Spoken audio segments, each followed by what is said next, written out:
You took advantage of me when I was drunk, so don't blame me if I don't remember anything when I wake up tomorrow morning. Zhou Jinxin, the sixth son of the Zhou family, had just returned from military service half a month ago and had been lying at home ever since. He was afraid to go out and meet people, so he was willing to be shameless and try to win over the woman he liked. The matchmaker was even more eager, practically pushing her way into his house. Today, his former comrade was getting married, and he couldn't avoid the wedding. He stayed out late at the celebration and only returned in the middle of the night. Unexpectedly, he was stopped by a young woman on the way home. The young woman was quite bold and immediately threw herself onto him in the flower bed. Before he could get angry, the scent of a woman's perfume filled his nose, soft and tempting. Without needing to do anything else, the situation alone was enough to excite a 25-year-old man with no experience. It felt like she was trying to take his life. "You're too heavy." His heart pounded painfully, and just as Zhao Yuxiang thought she might faint from a rapid heartbeat, the warm male hormones awakened her consciousness. However, the man was not very gentle. He simply grabbed her waist and shifted position, and the force made her breathe hard. "Your voice is quite nice. Don't be shy later." Zhao Yuxiang frowned. Was she really the one in charge here? But the boss said that this young man was new and might not understand the rules, so she should be patient. "Let's see what you can do. I can't help but let you endure it." Before losing consciousness, Zhao Yuxiang thought that the bed at this club was really uncomfortable, pressing against her back and making her feel burning hot. Zhou Jilian was thinking that he needed to keep a close eye on her even while sleeping. He wanted to check her out carefully in the morning. Where did this young woman come from? She's really something. Zhao Yuxiang had a dream.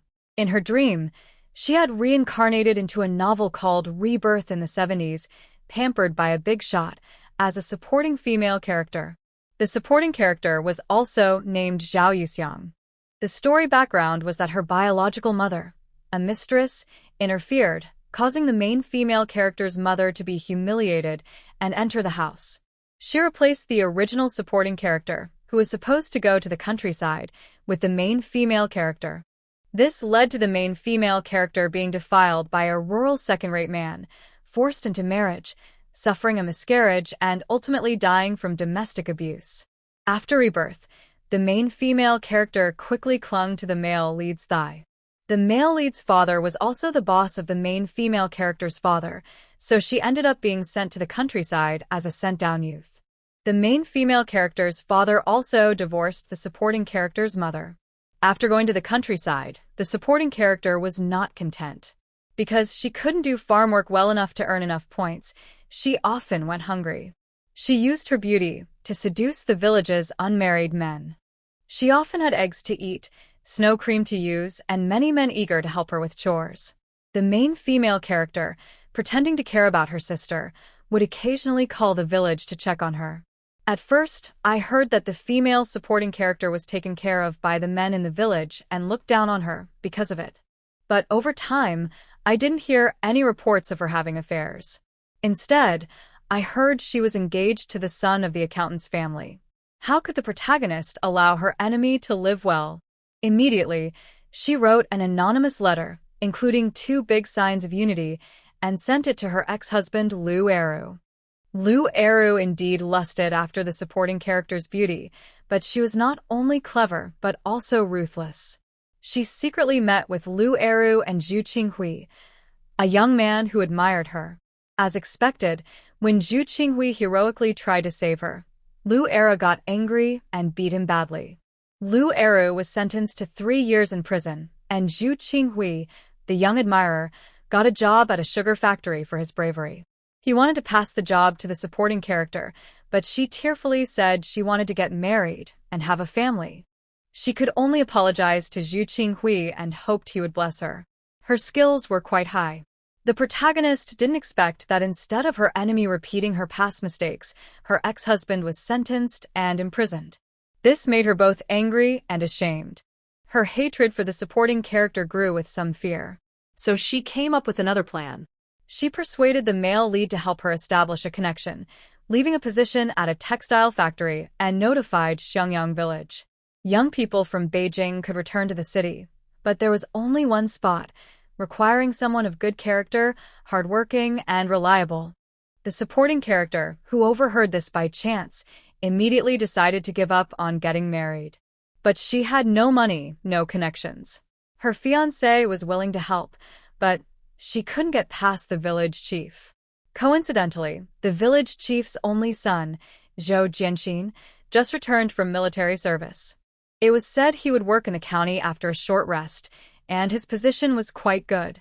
So, matchmakers from nearby villages kept visiting Zhou's house, and ambitious young women tried every trick to get close to Zhou and his wife. But Zhou Laolu, the old man, never went out. The supporting character didn't like Zhou Laolu, calling him a country bumpkin. She wanted to go back to Beijing. But the village chief was too stubborn, and she couldn't let go, so she set her sights on Zhou Laolu. If she couldn't achieve her goal directly, she planned to accuse Zhou Laolu of forcing her. Finally, she seized an opportunity to throw herself at Zhou Laolu. But because she was too nervous and her heart raced, she suddenly died on the spot. Then she found herself transported into this new body. Something felt off. Zhao Yuxiang suddenly opened her eyes. It was dawn, just enough to see the man holding her clearly. He was handsome and extraordinary. His skin was honey-colored. His breath reeked of alcohol. Realizing she was still in her original state, she quickly pushed away the man in front of her. He grunted in dissatisfaction, but didn't wake up. Zhao Yuxiang hurriedly covered herself with her clothes, finally able to see her surroundings. The lush peanut fields and the rolling mountains stretch far away. Beyond that, it's probably corn blocking the view, but I can't see clearly. The most frightening thing is the current position of the two people, less than 2 meters from the dirt road. So, the real story is that she worked hard for nearly 10 years to become the CEO of a listed company, went to a club to pick a male model, and then mysteriously died suddenly? But she didn't really die. The true victim was the minor female character, Zhao Yuxiang. And now she has become that minor female character. After 3 seconds of collapse, Zhao Yuxiang quickly realized her situation, dressed neatly, and escaped from the crime scene. Every step she took was painful. She frowned and looked back, only to see Zhou Laolu with his belt, staring at her. The man stood straight, about 1.9 meters tall, with an excellent build. Though her view of his eyes was unclear, it felt like being watched by a wolf. Zhao Yuxiang's heart trembled slightly. Farong face, willow waist, a person whose name matches her beauty and fragrance. You are Zhao Yuxiang, right? If you want to marry me, that's fine. But if you have other ideas, it's not going to work. Zhou Laolu lit a cigarette, took a deep puff, waiting for the girl to give a clear answer. Why was she sleeping with him? But she turned around and walked away. What does that mean? Zhao Yuxiang thought the other person was very clear, that she wouldn't just leave after one night. That's good. People need honesty and integrity. She would never harm others or violate her principles. Besides, this was a trap. Returning home might not be safe, so she should settle down first. It was just a release for adults. After all, she was satisfied. Now she felt uncomfortable all over and needed to wash up and buy medicine quickly. Seeing the girl limping back to the youth commune, Zhou Laolu smoked another cigarette outside the yard. Just when his anger subsided, he saw the girl holding her clothes and leaving. He quietly followed her to the back mountain, to the waterfall, and accidentally witnessed a passionate scene. Damn. He vaguely heard a man's muffled groan. Zhao Yuxiang, soaking in the spring water, looked around but saw no one. But the sun had already risen. To prevent anyone from coming out to bathe and cool off in the morning, she had to leave quickly. After she left, Zhou Laolu, who hadn't zipped up his pants, came out of the woods. He went to the spot where she had been, undressed, and took a shower. On his way back, he saw a blood-stained, mud-covered, white dress abandoned in the bushes. Wasteful girl. Zhou Laolu picked up the 2 pieces of clothing, one large and one small, humming happily as he headed home. Wang Xiuying, who was up early making breakfast, was surprised and startled when she saw her son return, her smile not yet fully formed. 6. Why is your vest so bloody? Did you get into a fight? Let me see where you're bleeding. Why is there blood on your clothes when you go out? It's not my blood, and I didn't fight. Zhou Laolu didn't let Wang Xiaoying touch his clothes. He also took off his vest and rolled it together with the clothes in his hand. Wang Xiaoying checked her son's waist, stomach, and back and saw no injuries, so she relaxed and reached out. Give me your clothes, and I'll wash them for you later. The blood is fresh and easy to clean. Don't wash it. These are my treasures, my keepsakes. You must not touch them. Zhou Laolu mysteriously opened his small suitcase, took out the messy items inside, and folded 3 pieces of clothing before putting them back. Wang Xiaoying's sharp eyes noticed a long white dress, indicating the wearer was not short. That pair of underwear clearly wasn't her son's size. Could it be? So, You can't be. Wang Xiaoying looked at her son in horror and anxiety. In an instant, her mind filled with images of kidnapping, insulting a young lady, and terrible crimes. Zhou Laolu, meanwhile, was putting on a clean shirt and pushing Wang Xiaoying out. Stop guessing wildly. Get ready the bride price to welcome your daughter-in-law. The door slammed shut. Wang Xiaoying shivered. What did her son say? Welcome the daughter-in-law? A matchmaker had visited at least 3 times, and they had been back and forth over 20 times. Her son had never agreed, always saying he wasn't interested. How could he want to marry now after just attending a wedding? Is that normal? No.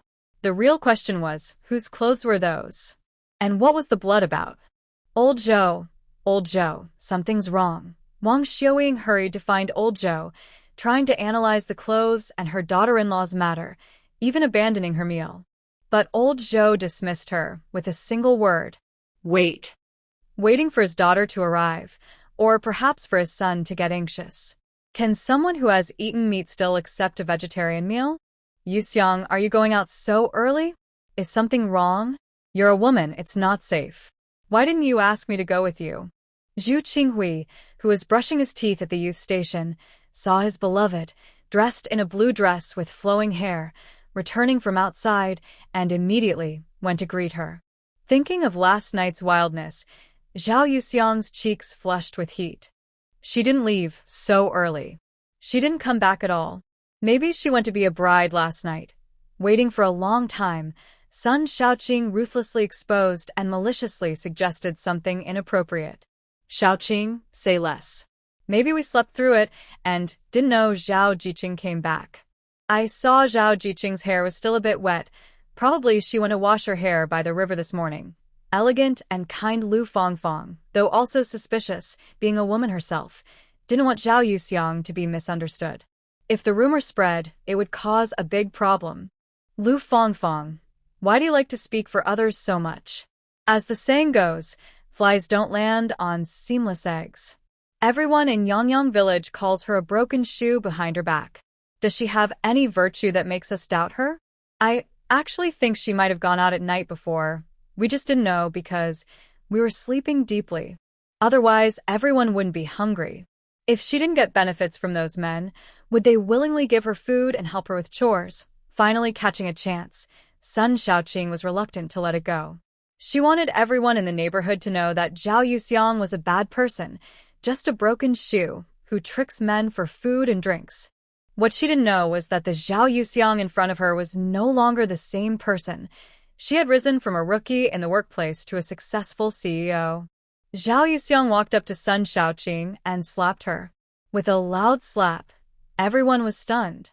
Don't you just talk nonsense because you don't know? I also said that you, Sun Shaoqing, are short and ugly, with a twisted mind, jealous of women prettier than you, and like to spread dirty rumors about others. Compared to your malicious suspicion of me, your careless insults, your bad character, everyone can see it clearly. Sun Shaoqing covered her face, seemingly unable to believe it. The weak, delicate Zhao Yuxiang, who often cried and needed men to defend her, actually hit her. And she still dared to call her ugly. This only strengthened her resolve to make a big fuss and forever shame Zhao Yuxiang. Zhao Yuxiang, how dare you hit me, you despicable person, selling goods but pretending to be innocent, and you dare to hit me. I'll beat you to death. Yuxiang, be careful. Zhu Qingwei quickly stepped in front of Zhao Yuxiang and pushed Sun Shaoqing away. Lu Fongfong helped Sun Shaoqing up from the ground. Shaoqing, stay calm. You were the first to slander Zhao Jiqing. Lu Fongfong, you're the good person, the most reasonable, right? Why don't you go become a police officer if you care so much? Get out of here. I can't just take a slap without fighting back. Sun Shaoqing was emotionally agitated. Lu Fongfong couldn't hold her back alone, so she turned to the other three indifferent young people and said, "Come help quickly. I don't want to get involved in their messy affairs." One can't stand seeing others succeed, and the other only cares about herself. Just let them fight. I'm too lazy to interfere. Qiu Ping, Meng Jiqing, Fong Jiqing, Fong Fongjia. I'm not ignoring you. Ji Dong is cooking, and I haven't washed my clothes in days, so I don't have time. Zhao Yuxiang was momentarily unsure whether to feel sad about human indifference or about the poor relationship with her original owner. Someone, come here. Zhao Yuxiang is hitting someone. Someone, come here. Zhao Yuxiang is hitting someone, Sun Shaoqing suddenly shouted loudly, and Zhao Yuxiang knew she was deliberately trying to make a scene. It was unclear whether Sun Shaoqing was simply jealous of the original owner, or if the original owner's pond had someone she liked. Women fighting would inevitably alarm the village chief and the Women's Federation director, Wang Xiaoying. Village chief. Xiaoying. A female youth has started a fight. Zhao Yuxiang is fighting with someone who is fighting. Zhao Yuxiang? Her thighs are not even as thick as his arm, and she complains of pain with just a little force. She's weak and fragile. Yet she's fighting? Xiao Lu, Mom and Dad are going to the youth camp to check. If you're hungry, eat first. Mom will come back and cook. Wang Xiaoying extinguished the fire she just lit, but saw her son was more anxious than she was.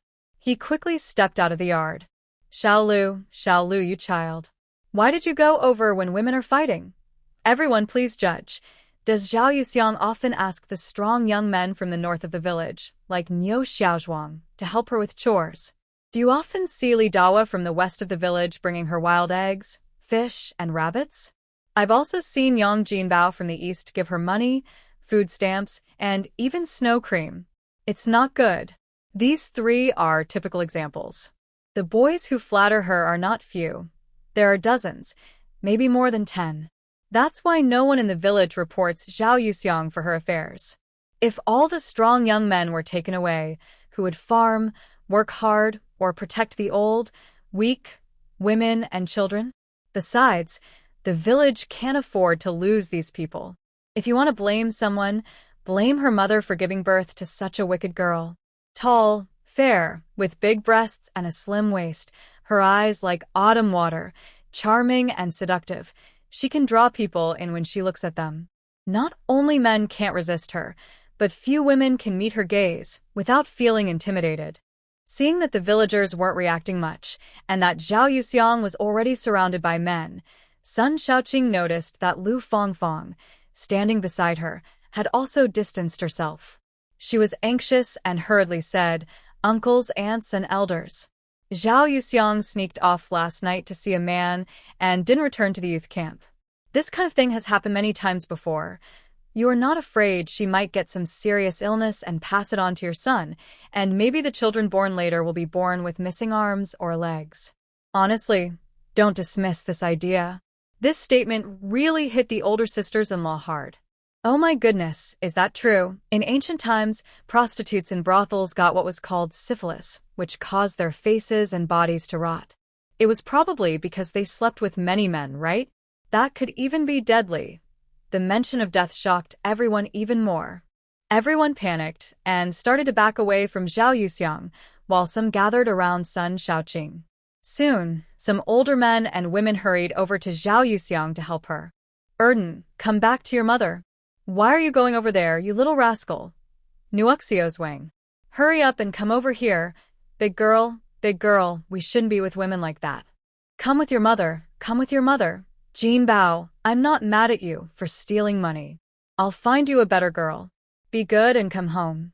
Zhu Qingwei also felt a bit nervous, but looking at Zhao Yuxiang's small face, her lips slightly curved, her eyes cold and calm, and a red mole on her forehead, he was captivated. He swallowed hard. Yuxiang, I believe you're innocent. Zhao Yuxiang looked up at him after hearing that. Their eyes met, just as a man named Zhou Lali from hundreds of meters away saw them. His heart suddenly surged with anger, and he quickly stepped forward, his long legs moving fast. Once the men from the village voluntarily or involuntarily dispersed, Zhao Yuxiang calmly walked toward Sun Shaoqing like a victorious person. Her eyes were cold and icy. Sun Shaoqing hesitated, wanting to step back, but she couldn't move her legs. Sun Shaoqing, you want to kill me? Did I dig up your family's grave? You sleep with men without shame. Smack. Zhao Yuxiang slapped her across the face. The villagers stared with wide eyes, and suddenly everything went quiet like chickens. Zhao Yuxiang, how dare you hit someone in public? Sun Shaoqing was about to cry. Her face was burning hot, and she felt humiliated. Smack. Another slap. Do you know there's a place called a hospital? Smack. Do you know there's a test called a health check? Smack. Do you know that understanding others' feelings and being considerate is called empathy? But some people just make trouble for themselves and others because they're ugly inside and out. Smack. Am I afraid of dying? Do I not know that sleeping around can cause diseases? Of course I do. Slap after slap. Do you have any proof that I slept with men? Is my personal life your business?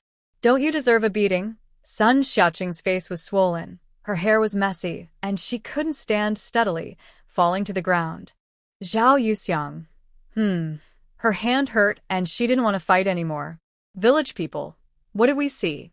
Women's Federation Director Wang Xiaoying, pinching Zhou Lalio's wrist, said, Stop. Stop. You can't hit people. Zhao Yuxiang turned around with a professional smile and saw Zhou Lalu beside Wang Xiaoying, feeling stiff for a moment. She smiled politely and said, Sorry, Director Wang, for making you come out so early. The issue this morning was caused by Sun Shaoqing's false accusations. She has no evidence and no witnesses. If necessary, I am willing to go to the police station. I stand firm and fear no shadow. Hitting people is wrong and affects reputation, but as an unmarried woman, if my reputation is damaged, it could affect my whole life. So I can't tolerate that. However, I am willing to pay Sun Shaoqing's medical expenses and write a 1-week, 500-word self-criticism. Hearing the movements behind her, Zhao Yuxiang moved aside slightly to let Wang Xiaoying see Sun Shaoqing. Then she said, That's all I have to say. Everyone at the youth settlement is here. Director Wang, if you have any questions, please ask. We promise to cooperate. Zhou Lalu looked at Zhao Yuxiang with interest. She was different from the rumors. She was capable of fighting and persuading. Knowing that the morning's incident at the youth settlement didn't involve her and that the villagers didn't support Sun Shaoqing, Zhao Yuxiang knew she couldn't lose this first battle. Wang Xiaoying thought to herself, Is this girl different now? In the past, when they saw her doing official work, she wouldn't even lift her eyelids, and she spoke so smoothly now. Sun Shaoqing cried out, Director Wang. Wang Xiaoying waved her hand and pointed at Lu Fangfang, saying, Comrade Lu Fangfang, you've been the representative of the labor youth for half a year, and your performance is among the best in Hongxing town. I want to hear from you. What's going on with these two? Lu Fangfang shifted her gaze from Zhou Lalu to Wang Xiaoying and replied politely, Last night when we went to bed, we didn't see Zhao Jiqing. This morning, Zhao Jiqing came back with her hair half damp from outside. Wang Xiaoying then pointed to an elderly villager, asking him to recount what had happened earlier. Then she looked at Sun Shaoqing and asked, Sun Shaoqing, can you take responsibility for what you said? Do you really have proof that Zhao Yuxiang was acting improperly? I saw her, Director Wang. The men in the village were surrounding Zhao Yuxiang. Everyone can see that, Sun Shaoqing replied. Wang Xiaoying really wanted to roll her eyes. She wasn't creating trouble or affecting work, so what did she care? This woman was trying to use her as a pawn. Sun Shaoqing, you are spreading false rumors about Zhao Yuxiang, damaging the reputation of an unmarried woman, and acting improperly. I sentence you to write a self-criticism for 2 months and a 3-month punishment with pig manure. If you have any more problems, I will go with you to the county police station today. Wang Xiaoying's sternness carried a strong presence. No one dared to underestimate this rural woman. Sun Shaoqing wanted to say more, but looked around. No one paid attention to her. Most importantly, why didn't he come? Village head old Zhou handled the aftermath. We are all honest middle to lower peasants, focusing on farming and building. Don't believe every rumor. Let's disperse.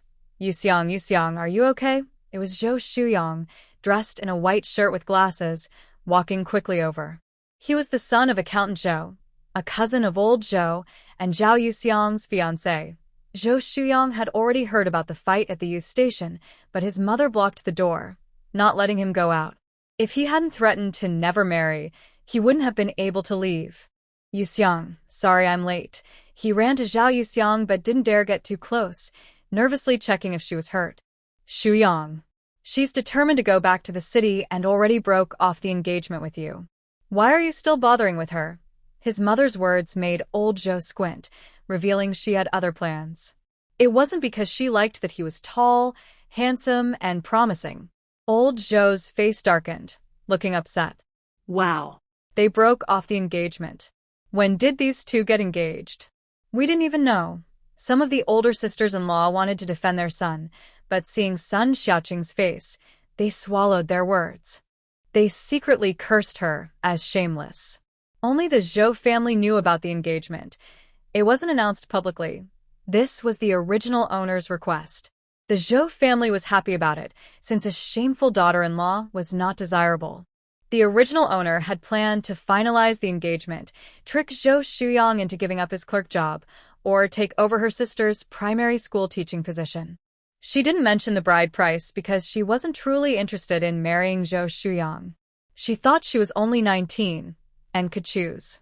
When she overheard about the city quota, she felt helpless and finally confided in Zhou Shuyang. She had some skills as a female sea queen, saying things that made Zhou Shuyang willingly beg his father and second uncle.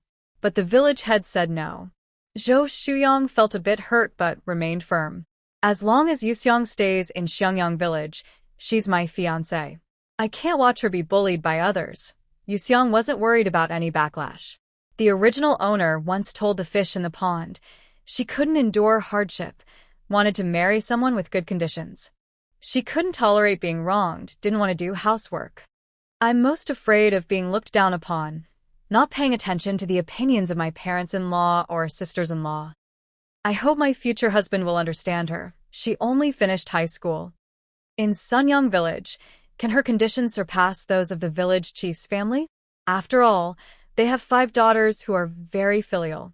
Can her education level be higher than Zhou Shuyang, the son of the accountant Zhou? Graduating from high school is quite respectable. But not getting to eat meat doesn't stop them from smelling its aroma. They want to see it even if they can't have it. Beauty has always been an invisible golden ticket. Comrade Shuyang, you don't know. Last night, Zhao Yuxiang didn't come home. There are many men in the village who like her. Think about it carefully. Sun Xiaoqing approached the two, her clothes and hair tidied up. She has a round face, and now it looks swollen and terrible. So that's how it is. Zhao Yuxiang clenched her fists with a cracking sound. Sun Xiaoqing, do you want me to slap you again so you can understand what heaven and earth mean? Sun Xiaoqing covered her face, looking frightened. She was about to imitate this mean girl's usual tears and pretend to be wronged, but then Zhou Shuyang asked, Yuxiang, does your hand hurt? Her face is so big, it's not easy to hit, right? Huh. Zhao Yuxiang couldn't hold back and started laughing. Her face was pink and tender, her eyelashes curved beautifully, her eyes soft like rippling autumn water, her lips red and teeth white, with shallow dimples. For a moment, many people were stunned. The sound of saliva was constant. Old Lu Zhou immediately lost his composure. He walked over to the two, grabbing Zhou Shuyang by the back of his neck. Stop with the Yuxiang. The engagement is broken. Call her Zhao Jiqing or Zhao Comrade. Second cousin, what are you doing? Let go of me. I can't let go of you. Old Lu Zhou looked around at everyone. Everyone disperse. People didn't think much about his sudden anger. The son of the village chief was just a small village head. Whether they could manage them or not was another matter. Moreover, with his tall and strong build, 10 of them probably couldn't beat him. Would they dare to disobey? But some older sister-in-law still wasn't convinced. Lu, My maternal niece's younger sister-in-law is 18, with a round face and big buttocks. Look, I don't like her. Lulu, my second aunt's cousin's niece, is 20, graduated from high school, works as a scorekeeper in the village, has a small face and smiles at everyone. What do you think? I think it's not suitable. The crowd dispersed. Zhao Yuxiang felt a bit exhausted and relaxed her shoulders. Her body's constitution really isn't good. Last night, she fainted twice. Thinking about last night made her a little upset.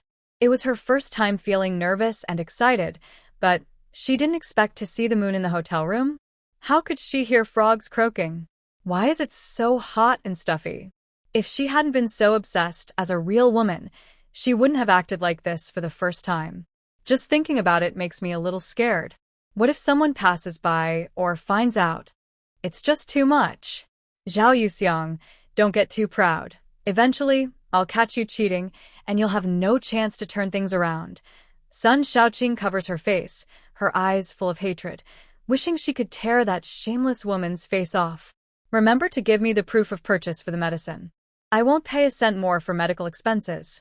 Zhao Yuxiang, tired of her, goes back to her room, ties up her hair, and finds the wallet the original owner hid. Zhao Jiqing, aren't you eating breakfast? I'm going to the county town. If I don't come back by noon, don't bother making my share. Yuxiang, you're going to the county town? I'll go with you. Zhu Qinghui immediately puts down his bowl. The old factory at the sugar plant has been repurposed and the new factory is still being prepared, so Zhu Qinghui is still staying at the youth station and has to work. No need, you go to work. Zhao Yuxiang quickly leaves the youth station. Zhu Qinghui feels empty inside, always feeling that Yuxiang has changed. She's become distant. No longer the gentle, pitiful, and adorable girl who used to look at him with soft eyes and call him Brother Qinghui. Yuxiang goes to Zhou Laoyou's house. Zhou Laoyou's eyes suddenly brighten, and the beans he was holding drop onto the table. Wang Xiaoying glances at him and stands up. Village Chief, Director, Comrade Zhou, sorry to bother you while you're eating. Zhao Jiqing, is there something you need? Village Chief, Director, I need to go to the county town. I'm here to ask for leave. Wang Xiaoying doesn't really like Zhao Yuxiang. It's just that the gossip from the village before has nothing to do with her family, and she doesn't want to bother with Zhao Yuxiang. Her son's actions just now made her a little nervous. Zhao Yuxiang, who used to be gentle and weak, now stands straight with bright eyes, speaks confidently and politely, and seems more attractive. But she also believes that flies don't land on seamless eggs, so she steps in front of Zhao Yuxiang. Leaving for leave is fine. You know where you can and can't go in the county town, right? Zhao Yuxiang keeps her smile. The original owner's reputation in Zhanyang village is completely ruined. It's not something that can be fixed easily. But it doesn't matter. She won't stay here. I understand, Director, Village Chief. I'll go now. As Zhao Yuxiang turns to leave, Zhou Laolu goes back to his room to grab his wallet and head out. Wang Xiaoying is startled and quickly grabs him. Xiao Lu, where are you going? Go do whatever you're going to do. Find your daughter-in-law. Old Zhou Six pushed away his mother, mounted his bicycle, and left the yard. This made Wang Xiaoying so excited she almost ran after him, but old Zhou held her back. Can you catch him or just persuade him? Compared to old Zhou's calm parenting style, Wang Xiaoying could only wipe her tears. Since giving birth to her eldest daughter and hoping for a son, all 5 daughters' names included the character, D. She lamented that since Zhou Old Six was born, she hadn't hit or scolded him. Instead, she raised a troublemaker who skipped classes, fought, swam in the river, and climbed trees better than anyone. Then she talked about Zhou Old Six joining the army quietly, which made her life 10 years full of worry, poor sleep, poor appetite, crying even in her dreams. She never expected her son to come back healthy, tall, with long limbs, just half a month ago. First, he forcibly slept. Sleep. Wang Xiaoying suddenly slapped her thigh. Yesterday, Zhao Yuxiang didn't return to the youth commune, and our son didn't come back either. That clothes, that blood. Wow. Could it be that Zhou Six and Zhao Yuxiang? Could they be? Wang Xiaoying couldn't finish her sentence, feeling faint. Old Zhou hurriedly put down his bowl, pinched her between the nose and upper lip, and calmly said, "That just shows she's a pure girl." Pure? Yes, she's pure. No, even purity isn't enough. She's just a wandering fox spirit. Sooner or later, your son will be covered in green. Wang Xiaoying increasingly felt it was impossible. She couldn't let her son be involved with someone like Zhao Yuxiang. But old Zhou poured cold water on her again. "Can you control that?" Wang Xiaoying's face instantly turned gray. Suddenly, she couldn't help but say, "Maybe we shouldn't tell anyone about him returning to the city.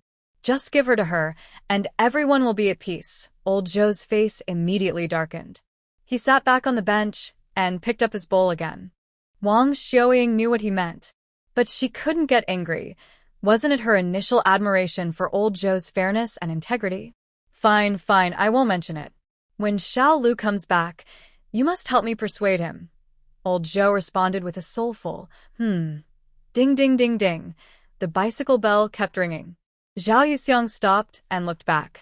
She saw a handsome man in a white short shirt and army green long pants, with a neat crew cut, sharp eyebrows, and a slight smile on his lips, basking in the sunlight, his clothes clinging to his slim waist. The car stopped in front of her, less than 60 centimeters apart. "You're recovering quickly. You were limping this morning." The man looked her up and down with a suggestive look. Even though Zhao Yuxiang had been working in her career for many years, seeing the person who brought her joy last night made her feel a bit excited. Her hand, hanging by her side, gently clenched. When their eyes met, she asked, "Do you need something from me? Why don't you ask what I want to do with you?" The man suddenly leaned in close to her. Zhao Yuxiang's heart beat a little faster, and she held her breath. Noticing the teasing look in his eyes, she felt both shy and angry.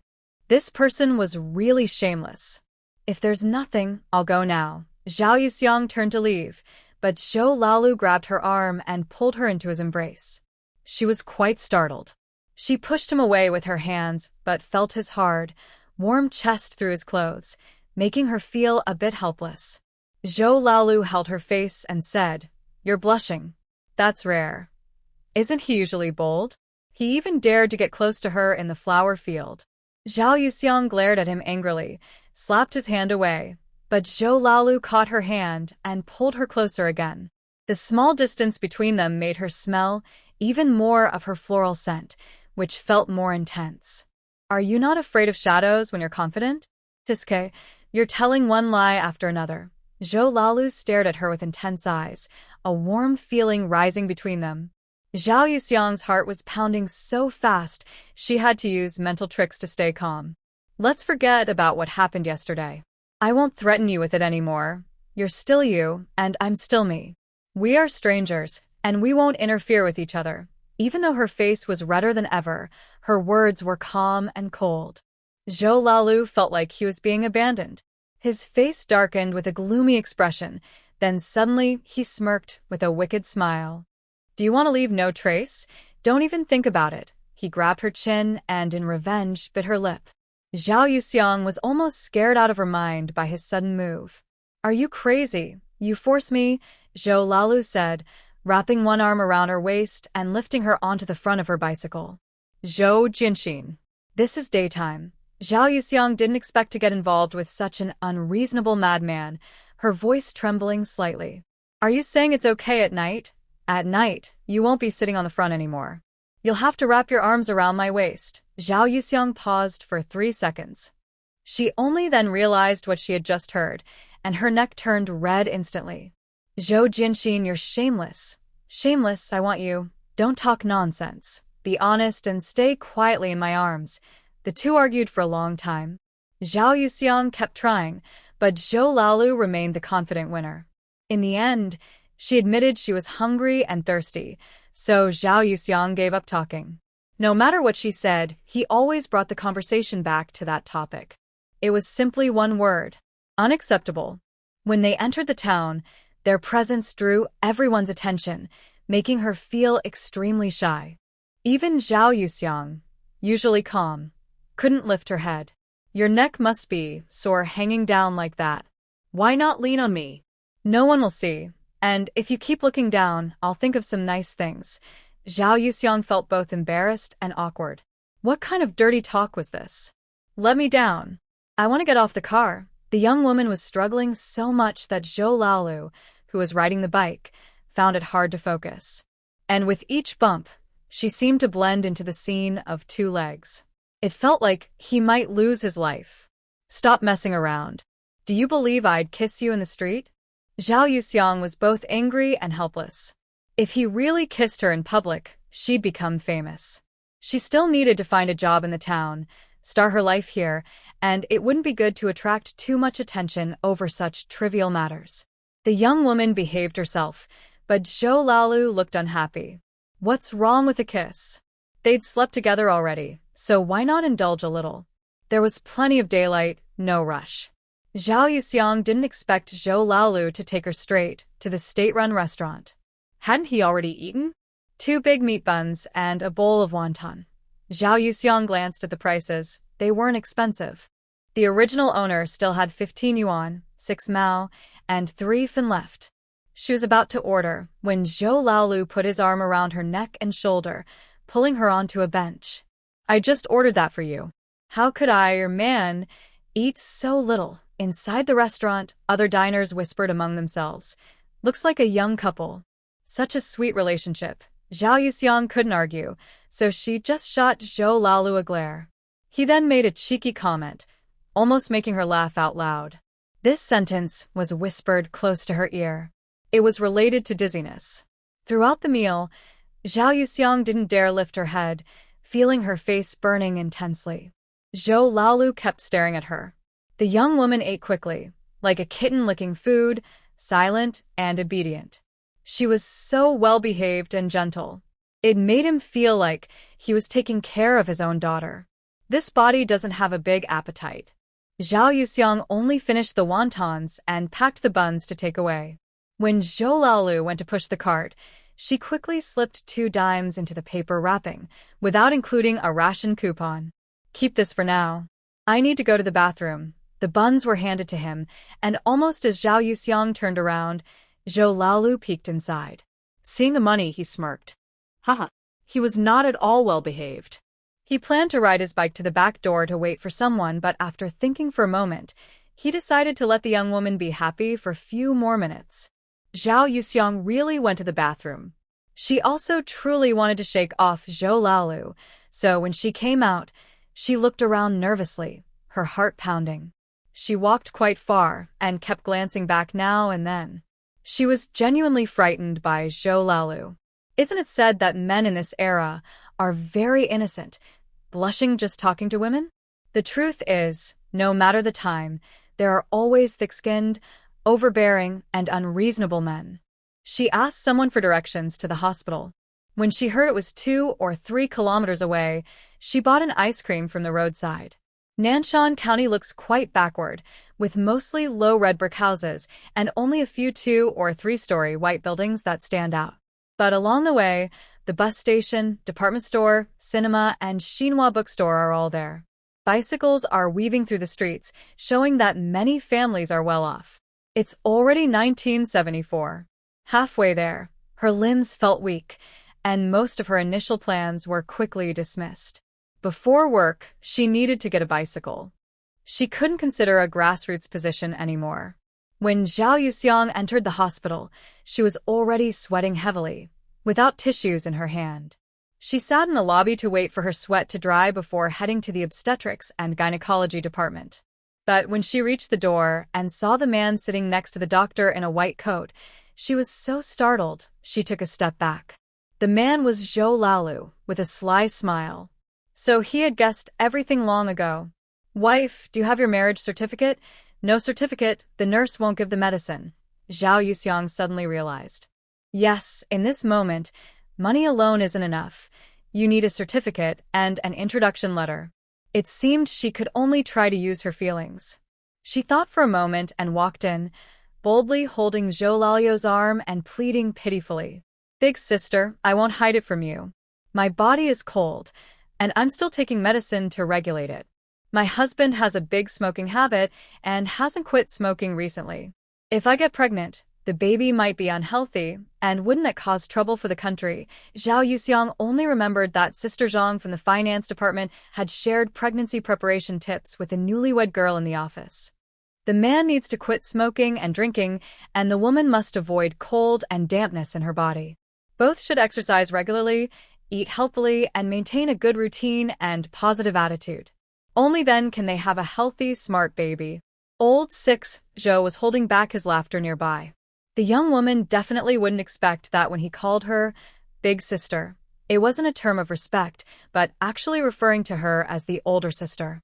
Big sister Zhao glanced at her younger brother with a look of disapproval, even though she had already scolded him earlier. She still looked dissatisfied.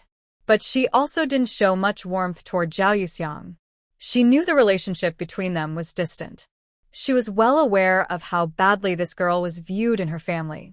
Her tone was a bit strict. Put out your hand. Zhao Yuxiang hesitated, but the situation was beyond her control, so she reluctantly extended her wrist. When the other person took her pulse, her brow furrowed, showing she was nervous. Unexpectedly, after finishing the pulse, the tone became gentler. You have cold hands and feet. Be sure to keep warm, don't be greedy for cold, move around more to exercise, eat more dates, and drink ginger and red sugar water. Zhao Yuxiang felt a bit awkward after hearing this, which showed the person was skilled. They even told her not to be lazy. Old 6 Zhou also couldn't help but smile. Big sister, does my wife have any other problems? You've told me everything already. Zhao rolled her eyes at him. No, if you don't want children, don't be too happy. You can go now. Zhao Yuxiang took the small glass medicine bottle but was pulled out by Old 6 Zhou. Still haven't paid. Old 6 Zhou had already paid earlier. It's free. Zhao Yuxiang wasn't sure if it was truly free, and she didn't have many coins left, so she didn't ask further. Outside the hospital, she opened the bottle and found at least 10 pills inside. It felt strange. She popped one into her mouth, and the taste was very similar to the vitamins she often took, but she felt something was off. Looking at the bottle, she saw it was an English-branded contraceptive pill, still within the expiration date. She thought she was overthinking. Just then, Old 6 Zhou, with a mischievous grin, said, "Looks like you're pretty satisfied with my skills, huh? First time planting seeds and already thinking it will sprout." Zhao Yuxiang blushed deeply and, feeling embarrassed and angry, glared at him. "Can't you be serious?" Old 6 Zhou chuckled and explained, "Men need to be serious in front of women. Either that woman is his mother, or he just doesn't like her." Hearing this roundabout comment, Zhao Yuxiang's face turned even redder with embarrassment. Her charming, shy expression made Zhou feel itchy inside. He wished he could eat her up. He was determined to have this woman. From now on, she would be his wife. "Come on, get closer." Old Zhou stood with both feet on the ground, one hand holding the bike and the other beckoning her. Thinking about how he had been circling her all along, Zhao Yuxiang felt a bit uncomfortable. But she didn't turn around. She just walked away. Old Zhou's actions clearly told her that unless he agreed, she would only get into trouble if she challenged him directly. Zhao Yuxiang tried to speak softly and politely with him. "Sorry to trouble you. I have other things to do." Old Zhou smiled faintly and was about to get off the bike. Zhao Yuxiang quickly sat in the back seat. She didn't want to be forcibly kissed at the hospital entrance. "You're improving quickly. You're afraid now," Old Zhou whispered with a smile, somewhat satisfied. Zhao Yuxiang silently sighed. If she had traveled back before she fell for this man, she would have stayed far away from him. But even with 1,000 reasons not to sit on his bike, freeing her legs felt really good. The sun was shining directly overhead. Old Zhou took her to the supply and marketing cooperative store and bought vegetables, meat, and noodles. Looking at the amount, it seemed enough for just one meal. What was he planning? Zhao Yuxiang followed behind Old Zhou like a naive young wife who had never seen the world. The older women at the store kept praising her as they asked questions, making her feel awkward and unable to lift her head. Soon, the whole store was whispering about the handsome man and beautiful woman shopping together. The man was tall, strong, generous, and didn't bargain. The woman was young, pretty, and quiet. "Hold this." Old Zhou handed her the groceries, then rode the bike into a small alley. Zhao Yuxiang couldn't sit still anymore. "Where are you taking me?" "Where else?" "Meeting the family," he replied casually. How can she be with this man? Every moment makes her heart race. Are they even the kind of people who can meet the parents? Zhao Yuxiang wanted to jump off the bike. Old Zhou had already stopped outside a closed courtyard gate, and she nervously looked over. The gate was locked. That sneaky man was lying to her. Zhao Yuxiang took a deep breath. Facing this man, her proud calmness was all gone. Like foam, it disappeared. She almost lost her temper. But little did she know, old Zhou just wanted to see her, the girl's calm, collapsing face, looking angry but adorable. He didn't want to see her serious and cold, pretending there was a whole galaxy between them. That would make him want to make her cry and beg him to stop. "You believe whatever you say, so silly. You'll need a smart husband in the future." Old Zhou pushed open the door, smiled, and gestured for her to come in. "Have you ever heard the story of the boy who cried wolf?" Zhao Yuxiang shot him an annoyed look. "TSK, his wife is about to get angry." "I'm just joking. I'll let you try my cooking at noon. I promise you'll want to eat here again." Zhao Yuxiang thought, no matter how delicious, can anyone beat a top chef from the national level? She felt a bit proud. Later, she saw Zhou Laolu lock the big door, and she felt a little nervous, her body tense and unnatural. Could she be walking into a trap? Seeing her nervousness, Zhou Laolu pointed and said, "The kitchen is on the right. Just put things inside, and then you're done. Feel free to look around." When Zhao Yuxiang saw him walk toward a small room in the corner of the wall, she guessed he was going to the bathroom. The house wasn't very big, but it was well-shaped, with a small pavilion in the yard covered with lush green climbing plants and stone tables and stools. The kitchen was quite large, with a dining table and small stools. Since they cooked in the city, the cooking area wasn't big. Against the wall was an open cabinet, with rice, flour, seasonings, and utensils clearly visible, all new. It looked like the house was under his name. Through the window, she saw Zhou Laolu come out, and Zhao Yuxiang quickly left the kitchen and went to the living room. She couldn't stay in the same space with him. Too risky for a young man and woman alone. Not only was it a test for him, but also for her. Ever since she thought about the word pain, her body still trembled with lingering pleasure. Zhao Yuxiang walked quickly, her skirt flying, revealing a small leg that looked especially fair in the sunlight. Zhou Laolu's gaze followed her.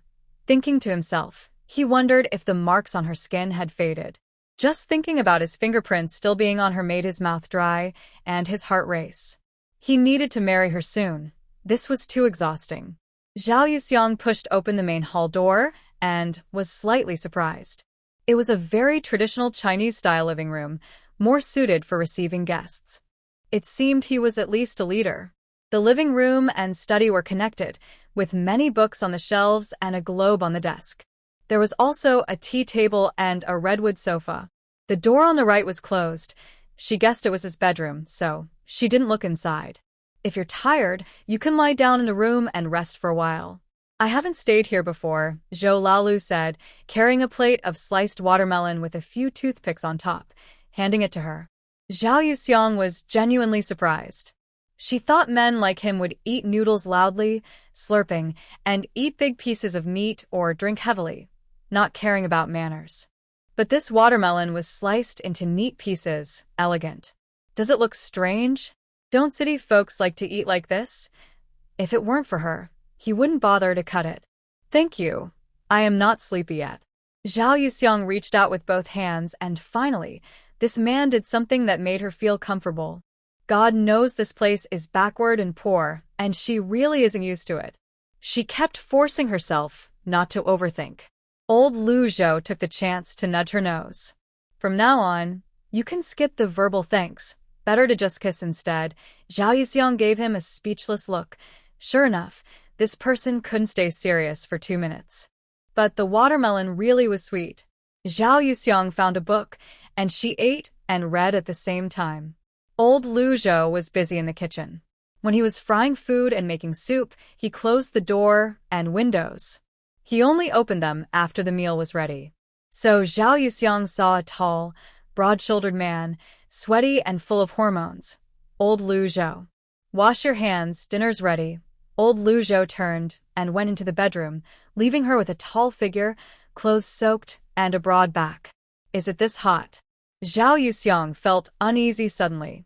He was sweating in the kitchen making lunch, while she leaned back in her chair, eating watermelon and reading.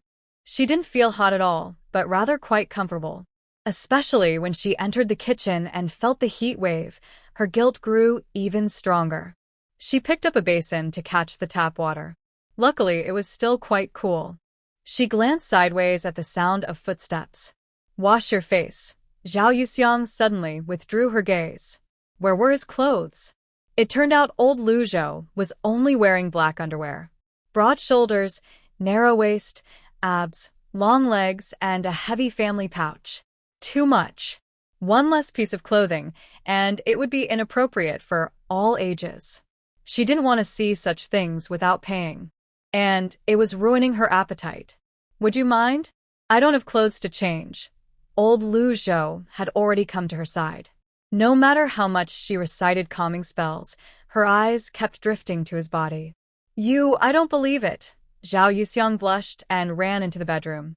The bedroom was simply decorated, with a folded summer quilt on the cool mat, a landline phone on the bedside table, and a flashlight. The brand-new wardrobe door was wide open. No clothes, not even pajamas, nothing. I told you I wouldn't tease you, I wouldn't lie to you. Zhao Yuxiang turned back. Old Lu Zhou leaned against the door with his arms crossed, looking even more sleek and sexy. His black areas were more prominent. She didn't know where to look. But his wheat-colored skin and the redness on his face showed he was still very hot. Men seemed to fear the heat more than women. She really couldn't tell him to put on clothes. Are you feeling so uncomfortable? Then I'll put it on. It's just a little hot, and the clothes are a bit damp. No big deal. Zhou Jinxin. You're so annoying. Zhao Yuxiang was too tired to bother with him. Seeing the food already brought to the living room, she sat down and started eating on her own. Old Zhou raised an eyebrow. If he weren't afraid of angering his wife, he'd want to stretch and whistle happily. On the table were 2 bowls of braised noodles with green beans and pork belly, a plate of century egg tofu salad, a plate of cold pig's liver, and 2 bowls of egg drop soup sprinkled with scallions. There were also 2 steamed buns left from the morning. Zhao Yuxiang wanted to eat quietly and not pick a fight with Old Zhou, but she was no match for him. The spicy, flavorful century egg tofu was delicious, the cold pig's liver was light and refreshing, the braised noodles were fragrant but not greasy, and even the soup's saltiness was just right. He was deliberately causing trouble, breaking her personal rules. Old Zhou seemed like a worm in her stomach, smiling proudly. Can't find any faults, right? I never speak empty words. I heard you can't cook, right? Then you should find a man who can cook, or else you'll be drinking Northwest Wind in the future. Zhao Yuxiang wanted to say he was overstepping. But when she looked up, she was captivated by his handsome face, more exciting than a movie. She wasn't unfamiliar with men in swimsuits, but why did she feel so flustered when she saw Old Zhou? She really couldn't understand, so she snapped, there are many men who can cook, like those working in state-run restaurants. Old Zhou chuckled, you're not picky, huh? Most of them are either big-faced and fat, or have white hair and smoke habits, or struggle just to lift a pot. So, which one do you like? I can ask around if he's single or widowed. Zhao Yuxiang was speechless, choking on her words. She really was choked. No scalding, just drink it. Old Zhou handed her the egg drop soup. After she took a sip, her eyes turned red. Zhou Jinxin, are you here to pick on me? Old Zhou reached out to wipe her mouth, but Zhao Yuxiang slapped his hand away. He had no choice but to pull out a handkerchief. Wipe your mouth, you have scallions there. Hurry up, don't force me to use my mouth. Zhao Yuxiang was both angry and exhausted, wanting to hit him. But she had to hold back, or he'd take advantage of her. Besides, he was dressed so lightly. She wasn't sure she could refuse him. Old Zhou watched her obediently wipe her lips. He looked serious and said, Comrade Zhao, you have a bias against me. I'm clearly here to save you. You said you like my younger cousin's thing. His arms and legs are thin, and I can confidently tell you it's useless. Useless? Do you mean the useless thing she understands? Since I was young, whenever men fought, I was the one pressed down and beaten. They either shouted for the teacher or cried to me. A coward. Suddenly, Zhou Laolu showed his biceps to her. I'm different. I've been the one hitting others since I was little. I have strong muscles. Haha. Zhao Yuxiang couldn't help but laugh. What are you laughing at? I'm telling you the truth. Zhou Laolu looked confused. Zhao Yuxiang smiled at how silly he looked. You mean you fought Zhou Shuyang? That's not what I meant. I was caring for my brother, telling him not to grow up to be a weakling. I don't believe you. The atmosphere between them suddenly relaxed. Zhou Laolu ate his meal properly, worried his wife might dislike him, so he restrained himself from piling food on his plate several times. When he wasn't married yet, he had to hold back. Once he was home, she could do whatever she wanted. Zhao Yuxiang didn't eat much, but Zhou Laolu had a big appetite and finished his meal completely. She helped clean up. Let me do the dishes. Drink this. It was ginger and brown sugar water. Zhao Yuxiang looked at him in surprise. Zhou Laolu said softly, Don't look at me with that blank stare. I can't resist. Can't you just stop talking like that? I can, but when I'm working, I speak less. Zhao Yuxiang's hand trembled, almost dropping the bowl. Shameless. You're truly unbeatable. When you praise me. Because of how soaked in sweat he looked earlier, Zhao Yuxiang felt deeply touched but didn't dare to stay in the kitchen. She carried her bowl, drinking while watching him wash dishes. From his back, she felt completely relaxed. He looked good, curvy and attractive. Not fat, not thin, tall and well-proportioned, smooth skin, little hair where there shouldn't be. His waist was slim, easy to hold. It was quite tempting. Zhao Yuxiang started to daydream, her face flushing. Just as she was about to leave, Zhou Laolu glanced sideways at her. Do you have anything planned for the afternoon? I know more people than you do, and I understand the county better. Tell me about it. Getting to the point, Zhao Yuxiang straightened up. I want to visit the sugar factory. Zhou Lao's dishwashing movements paused slightly. Are you looking for a job? The sugar factory isn't ready for half a month. Do you want to work in the workshop or do clerical work? Zhao Yuxiang asked sharply. Are you also working at the sugar factory? Old Lu turned to look at her. If I were there, wouldn't you go? Such impulsiveness. But that wasn't really it. It's just that their current situation is very delicate. She doesn't want to think about emotional issues right now. Honestly, she's afraid of overthinking, worried that the other person just wants a casual relationship. No, I've already decided. Old Lu nodded. The sugar factory hasn't started hiring yet, so going there now would be pointless. I'll let you know when the time comes. He wasn't sure how high his position was, so Zhao Yuxiang didn't say much. All right, then I'll trouble you. Instead of thanking him, she said, just trouble you again then. Okay, I'll give you one more chance. Old Lu leaned slightly to look at her, glancing at her bright, red beauty mole on her forehead. He hadn't gotten a good look at her last night. That charming mole made her look even more alluring, like a fairy from an ancient painting, captivating men's attention. Zhao Yuxiang felt uncomfortable under his gaze and wanted to step back, but old Lu's lips parted slightly. I hope next time you can take the initiative. But if you like being forced, I'm also good at that. She really doesn't like that. It's so troublesome. She plans to find a good opportunity to talk to him seriously. She can't say it here. That would be asking to be taken advantage of. You sleep on the bed. I'll sleep on the sofa. Come back when it's not hot at 3. Zhao Yuxiang didn't want to sleep in his bed, so she just sat in the living room reading. Old Lu thought to himself, let's see how long you can hold on. He closed his eyes to rest, but soon heard the faint, delicate sound of his wife yawning. He remembered how she looked in the morning, so soft and adorable when eating. But he couldn't open his eyes to look. She's now too guarded around him, and he can't push too hard. Soon he heard a book fall to the ground. Old Lu first turned over a few times cautiously, then judged that Zhao Yuxiang was sleeping deeply because her breathing was steady. Wasn't this giving him a perfect opportunity? He couldn't hold back any longer and quietly got up, tiptoed to her, picked up the book, and gently lifted her up. Zhao Yuxiang was sleeping very soundly. She hadn't slept well yesterday, woke early, and was exhausted in the morning, so she didn't react when he put her on the bed. Old Lu crouched by the bed, admiring her. His wife's face is small, nose small, mouth small, chin small, ears small, and her eyelashes are long. Her eyebrows are delicate and gentle, her forehead smooth and round, her skin so white and tender that you can't see pores. Only when you get very close can you see the tiny peach fuzz, like a baby's skin, so delicate. He reached out and touched her forehead mole, feeling a slight bump. Quite amazing. Wife's side profile, the curve of her face and chin, along with her long neck, form a straight line. Her neck is very long and charming. Her neckline is tightly fastened, so nothing is visible. However, lying on her side makes her chest look full. He feels a bit restless. Yesterday, he felt her, especially soft and fragrant. Fortunately, his wife doesn't know what he's thinking, or she might open her eyes and scold him. Zhou Laolu didn't do anything inappropriate. He restrained himself. He must control himself and not become a pervert.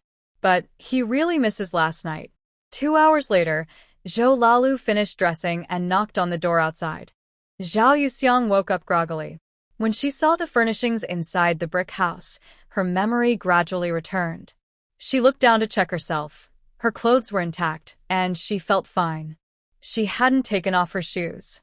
Her mood was complicated. Her left shoulder was a bit numb from being pressed while she slept on her side. She rubbed her shoulder, got out of bed, and opened the door. She met Zhou Lalio's gaze, who was observing her expression. It seemed he wasn't angry. He explained, "You fell asleep and dropped your book on the ground, which woke me up. I couldn't wake you, so I carried you inside. I swear I didn't do anything inappropriate." Is it considered inappropriate if it's in his mind? Zhao Yuxiang felt she had slept deeply and was still a bit dazed. She nodded. Seeing her defenseless and a bit silly-looking, Zhou Laolu couldn't help but poke her face. Zhao Yuxiang glared at him in displeasure. Zhou Laolu smiled and said, "Your cheeks are red. Want me to massage them?" Zhao Yuxiang stared at him with wide eyes, covering her face. "I have hands myself, no need to trouble you." What a silly wife. She woke up looking like she'd had too much to drink, soft and delicate. "Go wash your face." "I'm locking the door," she said. After washing her face, Zhao Yuxiang felt a bit more awake, but the sun made her still a little dizzy. She shook her head. Zhou Laolu appeared in front of her. "Do you want me to help you wake up?" She shook her head. "No need." Suddenly, she felt a weight on her waist and was pulled into his arms. Zhou Laolu leaned down to kiss her, but Zhao Yuxiang tilted her head, and the kiss didn't land. She turned her head to get angry, but Zhou Laolu seized the moment and kissed her lips. Zhao Yuxiang's pupils widened. His eyes were like peach blossoms, curved into a crescent moon. He licked her lips. Zhao Yuxiang's cheeks instantly turned red. She raised her hand to slap him, but was instead restrained by Zhou Laolu. He held her hands behind her back. One large hand gripped her wrists, and he lifted her onto his shoulder. Zhou Jinxin. The feeling of weightlessness with both feet hanging in the air, since there was no support point, made Zhao Yuxiang too scared to move and could only shout. "Put me down. Do you want to get on the ground or onto the bed?" Zhao Yuxiang instantly quieted down. After Zhou Laolu locked the door and placed her on the front rack of the bicycle, Zhao Yuxiang glared at him angrily with red eyes. Zhou Laolu turned his face slightly toward her and said, "To calm you down, hit me." Zhao Yuxiang, feeling helpless, realized that his side profile was very attractive. Sharp features, a straight nose, elegant and smooth contours reaching the Adam's apple, with a hint of sexiness. Zhao Yuxiang raised her hand twice, but couldn't bring herself to hit such a handsome face. Noticing Zhou Lalio's smile, she felt both annoyed and guilty, so she turned her head forward. "Let's go, we need to talk." Zhou Laolu happily pedaled the bicycle. Talk. "What do you want to talk about?" What do you really think?" "I thought I was pretty clear. I am interested in you, and attracted to you." Zhao Yuxiang felt her face heat up again. But what?" That you don't want to get married? Then we can just date or enjoy ourselves together. All that messy talk was really about mutual needs. Zhao Yuxiang carefully thought it over. Mutual needs didn't mean she was taking advantage. It was obvious he had a strong desire. She didn't want romantic relationships to become purely utilitarian or casual. If they were to date, certain conditions and requirements would give her a better position. We can date. She said this, and the bicycle suddenly jolted hard, making Zhao Yuxiang hold onto Zhou Lalio's arm in fright. Zhou Lalu looked calm on the surface, but his heart was pounding fast, getting closer to bringing his wife home. How could he not be excited? Okay, I agree, but we need to set some ground rules. This was expected from Zhou Lalu, since he was the one chasing after his wife. Tell me, I want to hear what they are. No unfair terms. Zhao Yuxiang was momentarily speechless. Pretending she didn't hear, she refused to let him set the tone. First, we can't reveal our relationship to others. Agreed. His wife was really naive. Second, you can't force me to have sex or kiss me. No problem. This was also not a difficult point. Third, during our relationship, we must stay faithful physically or the relationship ends immediately. Of course, he wasn't attracted to just anyone. What was the difference between him and an animal? Zhou Lalu thought to himself that he hoped it wouldn't be something serious, and that after a year or two, they would break up. He wondered if his wife was also interested in him. You said 3 points. I only have one to say. Zhao Yuxiang looked at him nervously. Old Zhou, also known as Zhou Lalu, grinned slyly. You can't use any reason or method to change the agreement. Suddenly, Zhao Yuxiang felt that the agreement she thought would keep her the most freedom might actually be a trap. But since things had already come to this point, overthinking wouldn't help. Okay, I agree. Once the agreement was made, both of them felt a bit relieved. Zhou Lalu took her to the department store. They bought dates, brown sugar, ginger, as well as paper for writing and new menstrual pads, along with toothpaste and a toothbrush. She didn't want to use the personal items of the original owner. She wasn't used to using mud and straw for toilet paper. She also secretly bought 2 sets of underwear. The rest was paid for by Zhou Lalu. This made Zhao, who was used to paying with a card, very uncomfortable with a man paying for her. But she knew she couldn't do everything herself, so she decided to save money and handle expenses herself when she had more. On the way back, she asked to sit on the back of the bicycle, and Zhou Lalu kindly agreed. It was a small way to start their relationship on a friendly and negotiable note. When they returned to Xiangyang village, it was already dark. Drop me off at the village entrance, she said. The village entrance is too far from the Jiqing site. I'll take you there and explain so no one misunderstands, he replied. Fine, she thought. He couldn't always agree with her. Earlier, he had agreed to sit in the back, and he hadn't teased her on the way. She also wanted to see if he could keep his word. Outside the Jiqing site, Zhu Qinghui was pacing and looking around. Suddenly, he saw a dark figure quickly approaching and felt a little scared. Maybe it was something dirty? He only relaxed when the bicycle got closer and saw his beloved get off Zhou Lalio's bike, and he took a deep breath again. Yuxiang, Yu, and Comrade Zhou. Oh, I went to the county town today for some errands and happened to meet Zhao Jiqing, so I brought her back. Otherwise, it's not safe for a woman to walk alone at night, right?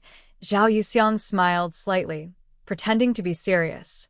Seeing that Zhou Lalu didn't intend to get off the bike, Zhu Qinghui immediately relaxed. It seemed he had overthought. There was no rival fighting for Yuxiang. But since Yuxiang had broken off her engagement, he still had a chance. Others did too. Yuxiang was so beautiful and charming, Zhou Lalu might be tempted. He needed to do better. Comrade Zhou, thank you for your effort. Would you like to come in for some water? Zhu Qinghui politely asked. Sure, I'm a bit thirsty, Zhou Lalu replied. Zhao Yuxiang didn't doubt him. She was also thirsty. Come in, Comrade Zhou. Yuxiang, let me help you carry your things, Zhu Qinghui offered. When Zhao Yuxiang didn't let Zhu Qinghui help, Zhu Qinghui led Zhou Lalu into the yard. Why is Comrade Zhou here? Lu Fongfong, who was hanging clothes, saw Zhou Lalu come in. She immediately stopped, tidied her hair, and greeted him with a smile. Zhao Yuxiang frowned slightly at the sight. Comrade Zhou, went to the county town for some errands. He saw Yuxiang worried about her walking alone at night, so he brought her back. Then he came in for a drink. Drinking water isn't as good as mung bean soup to cool down. You can leave 2 bowls for Zhao Jiqing. She won't finish them. Comrade Zhou, you should have a bowl, Lu Fangfang said as she went into the kitchen and brought out the mung bean soup. Since they were all adults, Lu Fangfang's attentiveness was obvious. Logically, Zhao Yuxiang shouldn't overthink. Her reasons for being with Zhou Laolu were mainly because she didn't want to ruin their relationship and enjoyed his charm. But she also had some less innocent worries. So, her role was somewhere between girlfriend and casual friend. She had no proper stance to ask Lu Fangfang not to be kind to Zhou Laolu. Feeling uncomfortable, she could only stay silent. Under the moonlight, because of the distance, Zhou Laolu couldn't see Zhao Yuxiang's subtle expressions clearly.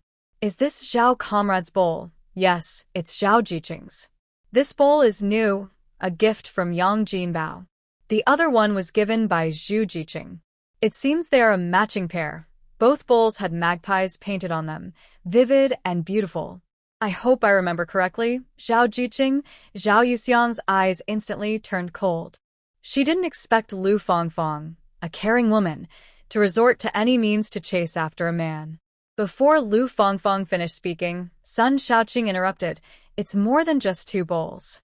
When Zhao Yuxiang arrived, she didn't bring anything except her clothes and shoes. No basin, laundry powder, soap, towels, hot water bottle, military-style kettle. Everything was given to her by the men in the village. Even the mat, pillow, and quilt. None of these belonged to her. Sun Shaoqing looked down on her and envied her. She had been mocked all day by the villagers, and she didn't even want to spend a few cents on medicine or ointment. All of this was thanks to that worthless woman. Poor Shuyang was even warning her not to bully Zhao Yuxiang. But he didn't know Zhao Yuxiang was clearly flirting with his cousin, the village chief. She absolutely couldn't let Zhao Yuxiang have her way. Are you here for water or to listen to gossip? If you don't want it, give it to me. I'm also very thirsty. Zhao Yuxiang didn't plan to explain or clarify.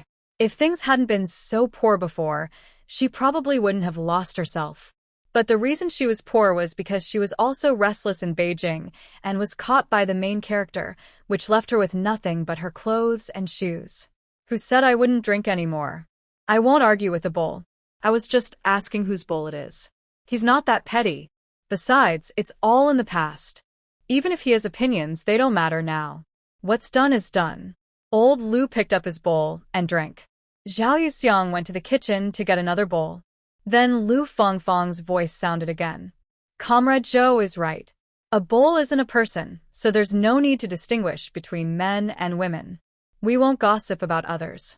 Just this morning, Zhao Jiqing announced her breakup, and I don't know if anyone saw it in the village. Comrade Zhou brought Zhao Jiqing back. But don't worry, Comrade Zhou. If anyone spreads rumors about you and Zhao Jiqing, we'll clarify things so everyone understands. We won't let misunderstandings happen. This means that if people misunderstand her, Zhao Yuxiang, it's not Lu Fangfang's concern. Zhao Yuxiang shook her head. Men who hire women always stir up trouble among women. Then Zhou Laolu said, I don't know if others gossip or not, but you all do talk a lot. I was just asking whose bowl it is. I didn't ask where it came from. I know when Zhao Jiqing arrived, she brought nothing. If you don't help, then don't complain when others do. It's quite interesting. Really opened my eyes. Lu Fangfang looked surprised and anxious. Comrade Zhou, you misunderstood. I misunderstand you, you motherfucker. Don't think he can't tell. This woman is subtly insulting his wife by calling her promiscuous. It's just jealousy, because his wife is pretty. If it weren't for the fuss about returning to the city, he might not have been her first man. Thinking about it, it reminds him, these women don't get along with his wife on the surface. How can he trust his wife to stay with them? Then, why don't you reflect on yourself? Why are you misunderstood? Zhao Yuxiang came out of the kitchen. She didn't expect him to defend her. Now that she's involved, she can't just brush it off. Zhao Jiqing, I say this for your own good. If you're really worried about safety, why didn't you come back earlier? Isn't that inviting misunderstandings And what's there to think about? Zhao Yuxiang broke off her engagement with comrade Shuyang this morning, and tonight she rode back on her cousin's bike. Is it because she thinks comrade Shuyang isn't as good as the village chief, and she wants to flirt with the village chief instead? Zhao Yuxiang was utterly speechless. If the environment weren't so different, she might think she had entered some ancient emperor's harem. Ever since she stepped into the youth settlement, there's been no peace. Does she look like someone easy to bully? Sun Shaoqing, if you like Zhou Shuyang, go ahead and pursue him. If he doesn't appreciate your outer beauty, then show him your inner beauty. If he can't see your kindness inside, then you truly have none. You only think you're beautiful, but neither is enough. If you dare to act recklessly, you'll only end up crying behind bars. Playing around with her, huh? I'll stay with it to the end. Suddenly, Sun Shaoqing started crying. If she could catch up, what was Zhao Yuxiang's business? She wiped her tears with one hand and pointed at Zhao Yuxiang with the other. Zhao Yuxiang, what are you so proud of? I'm going to tell Brother Shuyang right now that you're flirting with his cousin. One person ran away, leaving just one. Lu Fongfong, are you the smartest? Are others fools? There's no emperor here, and no one is playing a role for you. It's your choice who you like. If you can't win him over, it's because you lack skill. Don't use me as a stepping stone. I'm afraid you might fall if you're not careful. Lu Fongfong looked hurt. Zhao Jiqing, your temper is too harsh. I really care about you. Zhao Yuxiang sneered. Lu Fongfong, do you know where you lost? Zhao Jiqing, I don't understand what you're saying. I really mean no harm to you. Whether you do or not, you know yourself. What I want to say is, if the person you like doubts your intentions, shouldn't you change your approach in time? If I were you, I would stop and not completely lose his interest in understanding you. Lu Fongfong looked at Zhou Laolu, who crossed his arms and looked at her with cold rejection. In a panic, she was easily swayed by others. So she said, Comrade Zhou, I really lack experience with men compared to Zhao Jiqing. You're unmarried, I'm not married, you might have misunderstood. Even without today's incident, I wouldn't like you ever. Does that mean she'll never have a chance? Lu Fongfong watched helplessly as Zhao Yuxiang saw Zhou Laolu off at the youth center, tears filling her eyes. Go back quickly. Zhou Laolu held Zhao Yuxiang from turning away. Want to visit my cousin's house? No interest, too tired. Zhou Laolu was persistent. Was my performance just now good enough? Zhao Yuxiang refused to fall for it. I'll help you cut off your romantic interest too, then I should thank you. He kissed her on the cheek and then ran away. Stop talking. As the ancient said, brothers' wives should not be deceived. My cousin would never compete with me for Yuxiang. Zhou Shuyang thought Sun Xiaoqing's words were just unnecessary fuss, completely ridiculous. Brother Shuyang, I never said that the village chief's wife wanted to steal your woman. I only said that Zhao Yuxiang thinks you're not as good as the village chief, and she has her eyes on him. Sun Shaoqing, I ask you, how do you think I compare to my cousin? Under the moonlight, Zhou Shuyang, dressed in a white shirt, looks handsome and refined, gentle and elegant. Sun Xiaoqing's heart beats fast. Of course you're better. You're better than any man. Then why do you think Yuxiang would give up on me? Because of my cousin? Just because she sat on my cousin's bicycle when she returned from the county town. Why can't it be my cousin? Yuxiang is my fiancé, and he just gave her a ride. Sun Shaoqing was momentarily confused by Zhou Shuyang's words and even thought he had a point. But Zhao Yuxiang has been involved with many men in the village. Don't you really doubt her? Would a decent woman act like that? Zhou Shuyang patiently defends Zhao Yuxiang. I told you this afternoon, if you don't want to understand Yuxiang's character, then don't slander her. You only see her accepting the kindness of those men, but you don't think about why she accepts. You don't consider what might happen if she refuses. Sun Shaoqing trembles with jealousy. How could Zhao Yuxiang deserve Zhou Shuyang's protection? She can't help but ask, Brother Shuyang, I only ask you, what if it were me? If I were entangled with men in the village, could you still think like this? Zhou Shuyang keeps avoiding her gaze, looking at her face, swollen like a monkey's backside. You and Yuxiang are not comparable. Yuxiang is beautiful, sweet, gentle, and strong. She is unique and deserves everyone's love. Sun Shaoqing, crying and breaking down, shouts, Zhou Shuyang, you don't understand women at all. Zhao Yuxiang doesn't think you're as good as you believe. Just wait and see. Zhou Shuyang looks at Sun Shaoqing, crying and leaving, shaking his head in disagreement. His cousin always fought him when he was young, but it was for his own good. How could he compete for his wife? Isn't that a fairy tale? If he believed it, how foolish would he be? Old Zhou, unaware, thinks his younger brother holds him in the highest regard. Right now, he's shamelessly convincing the old lady to pretend to be a victim tomorrow. Grandma Zhou keeps shaking her head. For your personal happiness, I can't stand for you to cheat a young girl. I won't do it. Grandma, why can't you understand? Having a fair-skinned granddaughter-in-law to serve you is better than you, an old widow, suffering alone and longing all the time. Why are you so worried about missing me? You little rascal, daring to tease your old wife just because of your own selfish reasons. Don't you have any shame? Grandma Zhou scolded Zhou Laolu, who obediently sat still while she patted his head. This is what you call crooked beams and crooked rafters. If my grandfather had been a proud man, would you have been able to have 3 sons and a grandson like me? Grandma Zhou chuckled and slapped him again. The more you talk, the more you lose your sense. I have 3 grandsons and great-grandchildren. Why would I be so fond of you? If I sit on the ground and get myself hurt, what should I do? You heartless boy, always thinking up bad ideas. If I don't help you, then go away. Don't stay here. It turned out Zhou Laolu didn't want his wife to suffer or endure longing. Instead, he aimed his plan at Grandma Zhou, who lived alone in her house. He was trying to trick Grandma Zhou into thinking about falling in front of his wife tomorrow, so he could blame her and have a reason to bring her out. Grandma, my good grandma, please help me. I'll cook delicious food for you every day, okay? Grandma Zhou hesitated a little. Her eldest grandson had been back for over half a month and had visited her several times for meals. His cooking skills were much better than hers. Don't try to fool me. In a few days, you'll have to go to the county town for work. How many times can you cook then?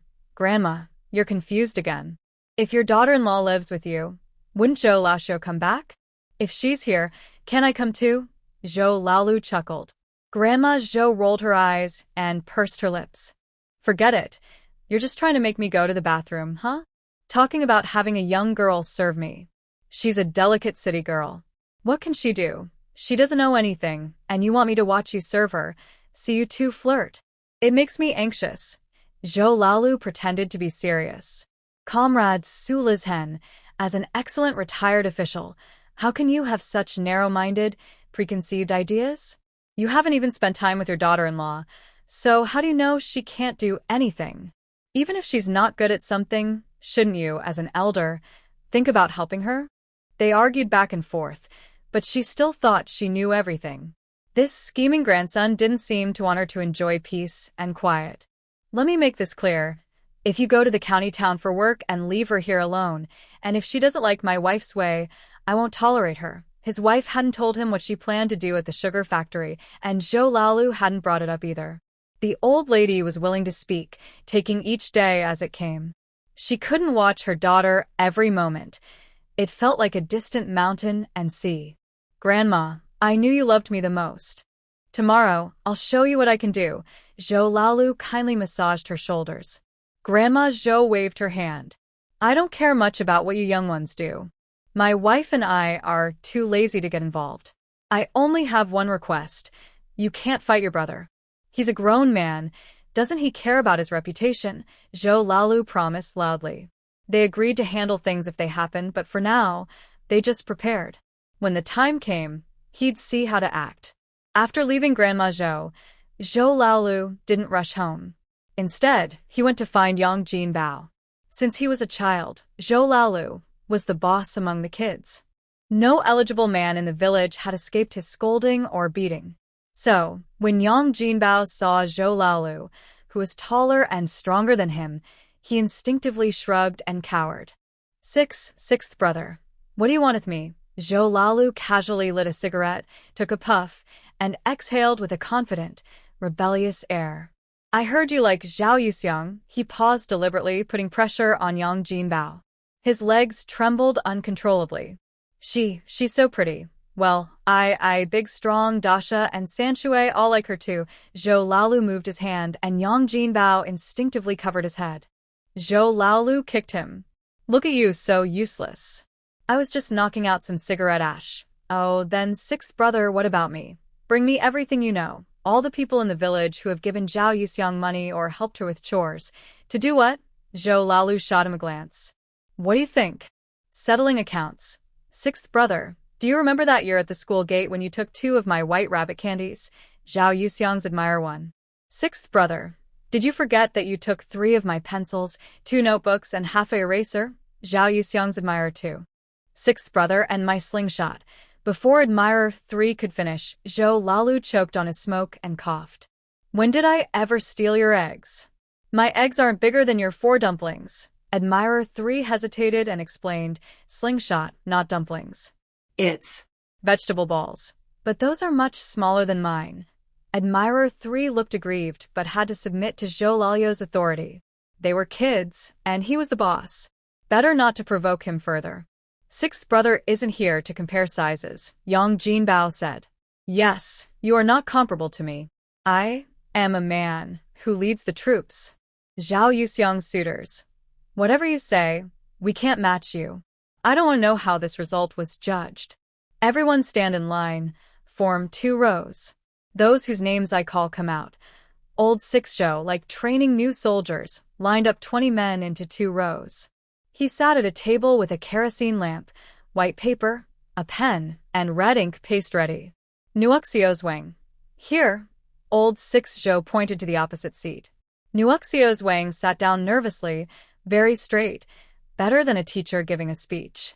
Tell me, since Comrade Zhao Yuxiang has been here for half a year, how many times have you helped her? How many work points should she get? I know this well. I remember clearly. I helped Zhao Jiqing 40 times. Each time should be 2 work points. Since I helped more, I did more work, Nuoxios Wang proudly said. His family had no money, but he had strength. He was one of the few men in the team with full work points. 1 work point equals 1 yuan 50. 41 work points total 6 yuan 15. I'll give you 6 yuan 20. With a slap, old Sixzhou slapped the money onto the table. Sixth brother, what do you mean? I don't understand. Nuoxios Wang stared at the money. Old Sixzhou took the ink paste, tapped it in front of him, and pointed to the white paper with black words. Here, sign your name and press your thumbprint. Sixth brother, why are you giving Nuoxios Wang money? Sixth brother, do we all get some? Everyone stop arguing. You all will get your share. Although Nuoxios Wang was excited, he still looked puzzled, asking for the reason. Sixth brother, why? First sign your name and press your thumbprint. Then I'll tell you why. Nuoxios Wang was eager to ask questions, but when old Sixzhou stood up and looked down at him like a giant beast, he quickly obeyed. At the same time, he felt a dull pain in his buttocks. The scene of old Sixzhou beating him down at age 6 or 7, riding him like a horse while holding a whip, seemed to just happen again, making him feel weak and sweat cold. Sixth brother, what do you think? Seeing the crooked, fly-sized name on the paper, old Sixzhou clicked his tongue. With your ugly handwriting, you don't even deserve Zhao Yuxiang. Talking about his goddess, Nuoxios Wang shyly scratched his head. I know I don't deserve Zhao Jiqing. We all know that, but I still want to treat her well. Old Sixzhou, you won't need to do that anymore. Why, sixth brother? Why, sixth brother? The suitors of Zhao Yuxiang were noisy and kept asking questions. The neat line had already broken into a crowd, all gathered around the table, surrounding old Sixzhou. Old Sixzhou's forehead twitched with irritation. What are these idiots doing? Playing a group fight? Well, we're not afraid. He suddenly stood up. The suitors looked up at him, but he looked down on them. Got it, Chi? Go back and stand properly. The suitors shrank back, lining up in 2 rows again, but their eyes showed curiosity. Old Sixzhou cleared his throat and said, From now on, when someone is around, call me Zhao Jiqing or Comrade Zhao. When no one is around, just call me Sister Six. A few shouted, What? Some added, Huh? Six brother, so you like Zhao Jiqing, that's why you don't want us to treat her well. Can't she like me instead?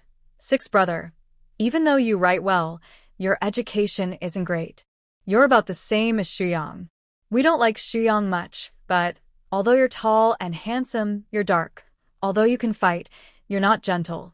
Although you have potential, you didn't finish middle school.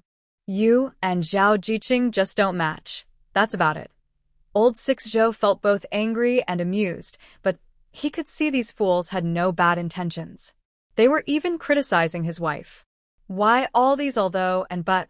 When the teacher asked you to make a list of similar sentences in school, why couldn't you come up with a single one? I'm also one of you to criticize. Next.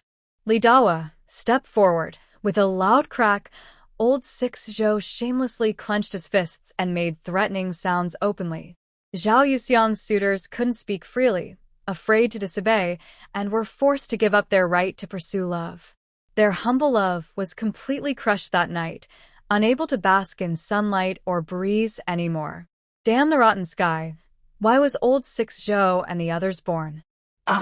Dear comrade Zhao Yuxiang, even if I can't spend money on you, help you with work, or give you food in the future, please remember, we are all forced into this.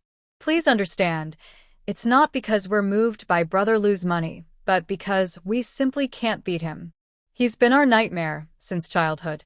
That night was destined to be long for them. Zhao Yuxiang also didn't know why, but she felt her ears were hot, her nose itchy, and she wanted to sneeze but couldn't. It certainly wasn't a cold, it's hot today, and she was still sweating. Without air conditioning on the first night, it was hard to endure. The next morning, Zhao Yuxiang woke up early. Instead of rushing to wash up, she began writing a self-criticism note. Sun Shaoqing, who had trouble sleeping all night, saw Zhao Yuxiang's actions and couldn't help but mock her. Zhao Yuxiang, you asked to write a self-criticism just to go to the village chief's house and see the young village chief, right? Lu Fangfang couldn't help but listen closely. She also hadn't slept much that night. She thought a lot and concluded that she was no worse than Zhao Yuxiang. In fact, her reputation was even better. She just lacked experience in chasing men. Zhao Yuxiang was very shameless, but she had to admit that she could make men willingly treat her well without expecting anything in return. That was a skill. Sun Shaoqing, are you trying to ruin my morning again? Zhao Yuxiang shot her a quick glance. Sun Shaoqing was furious, but didn't dare to snap back, especially since her face still hurt. Zhao Yuxiang, you're involved with so many men in the village. Director Wang definitely won't let you into the Zhou family, and the young village chief won't like you just because of your looks. You're the kind of woman who attracts trouble. Before she finished, Zhou La Lu's voice rang out from outside the yard.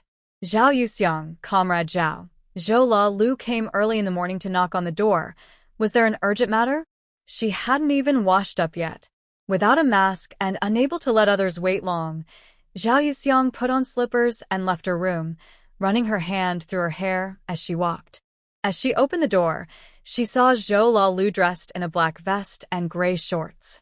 The handsome man's face was lit up with a bright smile. His charming eyes sparkled like stars, making it hard to look away. Zhao Yuxiang's heart pounded. She asked nervously, "Is there something urgent?"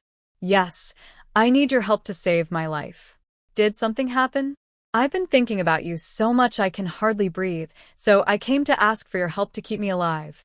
Despite how awkward and cheesy his words sounded, Zhou La Lu spoke with deep affection, as if it were true. Zhao Yuxiang felt both shy and speechless.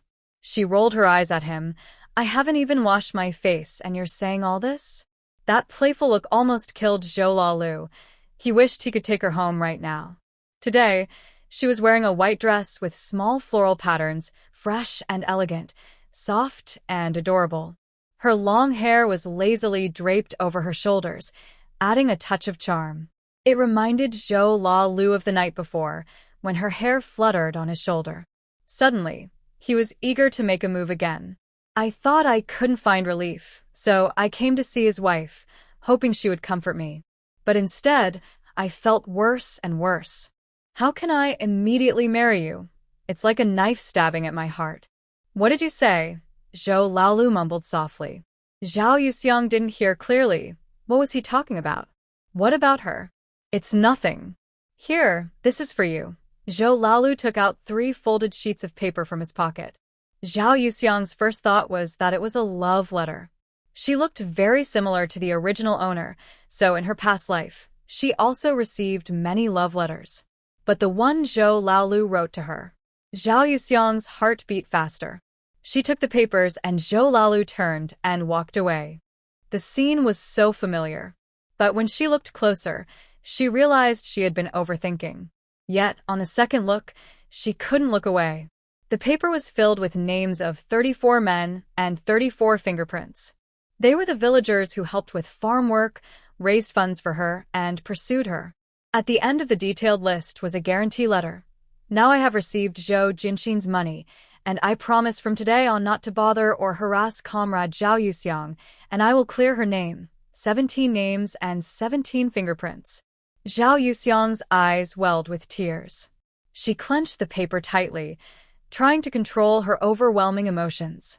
In an instant, she felt surprised, touched, confused, and guilty, all tangled inside her. Zhou Jinxin, we just slept together once. Are all these efforts really worth it? A total of 131.47 yuan, an amount that ordinary people might not save after a year of hard work. Zhao Yuxiang ran out quickly into the silent woods, tears flowing uncontrollably.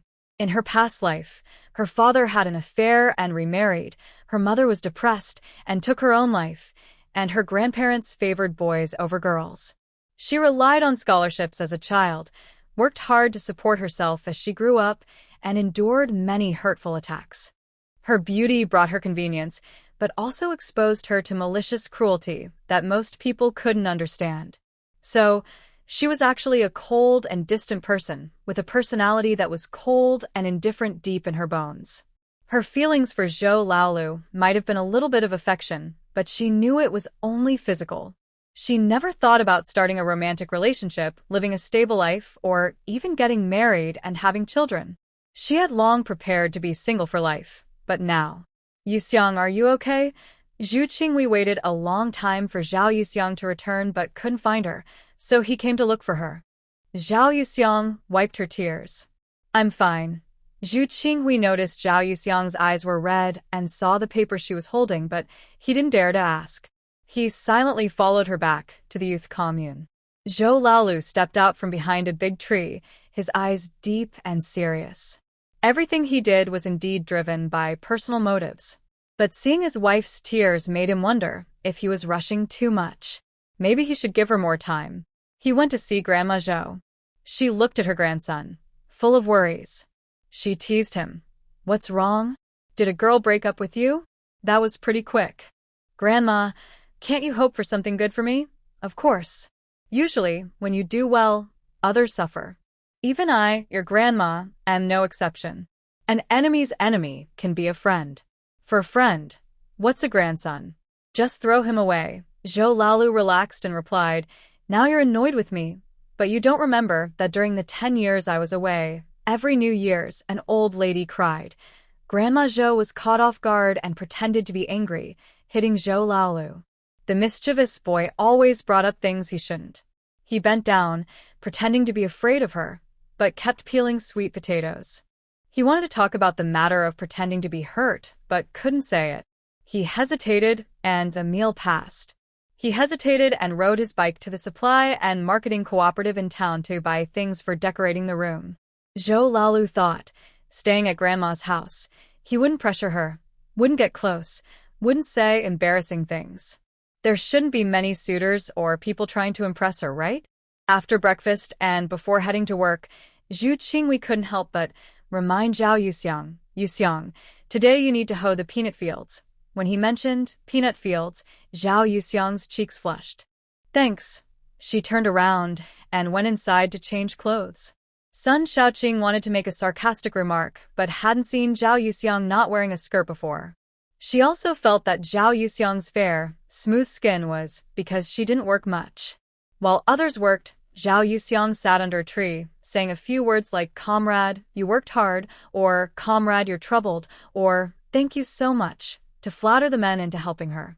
Today, She wanted to see if Zhao Yuxiang really didn't work or was just pretending to change clothes to appear active. If she worked, she would pray for her to get darker and uglier. If Zhao Yuxiang became ugly, she didn't believe the village chief would still be captivated by her face. The original owner's taste was quite good, no flashy pants or clothes. Just 3 pairs of black pants, 2 short-sleeved white shirts, and 1 long-sleeved white shirt. Zhao Yuxiang is afraid of the sun, but the dirt on her clothes can't be washed off, so she still wears a short-sleeved shirt. Look, someone is coming. Probably mistaken for someone else? She's not wearing a skirt. No way, she's definitely the one. Look for someone glowing in white, that's her. As soon as Zhao Yuxiang appears, the villagers waiting in the square for the roll call start whispering and talking about her. It's no exaggeration to say she's the center of attention. Zhao Yuxiang doesn't react much to this kind of scene. Being looked at doesn't hurt her. If someone rude tries to pick a fight with her, she's ready to stand her ground. Her past experience tells her that if someone wrongs her, she should respond immediately. Patience only leads to more trouble. Zhao Jiqing, grab a shovel. It's faster that way, and you won't need others' help. Lu Fangfang's words didn't win everyone's approval. Instead, they sparked more arguments. Some people can't even lift a shovel, let alone help her. They just stand there pretending to work, but they're not really doing anything. She might faint from the heat or get too tired. Making her do all the work is like asking her to die. Anyway, she's not sitting under a big tree, just talking casually. There are plenty of others to help, so why get so worked up? Let them do what they want. San Shui, if you go help her again today, I'll cut ties with you. Make you carry the shame of being unfilial. Who would want to marry your daughter? Don't think that just because she's broken off her engagement, it's any of your business. She probably won't even dream of you. This led to a chaotic scene of strained family relationships, with everyone arguing loudly. Lu Fangfang must be really worried. She usually doesn't interfere this much, but her methods are foolish. Her crazy idea of eliminating rivals to rise to power is no different from ancient palace concubines. If a man's heart isn't with you, even if you kill all the women around him, he might not stay. Everyone stop arguing. You're just loud because you think your voices are big. Zhao comrade doesn't need our help right now. Are you satisfied? Xiao Zhuang, what do you mean by that? Xiao Zhuang, do your parents want to cut ties with you too? Don't ask.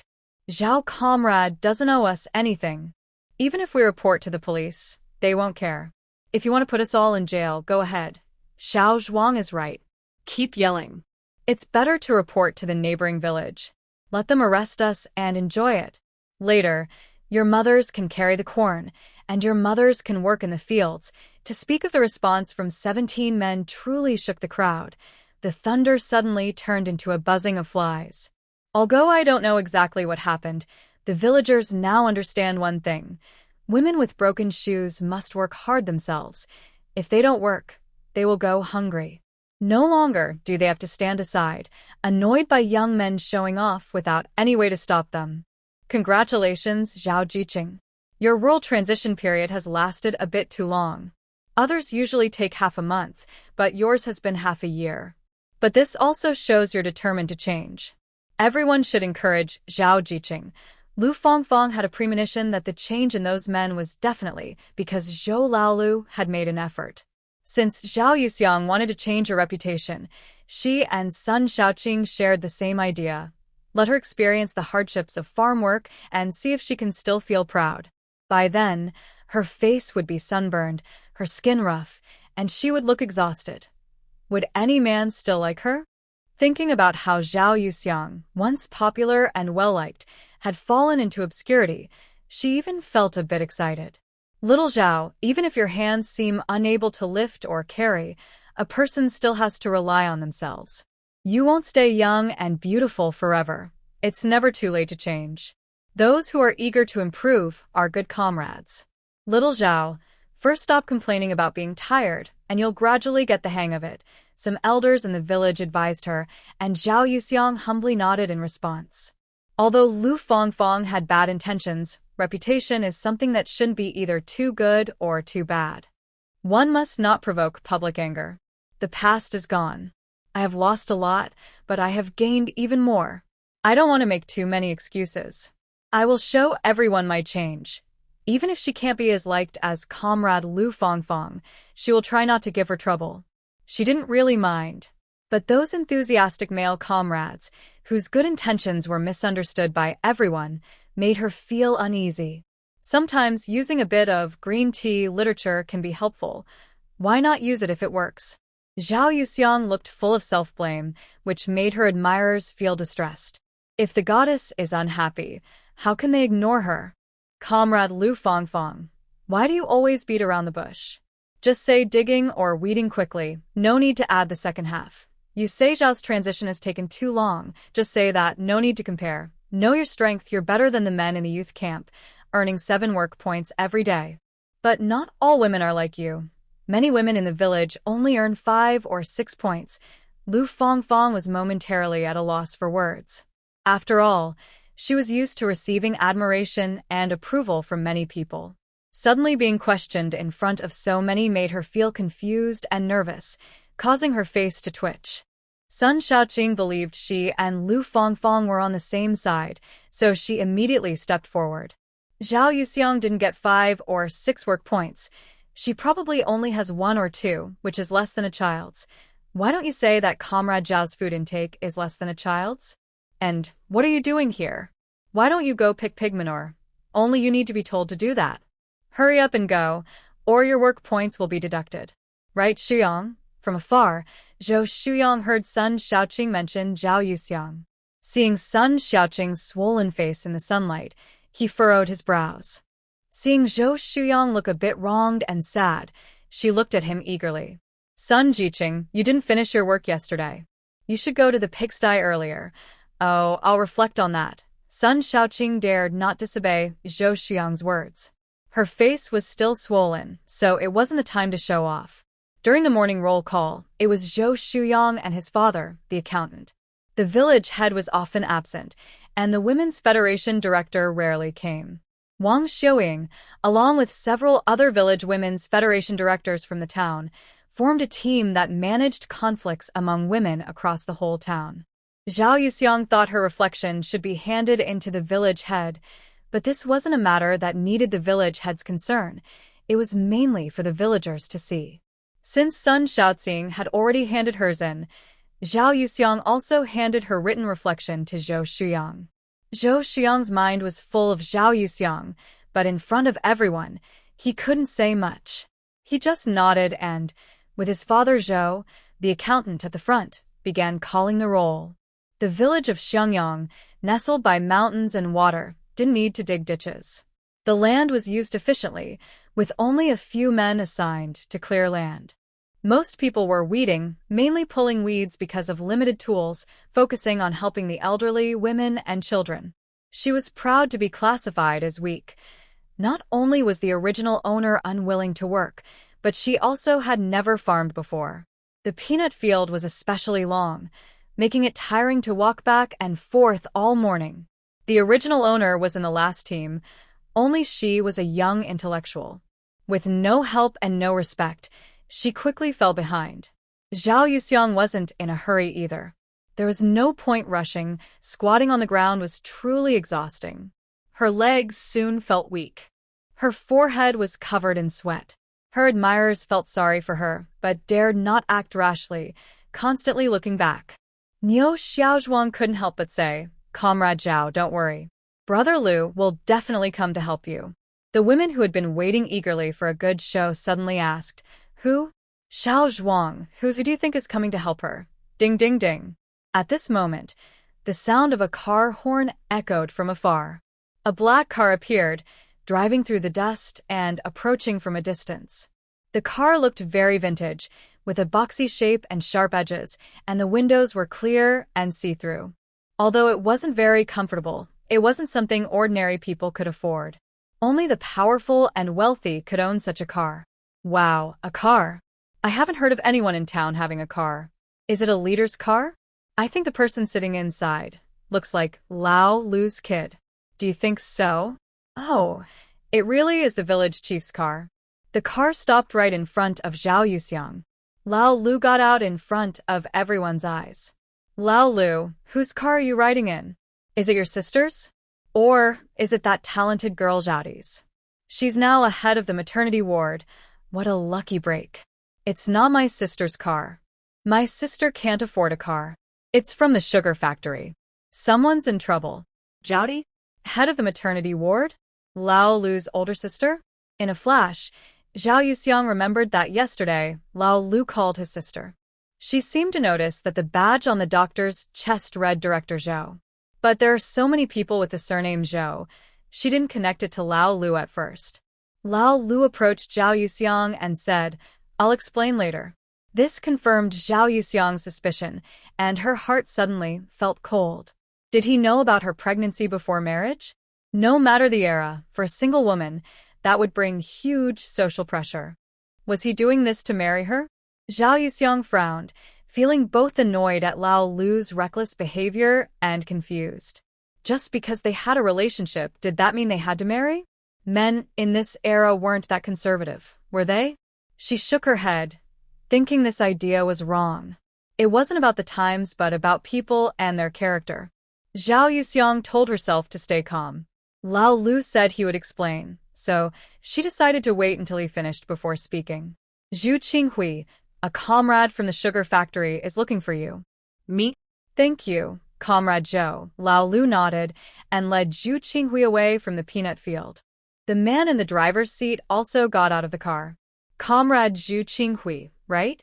I'm Lu Feng, the factory director's assistant. Zhu Qinghui wiped his hands on his pants and shook hands with Lu Feng. Hello, Assistant Lu. I'm Zhu Qinghui. I wonder what's the matter that made you come all this way? The factory has already started bringing in equipment, and the workload is quite heavy. They need educated colleagues like Zhu Jiqing to start work early. The factory has arranged dormitories, so Zhu should pack his things and go with me today. This news caught Zhu Qinghui a bit off guard. He instinctively looked at Zhao Yuxiang, but then he saw the half-smile on Lao Lu's face from last week. Zhu Jiqing, what are you hesitating for? The sugar factory needs you. Hurry up and go back with Assistant Lu, Lao Lu said. Let me tell you, Assistant Lu is very busy. He came all the way here just to pick you up, and he hasn't even had a sip of water. Do you still have the nerve to delay him? Zhu Qinghui was speechless and could only muster the courage to get into the car. He didn't see Assistant Lu bow slightly toward Lao Lu, nor did he see Lao Lu nod. He also didn't notice when Assistant Lu, as he opened the car door, casually glanced at Zhao Yuxiang again. The factory director, who only wanted to be a hands-off boss, was willing to personally go to the factory to arrange a rival for his woman. If he couldn't see people's true nature, how could he remain loyal? As the car drove away, villagers started asking again. Old Lu, are you going to work at the sugar factory? Or, do you know someone there? Has the sugar factory started hiring? My cousin just finished high school and is very quick at work. It'll be a few days before they start hiring. My dad will announce it on the loudspeaker. Just go and apply. That's great. Lao Lu, are you a leader at the factory? Everyone looked at Lao Lu. Being a leader at 25 was impressive. But Lao Lu just smiled without answering. The villagers didn't dare to ask further, as they didn't hold much hope. The Lao family's 5 sisters all worked in the county town. People had tried to persuade them to stay, but the family always replied there was no position available. If there was a job, they would notify everyone. Whether they could get hired was up to chance. The village chief was fair and unbiased, so even if villagers felt uneasy, they respected him. Everyone's mind was on the sugar factory. The new factory would need to hire about 100 people. They were busy working but secretly hoped that someone from their family or relatives could get hired as a regular worker. Then it would be a great honor. When Lao Lu approached Zhao Yuxiang, few people paid attention, except for Lu Fengfeng. At this moment, He Qiuping, who usually stayed out of others' affairs, asked, "Do you think Zhao Yuxiang really likes the village chief?" "I don't think so. Did you hear what Zhou Shuyang's mother said yesterday?" She said Zhao Yuxiang only broke off her engagement with Zhou Shuyang to return to the city. Zhao Yuxiang also said that Zhou Liumu was only there for one day, meaning he was her fiancé, for just one day. It's as if she might not be in Xiangyang village anymore someday. Lu Fongfong carefully recalled yesterday's events and asked, Qiuping, what exactly do you want to say? Qiuping replied, I heard that in other villages, some educated youths are returning to the city. Some are recommended to go to the workers, peasants, and soldiers' university, and others have factory quotas. If I could go back to the city, do I still want to marry Zhou Laolu and stay in this broken place for the rest of my life? Because the village chief is fair, Qiuping feels that the chance of returning to the city is slim. She also thought that Lu Fongfong had helped her a lot, so she warned her that Zhou Laolu was hard to deal with. Men like Zhou Laolu, even Zhao Yuxiang might not be able to tame him, but he has good external conditions. Lu Fongfong looked on silently as she stood in front of Zhao Yuxiang, talking about Zhou Laolu. She was already 22 years old. Day after day, year after year of hard work had worn down her unrealistic hopes. Her household registration was still in Xiangyang village. She was a grown woman, and her children were 2 or 3 years old. From initially dismissing her fate and giving up until half a month ago, when she met Zhou Laolu in the village chief's house dressed in a green military uniform, she suddenly wanted to get married. But now... Are you angry? Zhou Laolu looked at the cold-faced Zhao Yuxiang, but he felt like laughing. Because his wife's face was sunburned red, only her eyes looked fierce. This fierce yet adorable look not only had no killing power, but made people want to tease her into crying. When she cried loudly and waved her little pink fists at him, how cute would that be? Zhao Yuxiang saw Zhou Laolu's lips curling into a smile and felt both annoyed and angry. You're still laughing. This is a serious matter. Zhou Laolu pretended to be serious and said, Yes, Comrade Zhao is right. Don't be angry, Comrade Zhao. The worries you have won't actually happen. I'm not the type to give up easily. Zhao Yuxiang shot him a look that said, Think carefully about what you're saying. Both of them spoke at the same time. Zhao Yuxiang's knowledge about sex was limited, so she asked, Just tell me, how can I be sure I won't get pregnant?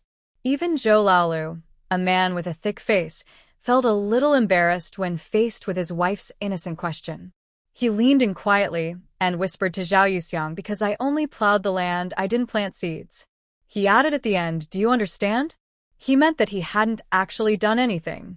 Zhao Yuxiang's cheeks also turned a bit hot, but could she really trust him? If she gets pregnant, she will have to give birth. She can't just erase a life that has already begun. If she keeps the baby herself, it will be very difficult and risky for her and the child's future. She can't marry quickly just because of the pregnancy, especially without love or trust. Sooner or later, they will start to resent each other, repeating her parents' mistakes. Zhou Laolu saw Zhao Yuxiang's hesitation and thought to himself that his wife was truly innocent and pure. If you don't understand, I will take you somewhere tonight and you'll see I'm not lying. Where are we going? She asked, still worried about the night. You'll find out tonight. Zhou Laolu wouldn't say more, knowing that if he told her, she might refuse because she was so innocent. Zhao Yuxiang thought that if Zhou Laolu was unsure of her intentions, he wouldn't leave a ticking problem like a bomb. Also, from the Zhou family's point of view, if she used the pregnancy to threaten them, they would refuse and Zhou Laolu might ruin his future and face jail. Right now, it was clear the Zhou family was unhappy with her and thought she didn't deserve Zhou Laolu. Yesterday, Zhou Laolu's eldest sister must have asked about the pregnancy possibility. If she was really pregnant, the Zhou family would have already come to find her. Thinking this made Zhao Yuxiang feel more at ease. Maybe, subconsciously, she trusted Zhou Laolu and believed he wouldn't do anything harmful to herself. Yuxiang, you're tired. Why don't you come sit under the tree? The sun is hot. Zhou Shuyang saw Zhao Yuxiang again, dressed in a white shirt and black pants, and smiled. Although he didn't think much about matching outfits, no one else dressed like that except him and Yuxiang. They looked very good together. He quickly walked faster, carrying a military water bottle. Yuxiang, I see you didn't bring water, so I brought some for you. Drink a little, you're hot. No, I'm not thirsty. Zhou Shuyang looked gentle, with fair skin and simple features, not very delicate but comfortable to look at. But in this time period, that kind of comfort made him seem weak and fragile, not someone who could handle tough things, especially when compared to someone else. Brother, I wasn't lazy when I was young. I still knew to bring you water when you were thirsty. Zhou Laolu snatched the water bottle from Zhou Shuyang. Zhou Shuyang, who was much shorter, looked annoyed but didn't dare to complain, like a scolded little wife. He frowned and looked up at Zhou Laolu, who was rough and wild, pouring water into his mouth. The water dripped down his chin, passing over his Adam's apple, and his black vest was stained with water spots. The prominent Adam's apple from the side looks very alluring and is a unique charm of men. Zhao Yuxiang slightly looked away. Zhou Laolu handed her the water bottle. I left you a few sips. Brother, you just drank. How can Yuxiang keep drinking? Zhou Laolu shot him a glance. What are you pretending to be so clean for? Do your bowls even have your name on them? Then give me yours. I'll take a sip first. Zhou Shuyang reached for the water bottle, but Zhou Laolu held it tightly and even pushed Zhou Shuyang's hand away. No way, you're not even thirsty. How do you know I'm not thirsty? I came all this way, Zhou Shuyang argued. Walking a few steps and you're still talking? Comrade Zhao not only came over but also worked. Enough, are you guys being childish or not? On the surface, Zhou Laolu was scolding Zhou Shuyang, but he was actually hinting that she should hurry and drink. Zhao Yuxiang couldn't stand to watch anymore. His shameless behavior was too much. Zhou Shuyang watched Zhao Yuxiang drink from the spout, his eyes reddening with frustration. He kept comforting himself that Yuxiang was using his water bottle, and he would drink again when he got back. Thinking this, Zhou Shuyang's ears turned slightly red. Zhou Laolu squinted, watching his silly younger brother with a love-struck look, knowing exactly what he was thinking. Just as Zhao Yuxiang put down the water bottle, before Zhou Shuyang could speak, Zhou Laolu snatched it away. I still need a water bottle. This one, give it to me. You don't mind, little brother? Zhou Shuyang opened his mouth, wanting to refuse, but worried Yuxiang would think he was stingy. After all, his cousin said he didn't even have a water bottle. But, little brother, you've really grown up, you're sensible now, know how to respect your older brother, you have a bright future. After saying this, Zhou Laolu simply hung the water bottle around his neck, and Zhou Shuyang could only nod reluctantly. Zhao Yuxiang shot a quick glance at Zhou Laolu. Zhou Laolu gave her a flirtatious wink. Little brother, you're here to help Comrade Zhao with the work, right? Since I'm free, let's go together. Comrade Zhao, you should rest under the tree. Brother, what's wrong? Just doing some work shouldn't be too hard. If Comrade Zhao can do it, so can you. Zhou Laolu dragged Zhou Shuyang back to the spot he had just pulled from.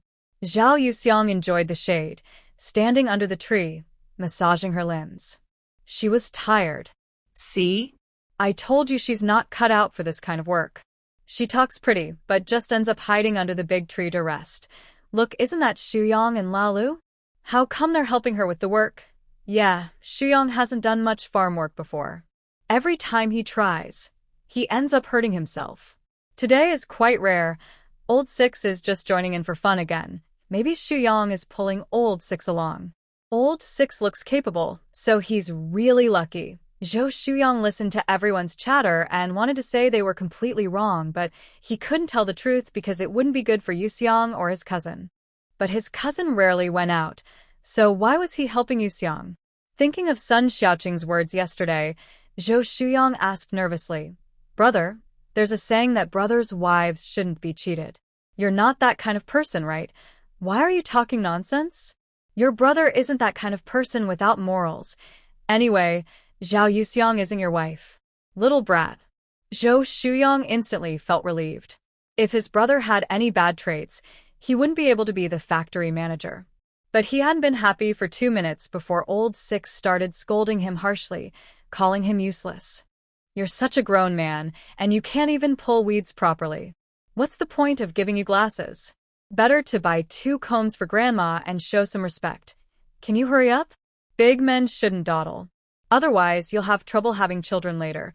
Look at how he throws 4 or 5 piles of weeds in one go. And you, standing here scattering grass everywhere. You're just in the way. Get lost and go pick weeds behind. Old Six scolding didn't stop, making villagers glance at Zhou Shuyang from time to time. Yuxiang, If I had a brother like this, I'd really thank him. Zhou Shuyong felt very wronged. He just wasn't cut out for farm work. That's why he was a scorekeeper. He's only 21 or 22, and his cousin really should give him some face. Yu Xiong was resting behind him. Hearing his cousin scold him like that, she might think he's useless. With that thought, Zhou Shuyong lost his temper and worked twice as fast. Old Six raised an eyebrow, thinking he'd have his turn to scold later. The villagers watching soon saw that Zhou's cousin had left everyone behind. 2 people working is faster than 1, huh? The 2 big men who don't usually do farm work left us behind. Can Shuyong be called a big man? At most, he's a young guy. Look how fair his skin is. Everyone burst into laughter, and Zhou Shuyong's face turned red. He looked no different from the village men, and Yu Xiong had said his skin was fair, and he looked clean. Everyone stopped joking. It's getting hotter as noon approaches. Hurry up and finish the morning work. It's so nice to go home and lie down. Group leader said that working is the real task. Zhou Laolu didn't join in the teasing. He kept working without stopping, so he finished quickly. Zhou Shuyong watched him eagerly. Zhou Laolu rested the shovel under his arm and lit a cigarette. Why are you watching me? Even picking grass takes so long. What else can you do? Hurry up or I'll take the person away first. The person was obvious. Zhou Shuyong suddenly panicked. Brother, wait for me. I'll be there soon. Yeah, I can tell you're quick at some things. What? Young brother Zhou Shuyong didn't understand what his cousin was talking about. It didn't sound good. No problem. Hurry up, I'll go wash my hands. Oh. Zhou Shuyong's face was sweating a lot. His cousin was sweating too, but he looked completely unbothered. It made him jealous.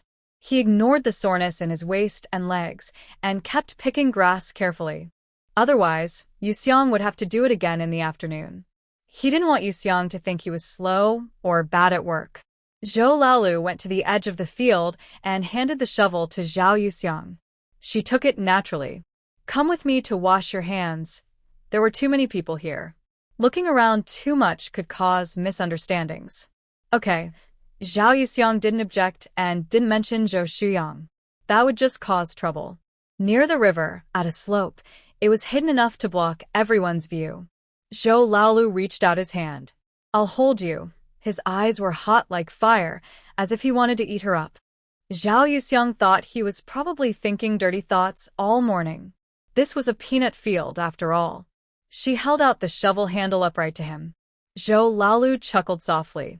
You're so stingy. He covered her hand with his big hand and pulled her down the slope. When they reached the bottom, he kept pulling her forward.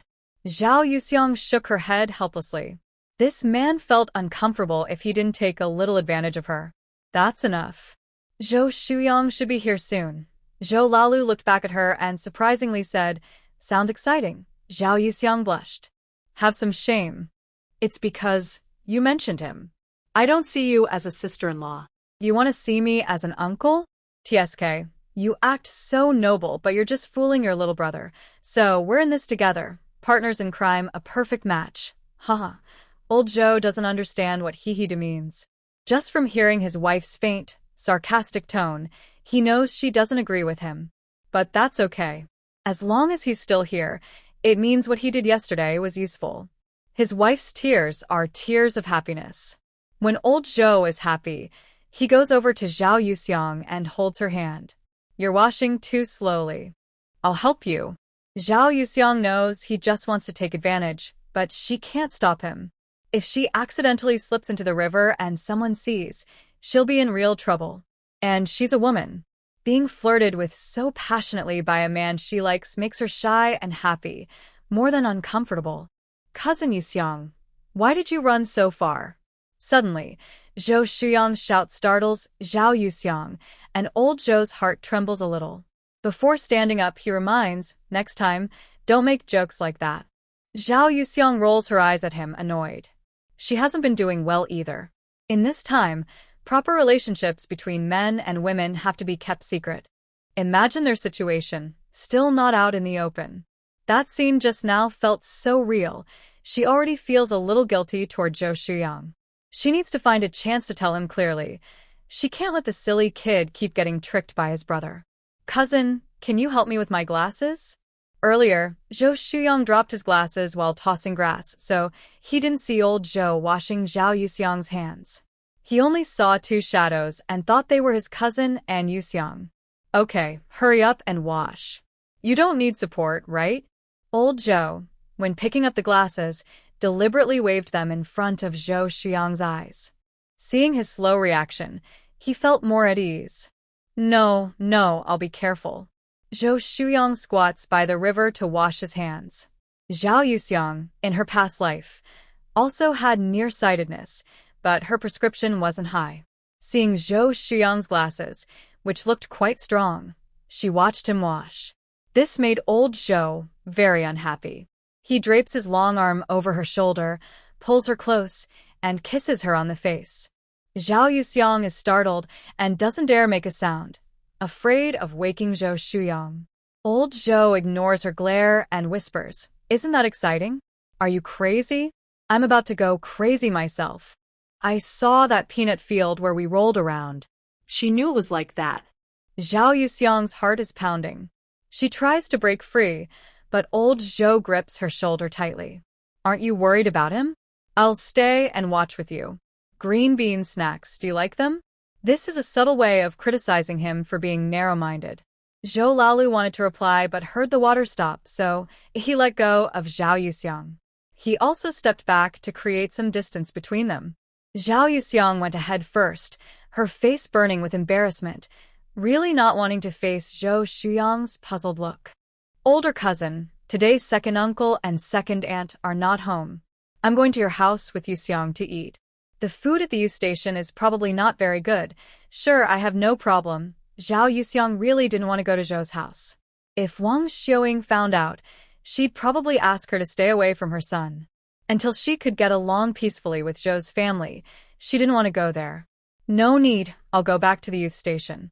I haven't told them anything anyway. This is easy to fix. Little brother, you go tell them at the youth station. I'll go home and cook." Zhao Yuxiang still wanted to say she wouldn't go, but Zhou Lalu gave her a meaningful look. Zhou Shuyang also had no objection. He couldn't cook. He could only run errands. "Yuxiang, no one is at second uncle's house. Just go, I'll help you tell them at the youth station." As soon as Zhou Shuyang left, Zhou Lalu said, "My grandma went to visit her old friends. Go to my grandma's place." Zhao Yuxiang looked at Zhou Lalu. "Have you planned this all along?" Zhou Lalu, exposed, was not nervous at all and looked quite proud. "I've been thinking about this since I saw that guy." "What's wrong? Don't you miss the meals I make? You do cook quite well." Compared to some young workers who made half-raw, burnt food, Zhou Lalu's cooking was considered delicious. Better than the men chefs at the state-run restaurant? Zhou Lalu didn't forget. His wife had mentioned yesterday about the man at the state-run restaurant. "You cook even better." Though it was true, was it necessary? Zhao Yuxiang really couldn't understand. How could such a tough man say so many shameless things and do so many embarrassing things? You just need to know this. This advantage of yours is a clear sign. If you find 10 or 8 more, your standards will rise. He looks down on those worse than him, so he can only like her. Zhao Yuxiang's lips twitched. Had she unknowingly fallen into a trap? The old lady Zhou's house had a low earthen wall, and from afar, you could see the yard. It was a vegetable field, neatly stacked firewood for main rooms and a kitchen. Next to the kitchen was a large poplar tree, and the yard was shaded by many trees, with cicadas constantly singing. When she pushed open the door, Zhao Yuxiang felt as if she had entered a different world. "The longer I stay here, the more I feel that my past life was just a dream, and this present world is real. Do you want to eat noodles or stir-fried dishes? Just some simple noodles. Soup noodles or dry noodles? Have you tried dry noodles?" "Yes, I have." "Let's have dry noodles." "All right." Zhao Yuxiang saw Zhou Lalu pick a big eggplant and pull out 2 small green onions. She followed him into the kitchen.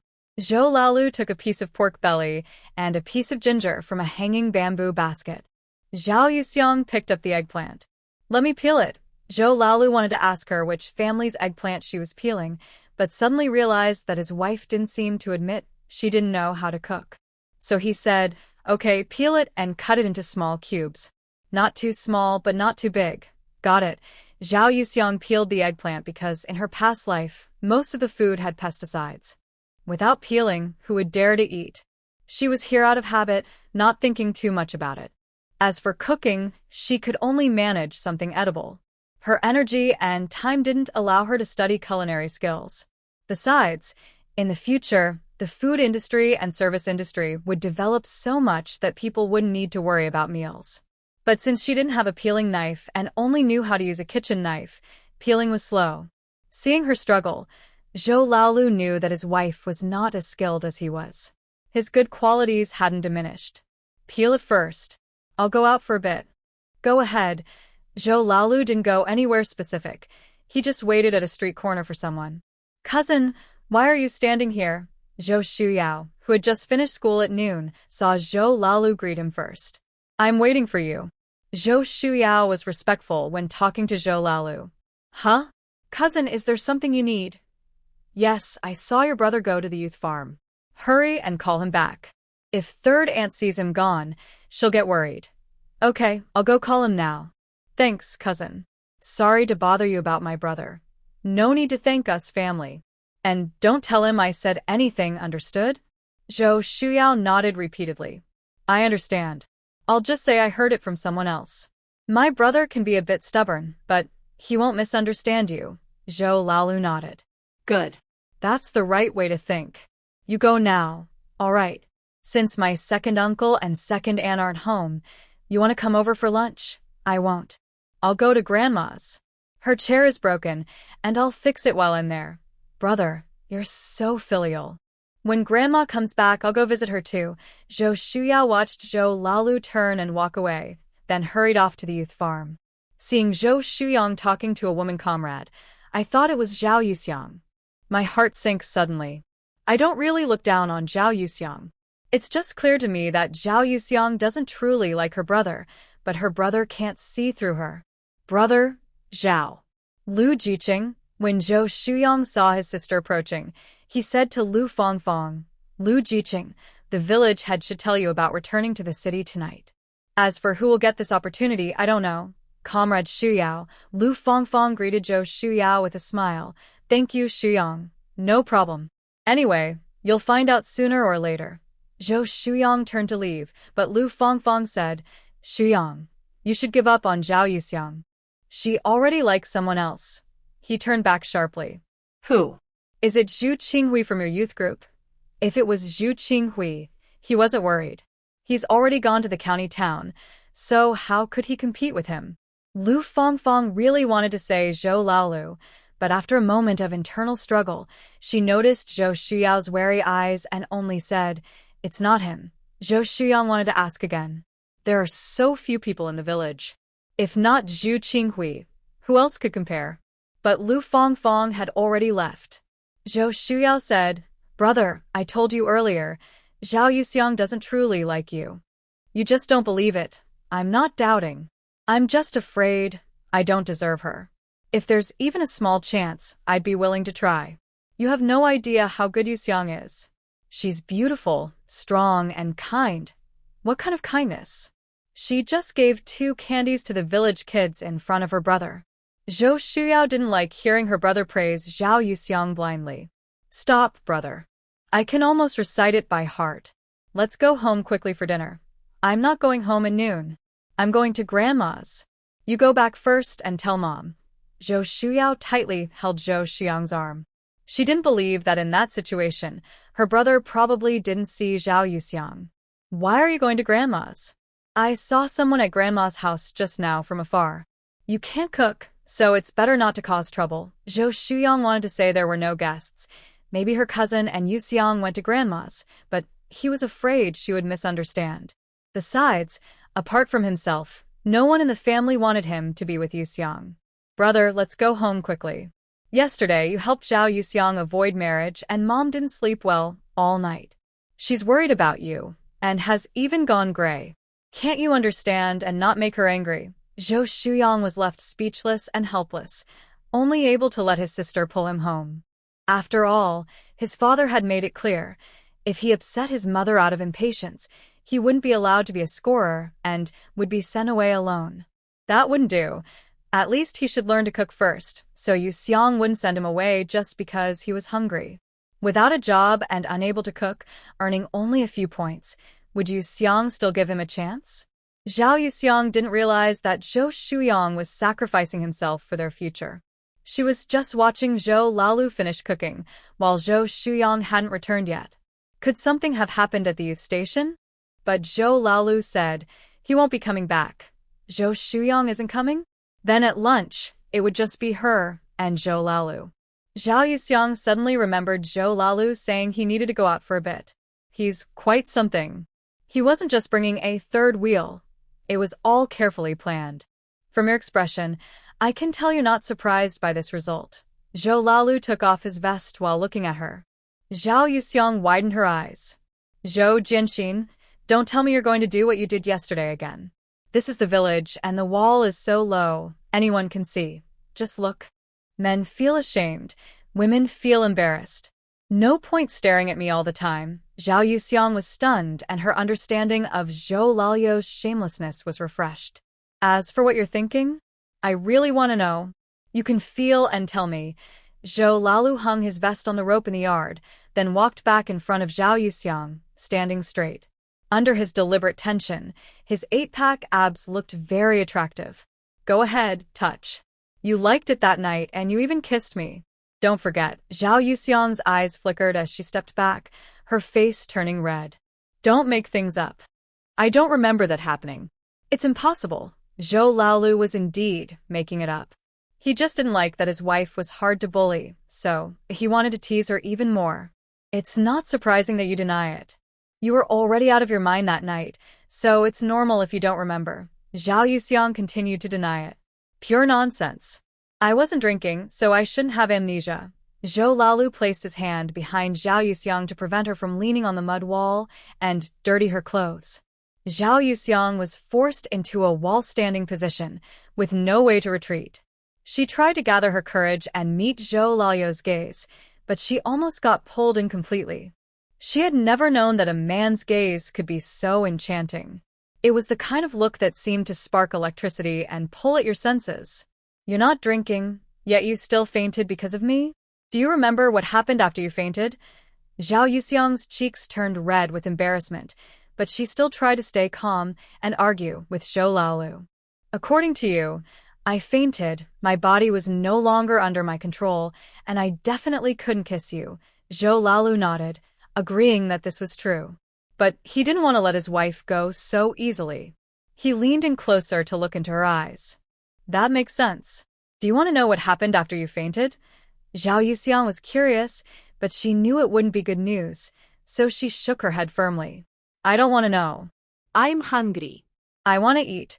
Zhao Yuxiang really didn't want to push Zhou Lalu away, but she felt that if she hesitated even for a second, he would have a lot to say. So, President Zhao chose to fight back in a bold way. Xiang, you're not that cold or indifferent. Facing a top man like me, how can you say you want to eat? Can eating compare to eating me, Xiang? Food can be eaten anytime, but I can't always be available. You better seize the chance. Zhou Lalu kept talking, and Zhao Yuxiang almost started to believe him, especially with the last line. I see, you're tempted. I knew you couldn't resist my charm. Zhao Yuxiang hesitated for just a moment, and Zhou Lalu suddenly leaned in and kissed her. This kiss was not just a gentle touch or a quick peck. It was a full-scale, passionate attack. Their first real kiss as husband and wife, one that she would never forget. You have no idea how sexy and captivating a man's aggressive, hot, and intense kiss can be. It makes your heartbeat race as you feel the rush of hormones. His dominance gives you a mysterious and exciting experience. Compared to Zhao Yuxiang, who was inexperienced and unsure, Zhou Lalu's swift and bold approach quickly overwhelmed her. Almost losing her balance, Zhou Lalu caught her and lifted her up. Zhao Yuxiang opened her eyes and saw Zhou Lalu licking his lips, still wanting more. Her mind went blank for a moment, and her face grew even hotter. Xiang, you really are sweet, Zhou Lalu said seriously. Zhao Yuxiang covered his eyes with her hand because she couldn't bear to hear such words. Do men have this kind of obsession? Having to say it out loud makes her feel awkward and shy. Zhou Lalu suddenly lost sight and chuckled. First time is awkward, second time gets easier. The more you do it, the less shy you'll feel. You wish. Mainly, I think you're beautiful no matter what. Whether I'm greasy or not, let me down. Zhou Lalu released Zhao Yuxiang and said, so, you still need to take more action. That way, you won't get tired of hearing it and I won't have time to talk. Zhao Yuxiang felt a bit tired and made a pause gesture with her hand. Kissing is even more tiring than working on the farm. Can that be scientific? But her body trembled slightly. She patted her face, afraid to dwell on it. Hurry up and wash your hands before dinner. If you're late, the noodles will turn into a mess. Zhou Lalu cleaned the basin thoroughly, poured clean water, and Zhao Yuxiang washed her hands. He then sliced a cucumber. He served the sweet egg drop soup made in the small pot and carried it to the main hall. He took a clean towel and handed it to Zhao Yuxiang. Then he picked up the sliced cucumber, hugged her, and sat down in the main hall to eat. Tonight, my dad should talk to you young people about going back to the city. Zhao Yuxiang glanced at him, confused about what he meant. Why this reaction? Giving up on going back to the city, Zhao Yuxiang shot him a quick look. Sleeping with you isn't even effective, so what's the point of hoping? Zhou Lalu chuckled softly. Don't you want to ask how they decide who gets the spot? Maybe you still have a chance. Zhao Yuxiang played along. Really? Little village chief, tell me how they choose. I'll try harder. The city is so good. Even though Zhou Lalu could tell his wife was deliberately teasing, he still looked annoyed. Trying hard is useless. I already know everything. Your mom divorced your dad, and your stepsister made that spot. It's clear she's just waiting for you to mess up. She has a wonderful fiancé, and what about you? Are you just going to suffer? Zhao Yuxiang asked foolishly. Don't I have a promising partner too? Zhou Lalio's eyes brightened. Xiang, you didn't mention an agreement partner. Are you trying to seriously test me? Zhao Yuxiang. Did she fall into another trap? I really give up on you, Lao Lu, Zhou Lalu chuckled. Xiang, don't worry. In 3 or 5 years, or at least 1 or 2, Zhao Tingting will step on you. I'll make her pay back double. Hearing the name Zhao Tingting, Zhao Yuxiang was momentarily stunned. She realized Zhou Lalu was talking about her stepsister. This is the reborn heroine Zhao Tingting from this story. The unfortunate part is, she didn't come through reading a novel, but only found out about it after arriving here. So, will Zhou Lalu really become an obstacle in the careers of the main characters? Why didn't you 2 kids call your second older brother to come over for dinner? I've already cooked for him. Zhou Shuyang responded faster than Zhou Yaoyao. Mom, my older brother went to Grandma's house to eat. Zhou Yaoyao was full of questions. She realized her brother knew her second older brother was at Grandma's house. Why didn't he mention it earlier when she said there were guests? Did her second brother notice her brother went to the youth station when he visited Grandma? Or did her brother call her second older brother to eat at their house beforehand and mention he was going to the youth station? After all, her brother would want others to know he is engaged to Zhao Yuxiang, even though Zhao Yuxiang prefers to keep it quiet. It probably was like that. I know that. This morning, he went to the supply and marketing cooperative in town to buy a lot of things for Grandma. Grandma wasn't home at noon, and he had to start a fire himself. Zhou Yaoyao, go call him to eat at our house. Mom, I just came back from school and saw my second older brother from afar. I called him, but he said he wouldn't come. Zhou Yaoyao praised her own cleverness for calling from a distance. Her brother couldn't have misunderstood her talking about her second older brother. In truth, Zhou Shuyang didn't dare think too much. He wanted to quickly move past this topic and avoid going to Grandma's to call her second older brother. What if he saw Yuxiang with her second older brother? His mom might criticize Yuxiang again. Later, he would tell his second mother and Grandma, and they might even get so angry they would scold Yuxiang harshly. Mom, don't worry about my second older brother. He's been through tough times in the army and can handle a meal.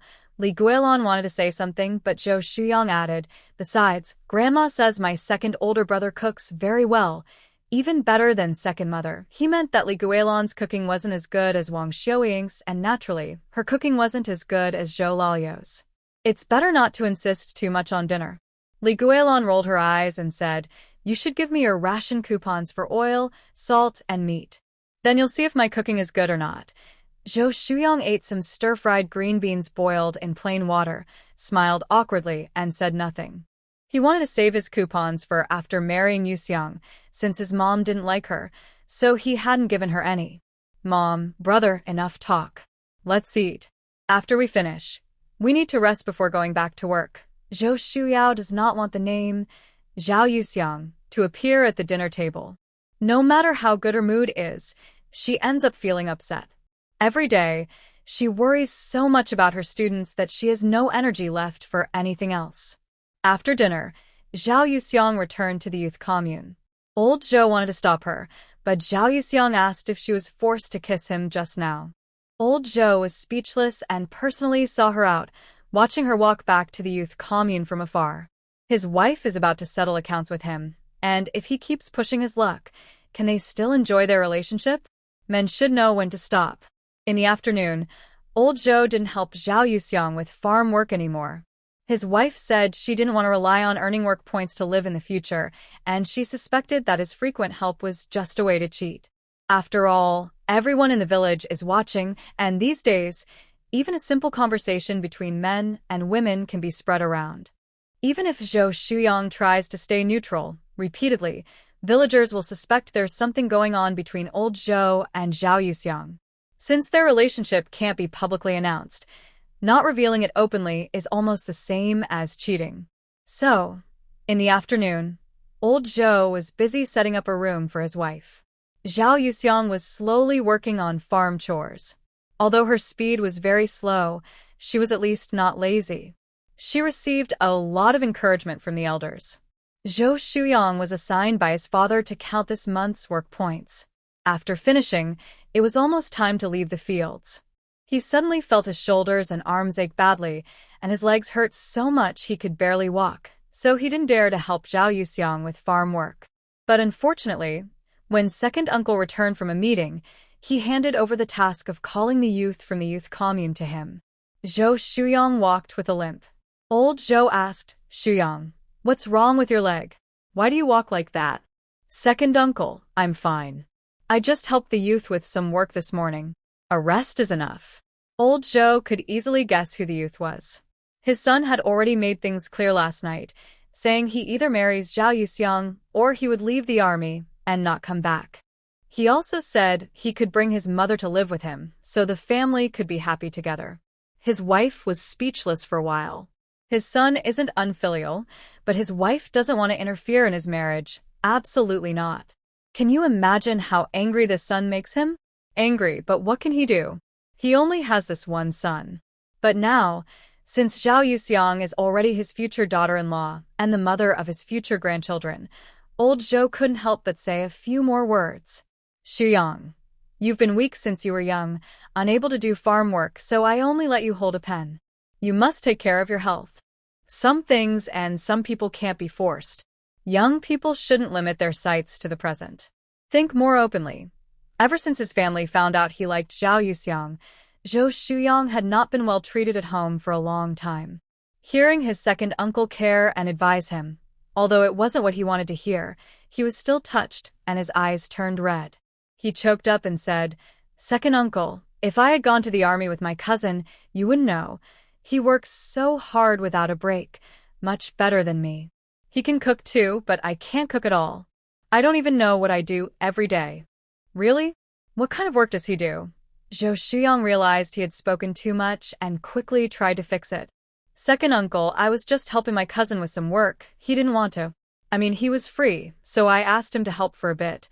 Oh, old Zhou nodded knowingly, understanding what was going on. But this silly kid was tricked and didn't realize it. What will happen to him in the future? "Shuyang, second uncle, what's wrong?" Old Zhou cleared his throat. You're a lucky kid." Shuyang probably didn't understand what he meant. Zhou Shuyang scratched his head and said, "Second uncle, I think so too. Look at how little hardship I've had. Doesn't that mean I'm lucky? This naive kid, if he doesn't suffer now, he'll suffer even more when he's old." Watching Zhou Shuyang's stumbling figure, Old Zhou thought he should arrange things for his son and be nicer to Shuyang in the future. Comrade Shuyang, are you going to the youth camp? After a whole day of collecting pig manure, just before dark, Sun Shaoqing, rubbing her sore shoulders, saw Zhou Shuyang and ran toward him immediately. The strong smell of pig manure almost made Zhou Shuyang faint. He couldn't help but say, You smell a bit strong. Sun Shaoqing's face stiffened for a moment, but she didn't want to offend her beloved, so she took a few steps back. Sorry, Comrade Shuyang. When I saw it was you, I forgot. Sorry, it's okay. Zhou Shuyang thought Sun Shaoqing was a female comrade and didn't want to dwell on it. Sun Shaoqing silently followed him. As they approached the youth camp, they saw Zhao Yuxiang about to leave. Zhou Shuyang quickened his pace. Yuxiang, perfect timing. Oh, Comrade Shuyang. Zhao Yuxiang looked over and saw Sun Shaoqing pressing down on Zhou Shuyang, just enough to kiss his chin. Should she pretend not to see these two people? Zhao Yuxiang hesitated for a moment and then returned to the youth commune. She couldn't just ignore the two people and walk past, right? What's going on outside? Oh, nothing. Zhao Yuxiang made an excuse. Even if she didn't look at it from the perspective of fellow women like Sun Shaoqing, she had to consider that Zhou Shuyang was at least Lao Lu's younger cousin. Speaking of Zhou Shuyang, he really didn't have time to pay attention to Zhao Yuxiang. Since he could remember, this was the first time he had physical contact with a woman beyond a handshake. His mind was buzzing and confused. Unexpectedly, he found that although Sun Shaoqing's appearance wasn't perfect, she was very soft and her lips were soft too. This wonderful feeling temporarily overshadowed the smell of pig manure. Pig manure? So maybe it's not that I smell bad after all? Sun Shaoqing blushed, but suddenly had a bright idea and thought this might be her chance. So she said, Shuyang, if you get to know me better, you'll see I also have a good side. After saying that, she hugged Zhou Shuyang, burying her face in his neck. Her hot breath and pounding heart hit Zhou Shuyang hard. He was overwhelmed and reacted in a way he shouldn't have. Zhou Shuyang pushed her away, and her touch was soft and warm, like an electric shock, causing him to pull his hand back. You, get up quickly. I came to the youth commune for something. He paused for a second and added, The village chief asked me to. Sun Shaoqing, hearing that he wasn't here specifically to find Zhao Yuxiang, blushed and helped Zhou Shuyang to stand up. Zhou Shuyang's face suddenly looked calm, and he gritted his teeth to hold himself together. He didn't dare ask why a woman was so strong. Shuyang, let me help you up. No, you don't need to touch me. I said I can do it myself. Zhou Shuyang sat up from the ground, then pushed himself to stand, swaying a little in the process. Noticing Sun Shaoqing's awkward posture and her worry that he might fall, a strange feeling crossed his mind. Shuyang, what's wrong with your leg? It's nothing. Just rest for a bit, and it'll be fine by tomorrow. Let's go quickly. Considering Sun Shaoqing's enthusiasm and the tension with Yuxiang, he didn't explain much. The two entered the youth commune. Sun Shaoqing was the first to shout. Everyone, are you all here? Comrade Shuyang has something to discuss with everyone. Lu Fongfong and He Qiuping exchanged quick glances and hurried out. Two single male youth also followed them into the yard. Dear fellow educated youth comrades, the village chief asked me to inform everyone to visit the village committee. Zhou Shuyang looked at Zhao Yuxiang behind the crowd, wanting to explain something, but Sun Shaoqing blocked his view. Comrade Shuyang, let's go quickly. When they arrived at the village committee yard, old Zhou was already waiting there.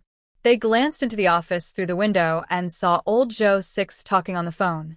Old Zhou cleared his throat and said, I called everyone here because I have something to tell you. The third textile factory in Beijing has a job opening for a worker, and it has been given to our village. Sun Shaoqing was unaware beforehand and felt a bit confused. The other two male educated youths were also surprised. Village chief, since there's only one spot, and you called us all here, does that mean the decision isn't made just by you and the other officials? Lu Fongfong asked, then glanced at Zhao Yuxiang with a faint, mocking smile, as if laughing at her overconfidence. Zhao Yuxiang ignored her, already sensing the meaning, probably that the villagers would vote. Indeed, Lu Fongfong's chances seemed higher. But such matters could still have surprises. It might turn into another good show. Little Lou, you're right. Today's meeting was to seek opinions from above and to adopt the majority's approach, voting by the villagers. Since you all are the last group of educated youths to arrive, and you come from Beijing or nearby, and none of you are married or settled in Xiangyang village yet, you all have a chance to participate in the selection. But we still need to ask for your personal wishes. Even if you're chosen, it doesn't guarantee you'll become a formal worker. Think it over. You have one day to consider, and the day after tomorrow, we'll hold a meeting for everyone to vote on site. At this point, Sun Shaoqing looked at Lu Fangfang and frowned, saying, if the villagers choose, everyone will definitely pick Lu Fangfang. The two male educated youths also looked at Lu Fangfang, and suddenly the atmosphere among the youths became strange. Returning to the city meant a completely different life. It was almost like a rebirth. Shaoqing, don't say that. Until the result comes out, no one knows who will be chosen. Yes, the final result depends on the votes. There's nothing more to discuss. You can go back to the youth point. With the return to the city on the horizon, Sun Shaoqing, who was love-struck, no longer found Zhou Shuyang attractive and followed the group back to the youth point. Zhao Yuxiang walked at the back, hearing footsteps behind her, and deliberately slowed down. Before old Zhou Sixth could cover her mouth, she turned around to face him. Old Zhou Sixth immediately put his arm around her waist. Zhao Yuxiang blushed and said, don't touch me. Hurry up and take me to see it. Old Zhou Liushi thought for 2 seconds before letting go. He couldn't upset her now. If he did, nothing would happen that night. Don't worry, have you eaten? Yes, but not as good as your cooking. Let's go quickly. Old Zhou Liushi chuckled softly. I didn't mean that. I just asked if you've eaten. Zhao Yuxiang also smiled and said, then you should reflect on why I said that. Being confident is also a sign of self-love. Huh. People with no shame never know humility. Are we going or not? Zhao Yuxiang was a bit anxious. She wanted to know the difference inside and outside her body, but it was late at night now. Standing opposite her was a big gray wolf. A very hungry one. She just wanted to get an answer quickly, go back to the youth commune to sleep, and not always be on guard against the hungry wolf. Yes, I will definitely do what I promised. Old Zhou could guess what his wife was afraid of, but this only made his desire to conquer stronger. At such times, if he didn't show himself, wouldn't that be a disservice to the moonlight and the beauty?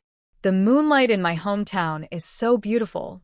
I never saw it when I was young. Later, at 15, I joined the army. During the first 2 years of tough training, I was so exhausted I could fall asleep with my eyes closed, often confusing day and night. Zhao Yuxiang listened as old Zhou Liushi talked about dangerous missions, how he went 10 days without sleep, how he hid in the mountains for 2 months, and how he missed the steamed buns from the mess hall the most. After that mission, I started to like cooking. Whenever I had a break, I would be in the kitchen because Lao Li's meat always smelled too strong, because raw meat has a stronger smell. Old Zhou Liushi looked at Zhao Yuxiang, feeling that at this moment, she understood him. They looked at each other silently. After a long while, old Zhou Liushi cleared his throat and said, there's something I feel a bit embarrassed to say. Haven't you noticed any scars on me? Zhao Yuxiang carefully recalled and thought she hadn't noticed any scars on him, except for around his groin area. While she was thinking, old Zhou Liushi suddenly wrapped his arms around her waist and whispered close, after thinking so much, it seems you haven't stopped stealing glances yesterday. Zhao Yuxiang, who had fallen into the trap, hesitated. Should she admit it or not? Not admitting would go against her principles. Maybe I looked a few times. There are only a few glimpses. You can't see clearly. Maybe now I should look carefully, but under the moonlight, it might be hard to see. It's better to feel with your hands. Zhao Yuxiang pushed him away, her cheeks burning. You must have been a rogue in your past life. I feel like I was Tang Monk in my past life. You are my queen. I've suffered for 9 lives, been wandering alone, so this time, heaven sent you to me. In this life, I don't seek the highest Buddha, only to admire the beautiful, charming woman. Zhao Yuxiang was surprised and wanted to laugh. Smooth talker. You're so poetic, but you're clearly a flirt. If this were the 21st century, with this height, looks, and words, You'd definitely be a charming heartbreaker. Flirty poet or rogue. I just want to make you smile. Come on. They stood at the alley entrance. Zhou Lalu pointed inside, and Zhao Yuxiang hesitated before walking in. Zhou Lalu followed quietly, speaking softly. I found someone to give us scar removal medicine. You're such a narcissist. Just tell me if you like me or not. What does that have to do with me? When you make your decision, do I even know you? I once dreamed of you. Do you believe that? Zhou Lalu was talking nonsense. Zhao Yuxiang spat. Bah. They reached the back of a courtyard. Zhou Lalu grabbed her and patted the wall. You stepped on my hand. I'll help you up. This is someone else's house. But you'll get what you want. A thought flashed through Zhao Yuxiang's mind, but she couldn't grasp it. When Zhou Lalu also got up, he picked her up onto the roof. Zhao Yuxiang finally realized what he was about to do. She whispered angrily, Zhou Jinxin, don't tell me this is the wedding you attended. Do you want to listen to others? Then let's change places. You idiot. Who has brothers sneaking around to eavesdrop like this? Why don't you trust me? I came all this way. Haven't you heard enough yet? Who has such a boring hobby? Coincidentally, I haven't heard either. Let me down. Shoo. Hearing the door opening below, Zhao Yuxiang's heart was pounding. Then came the voices of a man and woman. Honey, let's do it 3 times today. No, I have to work tomorrow. Work? Stay home and rest. I'll handle everything with my parents and sister-in-law, so no one will say anything. Farmers have to work the land. How can I just rest at home? I'd be scolded for slacking. Oh, don't worry. Wash up first. My mom said to clean yourself well. Let's do it together so we can get in quickly. Next came the sound of rushing water. Zhao Yuxiang felt as if she had a fever, her face hot and sweaty, and she wanted to cover her ears with her hands. Old Zhou grabbed her hand and hugged her in his arms. What's that noise outside? There's no sound. Hurry and lie down, wife. I just want to. In the end, Zhao Yuxiang was carried down from the roof by old Zhou. She got the answer she wanted, because the heroine in this scene clearly expressed how she felt. And her legs were numb, unable to touch the ground. Old Zhou even teased her. Is that all your willpower? Look at how wet your clothes are from sweating. Zhao Yuxiang resigned herself and leaned on old Zhou's back, letting him carry her back. She couldn't tell him that she had imagined being with another man again and again, listening to such things, which was extremely painful. There was no such thing as willpower. Seeing she didn't answer, old Zhou shook her gently. Did you hear clearly just now? You probably weren't thinking about anything else and didn't catch what was happening, right? Zhou Jinxin, are you strong enough? Are you doing well yourself? We are fundamentally different. I don't want to hear it, but old Zhou insisted. I don't need to hear that stuff. Just seeing you makes me want it. And that guy, every time he trains, is always holding me back. I'm always the first. Understand? Zhao Yuxiang trembled weakly, feeling helpless. Old Zhou was momentarily stunned, and then suddenly realized. Afraid of making his wife cry out of embarrassment, he stopped teasing her. When they were close to the youth commune, old Zhou finally put Zhao Yuxiang down. She quickly ran away. Old Zhou stood there and laughed for a long time. He was a bit shameless. But so what? To get his wife. Everything was worth it. That night, Zhao Yuxiang slept very restlessly. Sometimes she dreamed she was crying, sometimes she heard those annoying sounds, and sometimes she got lost in the mountains, chased by wolves. As a result, the next day, Sun Shaoqing was surprised when she saw Zhao Yuxiang still hadn't woken up. She also saw Lu Fangfang writing something and couldn't help but ask, Lu Fangfang, you don't need to write a self-criticism. Why are you working so hard so early in the morning? Lu Fangfang tucked the note into her book. I saw a passage in a book yesterday, and it suddenly inspired me, so I wrote it down. Sun Shaoqing pouted and didn't say anything further. After all, Lu Fangfang had no grudge against her. There were so many people in the village. She couldn't choose whom to like or dislike. She could only blame herself for not being as outstanding as Lu Fangfang in her usual behavior. Today, Lu Fangfang was cooking, so she left quickly. Sun Xiaoqing finished her self-criticism and went to wash up. He Qiuping slowly got up and saw the book on Lu Fangfang's bedside table, then looked at Zhao Yuxiang, who was turned away. After struggling for a long time, she couldn't hold back. She was surprised after reading the note. Hearing the noise outside, she quickly put it back and glanced at Zhao Yuxiang before leaving. Knock, knock, knock. Sun Xiaoqing kept knocking loudly. Although her face was not as swollen, this was a great opportunity. Waking her up felt satisfying. Zhao Yuxiang, breakfast is ready. Zhao Yuxiang was awakened. She turned her head and looked coldly at Sun Xiaoqing. Do you know that scaring someone can be dangerous? Sun Xiaoqing wanted to say she was overreacting, but Zhao Yuxiang's words made her silent. Yesterday, if someone had seen what happened, do you know what that would mean? It meant she was involved with Zhou Shuyang. Whether Zhou Shuyang wanted to marry her or not, her reputation would be ruined. Naturally, returning to the city wouldn't matter to her anymore. Zhao Yuxiang. Sun Xiaoqing wanted to thank her, but felt shy and couldn't speak. Zhao Yuxiang told her to go out first. Xiaoqing, has Zhao Jiqing woken up? She's awake. Leave her be. Zhao Yuxiang woke up late, so she ate late and left late, almost missing Zhou Laolu, who came to find her. Comrade Zhou, are you looking for Zhao Jiqing? She's already gone. Oh, here's something for you. He Qiuping pretended not to know and asked, Fong Fong, what did you write to him? Are you still holding on? I've given up long ago. It's just my blessings. Zhou Laolu looked at the note and sneered. Watching him clutch his chest and act dramatically, Zhao Yuxiang was very happy and said, It's okay. I can hide in the shadows. Actually, she was curious about what Lu Fangfang wanted to do. Old Zhou whispered, Then you should stand closer.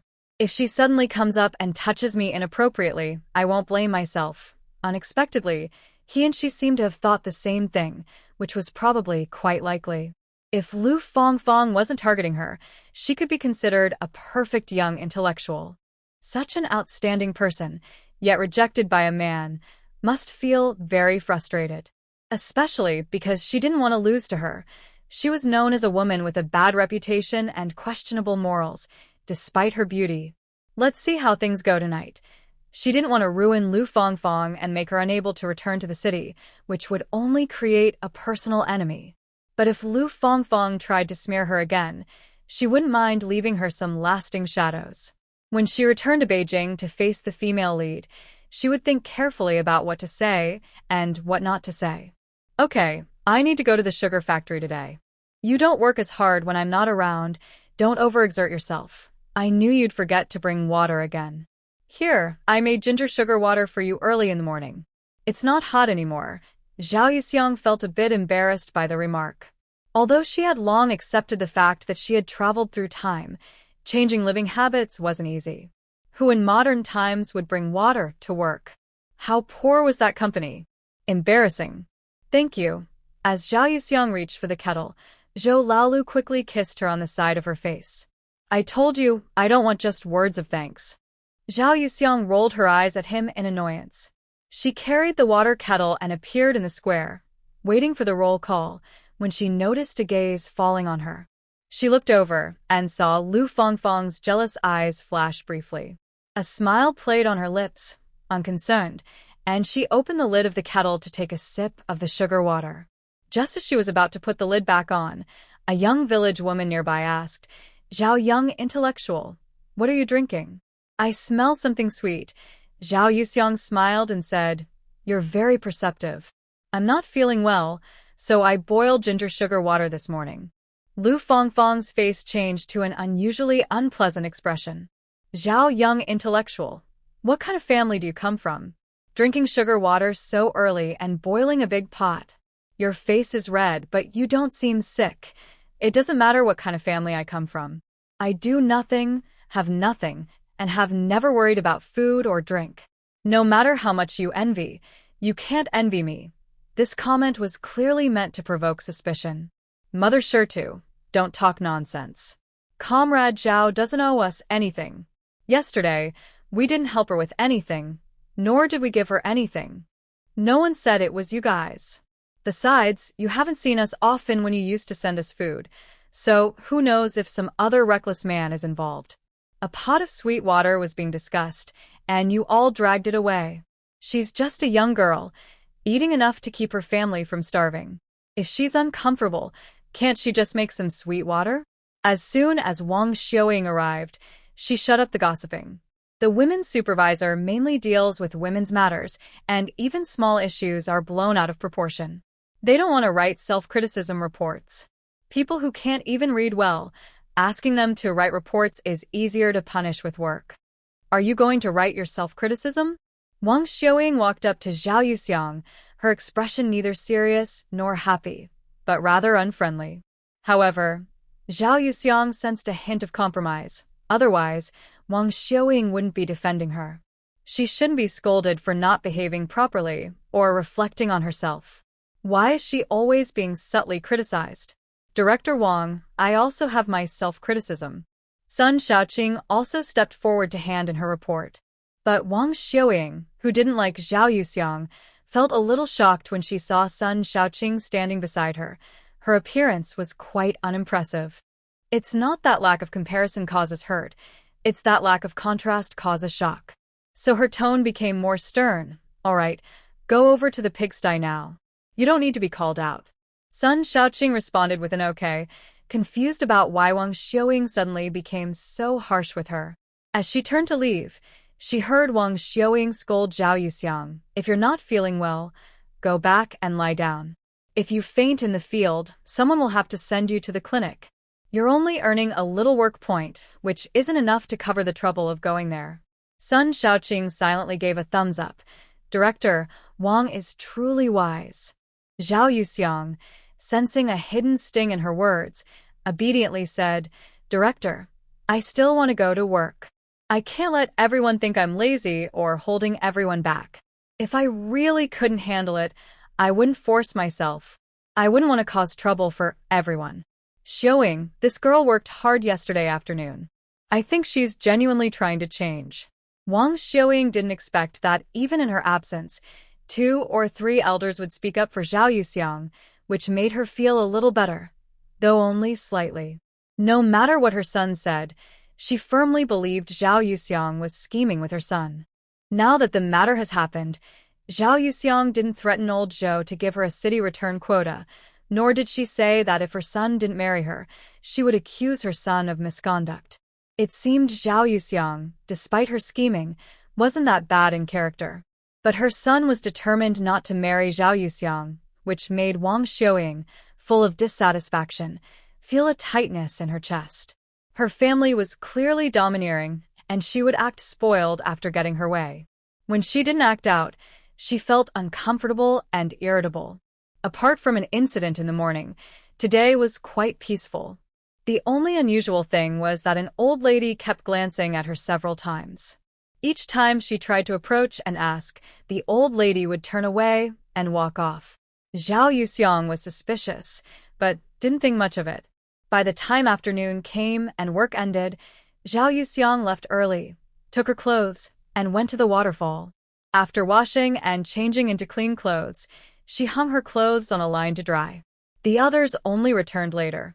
Lu Fangfang saw Zhao Yuxiang looking fresh and clean, while her own clothes, shoes, and hands were muddy and grass-stained, and she still smelled sweaty. Qiu Ping, Fangfang, let's go wash our clothes first. I'll help you cook dinner later. Zhao Yuxiang glanced at He Qiuping. Was she aware of something, or was it just a coincidence? Hearing this, Lu Fangfang had no choice but to look at the male youth. Fang Zhiqing, let's switch once. I'll cook dinner tomorrow. Okay. Lu Fangfang left with He Qiuping, asking her to watch over her while she took a shower. Unaware of her intentions, He Qiuping felt conflicted inside. When it was He Qiuping's turn to shower, Lu Fangfang kept watch for her while fixing her appearance by the river, even unbuttoning 2 buttons on her shirt. After washing, He Qiuping said immediately, Qiu Ping, I need to go to the bathroom. You can wash your clothes first. All right, go ahead. After Lu Fangfang left, He Qiuping put their clothes into separate basins and hid them in the grass. She quietly followed to the small forest. She saw Zhou Laolu, dressed in a white tank top and green military pants, standing face to face with Lu Fangfang in the woods. "Why did you call me here?" Lu Fangfang looked at Zhou Laolu, who was standing straight, handsome, and charming. Her heart was pounding. "Brother Lu, don't call me that, call me Comrade Zhou." Before she could speak, Zhou Laolu interrupted her, and her smile froze. "A little anxious," she said. "Comrade Zhou, I think I'm no worse than Zhao Yuxiang. I cherish myself more, work harder, and am more liked by everyone. I'm not less attractive than her." Zhou Laolu raised an eyebrow, and then Lu Fangfang thought she had invited Zhou Laolu to the small forest to make her intentions clear.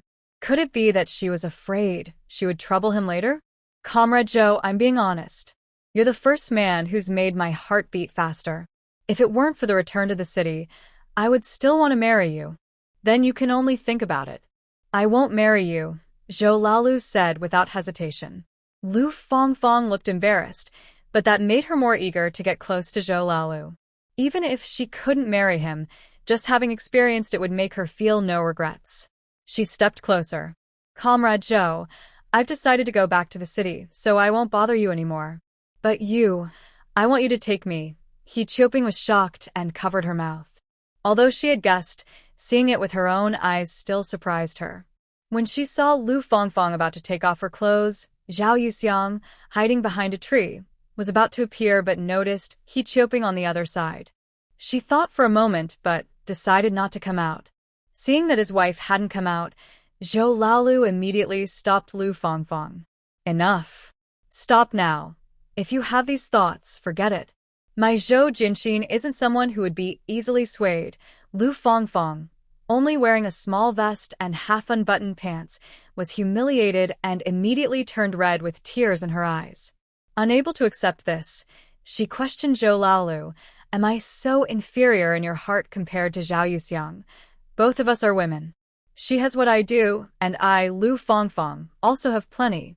Why can't you want me?" "I already said, I don't need you to take responsibility. I just don't want to regret the rest of my life. I just like you." Zhou Laolu remained unmoved. "There are many women who like me. If they all acted like you, what would I be? If you want to go back to the city peacefully, stop causing trouble. I didn't come here to see you cry. I'm warning you, don't provoke the wrong people. Otherwise, even if you return to Jing City, I have plenty of ways to get revenge for her." Watching Zhou Laolu's resolute back, Lu Fangfang cried out in despair, "What am I lacking compared to her?" "Everything. I don't believe it, I don't believe it. Zhou Jinxin, you're just as shallow as those men." Only caring about her face, Zhou Laolu's figure disappeared. He Qiuping felt relieved but also a bit regretful. She shook off those unwanted thoughts and was about to help Lu Fangfang when she saw a man. "Quick, get dressed." "You shouted so loudly, don't attract more people." Lu Fangfang looked panicked and saw Zhou Shuyang, whose face was flushed red. She suddenly realized something. "You're here? How are you here? Did you see Zhao Yuxiang? Is she also here?" No wonder he didn't want to. Turns out Zhao Yuxiang is here too. "No, he told Zhao Yuxiang. He actually told Zhao Yuxiang." Zhou Shuyang looked around. "Where's Yuxiang? Has she come?" "I haven't seen her." "You didn't see her, so why are you here?" "I came with my older cousin. I saw him going into the small woods so late and thought he was hunting for some wild game to eat. I didn't know you had made plans with him." Hearing this, Lu Fangfang started crying and laughing at the same time, then suddenly grabbed Zhou Shuyang's arm. "Zhou Shuyang, tell me, what am I lacking compared to Zhao Yuxiang? Why do you and your brother both like her? Tell me." They argued back and forth, not noticing Zhao Yuxiang leaving or He Qiuping leaving. Lu Fangfang's top was low-cut and showed her waist. Zhou Shuyang couldn't bear to look at her and looked up at the sky. "Lu Jiqing, you must be mistaken. I asked my older brother and he wouldn't try to take my wife away." Old Zhou, the sixth, quietly said a harsh word, but Zhou Shuyang didn't hear it. "You fool, you and Zhao Yuxiang broke off your engagement. She isn't your wife," so Zhou Jinxin naturally said he wouldn't try to take her. But Zhou Shuyang shook his head. "It's not like you said. Since we were kids, my older brother and I liked different people. He doesn't like the ones I like. I'm not saying Yuxiang is bad, I mean my brother and I just have different tastes." You're wrong. Lu Fangfang reached out and held Zhou Shuyang's face, insisting he look at her. I'm not talking about anything else. Zhou Shuyang, just tell me, where am I lacking compared to her? Zhou Shuyang was forced to look at Lu Fangfang. Actually, Lu Fangfang was quite pretty and easy to look at. Her skin wasn't as fair as Zhao Yuxiang's, but it wasn't dark either. Lu Jihong, you don't need to compare yourself to anyone. You have your own special qualities. Lu Fangfang suddenly asked, Zhou Shuyang, how far have you and Zhao Yuxiang gone? Huh? What do you mean, how far? Lu Fangfang, unable to win over old Zhou, suddenly wanted to conquer Zhou Shuyang. She wasn't sure if her vanity was driving her or if she wanted to get back at Zhao Yuxiang or old Zhou. She didn't know anything. Without hesitation, she hugged Zhou Shuyang and kissed him. After He Qiuping left, she didn't hesitate for long and went to the place in the village where people often washed clothes. Sure enough, she saw several older women and young wives. She pinched herself and cried, Annie's sisters-in-law, can you help me find Fangfang? She's gone and I'm very worried about her. What happened? Don't worry, take your time. How come Lu Jihong is missing all of a sudden? We were over there, washing and bathing, and Fangfang said she needed to go to the bathroom. It's been over half an hour, and she still hasn't come back. They are all women who love women, so I don't dare shout loudly, afraid others might hear and talk nonsense. Please, can you help me find Fangfang? Oh, we've lost her for so long. Let's stop washing and focus on finding her first. He Jiqing, where were you just bathing? Quickly take us there. She might still be in that area. He Qiuping took 7 or 8 women from the village and first looked in the small woods in the opposite direction. After searching for a while and not seeing anyone, He Qiuping said, she probably wouldn't go into the small woods. It's full of bugs there. Who knows? Let's go inside and check. Once inside, it was terrible. From afar, Lauda saw a man and a woman passionately kissing, both not dressed properly.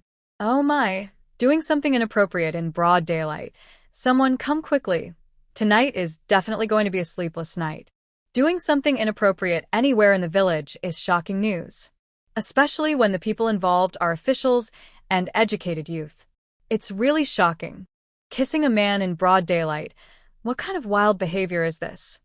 What's wrong with city folks? City people are just as capable of mischief as us rural folks.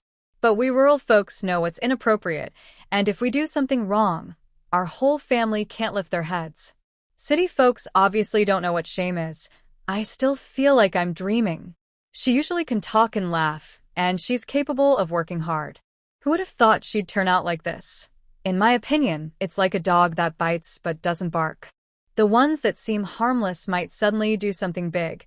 At this moment, Zhao Yuxiang's suitor also said, so, she's just bored and looking at comrade Inyang Zhao. Zhou Shuyang, you're really blind. Can Zhao comrade look anything like her? Sun Shaoqing couldn't understand Zhou Shuyang at all. She wiped her tears and asked, Zhou Shuyang, so you broke off your engagement with Zhao Yuxiang not because she wanted to, but because you liked her? And you liked Lu Fangfang instead. Oh, so there's another one? Zhou Shuyang is impressive. There are only 4 single women-educated youth, and 3 of them are interested in him. That's remarkable. Shuyang, tell us. Look at her crying so much.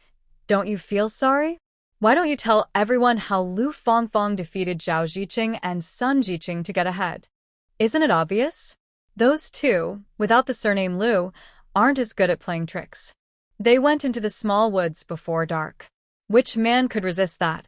Zhou Shuyang was on the verge of collapse, feeling nothing but regret for following his cousin into the small woods. He couldn't hear anything, only knew that it was all over. Lu Fangfang, you shameless woman. You flirted with my son in broad daylight. You're going to ruin him. I only have this one son, and you're trying to ruin him. Today, Li Guilin will fight you. Lu Fangfang pushed Li Guilin down. Mom. Are you okay, Lu Fangfang? How can you push my mom? Knowing there was no hope of returning to the city, Lu Fangfang was full of anger and hatred, with nowhere to vent. She decided to give up and fight back. Do you think I, Lu Fangfang, would fall for your son? Are you joking? Your son is such a fool, clumsy, blind, and stupid. I wouldn't even look at him. Even if he was the only old bachelor in the village, villagers couldn't stand it and stepped forward to argue. Lu Fangfang, how can you talk like that? Flirting with Xu Yang in such a shameless way and looking down on him? Are all women from the city like this? None of your business. If Zhou Shuyang didn't have feelings for me, what could I do? Let me tell you, just because you're many doesn't scare me. A single slap can't make a sound. It's not just me and Zhou Shuyang who are embarrassed. Lu Fangfang's words angered everyone even more. But as she said, women are naturally at a disadvantage. No matter how they explained, once it got out, others would think the people from Xiangyang village had issues. Everyone looked at her with hatred, wishing they could swallow her whole. Old Zhou and Wang Xiuying were both very worried. The main person involved was Zhou Shuyang. They exchanged glances, about to suggest Zhou Shuyang marry Lu Fangfang. Suddenly, loud applause broke out. It was Zhao Yuxiang. Zhao Yuxiang understood the difficulties of the Zhou family. Such matters are hard to oppose, and people would say they are bullying with power. Lu Fangfang, do you think only you are a troublemaker? Are we all just eggs? You think you're invincible barefoot and can trample on others? At most, you'll drag us all down with you. Zhao Yuxiang, if she had a bit more sense, Lu Fangfang really wanted to rush forward and strangle this scheming woman. Without Zhao Yuxiang, she wouldn't have lost. Without Zhao Yuxiang, she wouldn't have been so reckless to try to conquer Zhou Shuyang, losing her chance to return to the city. Zhao Yuxiang was unafraid and stepped closer. It seems you've forgotten your last name is Lu. You've forgotten you still have parents, siblings, and relatives. You've forgotten you have teachers and classmates. Lu Fangfang suddenly trembled.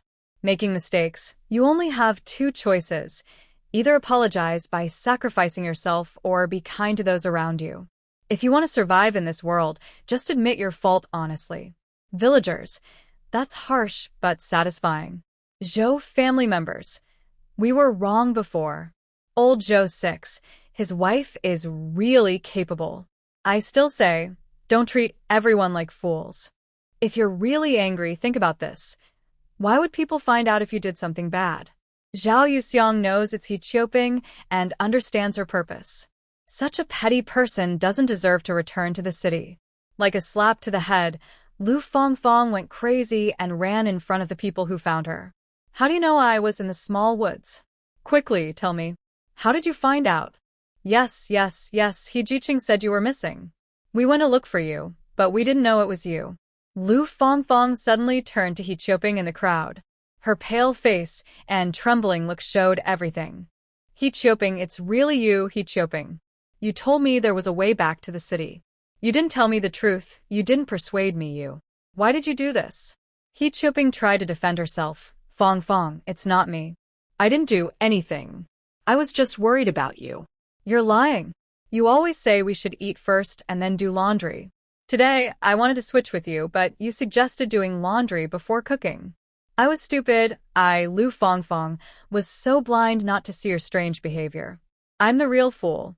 I didn't expect that the dog I called wouldn't bite me, but would be right beside me. How does this relate to going back to the city? I don't understand. Does our village have a quota? Old Zhou finally spoke up. There is indeed a chance to go back to the city. There's only one spot, and everyone will vote tomorrow. For now, we'll settle this matter first, and the vote for returning to the city will be held tomorrow. Zhao Yuxiang then said, while everyone is here, I might not be chosen, but I want to say this first. I give up running for the spot. This is a big matter about going back to the city. How can you just give up? Are you stupid? You're the stupid one. Do you think she's worth voting for? Don't forget how all the young men in the village are crazy about her. Maybe someday, it'll be the same scene again. Enough. Wang Xiuying couldn't stand it anymore. Stop spreading false rumors. You're forcing good people to get into trouble. If something really happens, what will you do with your face? Lu Fangfang, are you willing to marry Zhou Shuyang? Old Zhou asked. Li Guilin, I don't agree.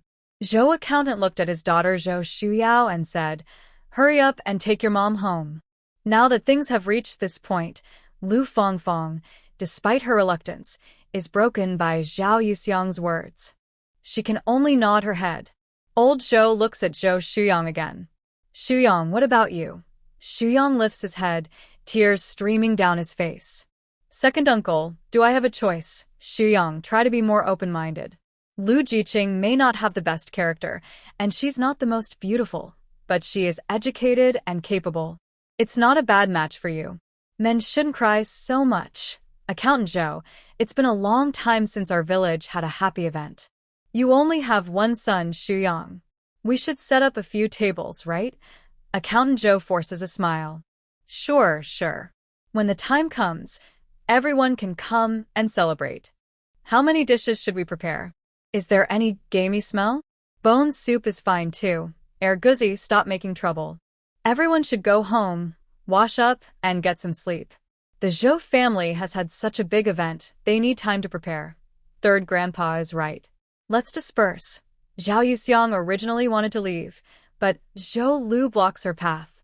Zhou Shuyang notices this and realizes that what Sun Shaoqing and Lu Fangfang said is true. He feels even more wronged and starts crying loudly. Wu, Tang, Tonga, you said you wouldn't fight over the bride with me, but you… What? Crying and making a scene is embarrassing. Accountant Zhou, unable to watch, kicks Zhou Shuyang on the back. Shuyang cries even louder. It's all your fault. If you had agreed for me to marry Yuxiang early, would Yuxiang even look at my cousin? Would she kiss Lu Fangfang? Lu Liuxiu, both angry and amused, says, others don't know, but I do. How could I not understand what's happening? I can leave, but why can't you? If you're not up to something bad, why are you so stuck? Accountant Zhou and old Zhou's faces change as they realize what's going on. Wang Xiaoying immediately scolds. You're such a shameless woman. My son doesn't want her, so she's using Shuyang as a practice target. Puffed. Shuyang sobs, crawling to find Zhao Yuxiang. Zhou Lu blocks her in front, giving a warning look. Shuyang trembles and dares not move. Third brother, don't be angry. Things are already like this. Why not just be happy and handle it properly? Your family can't get past it, and everyone won't forget. Without today's events, that girl would still be fine. Accountant Zhou knew this well, and even thought that if Zhao Yuxiang, who is lazy and flirtatious, were replaced, he would worry more about his son. Clearly, someone like Zhao Yuxiang isn't the kind of girl who would genuinely settle down with his son. He also saw that Zhao Yuxiang breaking off the engagement with his son was because she had her eyes on Xiao Lu. What could he think? His son can't compare to his older brother. Second brother, I understand what you're saying, but maybe you'll need to support us a bit later.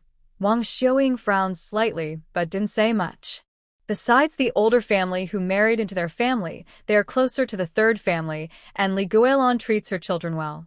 Forget about the two families' talk. You two should prepare yourselves. If you need help, just say so. Accountant Zhou nodded and saw Zhou Shuyang still lying on the ground, so he kicked him. Idiot, get up quickly. Whether you marry or not, you have to marry. Yuxiang. Zhou Shuyang felt hopeless, tears in his eyes, staring at Zhao Yuxiang. He knew that from now on, he couldn't even call her Yuxiang by name. Old Zhou, seeing him like this, was about to lose patience. If the elders weren't present, he would have beaten him until he couldn't cry anymore. Zhao Yuxiang thought for a moment. Since it was her fault for provoking Zhou Shuyang first, she should properly end this. Zhou Shuyang, you should thank your parents. Even now, they haven't scolded you, hit you, or blamed you. Hearing this, old Zhou and Wang Xiaoying nodded, and Zhou accountant sighed deeply. Zhou Shuyang, I don't think you're stupid. You just don't want to think too much. If you think carefully about many things, you wouldn't have come to this. Do you think I like you? Have I done anything for you? Have I cared about you? And, do you really like me? Do you even know what liking someone means? How much do you know about me? Does Sun Shaoqing really like you? You just see her as a good choice in Xiangyang village, partly because of your job, appearance, and family. Likewise, Lu Fangfang probably doesn't truly like your cousin. Before returning to the city, your cousin only saw her as the best choice in Xiangyang village. And your cousin rejected her. Tonight's events were her unwillingness, her self-destruction, and her choosing an uncertain path, Zhou Shuyang's emotions gradually calmed, and as he listened to Zhao Yuxiang's words, his gaze became clearer. He couldn't help but ask, "Yuxiang, do you like my cousin?" This problem made old Zhou, Wang Xiuying, accountant Zhou, and old six Zhou all look at her at the same time. Zhao Yuxiang cleared her throat softly and said, "That's also what I want to tell you. I never intended to fall in love, but by mistake, I got involved with your cousin. In my opinion, he could have better choices than me." Old six Zhou interrupted, "But I still firmly chose you." At this moment, Zhou Shuyang finally realized how deeply his cousin looked at Yuxiang. "Yes, your cousin has already touched my heart once. Haven't you noticed that no men are around me? Do you understand what liking someone really means?" Old Zhou wasn't surprised. His son was decisive. Once he made up his mind, how could he allow other men to get close to his woman? Wang Xiuying was filled with surprise and frustration. She now understood that unless Zhao Yuxiang was wearing a metaphorical green hat, meaning her son was being cheated on, she was just overthinking. She quickly dismissed the thought. Her son would never be unfaithful. Zhou Shuyang's face changed, and he smiled bitterly. "In the end, I just can't compare to my cousin. You still don't understand. You just don't like her enough. True love means being afraid others will covet her, and even if powerless, you'll do everything you can. Finally, I want to say, you should become a mature man. Don't keep passing problems to your family. You can choose to build a relationship or reach an agreement. There are always more ways than difficulties." Zhou Shuyang looked at her as if it was the first day he met Zhao Yuxiang, with some surprise. Yuxiang gave him a solution. Just now, Lu Fongfong threatened the villagers, but it was Yuxiang who stepped in to help. At that moment, Zhou Shuyang deeply felt, "Yuxiang, I am not worthy of you. I'm so different from you. You're working hard to live, pursuing a better life. No one can bring you down. I am nothing." At this moment, accountant Zhou also felt some regret. What's wrong with not working? He's clever. His son Shuyang just needs a smart daughter-in-law, right? That third one, it's getting late. You should take Shuyang back. Tomorrow, there's more to do. The question accountant Zhou wanted to ask was suddenly stuck in his throat. He missed the chance. "Village Chief, Director Wang, I'll also head back to the youth commune. Old six, you should see the lady off." Although Wang Xiuying didn't say anything, she didn't stop him either. On the way back to the youth commune, Zhao Yuxiang said emotionally, "Suddenly, I envy you. Your parents really love you." Old six Zhou heard the hidden meaning behind his wife's words. "It's not entirely because of me that you accepted you so quickly. When life itself is a problem, some juncture becomes false pride.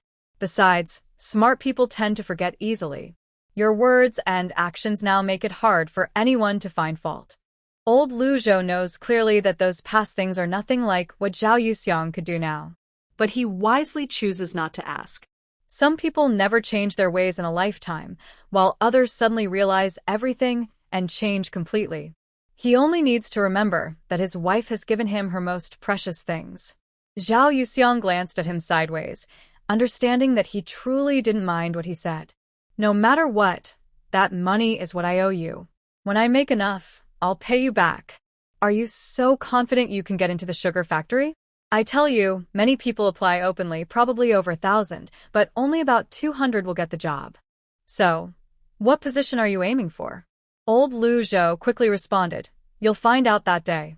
Zhao Yuxiang shook her head and smiled, thinking that anyone who could outsmart old Lu Zhou probably hadn't been born yet. On the way, old Lu Zhou behaved himself and only asked when he dropped Zhao Yuxiang off at the youth station gate, "Are you missing your mom?" Zhao Yuxiang paused, her mind flickering with a vague image, which then changed into her real mother's face. No, she should be doing fine. A woman who can still interfere in others' marriages and succeed in climbing up the social ladder, would she really have trouble staying alive? Mainly, she hasn't established herself yet, so worrying too much will only cause her trouble. All right, go home and sleep early. Old Lu Zhou watched Zhao Yuxiang push open the door, and as she closed it, she looked back at him. He wanted to ask if she knew that Zhou Shuyang had gone into the woods with him. But what's the point of asking? Growth always comes with a price. Besides, old Lu Zhou isn't a prophet. As soon as Zhao Yuxiang entered the yard, she sensed something unusual, and she heard women crying softly. When she entered the room, Sun Shaoqing and Lu Fangfang, standing opposite each other, looked at her at the same time. In the corner, curled up with messy hair, marks of being grabbed, and a face buried in her legs crying painfully. Who else could it be but He Qiuping? Zhao Yuxiang raised her eyebrows slightly. Lu Fangfang's gaze was definitely persuasive, but in reality, she had stepped on a tail and was explosive. Zhao Yuxiang, you're probably happiest now that everything's a mess. Maybe soon, I'll be calling you second sister-in-law. Lu Fangfang looked at Zhao Yuxiang, who was charming, confident, and calm, but still felt a bit unwilling. Lu Fangfang, none of this is your fault. You usually pretend to be kind and proper, but deep down you're so wild. You invite men to the small woods late at night. Aren't you ashamed? Would your mother be proud of you? Sun Shaoqing, do you have any shame? Seeing Zhou Shuyang, you can't look away. You've probably fallen for him many times in your mind, but he just doesn't like you. Sun Shaoqing is starting to hate Lu Fangfang more and more. When Zhao Yuxiang isn't around, she doesn't dare to argue with Lu Fangfang alone. But now that Zhao Yuxiang is back, she can't hold back her anger anymore. Lu Fangfang, have you liked Brother Shuyang for a long time? You don't want to go back to the city, do you? With so many younger siblings, you'd just be working like a horse. Staying here as the daughter-in-law of the accountant's family would be better. You say you like the village chief, but that's just a cover. You can't even compare to him. Zhou Shuyang is much more attractive. Am I right? You think everyone is like you, liking only those who look good but are useless. If it weren't for someone gossiping, Zhou Shuyang wouldn't even care about you after I go back to the city. Lu Fangfang, you look down on Zhou Shuyang and even force him to kiss you. Don't you have any sense of decency? Why do you look down on him? At least he wouldn't do such disgusting, lowly things. Who are you calling lowly? If you have the guts, say it again. Lu Fangfang stared at Sun Shaoqing. Sun Shaoqing glanced around and saw that Zhao Yuxiang had left without her noticing.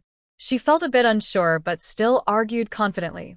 If you dare to do it, then you can't complain when people talk about it. You can say what you want, and I can hit you. If you're unhappy, go force Zhou Shuyang yourself. You're cursing me because you can't get what you want. If you can't win a man, come find trouble with me. I won't spoil you. Then she continued, why are you upset about Zhao Yuxiang? She just refused you in front of the village chief. She didn't even hit you. Hitting someone is against the law. Against the law? She made your face swell that day. So, why didn't the police arrest her? Who are you trying to scare? That was because she had no proof. You, on the other hand, are cheating. Do you dare call the police? I dare not, but do you dare? If you get me arrested, Zhou Shuyang will go to jail too. If you have the guts, go report it. Do it now. Sun Shaoqing's face turned red with anger. She usually yells loudly, but she's really not good at fighting. Zhao Yuxiang listened to the conversation inside the room. She was speechless. What are these two elementary school students? What's the point of arguing? When Zhao Yuxiang returned to her room, Sun Shaoqing seemed to regain her confidence and quickly tried to turn the situation around. If you dare to hit me, I will report to the village chief. Everyone will know that not only are you shameless and unfaithful, but you also hit people. You are already quite disgraceful, and now with the reputation of hitting others, I wonder how you will stay in the village in the future. Brother Shuyang is a villager. Can the villagers not tell the difference between their own people and outsiders? Lu Fangfang was indeed caught off guard. But she was feeling upset, so she refused to admit defeat easily and said, Zhou Shuyang is not completely useless. He's quite caring. Sun Shaoqing immediately remembered what happened yesterday when her lips touched Zhou Shuyang's. But Lu Fangfang. Ugh, Lu Fangfang, you shameless person. How can you bully Brother Shuyang? You don't like him at all. Why are you doing this? Sun Shaoqing suddenly screamed wildly several times and then collapsed on her bed, crying. Zhao Yuxiang looked at Lu Fangfang, wanting to ask if she was only satisfied when everyone couldn't sleep. But she saw tears also falling down Lu Fangfang's face. Once again, Zhao Yuxiang deeply felt that living alone is more peaceful, Having many people around is just trouble. Compared to the serious atmosphere at the youth station, old Lu Zhou, waiting alone at the village committee for a call, seemed more relaxed and comfortable, repeatedly reading his wife's self-criticism. He had read the 2 essays of 1,007 words dozens of times, each time feeling different. The most important thing was, his wife's handwriting was really beautiful, flowing and elegant, yet steady and grand. The phone only rang at 10:15. Old Lu, I guessed it would be you who insisted I call today. I left a bunch of people behind and rushed home to call you. You'd better have something important to talk to me about. Brother Dong, this concerns my happiness in the future. You need to help me handle it quickly. Is it that serious? Well, tell me, Brother Dong, have your people check on Yang Fengye's current situation. It's best if she makes this call. Yang Fengye? Isn't she the Zhao woman you asked me to check last time? Zhao, Wenji's ex-wife. What's your relationship with her family? Her daughter is a youth in our village. Oh, I see. So, you've taken a liking to her daughter. Now I understand. Wait for the call tomorrow at this time. But if she's caught your eye, is she really very pretty? Old Lu Zhou chuckled, then cursed a few words on the phone before ending the call. Old Zhou Liushi was full of hope, thinking about how touched his wife would be when she received a call from her mother. He imagined she might even throw herself into his arms. Just thinking about his lovely, soft, and beautiful wife, who would willingly hug him and look at him with gentle eyes, made Zhou Liushi feel very happy. But he didn't realize that the reality was quite different. He almost lost his wife forever. When Zhou Liushi got home, a bright light shone on him. Stand there and don't move. Wang Xiaoying held a flashlight, walked up to Zhou Liushi, shined it all over him, and kept sniffing. Mom, are you sleepwalking? What are you sniffing? Why learn that from a dog? Wang Xiaoying slapped him and said sternly, be honest. What have you been doing so late at night? Ugh, you just want to know if we've been together again, right? Why are you beating around the bush? Wang Xiaoying scolded him again, hitting him lightly. I can't believe I gave birth to such a shameless kid like you. What's going on between you two? If you can't hold back, just get married already. What's the point of delaying? Even if I can't hold back, she has to be willing to marry me. Wang Xiaoying raised her voice. What did you say? She doesn't want to marry you? Then who does she want to marry? No, I need to ask her what she thinks. You two have done things you shouldn't, and if she doesn't want to marry you, what does she want to do? When Wang Xiaoying heard that Zhao Yuxiang didn't want to marry, she immediately got upset. Her son was set on marrying her, so what was she fussing about? If she didn't want to marry, why was she sleeping with her son? Who is she? Zhou Liushi held Wang Xiaoying's shoulder. Comrade Wang Xiaoying, have you forgotten what your job is? You are the director of the Women's Federation.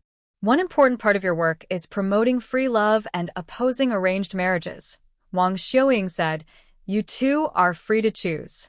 If it were an arranged marriage, could your dad and I find someone like her for you? You two are not that way. Who knows if she's innocent? If she's not innocent, who would dare to want her? Since we're free, you shouldn't interfere. If she doesn't want to marry, it just means I haven't shown enough. How have I not shown enough? Wang Xiaoying suddenly looked serious. Son, you're not incapable, are you? Zhou Liushi. If you weren't my mom, I'd teach you a lesson. Mom, if I'm not capable, what do you plan to do? Wang Xiaoying's face changed, almost crying. Son, don't scare me. I only have you, my only son. If you're not capable, our Zhou family will have no future. After 100 years, how will you face your grandfather, your great-grandfather, and your ancestors? Zhou Lalu realized he had made a bit of a big joke. Mom, I'm just joking. Don't get so upset. And don't interfere in my affairs. When it's time to get married, I will. Wang Xiaoying watched Zhou Lalu go back to his room, unsure how to ask questions. She was worried that asking too much would upset her son even more. She decided to find an opportunity tomorrow to secretly ask Zhao Yuxiang if her son was capable of handling things. The next morning, before dawn, Zhao Yuxiang was awakened by faint sounds. She opened her eyes to see everyone had already gotten up. Today, they would choose who would return to the city. The few people involved were probably too excited to sleep much. Zhao Yuxiang didn't want to join the crowd, so she slept a little longer before getting up. Breakfast was very quiet. After eating, everyone went to the village committee. Only a few villagers had arrived, and since the Zhou family was absent, some old stories were brought up again. Lu Jiqing, yesterday you and Xu Yang were in the small woods. Did you really 主动抱着他啃的啊? Did he push you away? Sun Xiaoqing's face changed as she looked at Lu Fangfang, just like everyone else. Lu Fangfang seemed to have figured out many things overnight. She casually joked with everyone. Xu Yang is the one holding the pen. How could he push someone like me, who works on the farm every day? Lu Fangfang, you really admit that you forced brother Xu Yang? Do you have no shame? Sun Jiqing, Zhou Xu Yang shouted and, in front of everyone, walked over to stand beside Lu Fangfang. If everyone is curious about yesterday's events, I'll tell you now, I was also attracted to her. Fangfang didn't force me. Lu Fangfang was surprised that Zhou Xuyang was willing to take responsibility. Her feelings were complicated. Brother Xuyang, you said you didn't like her, so why are you defending her? Sun Xiaoqing's eyes turned red again. She still found it hard to accept this situation. Zhou Xuyang glanced at Zhao Yuxiang beside him, but quickly looked away. He firmly said, I didn't like Fangfang before. Maybe I didn't even know what liking was. But from now on, I will try to like her and treat her well. Xuyang, that's the right attitude. Whether you like her or not, she's your wife. Just live well and don't think about unnecessary things. The Zhou family was like the sun in Yangtze, the backbone of everyone. Smart people naturally supported Zhou Xuyang. Lu Jiqing, don't think the workers from Xuyang, are not good at physical labor, but he does a great job with scoring tasks. In our village, there used to be 2 scorekeepers who often made mistakes, but after Xuyang took over, only he handled it himself and never made a mistake. If you hadn't taken him away, many young women would have wanted to marry him. Exactly. You can't just rely on being from the city and look down on Xuyang. We all don't agree with that. Lu Fangfang watched the scene with more complicated feelings. She was surprised by everyone's changeable attitude and realized how highly the Zhou family was regarded in Yang village. Uncles, aunts, I've heard everything you said. As long as Xuyang treats me well, I won't have any second thoughts about him. That's right. Later, Li Guilan and her daughter overheard this. Li Guilan's eyes were red and swollen, clearly having not slept well all night. Wang Xiaoying advised her, Guilan, stop fussing. At times like this, we should just stay happy and handle things smoothly. Li Guilan's eyes turned red again, but she held back her feelings and nodded. Since it was rare to hold a meeting, old Zhou wore a clean Zhongshan suit and stood at the front. Everyone quiet down. You all see this blackboard, right? It has the names of 4 young workers. If you want to vote for someone, just mark a line here. Village Chief. Why do we have to write? We don't know how. It's okay if you don't know. Later, one by one, we'll help you.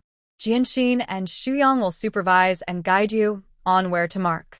Where should we point? We need to hold hands, right? What if we mark crookedly? Sanshui, Xuyang isn't a young girl. Why are you thinking of making him hold your hand? I forgot. I just remember my former teacher. Buffed. You shameless person. Everyone laughed, and the voting officially began. Zhao Yuxiang stood at the back of the crowd. Suddenly, she saw Wang Xiaoying walking toward her. Zhao Yuxiang had been standing somewhat lazily, but suddenly straightened her back and crossed her legs, appearing calm and graceful. Seeing Wang Xiaoying frowning, Zhao Yuxiang couldn't guess her purpose and felt a bit nervous. This was the first time since that night that she was alone with the Zhou family. How should she address them? Since Wang Xiaoying had not smiled at all, Zhao Yuxiang decided to call her, Director Wang. Wang Xiaoying nodded. Let's walk over here. I have something to ask you.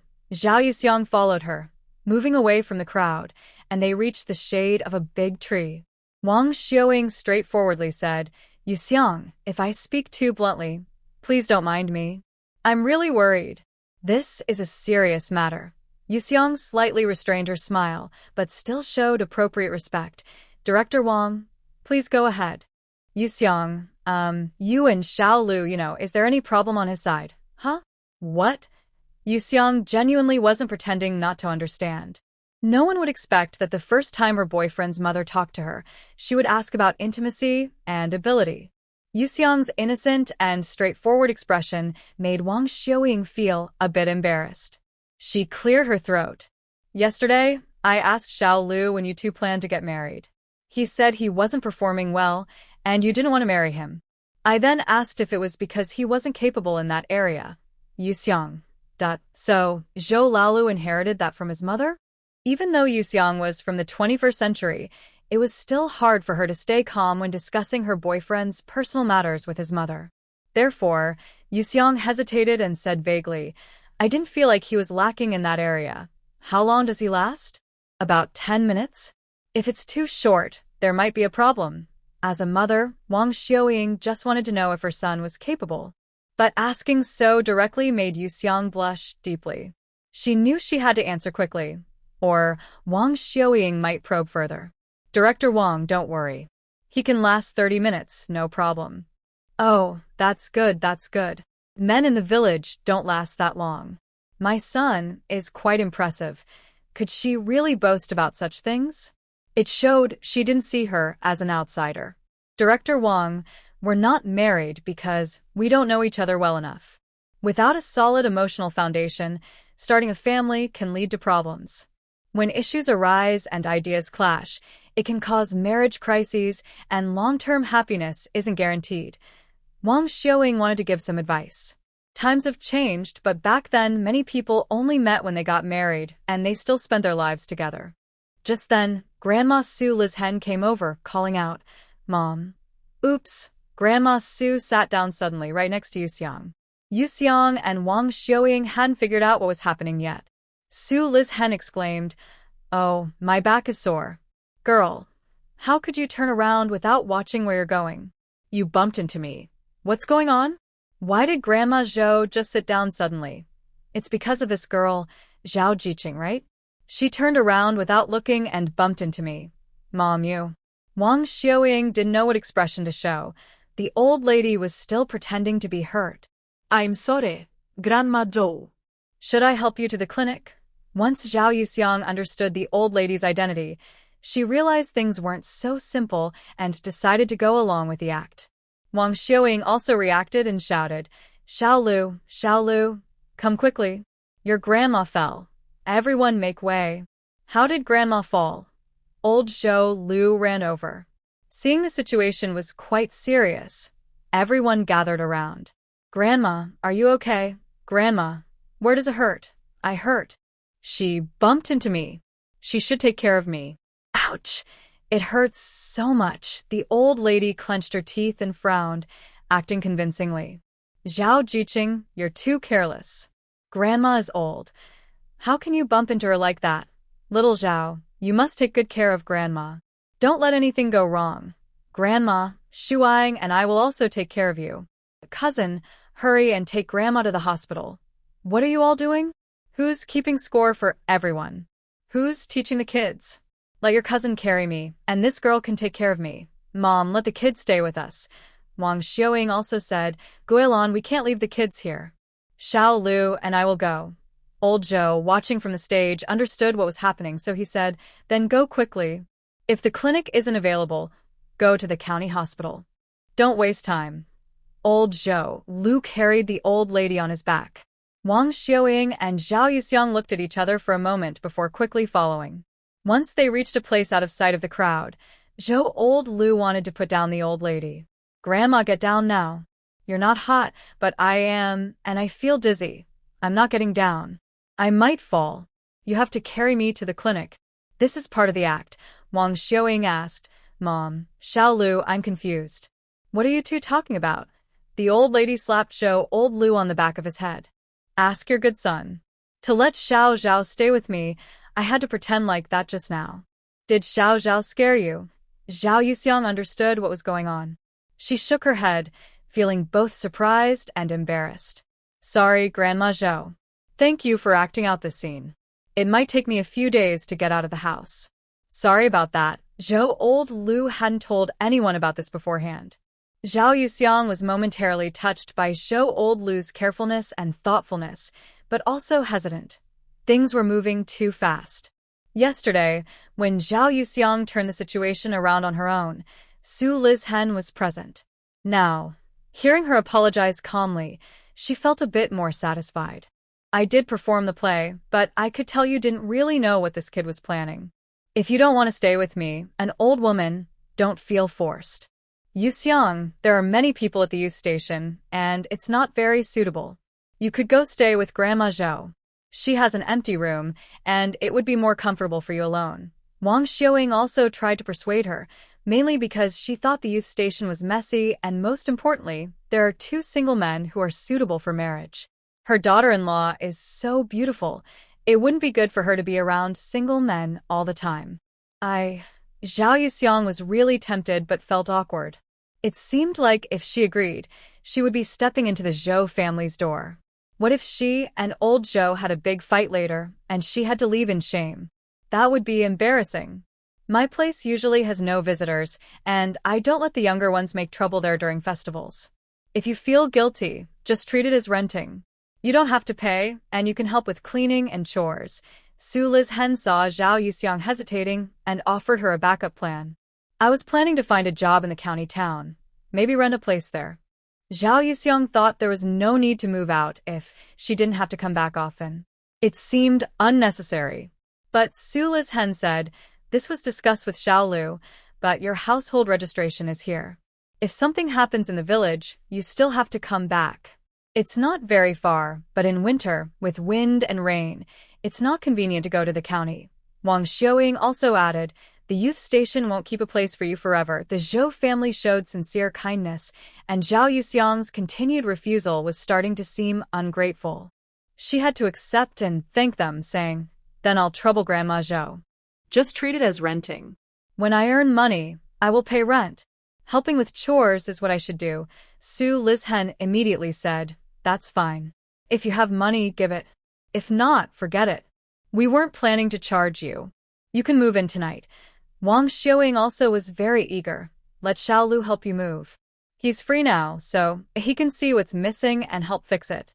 Or we can go to the supply and marketing cooperative now to see what's needed and buy it. At this moment, Zhou Lao Lu spoke up. I already arranged everything. Once you move in, you won't need to buy or bring anything. Wang Xiaoying was silent. She wondered how much money her son had saved. He spent money freely without consulting her, not knowing what things cost. Wang Xiaoying wasn't too upset. When her son was in the army, he sent money and letters every month, never forgetting her and old Zhou. When chasing after his wife, he also bled a little, but she not only understood but also approved. The more he spent time with Zhao Yuxiang, the more he thought she was a good girl, easy to get along with once he let go of his prejudices. Let's not go to the health clinic anymore. We should go straight to the county town. I'll take you to see a movie. After the movie, we can eat at the state-run restaurant. If it's still early, we can visit the department store.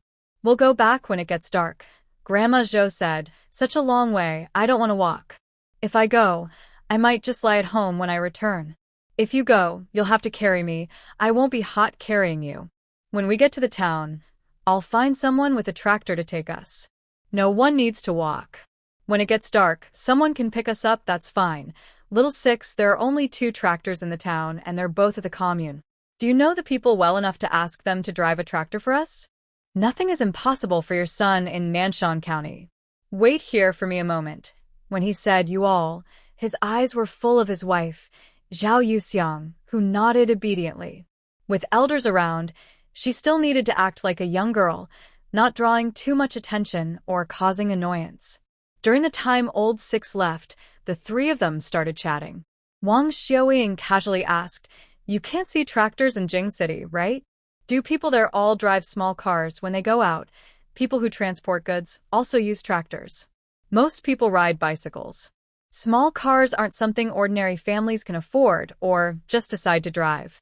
That's true. In Nanshan County, there are no more than 3 small cars. Are your parents workers? I remember you have a sister, right? She keeps calling. Wang Xiaoying didn't really know Zhao Yuxiang's family situation. The educated youth came with a referral letter, not a household registration book. Who would bother to ask about someone's family? My dad is the propaganda director at a textile factory. My mom is an ordinary worker. My sister is a workshop leader, and I have a younger brother who is 16 and in high school. Zhao Yuxiang naturally wouldn't reveal at this moment that her mother and stepfather had already divorced. Wang Xiaoying took a sip and then said, "Your sister goes to work pretty early." Huh, yes, she graduated early. Wang Xiaoying thought that since her sister only finished middle school, she probably didn't have a high enough education to be a daughter-in-law. Su Lizhen asked, "Your parents are still pretty young, right?" "They're in good health. They're both doing well.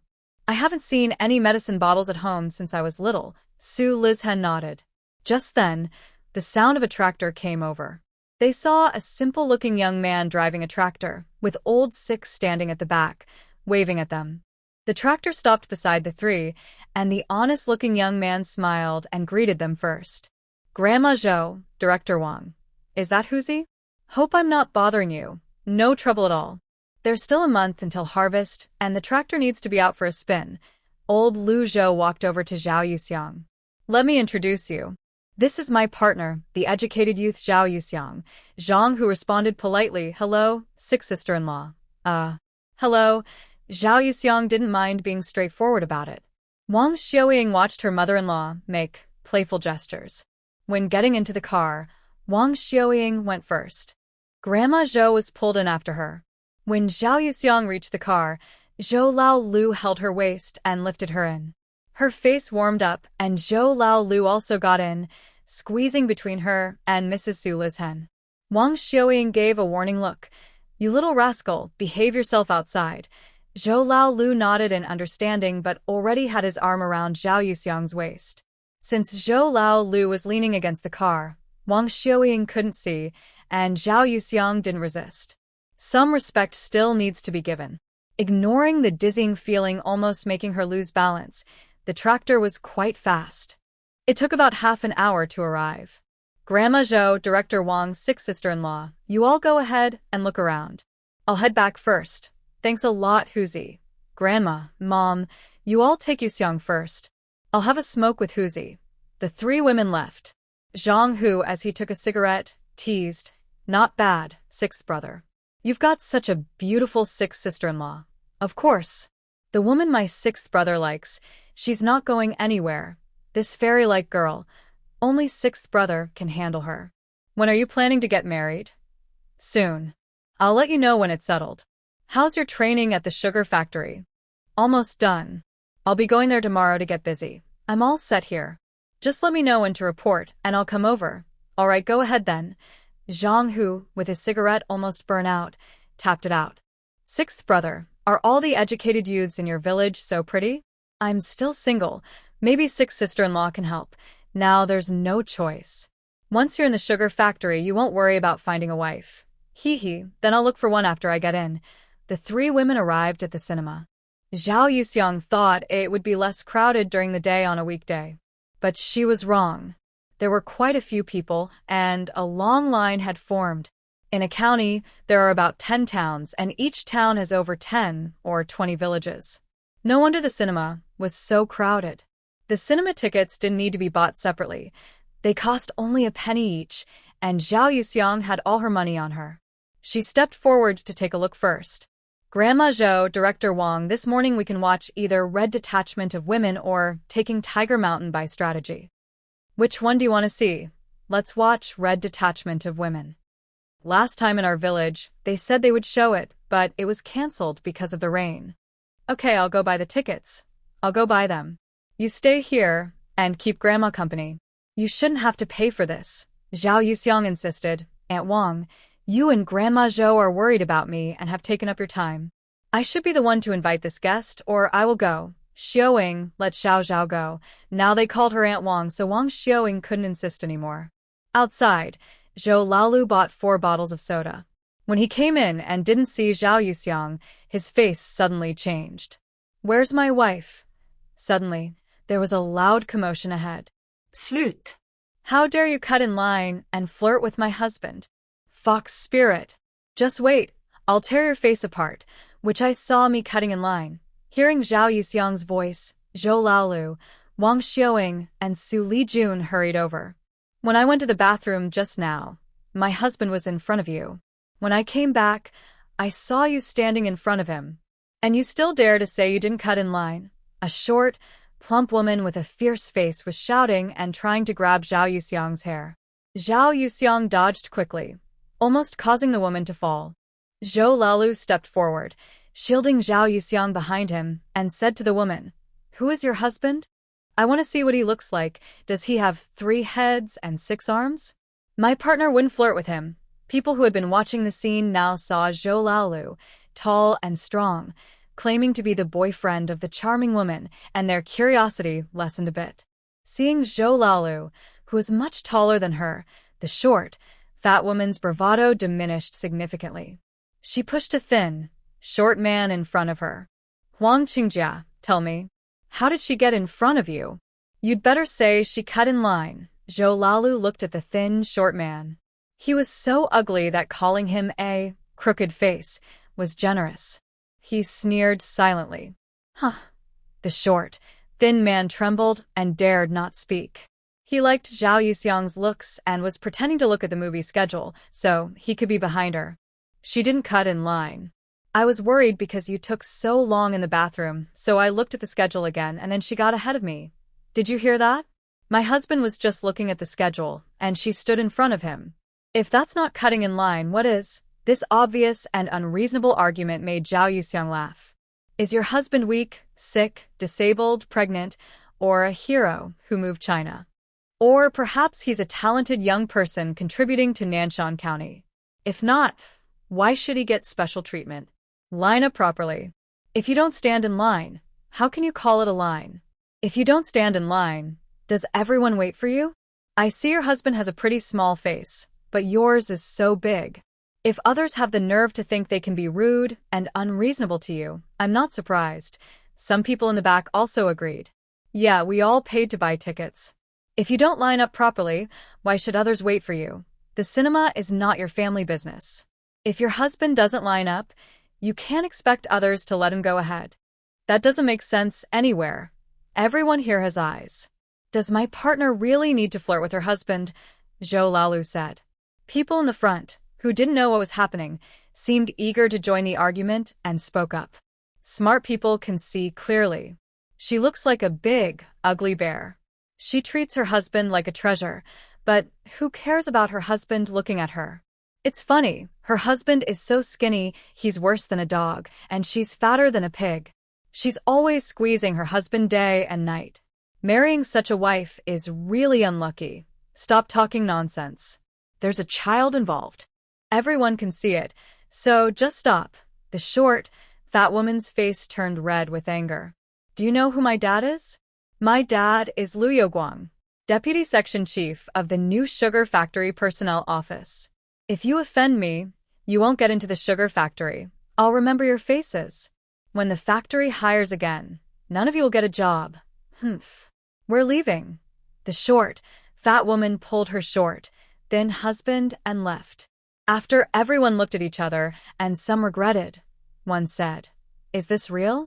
I've been preparing my self-introduction for days just to get into the factory. If I'd known, I'd let him stand in front of me. It's just lining up, no big deal. Why cause so much trouble?" Hearing this, Zhao Yuxiang shook her head. Zhou Laolu couldn't reveal his identity publicly, but he had already remembered this person's name. Wang Xiaoying wanted to explain, but Su Lizhen shook her head. "No need. Xiao Lu will handle it." The movie was watched as scheduled. Wang Xiaoying and Su Lizhen sat together quietly, not disturbing the young couple's date. Zhou Laolu sat with Zhao Yuxiang in the back row and said, "Later, if I'm not around, someone might bother you. Just keep you close to my belt." That's exaggerated. "She wouldn't do anything to me in broad daylight. Don't forget, I am not someone who is soft-hearted." Zhao Yuxiang took a sip of orange soda. "If I didn't know or recognize you today, you would definitely not get into the sugar factory because of this. Do you think that's an exaggeration?" Zhao Yuxiang glanced sideways at Zhou Laolu and looked him in the eye. "You're just saying that because you still have that big advantage to cling to, right, Zhou, factory director?" Zhou Laolu wasn't surprised at all. His wife was so clever that she could tell his status with just one sentence. He leaned close to Zhao Yuxiang's ear. No need to work so hard, just take care of the one in the middle. Puff. Cough, cough. Zhao Yuxiang sprayed her drink. Hey, what's wrong? It splashed on my head, and I got it in my ear too. Sorry, beautiful lady. I really didn't mean to. Sorry about that. The woman in front, hearing such a beautiful woman call her beautiful lady, and knowing there's a handsome man behind her, didn't bother to argue anymore. It's okay, just be careful next time. Alright, really sorry about that. After Zhao Yuxiang apologized, Zhou Laolu, as if nothing happened, wiped her mouth. Zhao Yuxiang was so annoyed. She reached out and pinched him hard at the waist. He grimaced in pain. Ugh. After letting go, Zhao Yuxiang casually lifted her dress to check, and her eyes widened in shock. She saw blue marks. Zhao Yuxiang noticed this with her peripheral vision, looked a bit surprised, then awkwardly turned her face toward the big screen. She already felt a little regret. The person who always liked to take advantage and didn't know how to suffer losses didn't realize what kind of tricks he might play next. Zhou Laolu didn't just want to tease her. He was already so angry, he wanted to chase everyone out. Here, in this place on this long bench, he was doing whatever he pleased. A woman left a bruise on his waist, so he left bite marks on her. He wanted her to understand that her actions earlier only made him want to turn her over completely. Zhao Yuxiang naturally didn't know about his shameless, evil thoughts. She quickly left when the event was about to end. I'm going to the bathroom. I won't come back. Go ahead. Zhou Laolu loved playing the game of cat catching mouse. He let the woman have some free time.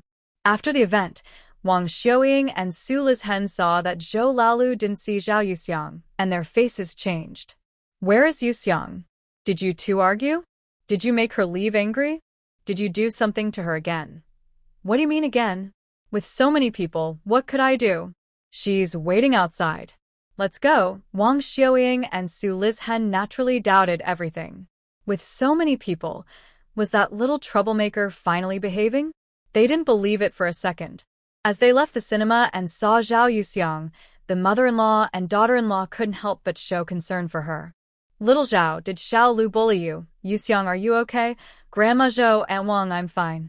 I just felt a bit dizzy earlier, so I came out to get some fresh air. Seeing that Zhao Yuxiang seemed fine, Wang Xiaoying and Su Lijun relaxed. They also wondered if Xiao Lu had really changed for the better. They all knew that dogs couldn't change. Spit, spit, spit. Old Zhou, after returning his soda bottle, suggested, now that it's mealtime at the restaurant, let's go. Alright, let's go. After eating, you can rest at your place, and in the afternoon, we can go for a walk before heading back. Old Zhou's expression tightened briefly but quickly returned to normal. Okay, take your time, I'll go order food first, or it might get crowded later. The three women didn't suspect anything. Su Lijun said, it's been a while since I last came to the county town. The new buildings are up, and there are more bicycles. The county town develops faster than the countryside.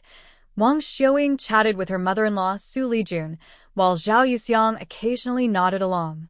Old Zhou hurried to the state-run restaurant, ordered food, then borrowed a bicycle and rode quickly. He rushed straight into the bedroom, where a notebook was prominently placed on the bedside table, not closed. It mainly had a simple sketch of a woman lying on her side, though it was hard to tell who it was. But the woman's eyebrow mole was very noticeable, making it obvious who the drawing depicted. If it had been a proper drawing, no one would have hurried over so anxiously. It was enough to imagine what the shameless person was thinking while drawing, and what they did afterward. Old Zhou closed the notebook, shoved it to the bottom of the wardrobe, and threw the clothes from the box inside. Thinking that his own mother might not like it, he patiently folded the top few pieces. He closed the wardrobe but still felt uneasy, so he placed the suitcase at the door and wrapped the red string on the wardrobe door several times, tying a tight knot. Then he hurriedly locked the door, rode his bike back to the restaurant, and was covered in sweat. After returning the bike and washing his face, he went to the lobby to find the three women. I thought you fell into the toilet or something, and I waited for you for a long time, Wang Xiaoying said. Why should I wait for you? You can start eating first, he replied. Su Lijun shot old Zhou a sidelong glance. Seeing he was sweaty on the back, she didn't say anything. Zhao Yuxiang also glanced at Zhou Laolu, thinking that people who didn't know might think he was being punished. Why is it so hard for him to go to the bathroom? The bathroom isn't outdoors, so it shouldn't be that hot, right? Eat more. Last time, you ate quite cleanly. Zhou Laolu split the wonton in half and handed her one part. Zhao Yuxiang secretly glanced at Wang Xiaoying and Su Lizhen. Seeing that the two elders had no unusual reactions, she said, "You eat yours. I don't mind if you don't want to share." Since Zhou Laolu had just done something guilty and was fussing around, he didn't say much. They ordered 4 bowls of wonton for lunch, 3 pieces of scallion pancake, and also ordered stir-fried pork and braised fish. Wang Xiaoying and Su Lizhen finished their wonton and shared another pancake. Zhao Yuxiang felt even more embarrassed to leave food. As she was about to burst from eating so much, her stomach was very full, and she hadn't eaten many vegetables, leaving 2 dishes untouched. Zhou Laolu noticed her discomfort and took her bowl away. "If you're full, don't eat more. No one is forcing you," Wang Xiaoying said. "Yuxiang, you have such a small appetite. If your stomach hurts, don't eat anymore. If you can't finish, let Xiao Lu eat. No need to force yourself to avoid waste," Su Lizhen added. Zhao Yuxiang obediently nodded. She couldn't help but think of her past life. If she dared to leave food, her grandparents would have already scolded her with slaps. They would also criticize her for having a big mouth and a small stomach, saying she couldn't finish and still took so much, even though it wasn't her serving the food. She wasn't usually emotional, but Zhou Laoyu's mother and grandmother, so easily caring for and accepting her because of Zhou Laolu, moved her deeply. Maybe in the future, she could also be someone who is genuinely loved and cared for. As long as she took this relationship seriously. Zhou Laolu not only helped her with her suitors, but also arranged a new place for her, did chores, cooked for her, and the Zhou family didn't make things difficult for her. She should also give back a little, as it wasn't fair for him to be the only one making efforts. What was the difference between her and the original owner? "I've settled the bill. You all go ahead. I'll buy a watermelon," Zhou Laolu said. He handed the key to Zhao Yuxiang. "Don't buy a very big one. Just enough for the 4 of us. If you want more, you can trade with someone later. Got it? You all go back and rest." The 3 women went to Zhou Laoyu's place. Wang Xiaoying said, "It's quite tidy here." Su Lizhen glanced at Zhao Yuxiang casually. Receiving her gaze, Zhao Yuxiang felt nervous. "Your grandma is just your grandma. The old lady probably suspects she has been here before." Wang Xiaoying looked around the yard. Zhao Yuxiang opened the main hall door and Su Lizhen said, "What are you looking at? Aren't you tired of standing? I haven't been here before." "Oh, this main room is decorated just like a landlord's hall. Is this a study? Nonsense. Can landlords be talked about like that? What status does our little 6 have?" Wang Xiaoying awkwardly laughs. "I said the wrong thing. I shouldn't have said that." Because she was scolded by her mother-in-law, Wang Xiaoying stopped looking around and touching things. She went into the bedroom and saw a box, wanting to open it and help tidy up. Su Lizhen then said, "You're a mother. Why are you always messing with your son's things? Little 6 can pack his own stuff. If you keep fussing, he might lose things and get upset." Wang Xiaoying thought, "It's just a few clothes. What's there to lose?" But her mother-in-law had already spoken, so she could only stop and not interfere. "Grandma Zhou, Aunt Wang, you can rest first. I'll wait for him in the main hall." Before she could speak, Su Lizhen said, "Xiao Zhao, thank you for your trouble. The kitchen is right next door. If you're thirsty, just pour yourself some water." Zhao Yuxiang carried a teapot and 2 cups into the room and replied, "All right, no need to worry about me." Wang Xiaoying, having just been scolded harshly and then reprimanded twice, suddenly felt she couldn't say anything. She didn't know what had gone wrong. She didn't dare ask her mother-in-law and quietly lay down at the back, closed her eyes, and went to sleep. Her mother-in-law probably wouldn't say anything more, right? Zhao Yuxiang closed the door, then rubbed her stomach and paced around the living room. Usually she ate only until she was about 80% full, but now she was really uncomfortable from overeating. Soon, Zhou Laolu came back carrying a big watermelon. Zhao Yuxiang followed him into the kitchen and saw him take a bucket of water and put the watermelon inside. He also took out a small packet of hawthorn slices from his pocket. Zhao Yuxiang looked at him. Did he buy the watermelon and also go out of his way to buy hawthorn slices? Are you touched? Open your mouth. Zhou Laolu took out a slice and tried to feed her. Zhao Yuxiang reached out to take it, but Zhou Laolu wouldn't let her. Do you really want to feed me? I've changed my mind. Before Zhao Yuxiang could understand what was happening, Zhou Laolu directly put the hawthorn slice in his mouth. He held her face with his big hand, forcing her to open her mouth, then leaned in. He easily passed the hawthorn slice to her. Zhao Yuxiang stared in disbelief. Her face flushed as she pushed Zhou Laolu away. Her long eyelashes fluttered nervously, worried that Wang Xiuying or Su Lizhen might suddenly come out and see. Zhou Laolu held her hand, wrapped it around his waist, and kissed her soft, tender face, her small, upturned nose, and her smooth forehead like jade. Zhao Yuxiang, no matter how she tried to hide, couldn't stop him from taking advantage. He wasn't so foolish as to only focus on her red lips. Finally, he simply nibbled and pecked at her delicate, white, slightly pink neck. The more anxious Zhao Yuxiang became, the more nervous she was, and her breathing grew irregular. To Zhou Laolu, it sounded like she had taken medicine, making her seem even more dizzy. Suddenly, he bit her earlobe gently. Don't move, I can't hold back anymore. His broad chest showed he was trying very hard to control himself. Zhao Yuxiang felt both shy and angry. It's daytime, can you act like a normal person? I just want to be your man. She paused for a moment, her breath stopping, then pushed Zhou Laolu away, really wanting to slap him. He seemed to sense her thoughts, smiling mischievously, and reached for her face with her hand. Zhao Yuxiang clenched her fist suddenly, not really hitting him, but she didn't know what expression to show. You're a bit sick. If someone slaps me, I'll fight back. What are you doing? No one will slap you unless I die. But you can slap me. Zhou Laolu looked at her steadily and said. He wasn't joking. He knew he was shameless, but he couldn't help himself. Seeing her made him excited. So if his wife really slapped him, he wouldn't get angry. He'd just see it as a little fun. Haha. A grown man should learn to relax. Zhao Yuxiang was stunned by his words for a long time, then helplessly, feeling a bit upset, she lightly hit his chest. What kind of person did she provoke? Zhou Laolu chuckled and looked at her belly.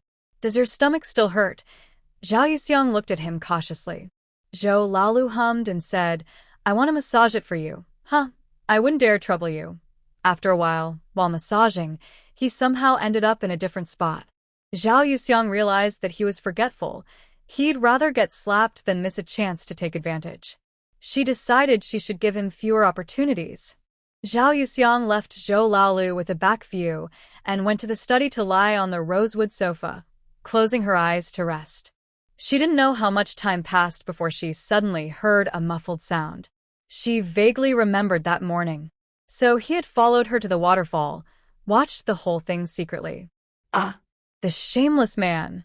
Zhao Yuxiang covered her face tightly, forcing herself to stay calm, so she wouldn't rush out and beat him up. This person was truly unbelievable. In broad daylight, with two elders in the bedroom. She couldn't take it anymore. She really couldn't take it. She wanted to grab an axe and chop his head off. She really wanted to see clearly what kind of messy things were inside his mind. Are you not asleep? Zhou Laolu's voice sounded. Zhao Yuxiang put down her hand, and Zhou Laolu was startled. Why is your face so red? Do you have a fever? Zhou Laolu hurriedly put down the watermelon, stepped forward to feel Zhao Yuxiang's forehead, and she realized he had a bandage on his hand. Did you cut your hand? Zhou Laolu looked a bit uncomfortable and nodded. So, the sound just now was, Zhou Laolu looked puzzled and nodded again, then suddenly understood. His wife thought. His pupils widened as he pretended to be very innocent. Xiang, am I already so eager in your eyes? Zhao Yuxiang. That. What should I do? How can I explain? Zhou Laolu looked a bit sad and said, although I am in my prime and full of energy, I have to suppress it after a little taste, but I wouldn't do such things in broad daylight. Still just a little taste. She even fainted at the time. In such an inappropriate place, In such a short time, Xiang, are you looking down on me, or do you look down on me? Zhao Yuxiang usually doesn't like to talk nonsense, especially with people close to her. She had to harden her resolve and argue. You should reflect on yourself and why you made me misunderstand your true strength. Zhou Lalu nodded. I should reflect on myself and why I didn't create a better opportunity for you to experience, so you misunderstood my real ability. Not only does this lower my impression in your mind, but it also makes me feel very frustrated. I could have performed better and achieved greater results. There's no reason not to break my record and change your opinion of me. Zhao Yuxiang. Pfft. Could she even spit blood? She didn't mean that at all. Is he trying to trap her again? Zhao Yuxiang looked into his deep, abyss-like eyes and said with a half-smile, you should work harder somewhere else. If I only care about this kind of thing, why not find someone with a simple relationship? Zhou Lalio's handsome face instantly darkened. Zhao Xiangxiang, if you have the guts, say it again. What kind of man are you looking for? Those peach blossom eyes flickered with flames. Zhao Yuxiang didn't dare to challenge his bottom line anymore. Who knew what he might do when he lost his temper? She shifted the topic. I want to eat watermelon. Zhou Lalu stared at Zhao Yuxiang for a long time without moving, making her avoid his gaze. He snorted. Open your mouth. The situation was stronger than her, so Zhao Yuxiang had to lower her head and act submissively. Who made her break the taboo of falling in love? If it had been old Sixzhou speaking, she probably would have said, break up, right away. Zhao Yuxiang obediently let old Sixzhou feed her, and she even smiled kindly to praise. You really know how to buy watermelons.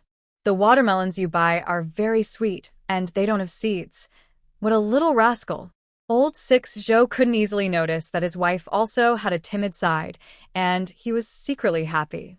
But on the surface, he acted annoyed, asking, can't you keep your mouth shut while eating watermelon? Zhao Yuxiang secretly rolled her eyes, thinking, what kind of person is this? She didn't dare to mention the previous morning's unruly behavior, and he was pretending to be innocent. No, she can't always be led around by the nose. She needs to find his weakness and take control.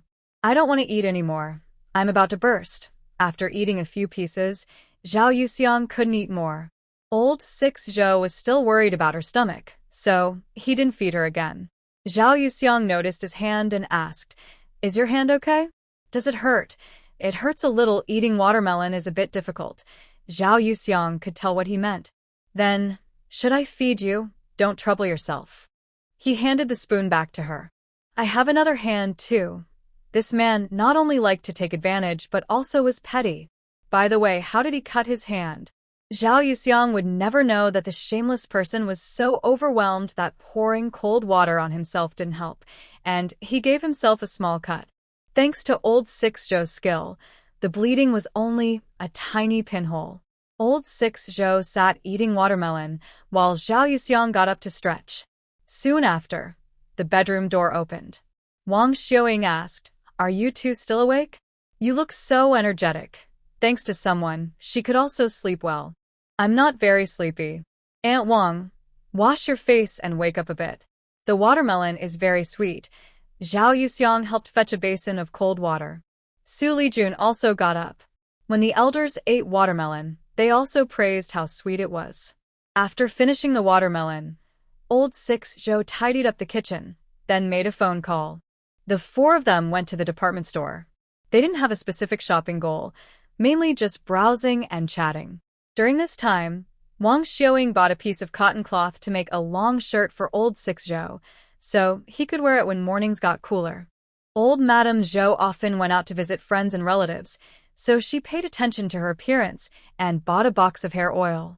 Old Sixzhou also bought some things, including toothpick candies and bubble gum for the children. While walking and browsing with Zhao Yuxiang, they finished them off. For people were walking as the sun set.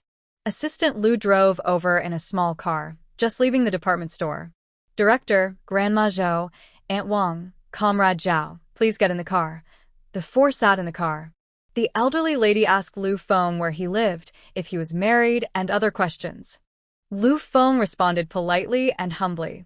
The car didn't go fast, and there was little bumping along the way, but by the time they reached home, it was already dark. After getting out of the car and saying goodbye to Assistant Lu, Wang Xiaoying said, "Little Six, go help Yuxiang carry things. I'll cook dinner. We'll eat at Grandma's tonight." Su Lizhen had no objections, as she didn't need to cook. Zhao Yuxiang and Zhou Laolu headed to the youth commune. On the way, Zhou Laolu said, "Later, after dinner, come with me to the village committee. I need to handle some things." This was the first time Zhou Laolu asked her for a favor. Zhao Yuxiang wondered if going to the village committee was a serious matter. She nodded and said, "Okay." When they arrived at the youth commune, they found the atmosphere a bit strange, heavy but with a hint of happiness. That happiness was from Sun Shaoqing, who was humming a tune.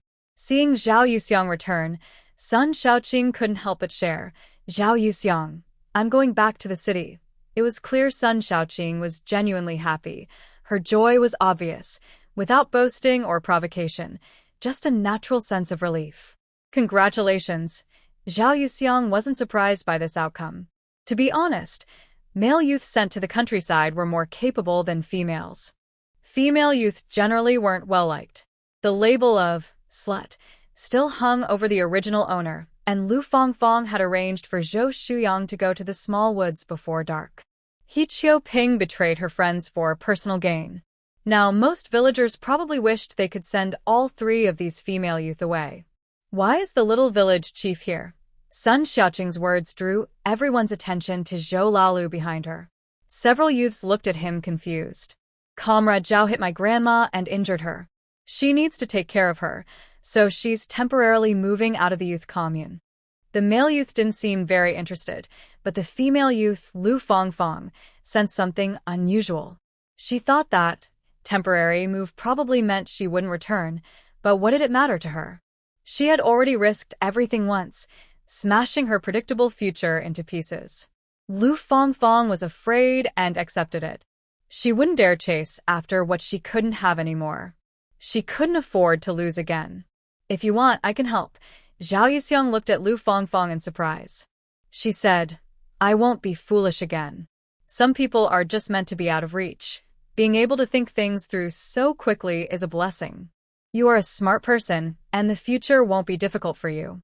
Zhao Yuxiang casually said this, but Lu Fangfang felt her nose sting, and her eyes turn red. She can hardly remember what Zhao Yuxiang was like before, but at this moment, she feels that Zhao Yuxiang is shining. Strong and clear-minded, not soft when bullied, but also forgiving, and still very beautiful. Why wouldn't men like her? Lu Fangfang looked at Zhao Yuxiang. Zhao Yuxiang glanced at her, and when she saw Lu Fangfang hesitate to speak, Zhao Yuxiang chose not to say anything. Maybe she sensed Lu Fangfang wanted to show kindness, but since the other didn't express it first, she didn't bother to reach out or make a move. "That's enough. Thank you." Zhao Yuxiang simply tidied up her clothes, bedding, and mats. She put her toiletries and kettle in a basin. She didn't have many things, and she finished packing quickly with Zhou Laolu. Back at Grandma Zhou's house, she opened the door to the room at the end. Zhou Laolu lit the kerosene lamp, and Zhao Yuxiang immediately felt the room brighten. There was a brand new bamboo mat on the bed, and around the bed, 1/2 meter high, was newspaper. The important part was the white mosquito net draped over the bed, with a bamboo pillow inside. Next to the bed was a long table covered with rough gray cloth, holding a mirror, comb, cold cream, hair oil, and some red powder, hair bands, and black-red hair clips. Most noticeable on the table was a pink floral hot water bottle and a brand new military-style water jug. The window had glass panes and a blue floral curtain. There were 2 wooden basins on the ground, filled with large boxes of laundry powder and unopened soap. In the corner was a brand new wardrobe, with the door wide open, showing 2 white towels folded inside. Zhao Yuxiang looked at Zhou Laolu in a daze. Zhou Laolu smiled at her. "Are you satisfied? I already have most things. Xiang, I don't want to lie to you. I still hope you use what I bought for you." After saying this, Zhou Laolu looked a bit nervous, worried that Zhao Yuxiang might overthink or get angry. But Zhao Yuxiang didn't. Because Zhou Laolu was too indifferent, she wouldn't feel happy about it, so if Zhou Laolu cared, she wouldn't be upset either. If it were her, she would feel the same. But it's a bit wasteful. Zhou Lalu sighed in relief. It's not wasteful. The pigpen really needs it. Your bowls, bedding, and mats can all be used. Zhao Yuxiang's lips twitched. So her things had to be moved to the pigpen? Oh well, oh well. After losing out at lunch, it's better to forget this matter completely. All right, you handle it as you see fit. All right, I will make sure they have a good place to go, old Zhou 6 said happily. This way, his wife would belong to him a little more. Zhao Yuxiang took out the new toiletries, menstrual supplies, and toilet paper, then carefully packed her clothes, leaving the rest untouched. After tidying up, she was about to go help in the kitchen when old Zhou 6 suddenly said, "You still have some things at my place." "What things?" "I don't remember," she replied. Old Zhou 6 pointed to a small white pair of underwear, the edge visible.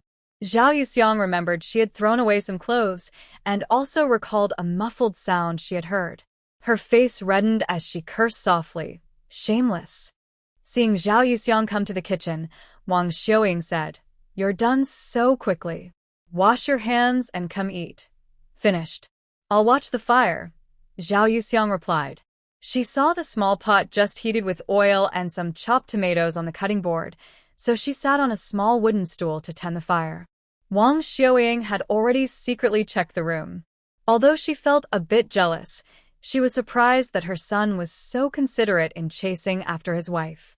Now, seeing Zhao Yuxiang full of energy and not showing any delicate airs, she felt much more satisfied. "Just fill the fire with chopped wood. Stay back a bit. The firelight is too bright and hot for your face," she advised. "Okay, I understand, ma'am," Zhao Yuxiang replied. In the past, at the youth station, she cooked with small broken firewood, unlike the Zhou family, who used pre-cut logs. Although Zhao Yuxiang had little experience with stove cooking, she thought that stir-frying wouldn't need much fire. She put in 3 small pieces of wood. Wang Xiaoying watched silently and nodded in approval. Too much fire would burn the pot and be hard to clean later.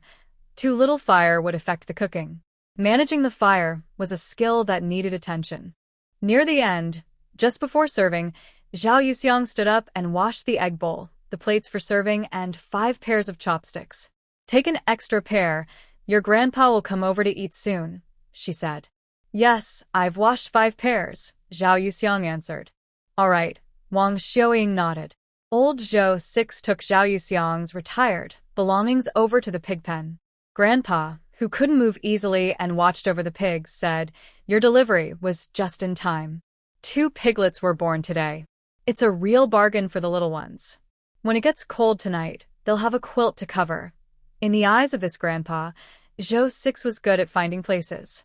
To him, piglets were like his precious grandchildren. He would rather go hungry than neglect to feed and care for the pigs. Old Zhou 6 doesn't seem to be wasting good things at all. He looks very happy, almost like he's about to kneel and bow to the 2 little pigs. "Master 9, you can use the mat yourself. Don't sleep on the ground just because you're cold. This hot water bottle, kettle, and bowls are all good and usable." Master 9 is an orphan with no official name or surname. When he was begging, he was the 9th in line. Later, he was settled in Yangyang village and got the nickname Master 9. Master 9 glanced at the items, which didn't look new, and let Zhou 6 carry them into the small house. "Getting old, finally using good things. You're a promising kid, still remembering your old man. That's thoughtful of you. You're not young anymore. You should get married, right?" Zhou 6 handed him a cigarette. "Almost there. When the time comes, I'll definitely invite you to join the fun, have some drinks, and enjoy yourself." Master 9 watched the 2 little pigs finish drinking water before taking a few puffs on the cigarette. "All right, I'll wait for that. Okay, I'm heading back now." "Keep smoking. I have more." Zhou 6 left the cigarette box and turned to leave. Master 9 felt something was wrong with his hand, opened it, and saw 2 large bundles of ration coupons and a few grain tickets. His eyes reddened as he smiled and cursed. This little brat, growing up, still so wasteful. Zhou 6 returned to Grandma Zhou, where everyone was already sitting at the dining table waiting for him.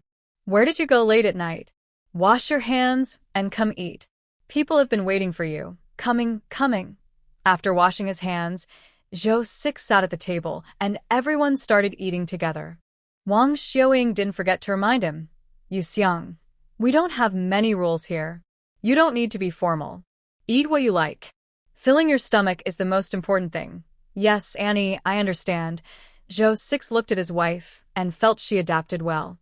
His mother-in-law was quite attentive, making him feel more like she was his real mother and loved him. Getting closer to marrying his wife. The quota is also set. When will the person return to Beijing? The sooner we arrange for her to leave, the better. Wang Xiaoying thought about the bunch of people at the Jiqing station and the trouble they caused, feeling unhappy. Old Zhou said, I've already gone back to Beijing. The invitation letter and certificates are ready. It just depends on when that kid leaves. She needs to take the train to the city. Ask if anyone is going to the city and arrange for the kid. Only when she returns safely to Beijing will it be a proper explanation. As a mother, Su Lizhen naturally couldn't ignore his words, so she agreed immediately. Nanshan County belongs to an city in Jiangbei Province. Jiangbei Province is only separated from Beijing by a directly governed city, so the distance isn't very far. Due to the underdeveloped transportation routes and limited travel speeds, the journey back to Beijing became long. From the county town to the city, she had to take a small bus, which only ran twice a day, morning and evening. The train from the city to Beijing also only had 2 departures each day. The best plan was for Sun Shaoqing to take the morning bus to the city and return on the evening train, arriving in Beijing the next morning, which was safer. This plan depended on having tickets, otherwise, she would have to spend the night in the city. After dinner, Zhao Yuxiang stood up to wash the dishes. Don't do it, I'll wash, she said. Ma'am, I'm not a guest here. I should help with chores. I wouldn't feel right staying here without helping, she insisted. Xiaoying, let Xiao Zhao wash, said Wang Xiaoying. Reluctantly, Wang Xiaoying untied her apron, and Zhou Lalu took it and tied it around Zhao Yuxiang's waist. But as soon as Wang Xiaoying left, Zhou Lalu started to touch her hand while they washed dishes. They were both washing one bowl, and the feeling was slippery and smooth. Zhou Lalu liked it more and more. He would pinch her a couple of times, and Zhao Yuxiang felt it was wasting time, so she stepped on his foot. Ow! Zhou Lalu deliberately made a loud gasp, and Zhao Yuxiang rolled her eyes. Just pretend, she said. She hadn't used much force. Not only are you stepping on my foot, but you're also hurting my feelings. I feel really bad, she said dramatically, pretending to gag, looking very cute. Zhou Lalio's lips curved into a smile. After washing the dishes, Zhou Lalu told Grandma Zhou to let her go out. Come back early. Zhao Yuxiang shyly responded with a yes. Because of their awkward start, she felt more sensitive about going out at night. They arrived at the village office, which was empty. Ou là au lit à kérosène lampe. Zhao Yuxiang looked around. There were no curtains on the windows, so she felt a bit safer. Zhou Lalu glanced at her and saw the window outside, understanding her concern. Sit down and rest for a bit, have some water. Zhao Yuxiang took the glass of hot water that Zhou Lalu had warmed. What's going on? She asked. Not urgent, just waiting for a call, Zhou Lalu replied, sitting opposite her. Can you tell me now what position you want to apply for? Zhao Yuxiang looked at him. Director Zhou, are you trying to help me get in through connections? I said I'd help you, but you don't have the parts. What? It's nothing. Zhao Yuxiang suddenly realized and widened her eyes, then immediately blushed with embarrassment. Sure enough, there's nothing green in your mind. Old Zhou stared at her intensely, speaking clearly and shamelessly, as if daring her to respond. Why do you keep running through my mind without wearing anything? Zhao Yuxiang's face burned like fire. She couldn't hold back any longer and stood up to hit Zhou Lalu. Stop talking.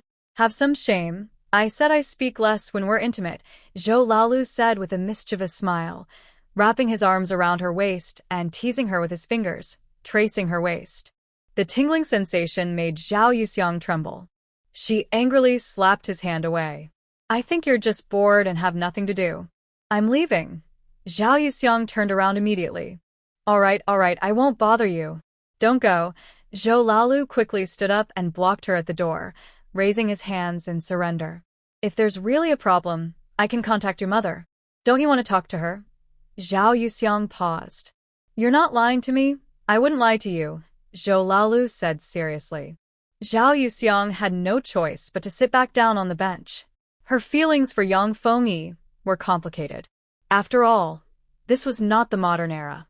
She couldn't say whether Yang Fengyi was right or wrong, because Yang Fengyi hadn't explained to the original owner why she interfered in someone else's marriage.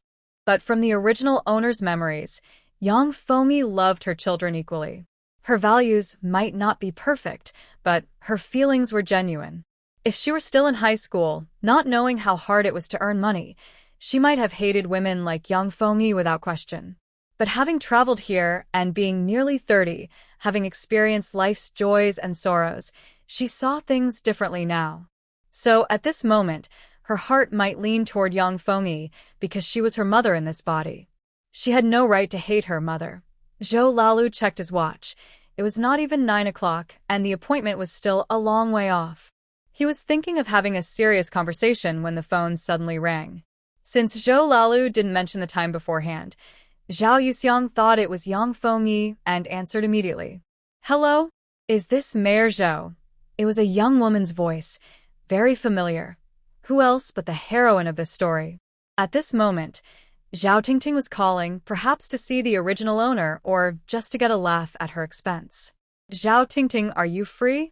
Zhao Yuxiang took the lead and said, "In the village, this phone is used to receive instructions from higher-ups.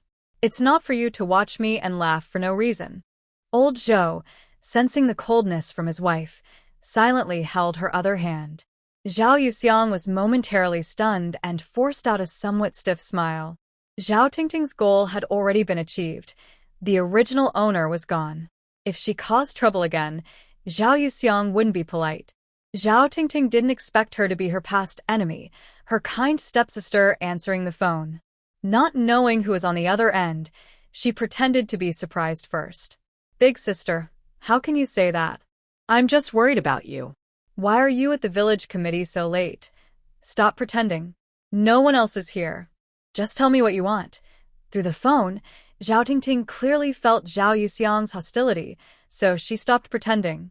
"I just want to know how sad you are about losing your city return quota. If you're upset, I'll be happy." Zhao Yuxiang's lips curled into a cold smile. "You'll be disappointed. You probably don't even know I voluntarily gave up my city return quota." Zhao Tingting was stunned and quickly retorted, "Impossible.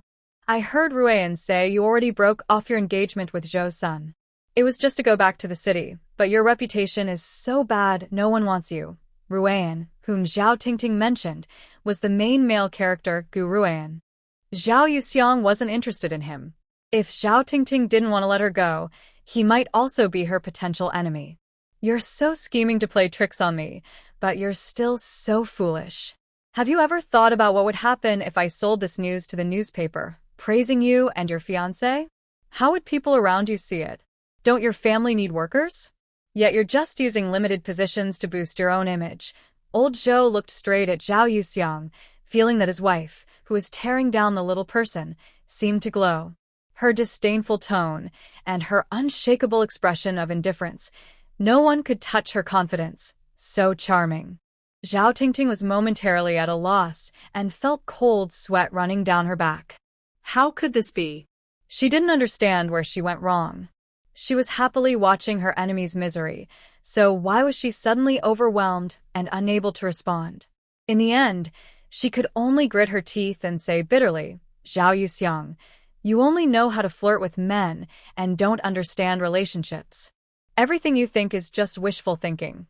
If you really do that, it would make Ryan look good. Maybe he'll get a promotion because of it." "I should thank you, my good sister." Zhao Yuxiang was not interested in fighting. Her opponent was simply not on her level. Whether she saw through the situation or was just pretending to be clever, she had already lost her confidence. "There's no need to thank her. I hope your fiancé advances further so he can be more useful and people won't lose interest in him. Goodbye, little sister." The call ended with busy signals. Zhao Tingting was so angry she was trembling. How could that woman curse her? Gu Ruian finished his shower and didn't see Zhao Tingting smiling. He came over and hugged her. "What's wrong? Did something happen?" Zhao Tingting, with red eyes, said, "Ruian, she probably won't come back, right? I'm so scared. Gu Ruyan softly comforted her. Don't be afraid. I'm here. I won't let her come back. Ruyan, it's so good to have you. 萧听听主动攀上顾瑞妍的脖子，踮起脚去吻她。顾瑞妍第一次感受到这种宠爱，只觉得腹部一阵紧绷。今天不许喊累。说完，他抱起怀中的女人进了卧室。电话那头感觉到赵玉香心情不好，周老六把她抱坐在腿上。明明赢得那么漂亮，怎么还不高兴？是不是气得她大哭？还大哭？赵婷婷、赵玉香成功被逗笑。冷静下来后，才发现自己坐在周老六的腿上。赵玉香迅速站起身，还特别紧张地看了眼窗外。这么晚了，不会有人无聊到村尾转悠吧？不怕1万，就怕万一有人看到我就出名了。怕啥？我陪你一起出名。赵玉香不满地斜了他一眼，多光荣的事，还一起？几点了？怎么还不打电话过来？约的10点多。赵玉香瞪大眼睛，那你让我那么早过来？10点我让你出来，你敢吗？周老六无辜地看着他，赵玉香心想，他不敢都是赖谁？有纸吗？我把剩下的检讨写了。赵玉香不想和某人对视，怕被占便宜。有，我帮你找。外面还有旁观者，不止一个，2双眼睛都在看着他们。静谧的办公室里，油灯闪烁，一位娇美的少女低头写字，一位俊朗的男子拿着一本书当扇子，为少女扇风。Men sometimes act mischievously, pulling a young girl's hair. The girl playfully scolds him and swings her fist at him, but the man looks happy. Ring, ring, ring. When the phone rang again, Zhao Yuxiang was startled, and her heart suddenly beat very fast. She felt a strange kind of nervousness. Ring, ring, ring. Zhou Laolu noticed Zhao Yuxiang's nervousness and said, I'll answer first, just in case it's not our mom. Zhao Yuxiang shook her head, took a deep breath, and picked up the phone. A excited voice came from the other side. Yuxiang, is that you? I'm Mom, Yang Fengmei. Are you my daughter, Yuxiang? Hearing this voice, which seemed to be etched in her mind, Zhao Yuxiang felt a little sad. She wasn't sure if it was because of the original owner's memory or something else, but her voice trembled a little. Yes, it's me. Yuxiang, it's you. I can tell it's really you. You're my good daughter. Mom has missed you so much. Are you doing well over there? From what I hear, there's nothing good in the countryside. Yuxiang, have you lost weight? Is someone bullying you there? When she asked the last question, sobs and tears could be heard from the phone. Zhao Yuxiang hadn't spoken yet. On the phone, she continued, My good daughter, Mom is useless. I only send you a few yuan each month. What can that do? You must be suffering. Just thinking about you over there, unable to fill your stomach, working under the hot sun, makes my heart feel like it's been stabbed. Zhou Laolu used a handkerchief to wipe her face. Zhao Yuxiang suddenly realized she was crying. She hadn't cried in many years. She shook her head at Zhou Laolu, signaling she was fine, then composed herself and tried to make her voice sound as normal as possible. Mom, don't cry. I'm Fine. I'm here, not thin or dark. It's just that she hadn't received any money. She knew immediately it was Zhao Tingting's fault. Just what? Yuxiang, don't scare Mom. Are you okay? Mom would worry to death. Zhao Yuxiang thought carefully and said, Nothing much. It's just that the money you send me varies. When I think about you saving money to send me, I feel bad. How can the amount vary? Mom sends you 10 yuan every month. Mom's salary is only 30. Your father was so cruel. He didn't leave me a single penny. Mom had to rent a place with your younger brother. Your brother still needs to go to school. Yuxiang, you don't blame Mom, do you? Mom also knows that 10 yuan isn't enough to buy more tickets, but... The phone call was interrupted by Yang Fengmei crying. Sorry to complain about hardships to my daughter, but I also worry she might think I don't love her. Zhao Yuxiang just wants to find out how much money the main character has lost, and she doesn't blame Yang Fengmei. On the contrary, she thinks Yang Fengmei is very brave, divorcing in middle age, facing social opinions, working hard to raise children, which is not easy. Mom, I'm talking about the denomination.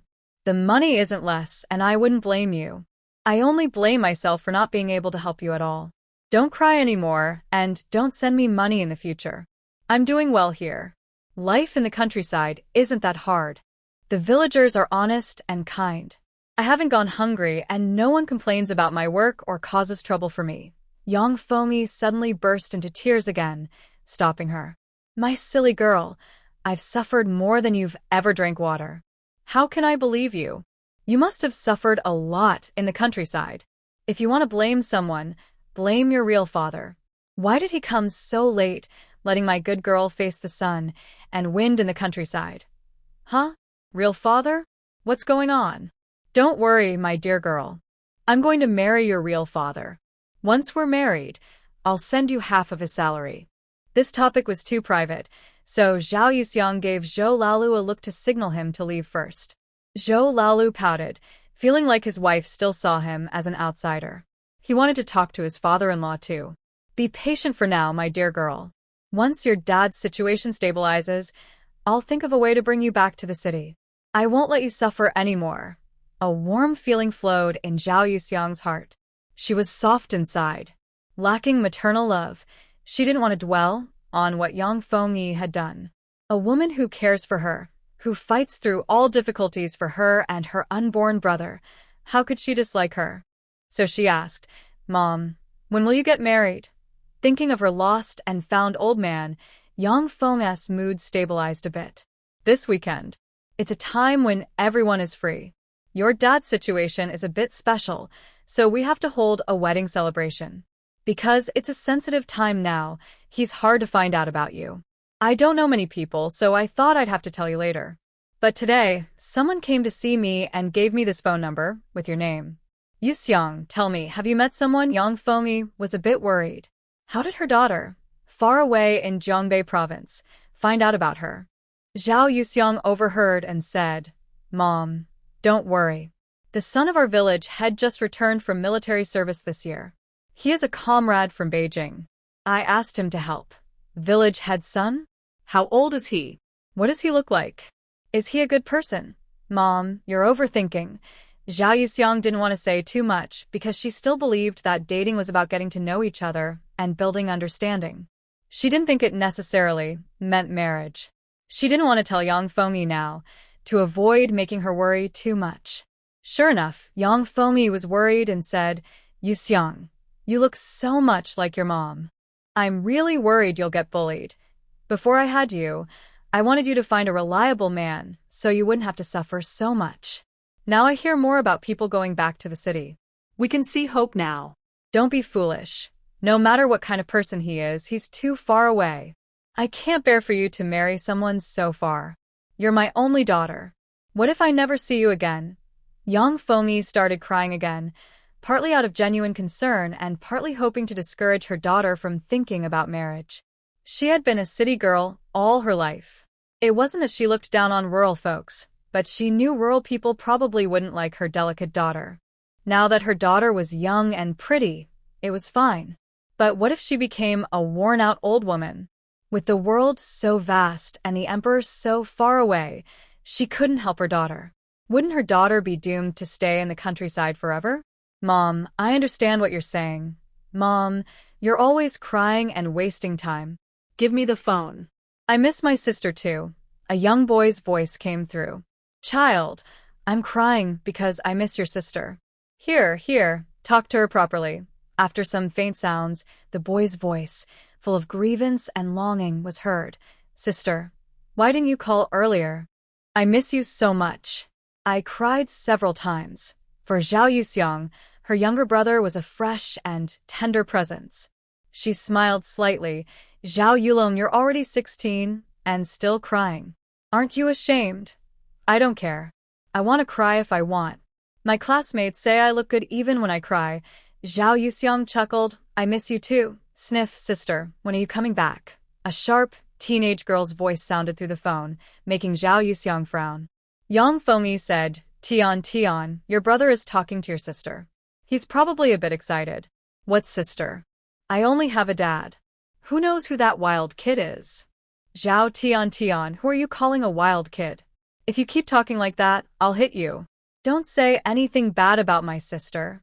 Yulong, how can you talk to your second sister like that? Go back to your room. Mom. She called my sister a wild kid. I just said it, so what? Miss, young Master Yulong, stop arguing.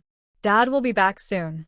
Hearing the seemingly calming but clearly distinct tone of the older voice on the other side, Zhao Yuxiang frowned. It seemed the situation was more complicated than she thought. Yuxiang, take good care of yourself.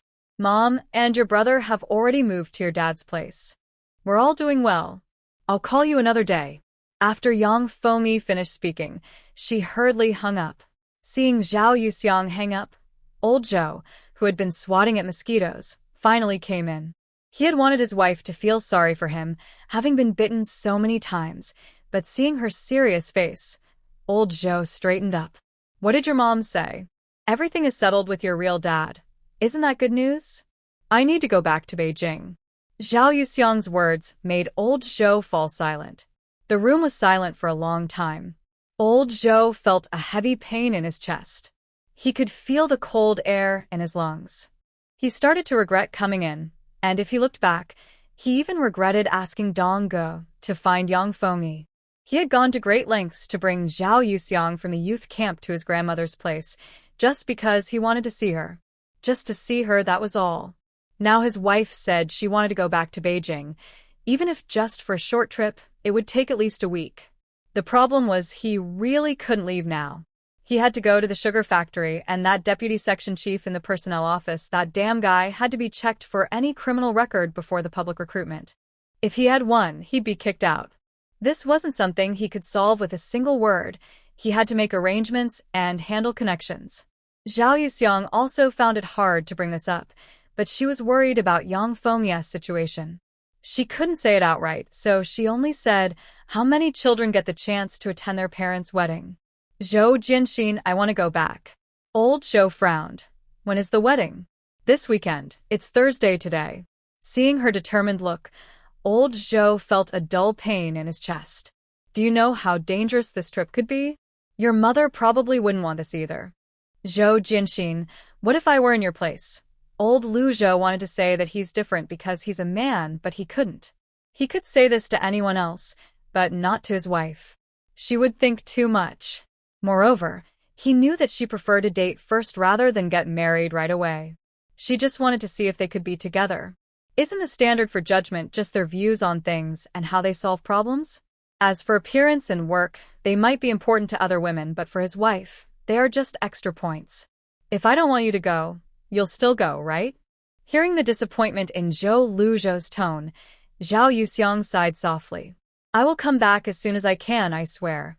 Coming back is not just for him, but also for her career start. But Zhou Lu Zhou wouldn't understand. So she was willing to swear.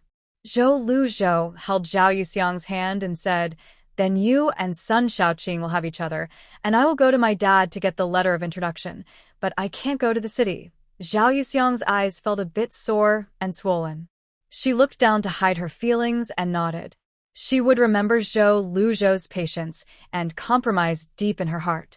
Did you ask for the address clearly? Zhao Yuxiang shook her head. Zhou Lu Zhou just asked casually, not expecting his wife didn't ask. It seemed she had some things she couldn't tell him. He sat down and dialed Dong Ji's phone. Hello, who is this? It's late at night. Brother Dong, it's me. Old Lu, why are you calling so late? Did Yang Fengmi not call you? Zhou Lu Zhou looked at Zhao Yuxiang and then said, she did, but she forgot to ask for the address. Her? Oh, I see. I'll hang up first. I'll call and ask. Soon, Dong Ge called again. Zhou Lu Zhou wrote down the address and phone number on a piece of paper. He tore it off with a ripping sound and wrote another copy. He handed one to Zhao Yuxiang. You said you'll come back soon. If you don't, I'll go to Jing City and put you in a sack and carry you back overnight. Zhao Yuxiang smiled slightly. Do as you like. This was another promise that she would come back. Let's go home. Zhou Lu Zhou pretended to be relaxed as he sent Zhao Yuxiang home, but he was very silent along the way. Zhao Yuxiang didn't know what to say either. When they reached the door, Zhou Lu Zhou suddenly hugged her tightly. Zhao Xiangxiang, whether you believe it or not, I, Zhou Jinxin, have only ever been committed to you in this life. Don't even think about leaving me. You can't leave either. After saying this, he kissed Zhao Yuxiang fiercely, but not deeply. He just bit gently, as if punishing or showing his grievance. Go back. I'll give it to you tomorrow morning. Zhao Yuxiang pushed the door open, then closed it again, leaning against it, listening to the footsteps fade away. Only then did she feel as if a part of her heart was empty. Old Zhou Lu returned home, but it was clear he couldn't say that Yang Fengyi, being so old, still wanted to hold another wedding. Her father isn't feeling well. She wants to go back and see him. Once she's done, she'll come back. Wang Xiaoying quickly became anxious. Back to Beijing? What's wrong with him? Does her daughter have to travel so far? It'll take several days for the round trip, and on the way, she's just a girl. It's dangerous. Old Zhou also wanted to see if he could read the truth about returning to Beijing from his son's expressionless face. But he couldn't tell anything. Liu, speak up. Do you really have to go back now? Wait until the sugar factory is settled, then go with her to see her father. Isn't that better? Zhou Lu was already extremely annoyed but couldn't let his parents see his frustration. Otherwise, it wouldn't be easy to restore his wife's good image. Stop asking. She's not unreasonable. If she wants to go back now, she must have her reasons. Doesn't that show she's filial? Wang Xiaoying still felt uneasy. Her daughter-in-law was too outstanding, and she was worried about the journey. Most importantly, if there was still a chance in the city, wouldn't that mean she might lose her son? Old Zhou saw the suppressed anger in his son's eyes and didn't want to ask further. If his son couldn't stay, what could he do? He immediately handed over a referral letter, and Zhou Lu took it and went back to his room. Once the door was shut, Wang Xiaoying grew more restless.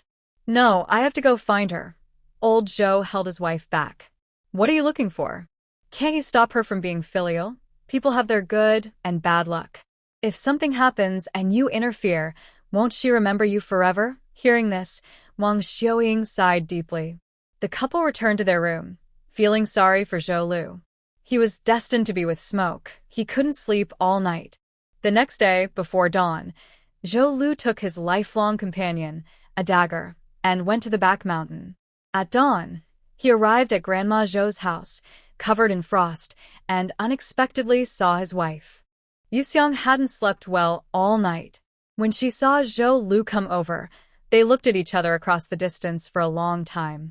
Why didn't you sleep a little longer? Zhou Lu was the first to greet her. Yuxiang noticed he was slightly damp on the shoulders, with mud on his pants and dark circles under her eyes. And you?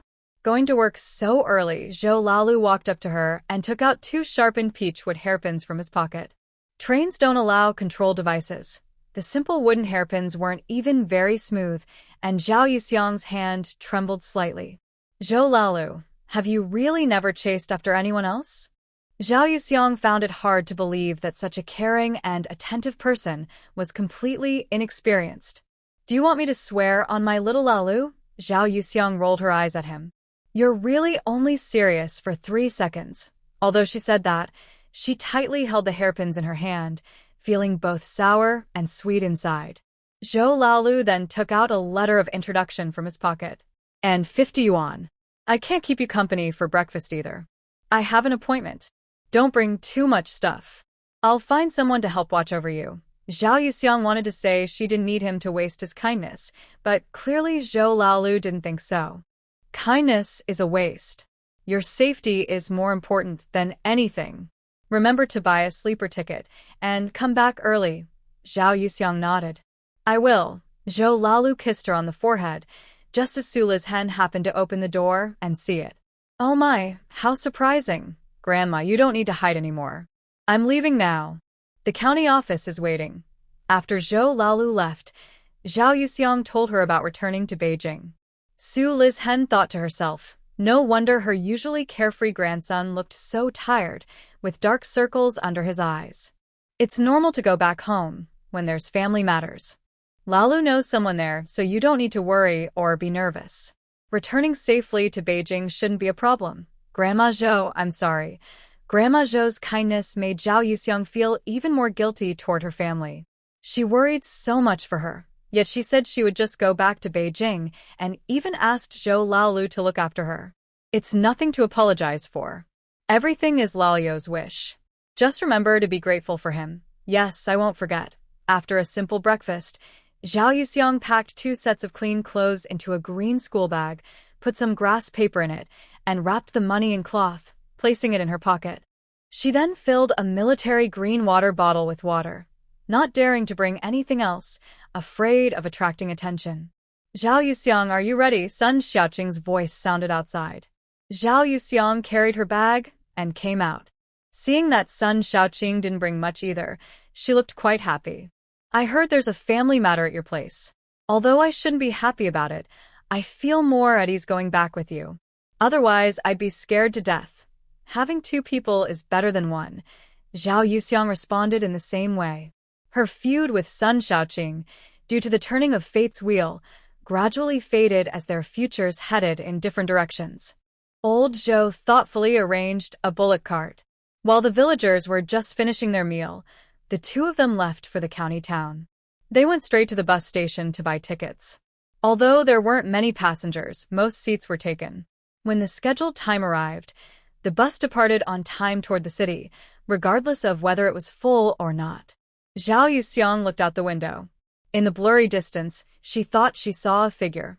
She opened the window to look out but couldn't see anything anymore. Don't stick your head out the back, someone warned. What's wrong? Is that the village chief? Zhao Yuxiang asked. She shook her head. I think I was just seeing things. Seated in the back row, Zhao Yuxiang naturally couldn't see the small car following them in the rearview mirror. It followed until the bus left Nanshan County and then stopped. Old Zhou got off the bus, watching the car drive further away. He trembled slightly as he lit a cigarette. He took a deep drag, coughing harshly, his eyes turning red soon after. Lu Feng sighed, unsure how to comfort him. The factory director probably just wanted to be left alone. It wasn't until the bus was out of sight and his heart felt numb with pain that old Zhou extinguished his cigarette and returned to the bus. He slumped in the back seat, feeling as if all his strength had been drained. He softly said, "Let's go back." The dirt road was rougher than usual. Zhao Yuxiang, sitting on the bus, was jolted so many times she almost vomited. It was indeed Sun Xiaoqing who busily helped her by offering water and bringing her preserved plums. I'm just worried I'll feel uncomfortable on the road. I bought these plums yesterday and now they're cheap, so I brought plenty. You're more experienced with traveling. I knew I should bring someone to go out with. Sun Xiaoqing wasn't sure if this was praise. She snorted and said, "You just don't know how to care. And you're pretty delicate too." She quickly covered her mouth, afraid Zhao Yuxiang would get angry. But Zhao Yuxiang just nodded. Calling me delicate sounds nice, but honestly my body just isn't strong enough. It's not that exaggerated. Look at your good skin and how pretty you are. Forget it, I shouldn't say this. I might get jealous of you. Sun Xiaoqing pouted and muttered. Zhao Yuxiang found her quite adorable. She looked at her carefully for a few moments, making Sun Xiaoqing feel shy. Why are you staring at me like that? It's kind of scary. Actually, your features are quite balanced, but your eyebrows are a bit messy. If your face is round, you could use bangs to style it, so your hair doesn't all fall out. Sun Xiaoqing understood what she meant because Zhao Yuxiang's eyebrows were naturally very nice. The 2 pools of clear water are delicate and refined, with a small face, beautiful eyes, long eyelashes, a straight nose, and a charming mouth. Actually, it's better to just look at her eyebrows. Looking at her face too long might cause her internal discomfort. How should I decorate myself? I don't know how to style myself, or I wouldn't have lost to Lu Fengfeng. Zhao Yuxiang smiled and said, "Why are you still thinking about Xiangyang village? Isn't it better to return to the city?" Well, I guess I feel a little bit unwilling. After all, I once had feelings there. Sun Xiaoqing sighed, pretending not to care, which made Zhao Yuxiang find it more interesting. I do want to teach you, but I didn't bring anything. Maybe next time. Don't worry, I brought everything I own. If you need anything, I can find it for you. Scissors, razors, combs, I have everything. You're not allowed to bring knives on the train. Sun Xiaoqing slapped her forehead. Oh, I forgot. I could have sold them cheaply to the villagers. Then you should teach me now, or all this will be wasted. Sure, I can teach you. But if you don't, you can give them to the cleaning lady at the train station. That's a good idea. Let's play the kind person for a change and listen to a couple of thank yous. Zhao Yuxiang agreed with a smile. As the train moved onto the smooth road, she started helping Sun Xiaoqing with her hairstyle. However, when she picked up the men's razor, Zhao Yuxiang looked puzzled. Why did you buy this? Sun Xiaoqing hesitated and said, I saw that you don't have hair under your arms. Only I do. I feel embarrassed, so I used it to shave my armpit hair. Shaving armpit hair with a razor? Zhao Yuxiang's lips twitched. Before Zhao Yuxiang started, she said, Are you really okay with me fixing you? If you're unhappy with the result, there's nowhere for you to cry. Sun Xiaoqing thought to herself that since there was no Zhou Shuyang in the city, she wasn't worried about a bad job. Anyway, the hair would grow back after a while. Just go ahead and fix it boldly. If I mess up, I promise I won't scold you, hit you, or ask for money. Although her words sounded plain and straightforward, they were the most down-to-earth reassurance. Zhao Yuxiang no longer hesitated. Sit in the front row, facing me. I'll start with your eyebrows. Passengers usually prefer to sit in the front, leaving the back seat for her and Sun Xiaoqing, which makes it easier for them to have fun together. Sun Xiaoqing knelt on the front seat, closed her eyes, and quietly let Zhao Yuxiang trim her eyebrows. When her face was touched for the first time, Sun Xiaoqing couldn't help but tremble, but she didn't back away. Zhao Yuxiang also sat forward, one hand supporting Sun Xiaoqing's face, the other holding a razor to shape her eyebrows. Sun Xiaoqing's eyebrows were thick, but soon, her two straight eyebrows were neatly shaped. Done. Take a look. The large mirror faced Sun Xiaoqing, and she saw herself in it. Her messy eyebrows had been turned into symmetrical straight lines, and her whole face looked much more pleasing. Sun Xiaoqing gave a big thumbs up. Wow. Zhao Yuxiang, you really have the skill. It looks great. Zhao Yuxiang smiled. If she wasn't good at this, modern eyebrow shaping wouldn't exist. There are special services for eyebrow embroidery and makeup now. Seeing these eyebrows makes me less worried about my hair. Please help me shape my face a bit. Sun Xiaoqing was a little excited, grabbing Zhao Yuxiang's shoulders, looking forward to a big change. Okay, you can let your hair down first. Let it down, let it down. I washed my hair last night. You can cut it. Sun Xiaoqing happily closed her eyes. Zhao Yuxiang first brushed her hair to cover her face, then parted it in the middle from the front. She carefully used a comb to straighten a lock of hair and trimmed it with scissors, putting the cut hair into Sun Xiaoqing's bag. She cut the bangs on both sides into a crisscross shape and trimmed a few strands of air bangs in the middle of her forehead. Seeing her face noticeably smaller, Zhao Yuxiang also let out a long breath. It was her first time doing this, and she didn't want to disappoint Sun Xiaoqing. Luckily, she didn't. All done. Take a look yourself. Sun Xiaoqing opened her eyes eagerly, then looked at herself in the mirror, her big single eyelids widening, her mouth agape. Oh my gosh, is this really me in the mirror? Is this really me? Because she was so excited and shocked, Sun Xiaoqing's voice kept rising, which annoyed some people nearby. Can you be quieter in the back? Sun Xiaoqing covered her mouth but couldn't tear her eyes away from the mirror, staring for a long, long time. Her hand went numb before she finally said, Zhao Yuxiang, can I kiss you? Zhao Yuxiang. I mean it. I really don't know how to thank you. I'm so grateful. Zhao Yuxiang gestured to refuse. No need, as long as you're happy. I'm so happy. I'm beyond happy. It's like I got a new face. Even my mom might not recognize me. How could I not be satisfied? Sniff, I feel like crying.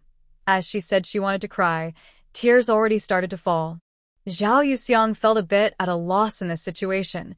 She didn't expect her to start crying just like that. Sun Xiaoqing, it's really not that serious. It was just a small favor. You don't need to be so upset. You don't understand. Zhao Yuxiang. She truly doesn't understand. Since I was young, my face has been bigger than others, and I was often teased by classmates because of it. I also tried trimming bangs to cover my forehead, but they just laughed louder. I became numb and gave up. But today, you cut a style for me I've never seen before, and it made my face look a third smaller. How can I not be excited? Sun Xiaoqing cried and then laughed, and as she laughed, she suddenly remembered something sad and started crying again, losing control. Zhao Yuxiang silently handed her some grass paper. She realized she didn't usually carry a handkerchief and the original owner didn't either, so she could only use grass paper. But Sun Xiaoqing got even more excited and hugged her tightly. Zhao Yuxiang, you're such a good person. You even gave me expensive grass paper to use. You're so kind, Zhao Yuxiang, as long as you're happy. She didn't know what else to say. After all the fuss from Sun Xiaoqing, they ate some plain oil cakes she brought and took a short nap. It was only after about 4 p.m. that they arrived in the city. The city bus station was still some distance from the train station, so they had to take a city bus. Zhao Yuxiang suggested, let's find a place to eat first. The train station is probably more expensive. Okay, I trust you. I'll do whatever you say. Sun Xiaoqing clearly regarded Zhao Yuxiang as a close sister and eagerly wanted to carry her backpack, but Zhao Yuxiang naturally refused. I only have a few things, and the clothes inside aren't heavy. Can you help? Sun Xiaoqing also carried a green backpack, a suitcase, and a small bag. No need, no need. I only brought clothes and shoes. The rest were sold yesterday. When I leave today, someone will come to pick up my things. It's heavy. She sold them again? She really knows how to live. Unlike her belongings, which were all sent to the pigsty by Zhou Laolu. Speaking of Zhou Laolu, Zhao Yuxiang's face changed slightly, and she felt a bit breathless. Zhao Yuxiang, are you okay? Why do you look so pale? Do you want to vomit? I don't want to vomit, I want someone. I'm fine, just watch the road. At the restaurant, Sun Xiaoqing insisted on paying. Knowing she was worried about money, Zhao Yuxiang repeatedly said she really couldn't eat much and didn't refuse. Seeing she only ate a bowl of vegetable noodles and couldn't finish, Sun Xiaoqing finally believed her. They had a simple dinner and then headed to the train station. At this time, Zhou Laolu had just finished his work. Assistant Lu Feng asked, Director, shall I take you back to your residence or to Xiangyang village? Return to the residence. After sending Zhou Laolu to his place, Lu Feng was about to get out of the car when Zhou Laolu said, You can drive away now. Come to pick me up at 7 a.m. tomorrow. Okay, Zhou Laolu didn't want to see the car. He was afraid he might be tempted to drive to find her. Thinking this, he quickly entered the room, picked up the phone, and dialed out. Qiangzi, it's me. Sixth brother, I understand. I haven't seen her yet, but I've already told my dad multiple times. When he sees her, he will take both of them to the VIP lounge. He won't let anything happen to them. Tonight, they are also arranged to travel in a VIP carriage. My dad said so far no one else has used that carriage, so it's very likely only they're inside. Zhou Laolu felt more at ease. Qiangzi, this time I caused Uncle Neo some trouble. Hey, why say that? When my dad hears it's you, he won't hesitate to promise to do it. After all, he owes you a life. Whatever life or not, let's have a drink together sometime. I want to see if your drinking skills have improved. Of course, once sixth brother takes care of his business, we'll all go together. Good, you all come. After hanging up, Zhou Laolu wanted to open the cabinet to find that side-sleeping painting, but felt it didn't match his mood. So he took out a pen and drew a proper picture instead. Hey, who are you? Where are you taking us? Let go, or we'll shout for help. Sun Xiaoqing and Zhao Yuxiang had just bought train tickets at the station when two women in uniform pulled them toward the opposite direction of the waiting hall. Zhao Yuxiang asked, Did someone tell you to watch over us? We received instructions to take you to the VIP waiting lounge. The rest is unclear. VIP waiting lounge. Sun Xiaoqing widened her eyes, and Zhao Yuxiang shook her head at her. Sun Xiaoqing nodded silently, understanding. Although it was called a VIP lounge, compared to modern standards, its decor and services were quite basic. But this was not a place ordinary people could enter, especially since she saw a telephone there. This is the VIP lounge. It's not as big as the regular waiting room, but it's very clean, smells nice, and there's water and snacks. Sun Xiaoqing praised with a click of her tongue, but Zhao Yuxiang kept her eyes on the phone, thinking of calling Zhou Laolu. Yesterday, when she delivered water to Wang Xiuying and Su Lizhen, She saw the landline number on the phone. Zhao Yuxiang, do you want some water? I can pour you a glass. You go ahead, Xiaoqing. I want to make a call. Sun Xiaoqing looked at me with understanding and made a hand-over-mouth gesture to show she would stay quiet. Zhao Yuxiang hesitated before making a call, unsure if Zhou Laolu was at his town residence.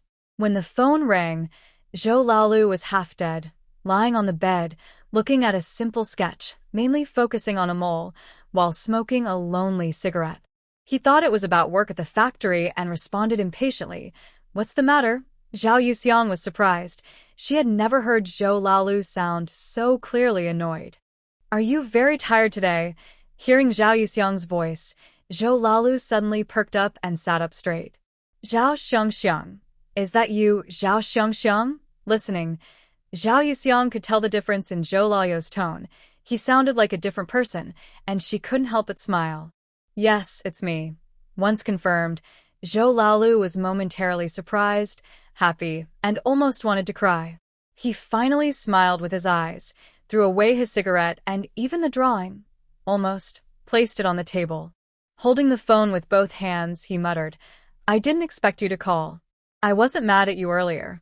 I've been so exhausted today. Zhao Yuxiang heard a hint of affection in his voice and was a bit surprised. Did Zhou Laolu have this gentle side? Suddenly, she imagined a big black dog wagging its tail, whining and asking for a pat on the head. If you're tired, go rest early. I don't want to. Just hearing your voice makes me less tired. Zhao Yuxiang thought he might hang up, but Zhou Laolu quickly tried to make up for it. If you could just say you miss me, I could run around the streets of Nanshan County right now without stopping. Zhao Yuxiang felt shy to say that, and she thought she shouldn't start this topic now. It was only half a day. What would happen later? I'm using a VIP room phone. The train is at 9:30 tonight, so there's plenty of time. You probably haven't eaten yet, so get something to eat first. I don't want to eat. I only want to eat you. I can't have you, so I just want to hear you talk. Listening to you is better than eating. Zhou Laolu was acting very cute and spoiled. He had long forgotten what his face looked like. Even though his wife was several years younger, so what? He just wanted to stay close to his wife. Did he do anything wrong? Of course not. Zhao Yuxiang didn't expect Zhou Laolu to be so nagging. Knowing he hadn't slept well yesterday and probably hadn't eaten properly, she patiently comforted him. Go eat something. Going hungry isn't good for your stomach. Xiaoqing and I have already eaten. You only remember me after you've eaten? You clearly don't have me in your heart. How can you eat normally? Old Zhou, who often suffers from stomach acid, heard that his wife had eaten and immediately felt a lot more at ease. However, he still looked very wronged and unreasonable. He was just hoping to hear some words he wanted to hear. Zhao Yuxiang could tell the flavor wasn't right, but she hesitated because it was the first time in their lives. She felt it was hard to speak about. I have a bad stomach ache. I haven't eaten all day and I'm too hungry. I don't want to eat at all. I feel upset inside. Maybe I should just have a cigarette. Through the phone, he seemed to hear the sound of striking a match. Zhao Yuxiang frowned slightly. Zhou Jinxin, you're not a kid anymore. Don't joke about your health. I'll get angry, Zhou Old Six said happily. Are you worried about me? Of course, Zhao Yuxiang replied with a smile. I knew Zhao Xiangxiang cared about me. Is it so hard for you to admit it? All right, go get some food to eat. Zhao Yuxiang hung up, feeling that dealing with Zhou Old Six was more tiring than comforting a child. This person used all kinds of tricks, even resorting to tough tactics. He was very scheming. Zhou Old Six listened to the busy signal without anger. He hummed a little tune and cooked himself some food. He carried the cooked meal directly into the bedroom and dialed the same number again. The call was quickly answered. Hello, this is the Anshan City train station, passenger waiting room. Who are you looking for? Hearing the unfamiliar woman's voice, Zhou Old Six's heart sank, and he suddenly lost his appetite. Hello? Probably looking for me. Zhao Yuxiang's voice came again. Her tone was fluctuating, which made Zhou Old Six want to cry. Xiangxiang. Hearing her slightly choked voice, Zhao Yuxiang's heart tightened. What's wrong? Are you okay? No, I thought I wouldn't hear your voice today, he said. Right now, only Xiaoqing and I are in the VIP room. Have you cooked? Have you eaten? Yes, I've served the food in the room. I wanted you to hear me eat. I'm being obedient. I'm being obedient. Oh my, why does that sound so sweet and soft? Zhao Yuxiang felt that Zhou Old Six was completely overwhelming her. She awkwardly said, "You eat first. I'll listen to you eat. Eat more. Then listen carefully, don't get distracted," he replied. "Okay, I won't get distracted," she said. Zhou Old Six deliberately ate loudly and occasionally called out Xiang Xiang to make sure Zhao Yuxiang was listening. Every time she responded, and after Zhou Old Six finished eating, quite a bit of time had passed. Zhao Yuxiang didn't know how much effort Zhou Laolu had put in, or how many favors he had used for this. She couldn't bring herself to thank him directly, so she simply said, "You are really outstanding. The more I spend time with you, the more I see that you are better than most men." Connections also show one's ability. Most importantly, he was willing to use his connections for her. When Zhou Laolu heard his wife praise him like that, he didn't feel proud but said, "Zhao Xiang, no one will treat you better than I do. Your matters are my matters, even more important than mine. I will treat every one of them with care." After witnessing Zhao Yuxiang and Zhou Laolu chatting affectionately on the phone for over 2 hours, Sun Shaoqing followed Zhao Yuxiang into the VIP carriage. She couldn't help but say, "Honestly, with the conditions of the village chief, your feelings for him are rare even in the city. This trip back to the city, I owe it to you. I realize now that I might never have another chance to enter the VIP waiting room or ride in a VIP carriage. It's so rare. You still have your whole life ahead. As times change, someday even ordinary people like us will be able to afford VIP carriages." Sun Shaoqing asked, a bit surprised. "Will that day really come?" "It will. Zhao Yuxiang, I regret opposing you. If I had known you were so easy to get along with, I wouldn't have made things difficult for you. Unfortunately, I'm heading back to the city now, and you still have to go back to Xiangyang village. Who knows when we'll meet again?" Honestly, Zhao Yuxiang didn't think she was particularly easy to get along with because she had no friends in her previous life. So, when Sun Shaoqing expressed her regret, she didn't say much, only giving some superficial responses. "Maybe we'll meet again. Don't forget, my family is here. You can visit my sister at the textile factory and I'll come back during festivals. Your sister works at the 3rd textile factory? What's her name? Is she as pretty as you? Is she as easy to get along with? Her name is Zhao Tingting. She'll probably look for you. Just get to know her and see for yourself." At this moment, Sun Shaoqing still thought she might meet another Zhao Yuxiang, but the reality was quite different. Of course, that's a story for later. So, Zhao Yuxiang still had some personal motives after all. Sun Shaoqing saw her. The main character's impression still stayed with the original owner. The VIP carriage was a 4-person sleeper. Zhao Yuxiang and Sun Shaoqing both chose the lower bunks. After a simple wash-up, the two closed the carriage door and went to sleep. They slept until dawn the next day and happened to hear the announcement that they would arrive in Beijing at 7:30. After waking up and freshening up, Sun Shaoqing wanted to share some food with Zhao Yuxiang, but Zhao Yuxiang declined.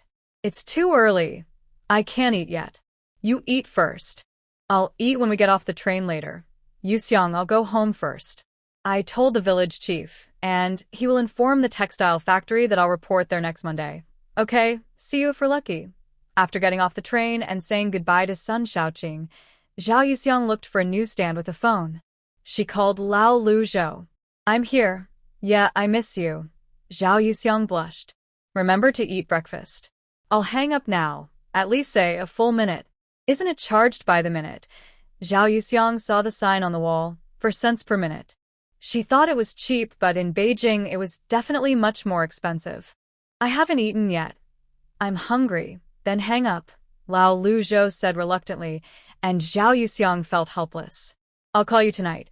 "Okay, if you don't call, I'll wait and not sleep." Lao Lu Zhou was happy again and urged Zhao Yuxiang to eat well, especially something good. After hanging up and paying the bill, Zhao Yuxiang ate breakfast first, then headed to the textile factory based on her memory. She planned to ask Zhao Tingting for money first. The train station to the textile factory was not close. She took 2 buses and walked a bit before seeing the gate. The sun was already shining brightly. Zhao Yuxiang had been there before. The original owner often brought food to Zhao Wenji. So many people recognized her. As soon as she appeared at the factory gate, the security guard asked, "Is that Big Zhao? Why are you here? Your parents are divorced, right?" "No, didn't you go to support rural development?" Zhao Tingting, as the younger sister, was little Zhao, she was Big Zhao, and Zhao Wenji was old Zhao. "Old man, I'm here to see my sister Zhao Tingting." Come in, come in." Zhao Yuxiang headed straight to Zhao Tingting's workshop, where others recognized her. "Zhao Yuxiang? What are you doing here? Your mom already quit her job. Who are you looking for?" "Wow, it's really Zhao Yuxiang. Weren't you sent to the countryside? How come you're not tanned at all? Not only are you not tanned, but you also don't look thin from hunger." "Zhao Yuxiang, haven't you been working at all? In the countryside, people don't work unless a man supports them." "Zhao Yuxiang, you probably aren't already married, right?" No wonder Wang Xiaoying is worried. Zhao Yuxiang isn't just the most beautiful girl in Xiangyang village. In Beijing, there are only a few prettier than her. Wherever she goes, she is a prominent figure, the focus of everyone's attention. For a moment, Zhao Yuxiang's name was mentioned repeatedly, catching the attention of the inspection team. "Let's stop here this morning and continue the review this afternoon. Director Gu, our leader, has arranged lunch. Shall I take you there now?" "No need, I have other things to do." "All right, suit yourself." Gu Ruian clearly heard the name Zhao Yuxiang and headed toward the crowd. "It's been a long time since we last saw you, but everyone is still so enthusiastic. I'm not here to catch up today. Can someone call Zhao Tingting for me?" "Looking for your sister? She has an appointment at noon and has already gone to change clothes for work." "Then I won't chat with everyone. I need to block someone at the gate. I have an urgent matter. Remember to go through the south gate. Our team leader prefers to leave from there." After thanking Zhao Yuxiang, she headed toward the south gate, but she always felt someone was deliberately following her. She looked back and saw a man dressed in a white shirt and black trousers, wearing shiny leather shoes. He was unusually young and handsome, but she had no impression of him. So she didn't think much and continued walking toward the south gate. She stopped, and he stopped too. Zhao Yuxiang looked again and asked, "Are you following me?" The woman in front was wearing a pure white dress, showing a small, delicate leg. She wore white sneakers, with long black hair tied into a bun. She looked at him with slightly furrowed brows. Maybe she was sweating from walking too long, and her small face was lightly blushed, with a red mole on her brow that looked charming and alluring.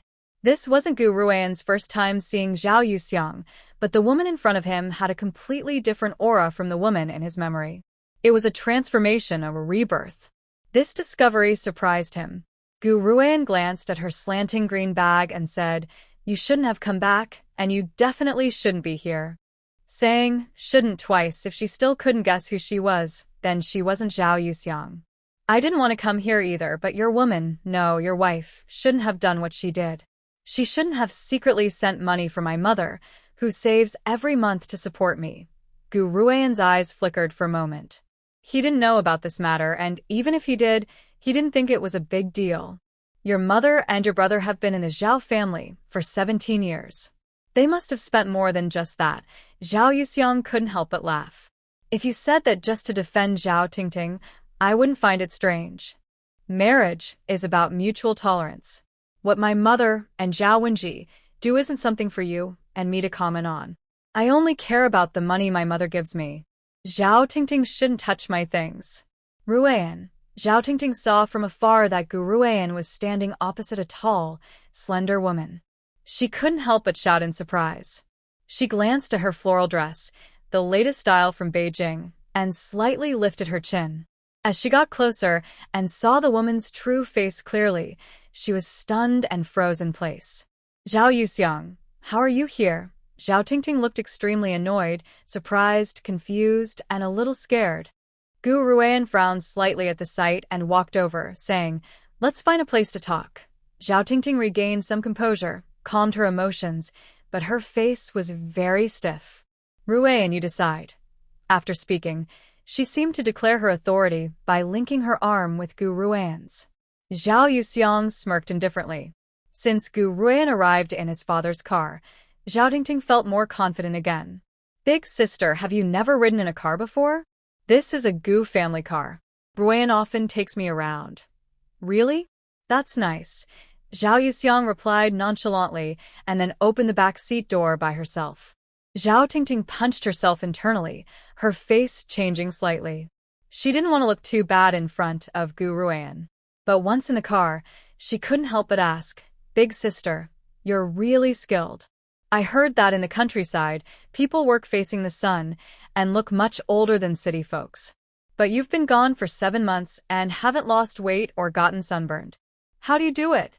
Are there many men eager to help you? Of course. Otherwise, how could I eat for free? Zhao Yuxiang didn't deny it. She didn't hide her true self. She was afraid of causing trouble. Zhao Tingting seemed to find a breakthrough and probed further. Big sister, with so many men helping you and supporting you, and you not having any money to give them, do you have some kind of deal with them? Zhao Yuxiang looked at her. That's why I came to ask you for money.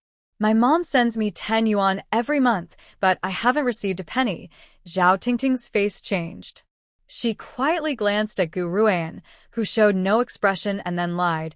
I don't know what you're talking about. I haven't seen any money from you. Zhao Yuxiang knew she wouldn't admit it. She glanced at her and said, Oh, I just realized, sister, you look quite charming with your delicate face, phoenix eyes, good figure, and fair skin. With such qualities and a not-too-dumb mind, it should be pretty easy for you to figure out how to get some money from others, right? There are only a few mailing places in Beijing. I could ask around to see if anyone knows Zhao Tingting, especially some unmarried men. Zhao Yuxiang deliberately paused and pretended to look deeply at Gu Ruan. Actually, maybe she's married. Married men are braver. Zhao Tingting noticed Gu Ruan frowning and suddenly lost her temper, shouting loudly. Zhao Yuxiang, what nonsense are you talking about? You think everyone is like you. Zhao Yuxiang wagged her finger. No. Your sister is someone who walks through a sea of green without causing trouble. Some people might try to imitate her, but they could pay a price. Shut up. I didn't learn from you at all. Zhao Tingting was both anxious and angry, wishing she could rush over and tear Zhao Yuxiang's mouth apart. But she didn't realize that losing control so easily made Gu Ruan furrow his brows even more. All right, we're here. Ruyan. Gu Ruyan glanced at her, clearly a bit dissatisfied with her behavior. Zhao Tingting felt a chill in her heart and silently warned herself not to be led by Zhao Yuxiang anymore. She couldn't shout or make a fuss in front of Ruyan. She needed to stay calm and proper. After getting out of the car, Gu Ruyan didn't leave her behind and went into the restaurant first, which made Zhao Tingting feel happy inside. She endured and finally managed to give Zhao Yuxiang a proud look. Zhao Yuxiang followed inside and, when ordering food, was quite straightforward. Fried intestine, pea pudding, bean juice, steamed pork, 5-spice fish, and fungus with lotus seed. All were Beijing specialties. She wondered if the taste would be different in this era. Zhao Yuxiang, do you think you can finish so much food? And you didn't even ask me and Ruyan what we like to eat, and just ordered everything. Huh? Whatever you like, just order it. I only ordered my favorites. Zhao Tingting's eyes widened. Are you pregnant? You eat so much. This comment about pregnancy drew many glances, and Gu Ruyan frowned again. Can you speak louder so everyone knows your man is spending public money to eat here? A sharp glint flashed in Gu Ruyan's eyes as he looked at Zhao Yuxiang, who nonchalantly shrugged. Zhao Tingting bit her lip. She kept messing up every time she met Zhao Yuxiang. Ruyan, just order what you like. Gu Ruyan handed the menu to Zhao Tingting. Zhao Tingting didn't dare to cause trouble and focused on ordering food carefully. She was worried about ordering too little and being outdone by Zhao Yuxiang, but also afraid that Gu Ruyan wouldn't like her choices, so she hesitated for a long time. Zhao Yuxiang's food was already served, and she didn't care about the two of them. She just started eating happily. Gu Ruyan watched Zhao Yuxiang eat gracefully and elegantly. Then he looked at the woman beside him, still hesitating, and finally couldn't help but say, just order those few dishes. Zhao Tingting felt a bit uncomfortable, but when she saw Gu Ruyan had already gone to the bathroom, she panicked and quickly ordered the same dishes again. She also forgot about Zhao Yuxiang and hurried to the bathroom to find Gu Ruyan, who was indeed smoking. Zhao Tingting felt nervous. Ruyan, are you angry? Gu Ruian's narrow, phoenix-like eyes looked at her sharply and coldly. Did you take her money? Zhao Tingting's eyes turned red. Ruian, you. I'm asking you yes or no. Gu Ruian's tone was colder and more serious than ever. Zhao Tingting felt even more anxious. Ruian, in her second life, she had more advantages. She knew Gu Ruian had a bright future ahead. She had already committed herself to him, and they were talking about marriage. Although she hadn't hidden her hatred for Zhao Yuxiang and her mother Yang Fengyi, she hadn't fully told him everything. But Gu Ruian hated being lied to. Tingting, I really don't understand. She's already gone to the countryside. Why did you take her money? Don't you know that a cornered rabbit will bite? Or do you want her to die? Zhao Tingting backed away in panic. She didn't dare admit it because Gu Ruian didn't know about her past life. If he found out, he would definitely dislike her. But Gu Ruian had already seen through her thoughts. He was even more confused. Is it because of your mother, who passed away many years ago? As far as I know, Yang Fengyi didn't mistreat you, and Zhao Yuxiang and her brother didn't bully you. You don't understand. Zhao Tingting suddenly screamed. She couldn't be honest about her past life, but she could hold on to her mother's death. If it weren't for her shamelessly seducing my dad, would my mom have gone crazy and committed suicide? If my mom hadn't died, would I always be called someone with a mother who wanted to die over a man? How did she not mistreat me? Her existence itself was mistreatment. Zhao Yuxiang and her brother's presence were even more wrong. This was clearly my home, so why do I feel like the one who doesn't belong? Two young newlyweds are arguing. The man doesn't seem to realize how badly he's upset the woman, making her cry with anger. Are they going to start fighting? Let's go over and stop them. Suddenly, many people gather at the bathroom entrance, talking loudly. Gu Ruian, who has never experienced such shame before, feels completely humiliated. Through the crowd, he sees the woman sitting calmly at the dining table, drinking soy milk slowly. He suddenly feels a strong urge not to be looked down upon, so he embraces Zhao Tingting and explains to the curious onlookers. Sorry for the trouble. My partner is upset because of family issues. Our relationship is fine. Please go back to your meals. Seeing many people watching her, Zhao Tingting quickly nods, regretting losing control. Back at their table, the food has been served, and the three of them eat in silence. After leaving the restaurant, Gu Ruian signals Zhao Yuxiang to get in the car. Zhao Yuxiang feels like she has seen some money. Sure enough, they arrive at a quiet road, and the car slowly stops by the roadside. Gu Ruian takes 7 large banknotes from his wallet and hands them to her. You can leave now, Mr. Gu. This is unfair. I've suffered a lot because of you. I've even saved some interest in the bank. 2% interest plus 3% for emotional damages and the travel expenses for my trips to Beijing. Otherwise, this matter can't be settled. Zhao Tingting glares at her like she's crazy. Zhao Yuxiang, have you never seen money before? This is fraud. Do you believe I will report you? You'll spend the rest of your life in detention. Zhao Yuxiang, knowing there are smart people in the car, stops pretending and coldly looks back. Although it's immoral to insult the dead, you should really ask your father whether he can't control himself or is tired of your mother and cheated. You're truly hopelessly stupid. And you still dare to threaten to report? Do you know that even if you pay back the money, I'll always have leverage over you? This doesn't even need evidence or witnesses. No one dares to falsely accuse public officials. If they do, it's a purge from top to bottom. Because of you, countless people's futures are at risk. You don't even realize how serious this is. Talking to you lowers my IQ. Zhao Yuxiang grabs the money Gu Ruian has been offering and pushes open the car door, turning to leave. Spending one more minute with someone like him feels like wasting life. Not far away, she hears Sharp crying. Old Lu was right. She really made Zhao Tingting cry loudly. Zhao Yuxiang thought about Zhou Lalu and felt much happier, but she didn't notice Gu Ruian watching her through the rearview mirror for a long time until he could no longer see her. She counted the money and found it was exactly 200 yuan. This trip was definitely worth it. After packing the money, Zhao Yuxiang looked at the address on the paper, checked the route carefully, and then took the bus again. It took more than an hour to reach a villa area. but she was stopped outside by security guards. No outsiders allowed inside. Big brother, do you have a phone to contact the homeowner?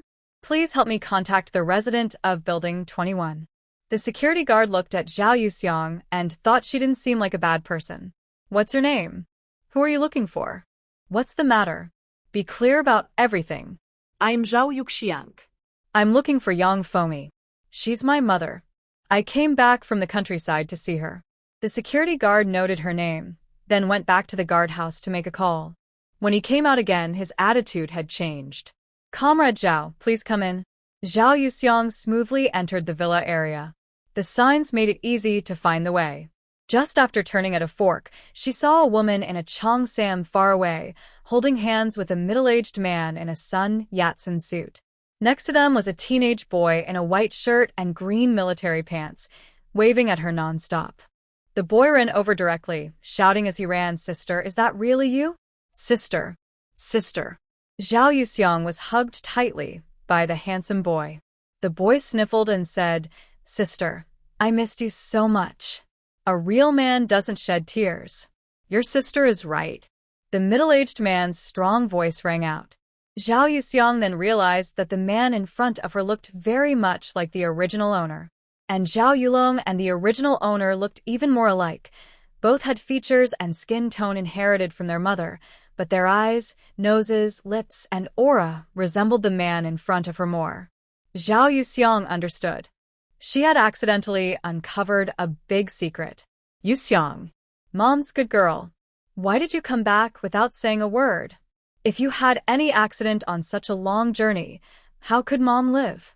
Yang Fomi also hurriedly hugged her daughter, carefully checking her over. Her conclusion was, "You've lost some weight. Yuxiang, you've suffered a lot." Boo-hoo. Yang Fomi cried loudly, and Yang Yulong also sobbed uncontrollably. Zhao Yicheng couldn't bear to watch anymore. All right, Fomi. Yuxiang must be tired after sitting on the train all the way. Go home and rest. Yulong, stop fussing over your sister." Zhao Yuxiang smiled at Zhao Yicheng. Although she didn't know how ordinary parental love felt, she saw the restrained excitement in this middle-aged man's eyes. How could Zhao Yicheng not be excited? He didn't realize at the time that his impulsive decision to have a daughter would lead to trouble. Later, after Feng Yi's mother passed away, she went alone to find him, but he was away on a business trip. When he returned, he saw Feng Yi being affectionate with someone else, unaware that her daughter had been locked in the woodshed by that mother-daughter pair, risking her life. Feng Yi was so frightened that she disappeared again. 20 years of missed opportunities made him the most unfit father in the world. Old Yang, hurry up and serve tea and snacks. Yuxiang, sit down and rest. Dad. Who is she? Why do you keep bringing people home? A beautiful girl in a pink dress came downstairs, looking proud. From her voice, Zhao Yuxiang knew she was the girl who had insulted her on the phone the day before. I guess this is the young lady Mr. Yang mentioned on the phone. Old Yang was much older than Zhao Yicheng. He never expected that although the girl looked young, she would immediately give him a warning by reporting to him first. Miss Yuxiang, please don't take it the wrong way. We're used to calling her our lady. Old Yang, what are you talking about? This isn't Lu City, and there are no such things as ladies here. This is Zhao Yicheng's territory. If you can't follow my rules, then go back to Lu City. Yuxiang thought she didn't need to change her surname. Yicheng pointed at the girl. And you come here and call me sister honestly. Dad. Do you believe her just because she says she's your daughter? I am your real daughter, born from you, and she's just a fake pretending to be someone she's not. Enough nonsense. I told you, Yuxiang is my daughter, Yulong is my son. If you keep talking nonsense, go back to Lu City too. The girl was so shocked she cried and shouted, Am I not needed in this family anymore? Ever since that scoundrel started hanging around you, I've been looking at me with disdain. What did you just say? Have you learned any manners or education at all? Yicheng stood up, ready to deal with her. Yang Feng Yi couldn't just watch him hit his own daughter, so she quickly pulled him back. Brother Cheng, don't be angry with the kids. But Yuxiang didn't want to miss this easy opportunity. She stepped forward and slapped him. Smack. The loud slap stunned everyone, and the room fell silent. I'll give you a chance to speak properly. How should you respectfully address my mother? Scoundrel, you dare hit me. Another slap sounded. Butler Yang couldn't stand it anymore. Miss Yuxiang, you really shouldn't hit him. Zhao Yuxiang looked at him coldly. Then you come and do it. Teach her how to behave and speak. Miss Yuxiang, you're joking. Our young lady was just upset and said the wrong thing. Oh, you admit she was wrong. So, why can't you hit her? Is it because your loose city rules are that only your own people are considered human? This was a sore point for Zhao Yeqing, who had been forced into marriage and oppressed for many years. Good. She should have been taught a long time ago. Zhao Yeqing's attitude made old Yang realize that the young lady was in a bad situation and that the master's heart was already biased. Zhao Yuxiang seemed to see his thoughts. I may not know all the details, but after the founding of the country, remarriage isn't allowed. I believe my dad understands that very well. So my dad is single and my mom is too. Why can't they be together? You people in Lu City still want to follow the old ways of power and wealth. Old Yang's expression grew serious. Miss Yuxiang, please don't speak recklessly or make things up. I'm not making things up. With so many of you, you're not here to serve my mom, are you? And look at the young lady you call a lady. She's arrogant, uses foul language, yells at her own father. She shouldn't be here. She should go to a mental hospital to find others like her. Who knows when a loose-tongued family member with mental issues will drag everyone down to hell. She's just waiting to be a scapegoat. Father's family, mother's family, no matter where she goes, she won't be lonely, even if she keeps provoking her father and abusing her daughter.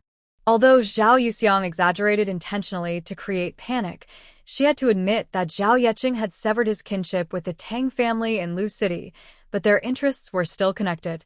If something really happened to him, it would definitely affect Lu City, and with the wedding coming up and the young lady so resistant and quick to anger.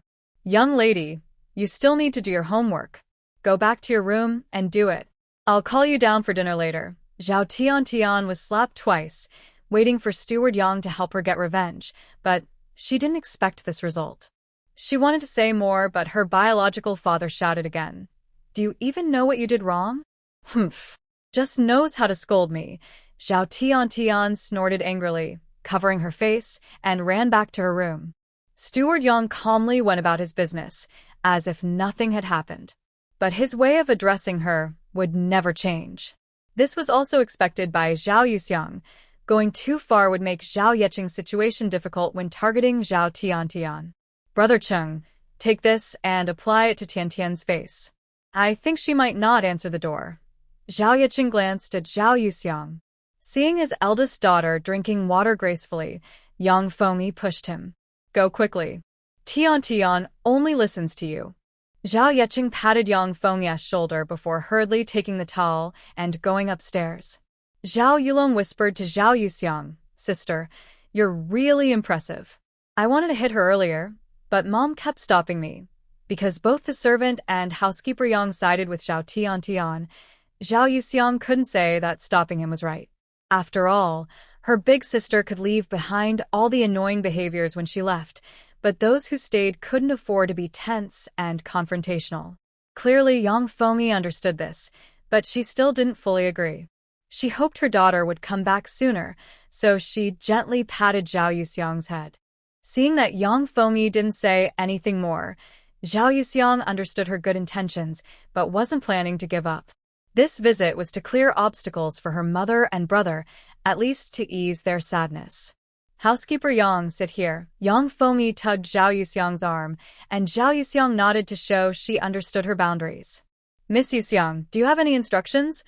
Old Yang naturally didn't dare to sit down, but seeing Zhao Yuxiang smiling kindly, he became cautious. Zhao Yuxiang looked around. 2 people in the kitchen and 7 or 8 others nearby were all watching her. Housekeeper Yang, you're quite experienced for your age, coming from a noble family. Your best skill should be reading the situation, right? Old Yang had a bad feeling upon hearing this. My mother raised my brother and me well, which shows she can handle household chores. So, there's no need to keep extra people at home. Leave 2 for cleaning, 1 to take care of your young lady, my mother in the kitchen, and the others can go back to Lu City.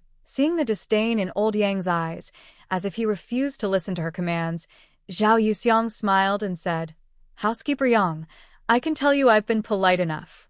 Otherwise, with my father's ability, buying a smaller house and supporting my wife and children shouldn't be a problem, right?" Old Yang's pupils shrank. This was clearly a threat. He never expected that this girl, whom he had never taken seriously and who came from a small household, would be so difficult to deal with. No, it wasn't difficult. She was just pushing him from all sides, clearly understanding their strengths and weaknesses. And she was very good at controlling the situation.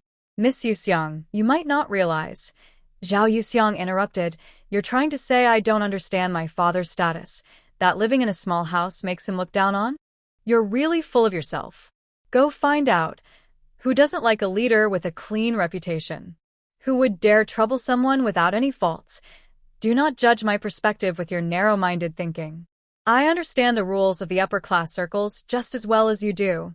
The door on the second floor was not closed. Zhao Tian hid under the blanket. Zhao Yicheng called out twice, but she didn't come out. He was too lazy to bother her and turned around. He just happened to overhear the conversation downstairs. Zhao Yicheng was mostly surprised, but also proud.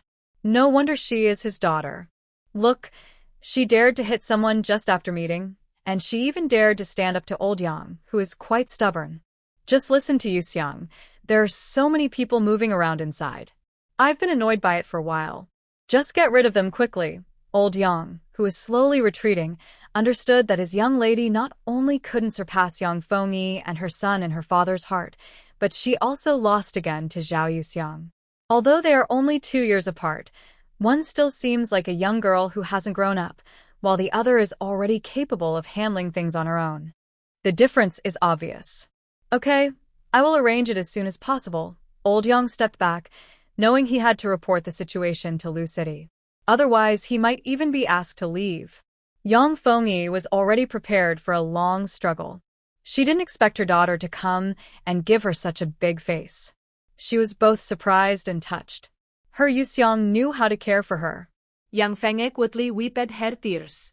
"Yuxiang, are you hungry? Mom will go make you something to eat." "Mom, I'm not hungry. I had lunch outside. I'll eat with everyone tonight. Then let your younger brother take you upstairs to see your room. It's been prepared for a while. Chinga, come with me for a moment." Zhao Yuxiang knew that Yang Fengyi probably wanted to talk with Zhao Yicheng. She hoped that the matter with Zhao Tian could be completely settled so it wouldn't be brought up again someday and cause more trouble for her. "Chinga, it's my fault I didn't teach Yuxiang well. That's why she's only focused on venting her anger at me, her mom, and ended up hitting Tian. Tian lost her mother and found it hard to accept me at first. I understand that. But Yuxiang shouldn't have acted out. Yuxiang is like a piece of flesh that fell off me. She suffered so much in the countryside and traveled far just to attend our wedding. Chinga, if you feel sorry for Tian, just hit me. My Yuxiang has suffered enough." Yang Fengyi tearfully held Zhao Yicheng's hand and pulled him toward herself. Zhao Yicheng quickly embraced her. "Shaoyi, what are you doing? Yuxiang is also my daughter. I, as her father, didn't do well. I made her suffer for so many years. Tian is already 17 or 18. She should understand things by now. She shouldn't disrespect you regardless of her status. It's not wrong for Yuxiang, as the older sister, to teach her a lesson. I'm sorry, but I can't assist with that request." Zhao Yuxiang couldn't help but gently stroke his soft, messy hair. Her eyes were very kind, and her voice was very gentle. "Take the flowers yourself. I have money. Big sister, why are you even lying to me? Mom's money isn't enough for you to spend, so where did you get this money?" The boy looked at her with a stubborn face, not believing her. He took the money, opened her hand, and put it in, then held her hand again. "When I leave, he will give me more. You're a man now, so you should have some money when you go out. Be good." Zhao Yuxiang put the money back into the boy's metal box. "No, he gave me his money. What I give is mine. Here, take it, sister.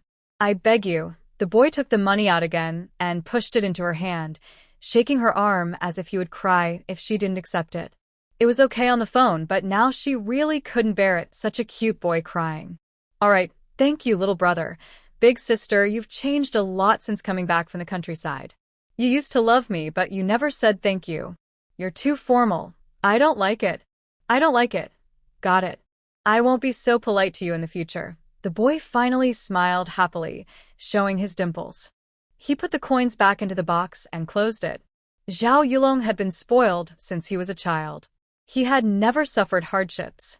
At home, he and the original owner were carefree, and at school, the original owner and her suitors looked after him. No one caused him trouble. Apart from his parents' divorce, he had never experienced much hardship, which made him so innocent. But in a more complicated environment in the future, he might have to suffer more. It would be like pulling up seedlings to help them grow, counterproductive. Zhao Yuxiang felt a bit pity, but she couldn't stop it. People have to grow up, eventually. She patted Zhao Yulong's head. I want to buy gifts for Mom and him. Will you come with me? Okay, let me get a few more coins. Sister, you haven't had ice bowls in a long time, right? I'll treat you. Zhao Yulong took 10 coins from the box, put them in his pocket, then put his arm around Zhao Yuxiang's shoulder. The two went downstairs together. Zhao Yulong looked around, but didn't see Yang Fomi. Zhao Yuxiang told old Yang, Butler Yang, my brother, and I are going out. Please inform my dad. I'll note it. Miss Yuxiang, take care. Zhao Yuxiang and Zhao Yulong left the villa. Outside, a man got out of the car. Miss, young master, are you being sent off? Big sister, maybe we should take the car. You've been on a train all night. Walking so much is tiring. Then it's hard work to take us to the department store. The driver took them to the department store. Zhao Yuxiang told him to go back first, since there was only one car. Big sister, what do you want to buy? Don't pick such expensive things. You only have that much money. Silly younger brother, paying more shows your sincerity, and you'll get a better return. But Zhao Yuxiang didn't want to argue at this moment, so she just thought of herself as the sister who understands people's hearts. She said, Mom and he are finally happy after hardships. I don't come back often, so I must show respect and sincerity. Zhao Yulong thought for a moment. The person was quite generous to him and his mother, so he didn't say anything more. They had already visited several department stores in the city center, so Zhao Yuxiang, relying on her memory, went to the leather bag counter and pointed to a leather briefcase. Big sister, please show me that bag. Usually people buying briefcases are either grown men or married women. There are rarely young girls. The clerk said, Young comrade, this briefcase costs 40 yuan. Are you sure you want to see it? That's so expensive. Too costly. When Mom just started working, she couldn't even afford it after 2 months of saving. Sister, let's choose something else. Please give me the bag once you're done. Zhao Yuxiang looked at the wallets again. Old Zhou's wallet was a bit worn out, so she wanted to buy him a new genuine leather wallet. Give me this wallet too, let's count together. Sister, do you really need to buy so many? Zhao Yulong felt heartache. His sister was still her old self, spending money like water.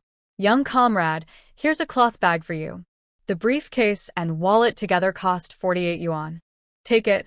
Zhao Yuxiang paid and left the counter with Zhao Yulong, then explained, thanks to the village's retired big brother, I got the wallet for him. Such an expensive wallet isn't something many in the city would buy. Sister, you might as well give him the money directly. Yulong, not everything can be solved with money. If you rush to give money, it might make others feel cold instead of warm. Zhao Yulong didn't understand. Are there really people in this world who don't like money? But he didn't argue with his sister. She must be right. Zhao Yuxiang then went to the stationery counter and bought 2 Hero brand fountain pens for 5 yuan. Zhao Yulong felt numb. Bye, he couldn't control his sister. Finally, they arrived at the knitted fabric counter, where Zhao Yuxiang chose 2 knitted, hollow, red and blue embroidered shawls. Young comrade, you have good taste. These 2 are the latest models. Just look at how beautiful the embroidery is. You won't find these elsewhere. Are there no tickets for sale? The older sister looked around to see if anyone was paying attention, then lowered her voice and said, Little girl, this weaving is hard work. The original price is high, and without a ticket, 2 pieces cost 8 yuan. Zhao Yulong, I didn't hear anything. It's better if he doesn't exist. His sister's hand never left her shawl, so she must have liked the shawls. Sure enough, Zhao Yuxiang directly said, "Just take 2 new ones. I want 2 yards of this white cotton cloth. It costs another 17 yuan." Weakly, Zhao Yulong could only hold tightly onto the cloth bag, which was full of money. Seeing him protect the bag like a little chick guarding its food, she couldn't help but smile and ruffle his hair. The boy pouted, eyes wide. His money was gone.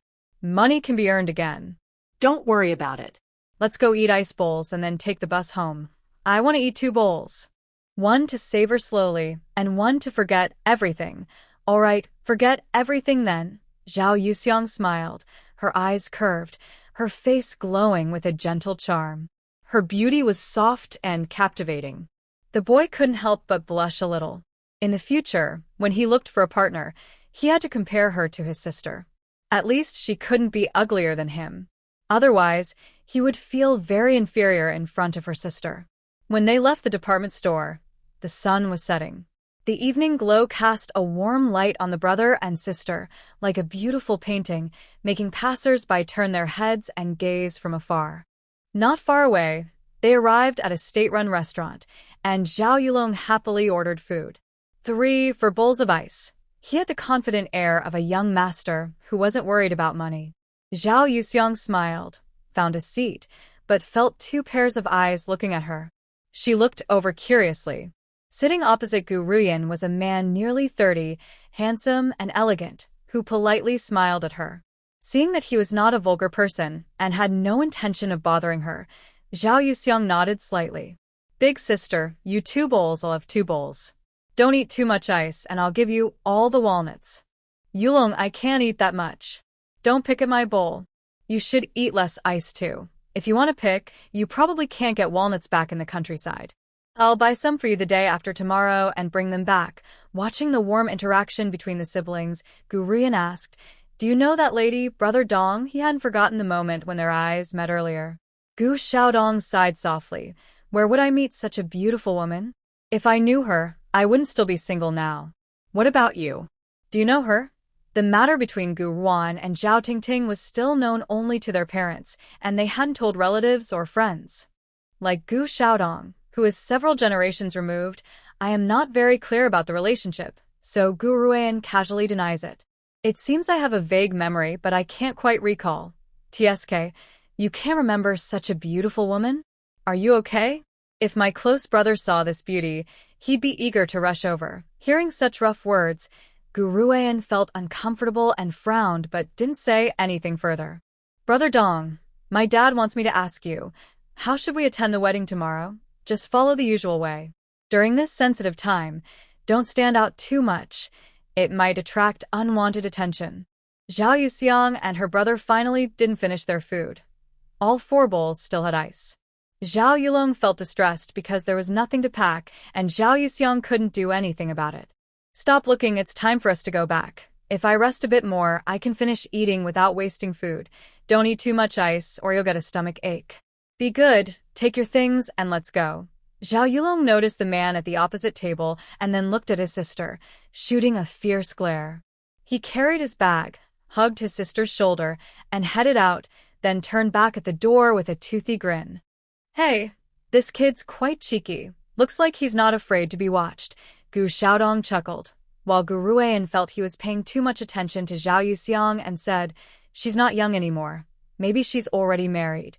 Gu Xiaodong glanced at Gu Ruan and thought to himself, "If it weren't for you, I would have already gone over to show off and meet the beauty. Why just stare?" In the end, he could only watch the beautiful woman walk away, unsure if he would see her again, and sighed, "Ah, indeed, beauties don't belong to me." Far away in Nanshan County, Zhou Laolu still didn't know his wife had already met his brother Dong. And his brother Dong even felt regretful that he couldn't meet his wife. If he knew what his brother was thinking, he would have fought him even over their lifelong friendship. But he didn't know anything. He had just finished his work and returned home, having specially asked Assistant Lu to take him to the market before coming back. He wanted to cook and eat quickly so that when his wife called, he could say he had a good meal today and wait for her praise. He also needed to think about how to make his wife say she missed him. He loved hearing that most. Zhao Yuxiang also didn't know that Zhou Laolu was scheming to win her over. When they returned to the villa, dinner was already prepared. Yang Fengmi said, "Why are you in such a hurry to go out today? I was planning to take you shopping after the wedding tomorrow. You don't have much money in your hand. I don't know if anyone will answer the phone. Come in quickly to wash your hands and eat. Rest early tonight to stay healthy." Listening to Yang Fengmi's constant nagging, Zhao Yuxiang felt warm inside. "Mom, I'm not tired. You sit down first." Seeing the scene, Zhao Tiantian couldn't help but want to make a sarcastic remark. Noticing her dad's warning look, she pouted and hummed. "Tonight, your mom cooked your favorite candied sweet potatoes. She worked hard, Yuxiang. You should try some." "Thanks, Mom. It's nothing hard." "Tiantian, I heard you like sweet and sour fish. The fish was sent by your dad.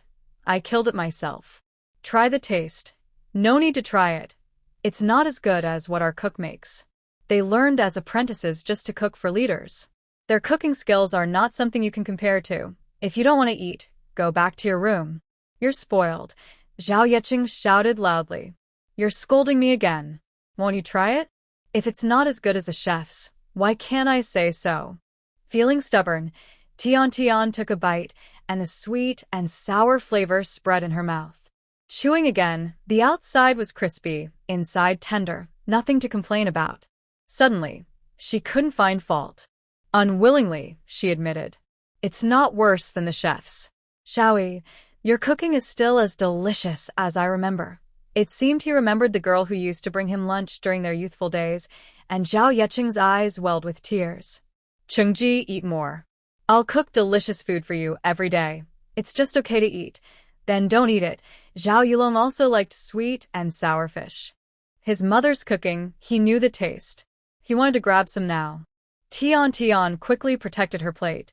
"If you want to eat, ask your mom to make it for you." "Zhao Yulong, you're a boy, and I'm a girl. Do you really think it's okay for us to fight over food?" Seeing this, Zhao Yeqing glared at her. Yang Fengmi felt relieved. The kitchen was her territory, and her obedient daughter understood her best. If she quit her job and didn't take good care of the family, would Qingji stop having opinions about her? "Yulong, you eat the candied sweet potatoes." "I can't eat so much. Our mom's candied sweet potatoes are really good." Zhao Yulong deliberately ate very happily, making Tian swallow her saliva several times quietly. Old Yang sighed softly, unsure whether this was good or bad. His little girl. After dinner, the maid washed the dishes. Yang Fengmi took Zhao Yuxiang upstairs to her room. "I just went with your dad to pick out 2 dresses for you to wear to the party tomorrow. You should try them on. This blue one was chosen by your dad. The pink one was picked by Mom. Both are kipeos. The blue one is simple and elegant, with a straight cut that doesn't emphasize the waist, and has 3/4 bell sleeves. The pink one looks fresher, with delicate floral patterns and also 3/4 sleeves. It has white lace outlining the buttons and cuffs, giving a slight waistline effect." Both Zhao Yuxiang tried on, and Yang Fengmi praised her highly, feeling torn between the two. "Your dad chose the simple and elegant one, and Mom chose the delicate and beautiful one. Daughter, you look good in either. Which one should I wear?" Zhao Yuxiang naturally preferred the blue one, as it suited her personality, but she still chose the pink. "Tomorrow is not just a simple wedding banquet. Pick the one Mom chose. I'll stand out and look good, and it will make Mom proud." Outside, Zhao Yulong had been secretly listening and couldn't help but peek at his sister's beauty, pushing the door open. Seeing Zhao Yuxiang standing there gracefully, with fair skin and a gentle smile, radiating nobility and beauty that took his breath away, he froze in place. "Big sister, you look so beautiful, so beautiful." Another person eavesdropping outside, Zhao Tian, rolled her eyes but stepped forward instinctively. She glanced inside. Wow. She looked stunning. That woman really knows how to dress. "Zhao Tian, tell me, isn't my sister very beautiful, huh?" Suddenly called out. Zhao Tian scoffed dismissively, but then realized her heart was pounding fast. Was she nervous or just excited? Bah. Zhao Yulong made a face at Zhao Tian's back, then ran into the room. "Big sister, wear this one tomorrow. You'll be my escort, and I'll wear leather shoes." Yang Fengmi slapped him immediately. You're so disrespectful. Who taught you these foreign things? If I'm your escort, I'll give you 2 slaps instead. Mom, don't hit me so much. I'm only 1.75 meters tall. If you hit me again, I really won't grow taller. You're my daughter, so what if I hit you a couple of times? Come on, don't disturb your sister's rest. Yuseong, your bathroom is next to your room. I've arranged for someone to bring hot water. Wash up and go to bed early. Okay, Mom. I understand. Financial status determines material comfort. The villa is already wired for electricity. Although the interior decor remains simple with a traditional Chinese style, it's quite valuable.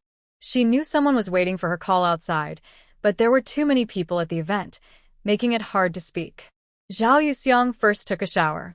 From the closet where Yang Fengmi had already prepared many clothes for her, she took a set of pajamas to change into. Then she grabbed a flashlight and went downstairs.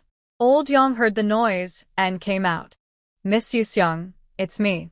No need to turn on the light. I'll make a call and then go back to my room. Old Yang was about to return to his room when Zhao Yuseong said, Housekeeper Yang, please find me the sewing kit and scissors. Miss Yuseong, sewing at night isn't good for your eyes. Sensing her subtle hint, Zhao Yuseong replied, I'll just sew on a button. It's a 2-minute job. Old Yang didn't think much and brought the items over. Zhao Yuseong sat on the sofa, dialed the phone. It almost rang once before the other side answered. Xiang, a familiar, deep voice sounding a bit annoyed but also showing some long-awaited sadness. It's me. I went out to buy a gift and came back a little late. I'll call you after I eat. Zhou Lalu was silent for a moment. Is there not enough money? I didn't think it through. Mainly, Zhou Lalu didn't know the situation on the other side, so he didn't prepare much. Because some people, no matter how much you give, still feel it's too little. Not at all. I can't spend it all. You've considered everything, and I'm very touched. If he hadn't bought a briefcase, he really wouldn't have spent it all. Zhou Lalio's lips curled up. I said, your matters are my matters. And then what? Are you moved? Zhao Yuseong chuckled softly. You'll find out when you go back. Huh? Did you prepare a surprise for me? Zhou Lalu couldn't hide his excitement. Since it's a surprise, she naturally couldn't tell him now. By the way, have you eaten? I have. I was very well behaved today. I hurried to cook after work, and I ate until I was full. Is this a virtual pet reward? Even though they were separated by a phone, hearing Zhou Lalu act so spoiled and cute, Zhao Yuseong still found it funny and blushed. Our 6th brother is so great. How should I reward you? I'll give you a white rabbit candy first, and I'll owe you for now. Really? Zhou Lalio's excited voice made Zhao Yuseong sense something was wrong. Sure enough, he chuckled mischievously on the other end. Then he said, I want to eat too, and I want to sleep holding it. No, I mean sleeping with it in my mouth. Zhao Yuseong. I'm talking about candy. Have some shame, will you? Goodbye. Listening to the busy signal from the other side, Zhou Lalu felt a bit regretful, but didn't call again. His wife still had things to do tomorrow, so he told her to sleep early. However, Zhao Yuseong, wanting to go back early, didn't rush to sleep. Instead, she turned on the light and started making clothes. I originally planned to make 4 pieces, but because my cheeks felt hot from teasing and I was trembling all over, feeling both angry and shy, I decided to make only 2 pieces. By the time I finished the clothes, it was late at night.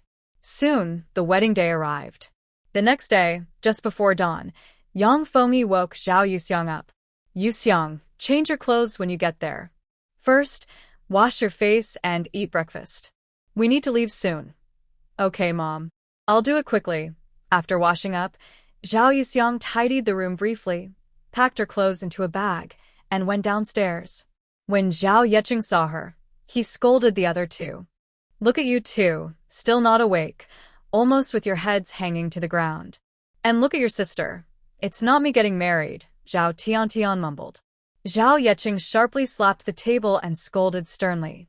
Zhao Tiantian. Today is a happy day. If you cause trouble for me, I'll send you back to Lu City tomorrow. Startled by the slap, Zhao Tiantian became very alert and vaguely felt her face hurt. Reluctantly, she said, Got it, All right, Brother Cheng, hurry up and eat your porridge. During breakfast, Yang Fengmi introduced Zhao Yecheng's older brother's family. The meal was quickly over. Yuxiang, your dad found another car. Later, you and Yulong will ride together. Tian will follow us with your dad. Did you bring your clothes? Yes, I did. Don't worry, Mom. I brought mine too, Zhao Yulong quickly responded. The old man's pounding on the table was quite intimidating, which scared him a lot. After sending Yang Fengmi, Zhao Yecheng and Zhao Tian off in the car, Zhao Yuxiang and Zhao Yulong got into the other car. Zhao Yulong squeezed into the back seat, immediately hugging her arm and resting his head on her shoulder. Big sister, I'll sleep a bit more. Wake me when we arrive, he said. Zhao Yuxiang glanced at Zhao Yulong yawning and asked him with a smile, Are you drooling while sleeping? Zhao Yulong's eyes widened. Big sister, do you dislike me? Even if you dislike me, I still want to rest on you. I'm joking with you. Sleep now, she replied. Not sure if he was really worried about drooling, Zhao Yulong bit his lower lip and fell asleep. After an hour and a half, they arrived at the suburban Welcome Mountain Villa. His lower lip was now deeply red from biting. Zhao Yuxiang shook her head helplessly. Zhao Yulong realized something and awkwardly scratched his nose. Yuxiang, Yulong, change your clothes quickly. Yuxiang, come with me.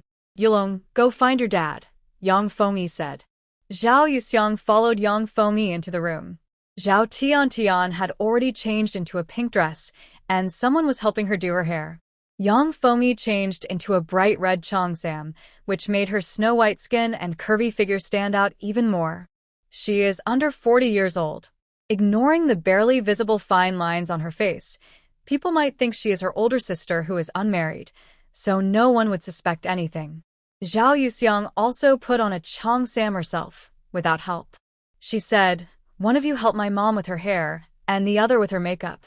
I can do it myself. Yuxiang, you look good without fixing up too much. Don't fuss over your face now. You'll sweat and feel uncomfortable later. Okay, I'll listen to Mom. Hearing this, Zhao Tian pouted and refused to admit she was a little jealous of the way the mother and daughter interacted. Yang Fengmi noticed her and said, Tian, if you're still sleepy, lie down on the bed and nap a bit. The guests will arrive later, and Auntie will call you when they do. Suddenly feeling the attention, Zhao Tian looked away shyly but still responded, I won't sleep. My dad will scold me again if I do. It's okay. Your dad is with me. If you want to sleep, go ahead. If you're bored, you can go out for a walk but don't go too far. Zhao Tian wanted to stay and see how Zhao Yuxiang was dressing herself, but she felt awkward and couldn't quite explain why. Maybe she still harbored some resentment for being hit by Zhao Yuxiang. She felt she should resent her because she, her mother, and her brother had taken her father away from her. But she was no longer a helpless 3-year-old who could scream and cry when upset. Zhao Tian still went out. Yang Fengmi looked at Zhao Yuxiang, who smiled slightly. According to her younger brother Zhao Yulong, Zhao Tian was top of her class, especially in Chinese, where she scored full marks. That probably meant she was sensitive and thoughtful. She just couldn't understand or didn't want to understand, which made everyone around her uncomfortable. She was still young, hadn't experienced much hardship, so she didn't have many reasons to hate. Yang Fengmi could treat Zhao Tian fairly and equally. As long as the people in Lu City didn't stir trouble, the family atmosphere wouldn't turn cold and tense. Zhao Yuxiang let her hair down and parted it to the side, pinning pearl hair clips on both sides at the back of her head. She picked out a pair of small white pearl earrings from the table and put them on, then chose a white jade bracelet to wear on her wrist. Her look was complete. Yang Fengmi wore gold flower earrings and a gold bracelet, with a gold ring already on her finger. Mom, do you want to wear this? Zhao Yuxiang took out a large red embroidered shawl she bought yesterday. The young lady is holding the latest style. We haven't seen such a beautiful shawl before, madam. The young lady is so beautiful and filial to you. It's truly enviable. Yang Fengmi's eyes lit up when she saw this, and hearing the praise for her daughter from the stylist made her smile even wider. She said, You don't know. She just likes to spend money carelessly. Quickly put the shawl on my mom. Zhao Yuxiang smiled as she helped Yang Fengmi put on the red shawl. Madam, You look very beautiful in this. You will be the most beautiful bride today. I wish you and your husband a happy wedding. Yang Fengmi took out a red envelope from her bag. Thank you, thank you. You've worked hard too. The stylist just left, and Zhao Yeqing, dressed in a new Zhongshan suit, came in and also praised her. Xiaoyi, you look really good today. I haven't seen this shawl before, but it looks even better on you. Hearing her husband praise her so honestly, Yang Fengmi's face turned a little red. She pulled Zhao Yuxiang aside. It's because Yuxiang went out shopping yesterday. She didn't want to spend her little money, so I spent it all on myself. Yuxiang also looks nice today, just like your mom. You two standing together really show your mother and daughter. That's wonderful. Zhao Yuxiang smiled. Dad looks very proud today. I bought a gift for him too. I'll give it to him when we go back. Zhao Yeqing was a bit surprised. Did I get one too? Of course, I didn't forget to buy one for Dad. I sincerely wish you and Mom a long and happy life together. Good. You're such a good daughter. Thoughtful and good at talking. If only you never married, Dad would be so sad. Yang Fengmi playfully scolded. Qingji, you're talking nonsense again. Ha. The money's spent now. Dad will double it back to you later. Even in the countryside, I won't let my daughter suffer. Yang Fengmi gently held Zhao Yuxiang's hand tightly, then let go. The guests should be arriving soon. Qingji, let's go out. Let's go. Yuxiang, come along. Big sister, I want to go with you. Zhao Yulong walked over to Zhao Yuxiang and followed his sister, feeling more at ease because his sister looked so nice. Zhao Yuxiang saw someone helping to entertain guests and glanced at Steward Yang, who nodded. Big brother, sister-in-law, thank you for your hard work. Yang Fengmi also called out, big brother, big sister-in-law. Second brother, sister-in-law. The man looked somewhat like Zhao Yeqing, and the woman beside him had gentle features and nodded politely. He waved to the young man and woman sitting nearby. Xia, come and meet your second aunt. Both siblings were very good-looking. The boy wore a white shirt, black trousers, and black shoes, just like Zhao Yulong. The girl wore a light purple dress. Second uncle, second aunt, happy wedding. Look at how well these two children were born. They are so lovely to look at. Here, Aunt Second gives you this. Yang Fengmi took out the red envelopes she had prepared earlier. Seeing the children accept them, she then introduced her children. Big brother, sister-in-law, this is my daughter Yuxiang, who is 19 years old, and my son Yulong, who is 16. Yuxiang, Yulong, come and call them. At this moment, Tuan, who had gone out to play, returned and stood beside Yuxiang and Yulong, calling out, uncle, aunt, cousin, sister, or brother. Such good children. Zhao Yang first expressed his approval. He was initially unsure, but now seeing the faces of the boy and girl, he could see his brother's features, which made him quite happy. He looked at his wife beside him. Chao Yueru also took out 3 red envelopes. Yuxiang, Yulong, this is your aunt's gift for your meeting. Tuan has one too. Thank you, aunt. Yulong, Tuan, go and play with your cousins. Yuxiang, stay and greet the guests. Zhao Yeqing had already seen the cars parking outside. After arranging everything, he quickly headed out, and Yang Fengmi naturally followed quickly. Zhao Yang and his wife were also helping to entertain guests. Chao Yueru said, girl, come with me. Zhao Bureau, happy wedding. This is your new sister-in-law, right? Hello, sister-in-law, nice to meet you. Thank you, Minister Chen. Later, my brother and I will have a good toast inside. Please come in. Cheers. We'll definitely toast. Zhao Ge, you keep busy. Don't worry about me. Zhao Yang led the male guests. Chao Yueru led the female guests. Zhao Yuxiang was responsible for the young guests, and old Yang stayed at the back to take care of guest needs. Noticing the girl following Minister Chen's wife, her lips looked a little pale, and she gently stroked her stomach. Zhao Yuxiang guessed what was happening. He called a waiter. Bring a glass of plain water for this young lady. Originally, Minister Chen's wife only glanced at Zhao Yuxiang, but seeing her attentive and thoughtful, she asked Chao Yueru, Mrs. Zhao, who is this girl? Chao Yueru was also surprised by Zhao Yuxiang's behavior. She had thought that with her fancy dress, she was probably just a pretty vase. But now, it was clear she had judged her wrong. She took Zhao Yuxiang's hand and introduced her. Mrs. Chun, this is my eldest niece, Yuseong. She's 19, 2 years older than Wenwen in your family. Mrs. Chun nodded. Just then, hot water was served, and the girl named Wenwen sweetly said to Zhao Yuseong, "Thank you, sister. You're welcome. She's a thoughtful girl. Go and get busy." Mrs. Chun asked someone to inform me if there was anything, so I will take my leave now. When I returned to the hall, more people had arrived. However, many guests, like Xiao Yeqing, just nodded, indicating they probably held lower positions or were young family members. There was no need to go out of my way to greet them, and Old Yang would also be seated elsewhere. This is the reality. Even if you can access high-ranking circles, it doesn't mean you can truly blend in. As I continued to entertain some of the officials and their subordinates, about 7 or 8 women sitting together, they already had endless topics. The ladies' circle was well formed. Similarly, the male guests, like Minister Chen, also chatted happily, either exchanging pleasantries or discussing complex, roundabout topics that were hard to understand.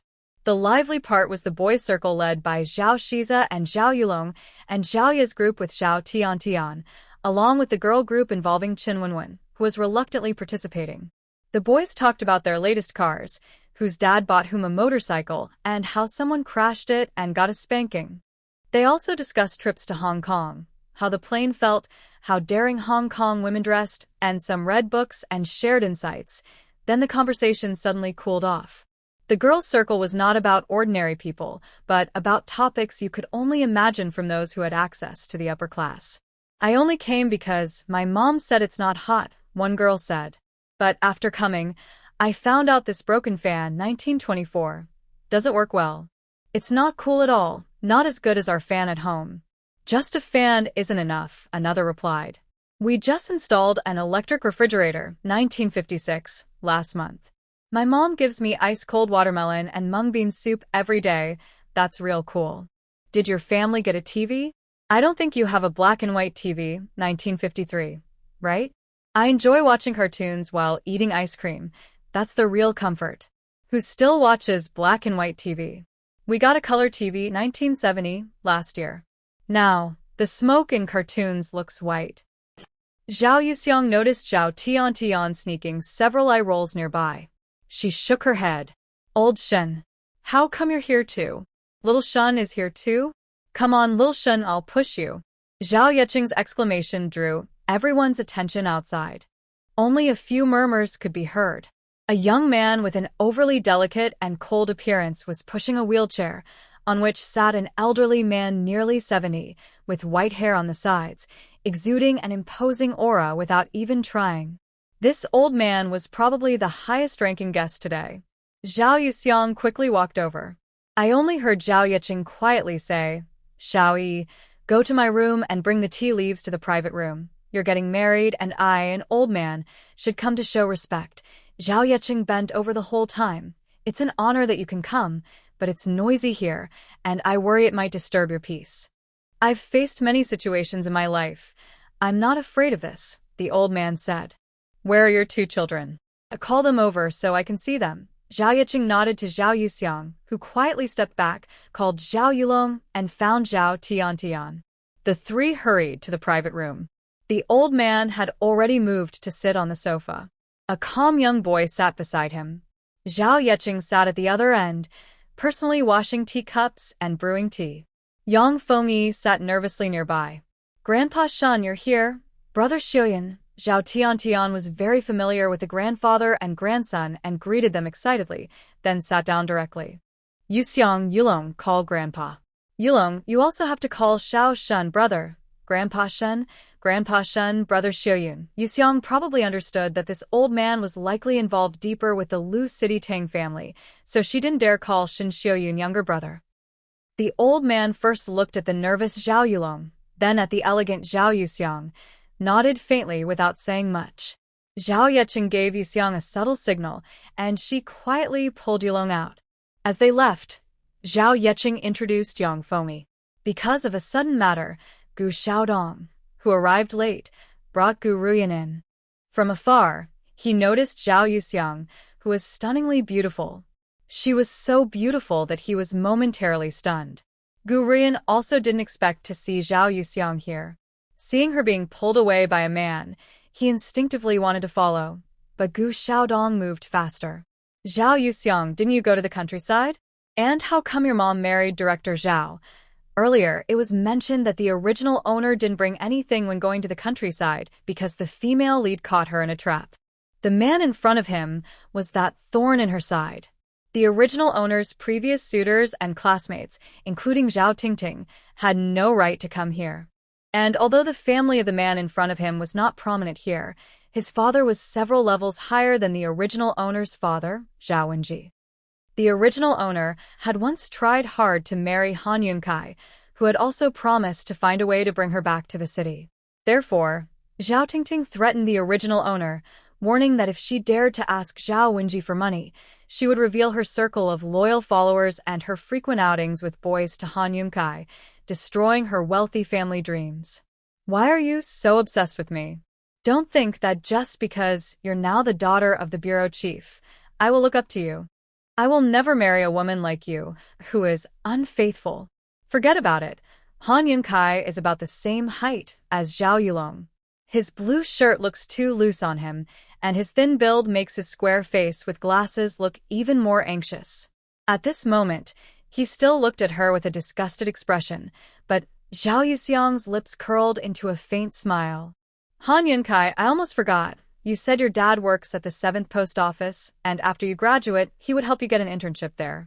And the money my mom sends me every month from the countryside, I haven't received a single cent. It all went into your and Zhao Tingting's pockets, right? Gu Xiaodong and Gu Ruiyan were secretly listening nearby. When they heard Zhao Tingting's name, Gu Ruiyan frowned. Han Yunkai's face changed color. I don't know what you're talking about. What family do you have? What family do I have? Do I look interested in your family's money? Zhao Yuxiang's skill was to control the other person. Naturally, she wouldn't follow their lead but continued to dig deeper. Using such a vicious word as unfaithful to describe a woman, I really want to know what Zhao Tingting told you. How did she tell you? Did she say one night, under the cover of darkness, she invited you to a corner and said, Comrade Han, my sister isn't a good girl. I can't bear to see you being deceived.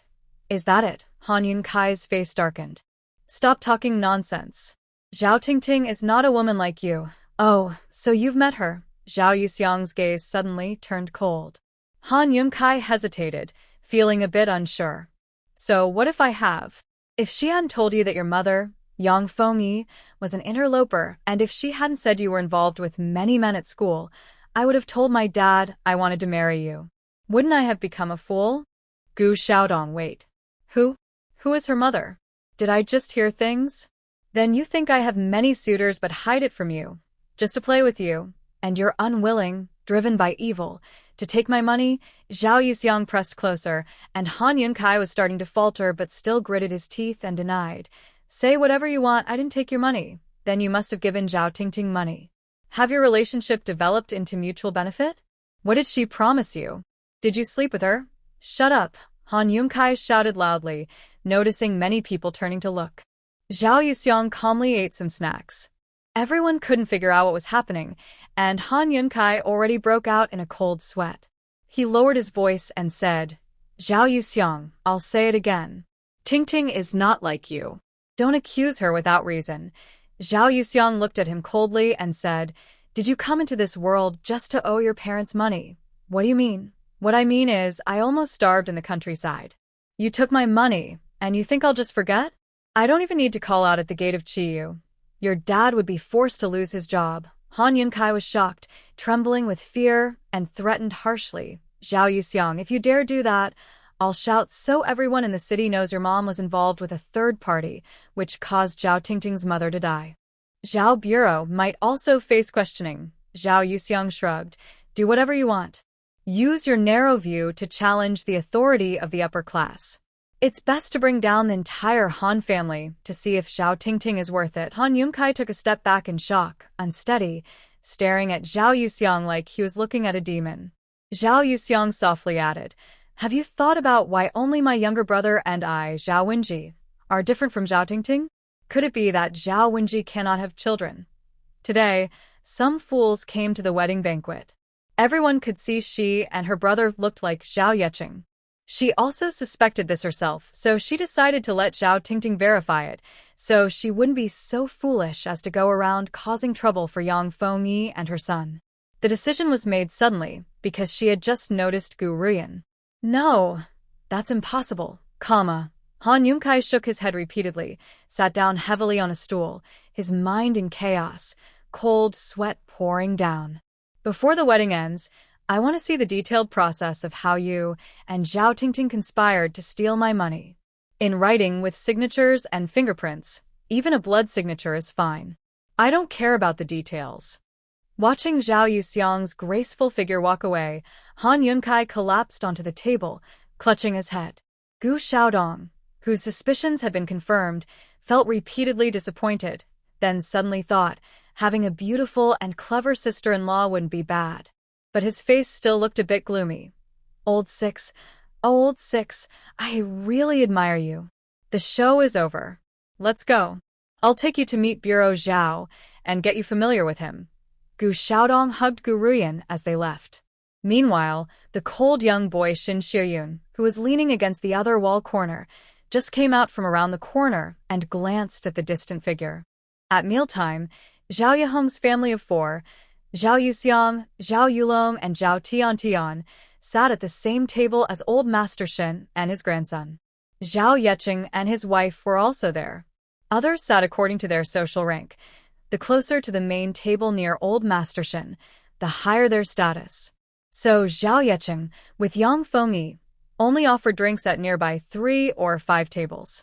Then, it was just waiting for the lower-ranked guests to come one after another to toast Zhao Yeqing. Zhao Yeqing didn't even need to stand up. Sometimes he just nodded or took a sip and later only nodded in response. Director Zhao, congratulations on your wedding. My dad has been on a business trip these days, or he would have come. Surprisingly, Zhao Yeqing stood up. It's Xiaodong. Just having you here makes me happy. Big brother Gu is very busy, but I'll take you and your wife to visit your home another day. Then my dad will surely bring out some treasured old wine to share with Uncle Zhao. You're so kind, Uncle. I'd love to go today, haha. Yuxiang and Yulong, come meet your brother Dong. He hasn't seen you two yet. Zhao Yulong saw that Gu Xiaodong was the man who had been staring at his sister while they ate ice bowls yesterday. His tone was a bit impatient. He called out to Zhao Yuxiang, brother Dong. This kid is really handsome. It's up to you, Uncle. Though this remark might seem to suggest more, it was obvious. Zhao Yeqing didn't mind and was happy to hear someone say his son looked like him. Handsome is handsome, but too soft. If you have a chance, take him around more. Who is this beside you? Uncle, I'm honored you think highly of me. I'll do my best. Uncle, Ruyan will often report his work to you in the future.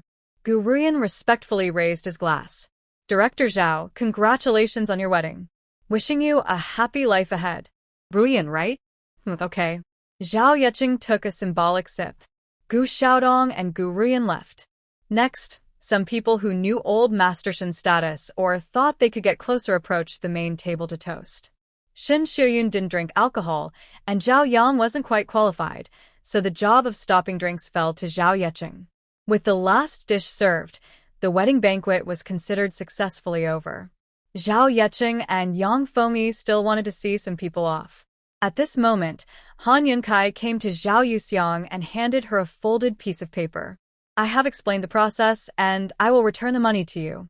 Just pretend nothing happened, or neither you nor your mother will have an easy time. Comrade Han, please take care on your way. Zhao Yuxiang was unafraid of the other's threats, smiling politely and gesturing for him to leave. You really have clever tricks, causing trouble on both sides and still leaving a handle. Zhao Yuxiang glanced over following the sound. It's not Gu Ruyan, then who is it? She slightly curled her lips, indifferent. Mr. Gu's opinions are always so unique. If they didn't have bad intentions, how could they be caught by others? Although she looked delicate and soft, like a beautiful, tempting flower in a greenhouse, she seemed fragile, but was full of hidden thorns. One wrong move could cause a lot of blood. Gu Ruyan's eyes darkened with a sinister aura as he stepped closer. I can get you back to the city, Before your father, or maybe you don't need to go back at all.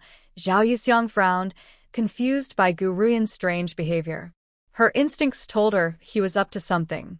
No, I don't want to be bitten by Zhao Tingting, that foolish and crazy woman. After leaving those words, Zhao Yuxiang turned and left. Behind her, a faint voice sounded. Is that so? She shook her head, not taking it seriously. There are many ways to leave, but she didn't like this kind of scheming lifestyle.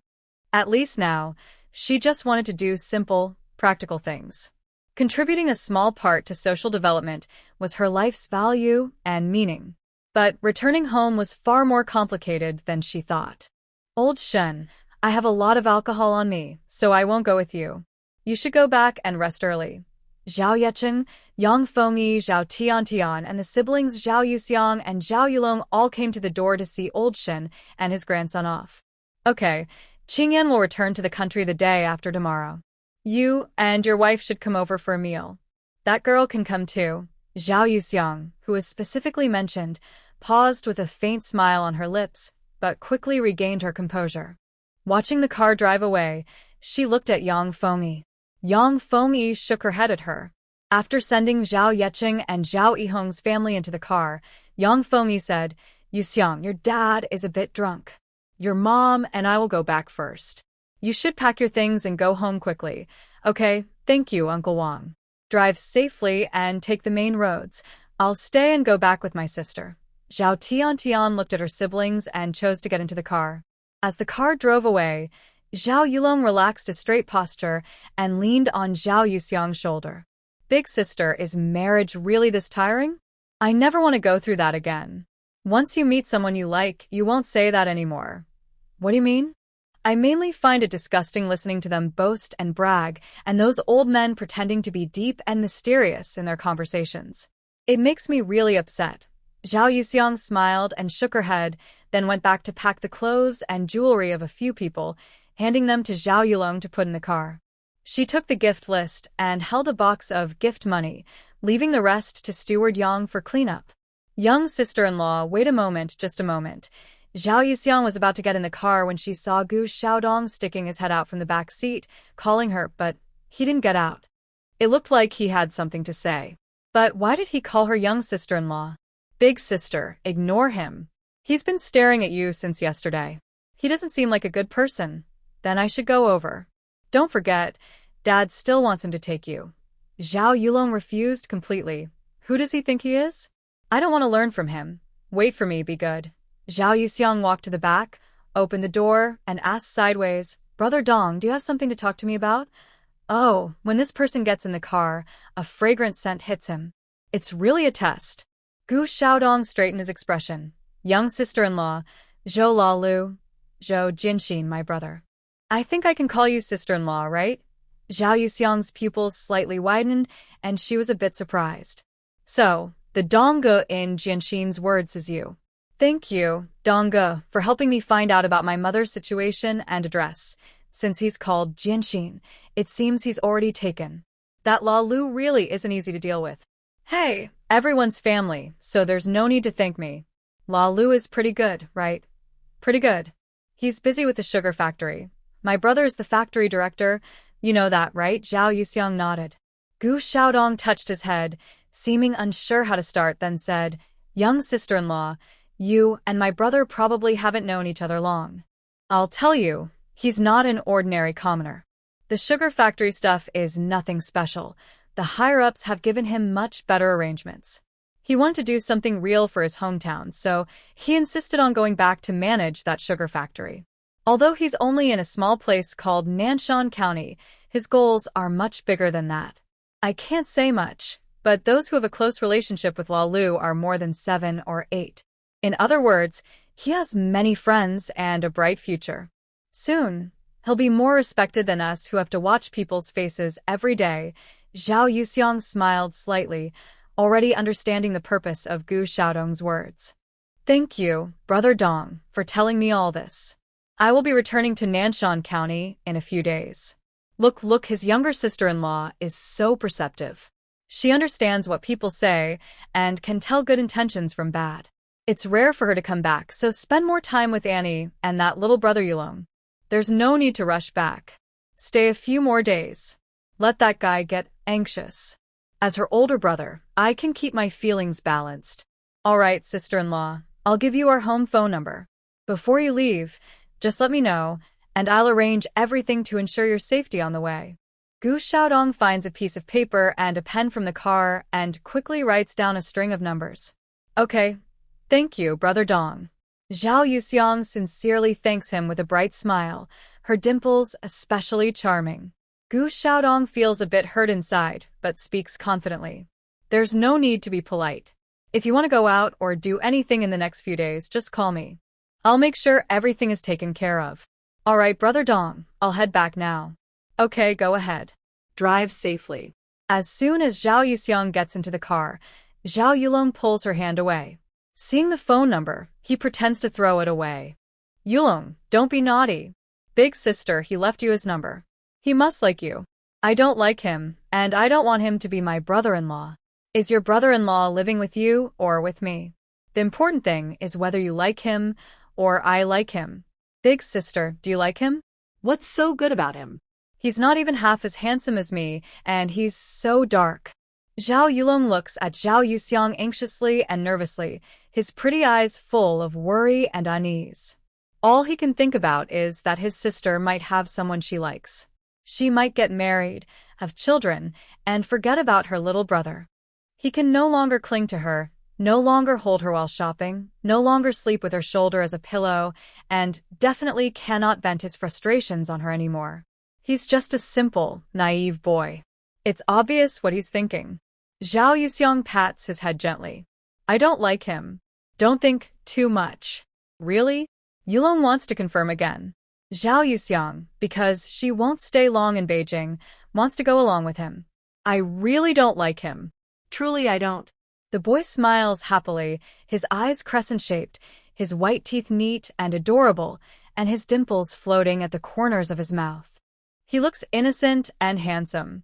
Who knows who he will end up with in the future? Big sister, even though your husband is with you and you like him more, there are so many men in the world. Can't you pick someone you like, and I also like? When I find a partner, I want someone who likes you, sister. I don't want to make a choice. I can find another partner, but I only have you, sister. In simple words, she only has him as her brother. Zhao Yuxiang was used to living alone in her past life, so she tends to think practically and selfishly. Hearing Zhao Yulong's point of view, she was suddenly pulled into an emotional world, and her heart softened. Yes, you make a good point. Big sister, are you agreeing with me? Of course. Zhao Yulong happily hugged her arm, resting his head on his sister's shoulder, imagining what kind of man she should find at least. But Zhao Yuxiang was thinking that if she and old Lu from Zhou could get married, she wondered if Yulong would accept him. She decided to let him think about it.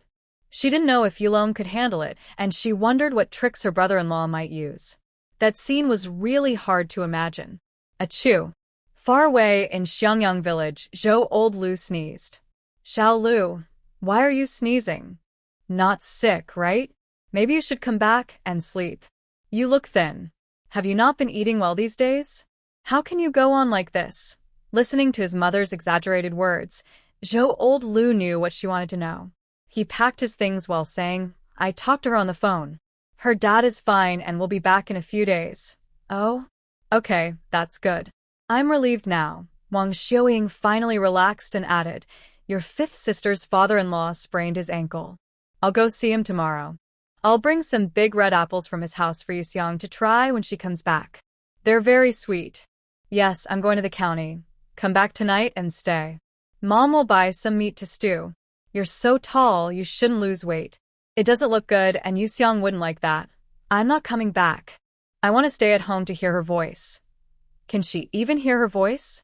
Wang Xiuying suddenly understood and smiled knowingly. All right then, son. Make sure to eat well. Got it. What did Zhou old Lu bring back? Of course, it was his wife's 2 dresses. Because looking at his rough sketches, he could no longer endure his longing. Just as he stepped out the door, Lu Feng arrived in his car. Zhou old Lu got in and Lu Feng reported, Director, we found out. The old sugar factory had several thefts, fights, and equipment damages. Coincidentally, every time these incidents happened, the new workers had some relation to Liu Youguang. Hearing this, Zhou old Liu sneered. Please inform a few workshop leaders as well as the finance and warehouse staff to participate in this open recruitment. Whoever is suitable, let them be hired, Lu Feng said, then added, Director, there's no precedent for this in previous years. Hiring has always been handled by the personnel office. It might upset Deputy Liu. If he's unhappy, he'll come to see me, the director replied. Lu Feng understood and said, All right, I'll notify them quickly. Director, we can hire anytime. Yes, just send me to report the progress to the leaders. We'll start working on it tomorrow, the director agreed. The car drove away from Xiangyang village, kicking up dust and leaving behind a group of envious and hopeful gazes. That car is here just to pick up Lao Lu. Lao Lu must also work at the sugar factory. Looks like he's a leader who manages people. Andy Xinghua, your envy won't help. The matchmakers in town have already visited the Zhou family. I saw the new threshold the other day. Your daughter Xinghua doesn't have much look or figure. Better forget about it. Mother Dafeng is right. Lao Lu is already a leader. The county chief's daughter is a good match. How could she look at our rural girl who only knows how to work hard? Xinghua's mother pouted. What's so good about the county chief's daughter? She just studied a couple of years more than our girl has good parents. She probably can't even cook. Marrying her would be worse than marrying our daughter. Learning to cook takes only a couple of days. Gaining education takes longer. Leaders want a wife who's educated and knows how to handle things.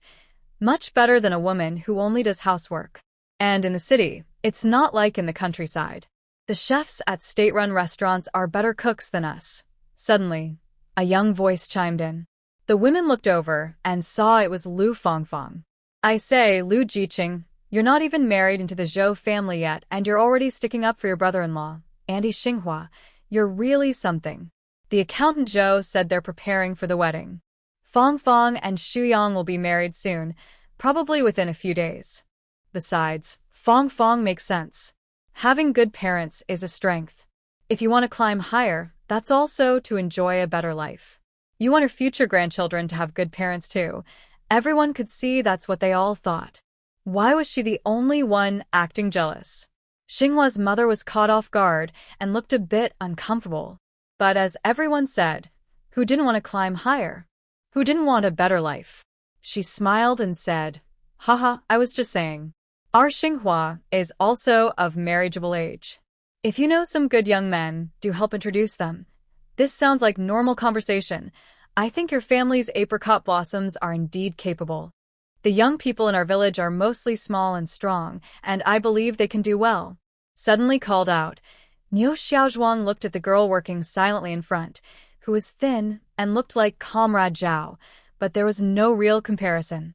Looking down at his own short, dark and sturdy hands, he felt there wasn't much to criticize.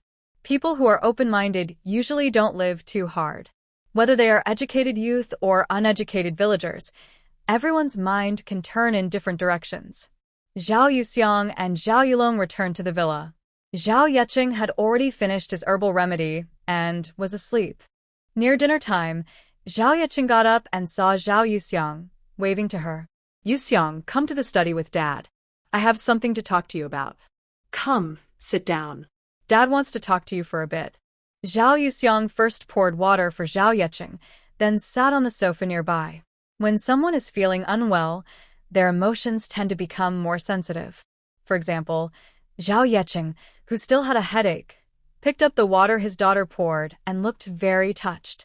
Although we've only been together for 2 days, I can see that you are a smart and thoughtful girl, better than your sister and brother. Tong Tong and Yulong are still young. Zhao Yeqing shook his head. You are only 2 or 3 years older than them, but you act with rules and speak carefully. I see that and I feel very proud, maybe even proud enough to say I'm proud of you. You're flattering me. You know the situation before. As a girl, you need to be more sensitive. But I think, like me, you don't want Tong Tong and Yulong to grow up too quickly and join the adult world too soon. Zhao Yeqing put down his cup and sighed deeply. Tong Tong has a good family background, And Yulong has a good older sister, Yuxiang. Dad doesn't want you to suffer either. The Shin family has a 100-year legacy, full of talented people. I could never hope to match them in my lifetime. The Tang family is far away in Lu City, and not many people in Jing City are interested. If Zhao Yuxiang still couldn't understand what he meant, she wouldn't have risen to be a CEO in her previous life. She held back her feelings, not showing suspicion, because that would damage her impression in their eyes, and emotional bonds would be hard to strengthen. Dad, I'm very touched that you're thinking of me. If what you said is true, that the Shin family is a good choice that won't wait, then I understand. But Yuxiang also knows that the reason you're talking to me first, instead of making a decision based on your authority as a father, is because your own marriage was unhappy. You have spent most of your life with a woman you didn't love, and only after she passed away did you finally escape the prison and breathe freely. You are especially fortunate, blessed by heaven, to have the chance to reconnect with my mother. Yuxiang thought that your current state of mind, loving your family and loved ones, is probably far more important than your career. Zhao Yeqing looked at his biological child, whom he had missed for 19 years. His gaze was honest and firm. He felt a bit regretful, but also not surprised. His father was not so weak as to betray his daughter for a better future. He had his confidence, so his daughter could also have the same confidence to stand up against unfairness. Zhao Yeqing smiled kindly, like a caring father. If other girls said that, I might think they're short-sighted, but not my daughter. Your eyes tell me you're not rejecting power and status itself, but rather the idea of betraying yourself to get them. I'm right, aren't I? Zhao Ju is just Zhao Ju. His judgment of people is always trustworthy. Yuxiang smiled playfully. Dad, maybe this is just in our blood. Ha ha ha. Zhao Yeqing burst into hearty laughter, and Yuxiang also smiled softly. Good girl. You are my own flesh and blood. I won't force you to do anything. If you want to live simply, I will do my best to make sure you're happy. If you want to build a career, I will do everything I can to support you.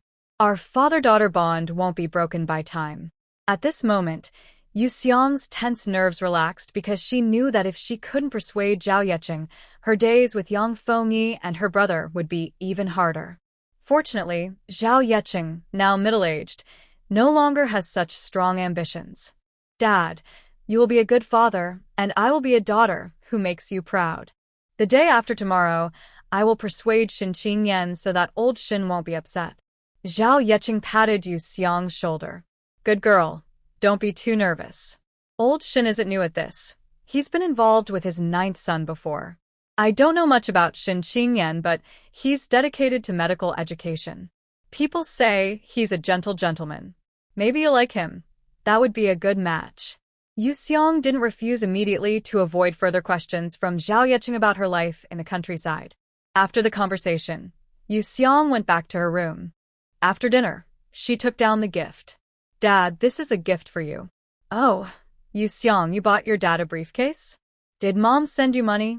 You didn't spend a penny, did you? You're such a good kid, making Mom proud. There are not only briefcases, but also pens. Mom, my sister bought you 2 shawls. Here, and one in blue. Zhao Yulong took out the blue shawl. Yang Fengyi liked it but also felt a little worried. If she didn't see her daughter was healthy and whole, she would scold her harshly. Just buy it. Yuxiang is fine. Don't say you're unhappy. Yuxiang, this is a gift for Dad.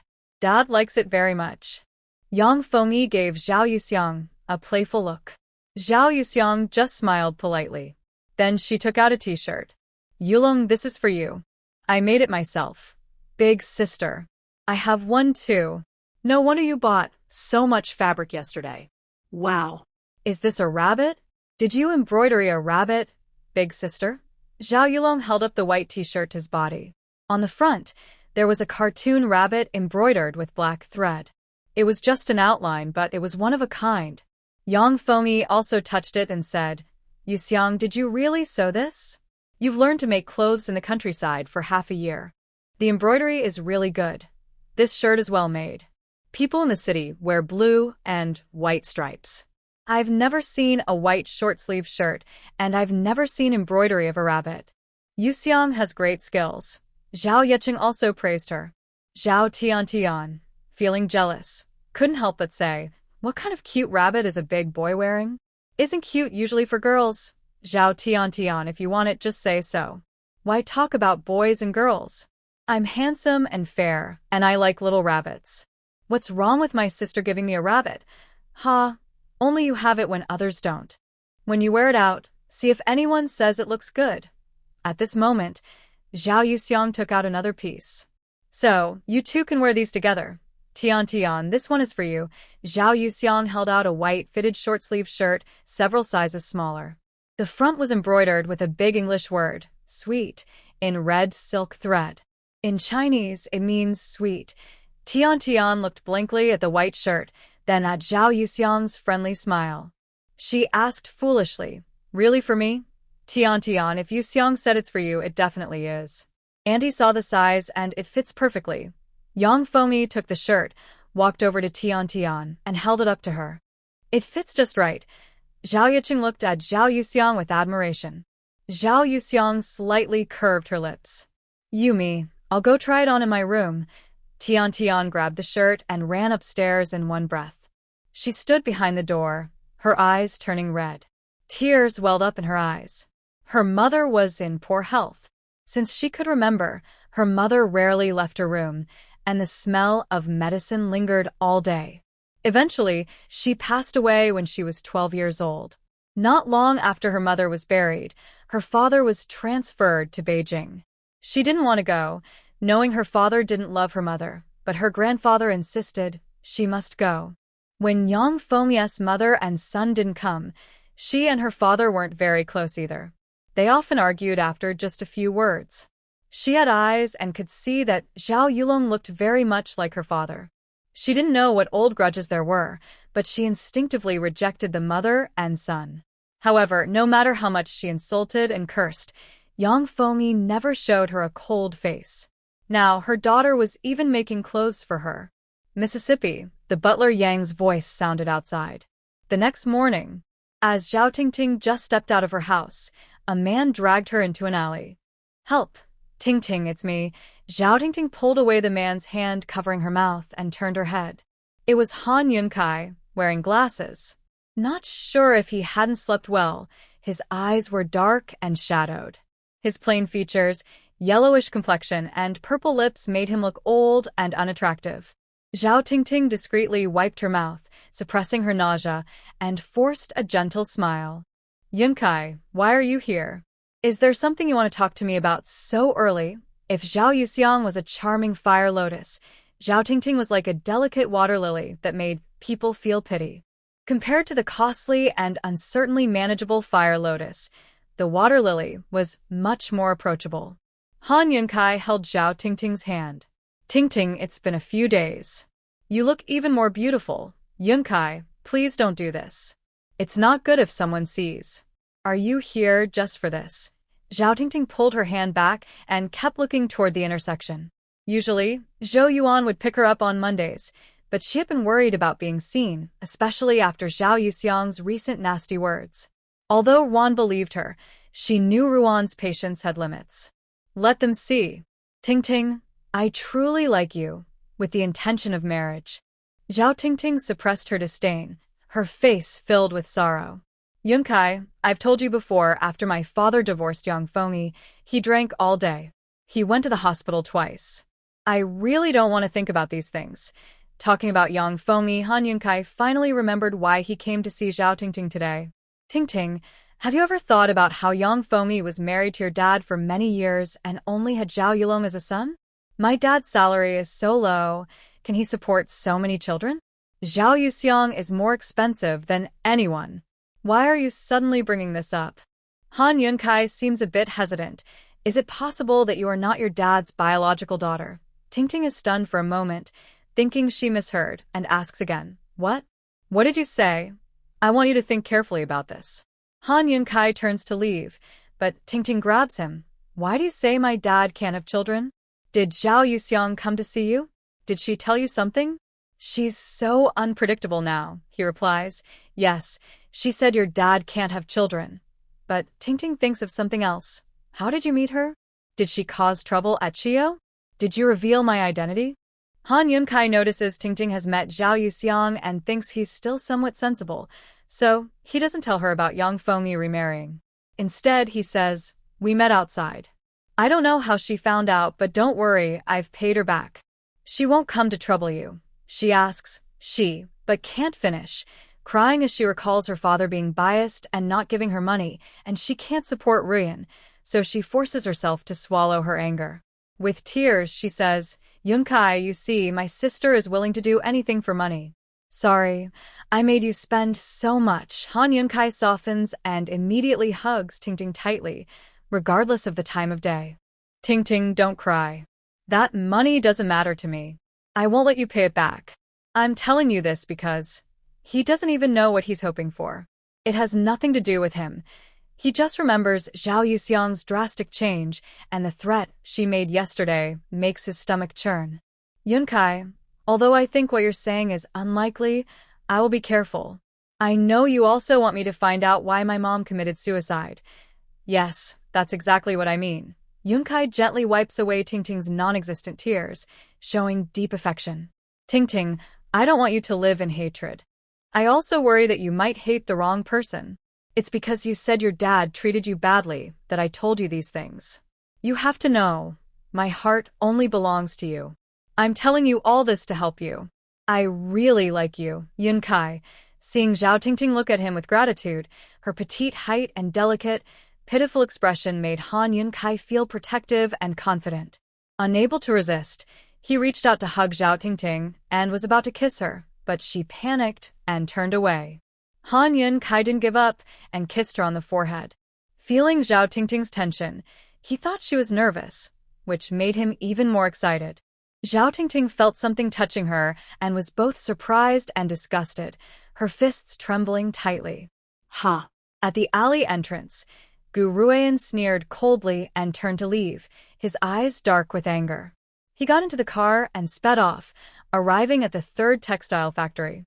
When he got out, his expression was back to normal. "Section Chief Gu." "Good morning, Section Chief Gu. The workers haven't started work yet. I didn't expect you to come so early. Please, Section Chief Gu, move to the factory director's office. I'll have someone make tea." Gu Ruian sat in the office, took a sip of hot tea, and then spoke. "I heard that your third textile factory has a spot for the rural youth coming to report. Has anyone arrived?" The receptionist found it strange and wondered why Gu Ruian was asking about this, so he stayed alert. "I do know a little. They said someone is coming today to register. Should I go check if they've arrived?" Gu Ruian looked at the receptionist, who immediately understood and left the office. Soon after, they heard outside the door, "Listen, whatever questions the leader inside asks, just answer. Be attentive. When you see the cup is empty, refill it quickly." "Got it. I understand, leader." Sun Xiaoqing didn't know who this man was. He brought her to the factory director's office right after her registration. She didn't care. Anyone she didn't recognize was called leader. "All right, go in." Sun Xiaoqing lowered her head and entered. When she heard the door close behind her, her heart skipped a beat, but she had to steel herself and walk forward. "Hello, leader. I'm a youth returning from Nanshan County, Anshan City, Jiangbei Province. My name is Sun Xiaoqing. Today is my first day reporting." "Sit down." A very pleasant young man's voice reached her ears, but he was wearing shiny leather shoes, which made Sun Xiaoqing feel even more nervous. "Lift your head. Don't be nervous.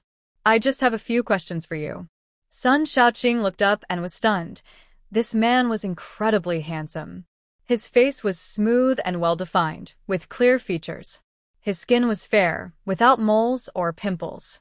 His nose was high and straight, and his eyes were beautiful, unlike any she had seen before. His lips were also attractive, slightly curved and red, looking at her with a gentle smile. Suddenly, Sun Xiaoqing's face turned red like she was on fire, and she quickly looked down. "Leader, you can ask me anything. I will tell you everything I know. Comrade Sun, do you know Zhao Yuxiang?" Sun Xiaoqing suddenly looked up, feeling that the handsome man in front of her seemed much more approachable. "Leader, do you also know Yuxiang?" Yes, we are classmates. Sun Xiaoqing believed her without doubt, since Yuxiang had mentioned that her sister also worked at this textile factory.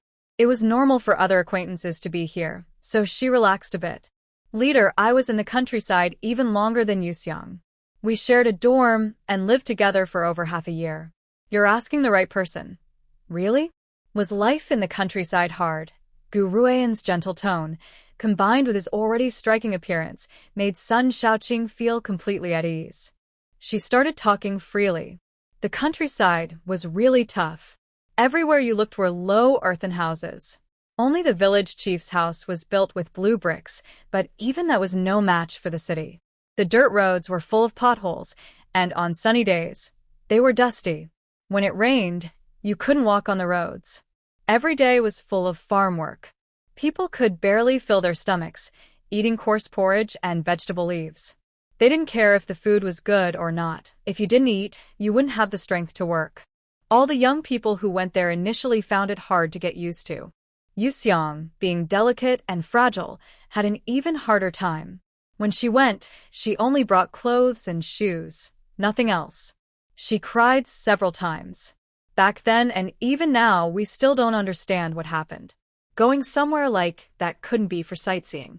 Why did her family not prepare anything? But after enduring that period, things got better. If you call her delicate, she would still eat the burnt-flavored rice without complaint, even if it wasn't tasty. She worked hard and never missed a day of work. People are emotional animals. Ever since Sun Xiaoqing changed her hairstyle, she's been more popular at home. All of this is thanks to Zhao Yuxiang. She already considered Zhao Yuxiang like a sister. They are close enough that she naturally sees her in a good light. So she not only said these things, but also kept thinking about Yuxiang's good qualities. The more she thought, the more she felt that if she were Yuxiang, she might not be as good as her. Gu Ruian had never been to the countryside. Listening to Sun Xiaoqing's description, he couldn't help but frown. It was hard for him to imagine the glamorous woman in his mind blending with the dusty, bleak scene she described. However, Yuxiang caused you a lot of trouble in the countryside, right? If you need anything, consider it my way of thanking Yuxiang. No need, leader. Yuxiang has a kind and likable personality, so everyone wants to help her. I'm just the most insignificant one. Really? She's popular among the men in the countryside, right? Has she talked about dating anyone? Sun Xiaoqing paused, noticing the deep and unpredictable gaze of the handsome man in front of her. She felt a little nervous. Thinking for a moment, she said, Yuxiang is so good and beautiful. She's welcomed wherever she goes, but she hasn't dated anyone. Maybe she just hasn't found the right person. The handsome man didn't seem to believe her. But she wasn't sure about Yuxiang and the village chief either. He cares about Yuxiang and he's a leader. She might be able to go back to the city, and Yuxiang might come back too. As for the village chief, she really couldn't think so much right now. You're right. When we met yesterday, I saw she's still as outstanding as before. But her beauty in the countryside might bring her danger, so I'm quite worried. No one dares to bully Yuxiang. She. Sun Xiaoqing got anxious. Someone is protecting her, right? Gu Ruian poured a glass of water and handed it to Sun Xiaoqing, lowering his intense aura. Xiaoqing, you don't need to hide things from me. I'm older than Yuxiang. To me, she's like a little sister, so I wouldn't hurt her. Do you understand? Sun Xiaoqing hesitated, but Gu Ruian continued, Don't you want her to come back? If I don't understand her situation, I wouldn't know how to help her. Do you understand?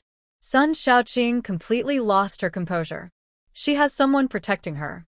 I don't know much more than that. If she can stand up to other suitors, she must be a very capable person. Is she the child of the village chief you mentioned? Sun Xiaoqing remained cautious. She had asked her father before what kind of person could sit in the VIP carriage. Her father said it had to be a high-ranking leader. She didn't know how big a leader that was, but she understood it definitely wasn't a factory boss. Leader, although you're very kind, this is too private. I really can't say. Though she didn't say it outright, her words implied it. Gu Ruian's lips curved slightly. I understand. It shows you're a true friend of Yuxiang. That's more genuine than gold. My hairstyle now was even cut by Yuxiang before I left, and she also helped me shape my eyebrows. Gu Ruan glanced at Sun Xiaoqing's bangs, but he already understood Zhao Yuxiang's purpose. Very well, you can go back. If there's a chance, I'll treat you to a meal. No need, no need. You're so busy, don't worry about this. I'll leave first, leader. Sun Xiaoqing hurriedly left the office, repeatedly thinking to herself. Did she say anything wrong? She hoped she didn't cause trouble for Yuxiang. The door was closed again. Gu Ruan stood up and picked up the phone on his desk to dial. Help me find someone as quickly as possible. Before hanging up, he added, Today, follow Zhao Yiqing's eldest daughter and report her location to me at 5 p.m. As soon as the call was connected, there was a knock on the door. Come in.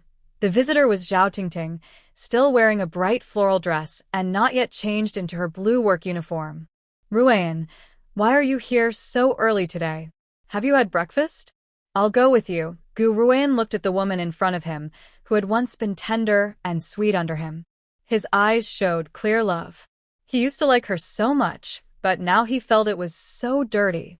He realized he had the same taste as that trash. No wonder Zhao Yuxiang kept confronting him. Ruan, why are you looking at me like that? Zhao Tingting looked a bit panicked. Usually, if they were alone in her father's office, Gu Ruan would have already pulled her into his arms. Why was he so calm today, and why did his gaze seem scrutinizing and cold? This discovery made her, who had just done something wrong, feel anxious and uneasy. Ruan, Zhao Tingting called him softly, her voice sweet and sticky, and she deliberately leaned in, trying to kiss him by standing on tiptoe. Gu Ruan moved her arm away, but suddenly said, They say daughters resemble their fathers, but I can't see where you look like yours. Huh? Ruan, do you think so too? Zhao Tingting was suddenly brought back. Zhao Wenji wouldn't have cared about this question, so she stopped worrying about Gu Ruan's strange behavior and truly listened. Han Yunkai said she thought Han Yunkai was just causing trouble for her for no reason. Now that Ruan said the same, she had to pay more attention. Not resembling is also good. Yeah, my dad's big face isn't attractive at all. By the way, Ruan, do you care? If you do, I want to find out more. Are you asking how I can find out? Ruan, you understand me best. Quickly tell me, what should I do? Even though I know this book is a fictional story, with some differences in history and future, I understand I don't exist before I entered this story. However, Zhao Yuxiang, with nothing else to do, still came to her childhood hometown in her memory. It wasn't the old neighborhood she remembered, but a park. She was standing on the bridge in the middle of the lake, surrounded by shimmering water on both sides. In the distance, lotus leaves clustered together, and bright lotus flowers bloomed beautifully. Under the sunset, willow trees swayed on the shore, ducks played in the water, and the sounds of cicadas, a two-stringed instrument, and opera blended into a gentle symphony. A breeze carried the scent of flowers and a faint fishy smell from the lake. The scene was like a beautiful painting. Gu Ruan saw the scene when he arrived. A girl in a white dress stood gracefully on the bridge, her delicate face bathed in the glow of the sunset. Her side profile was soft and gentle, with a warm yellow light shining on her, giving her an ethereal, dreamy look. Her flowing hair and fluttering dress told the truth of human life. Such scenery doesn't exist in the countryside. Zhao Yuxiang turned her head to look. It was Gu Ruan, dressed in work clothes, although he had just finished work. He had rolled up his shirt sleeves twice. He looked noble but relaxed, as if he was very at ease. Mr. Gu, we probably aren't that lucky to meet here by chance, Zhao Yuxiang said with a hint of sarcasm.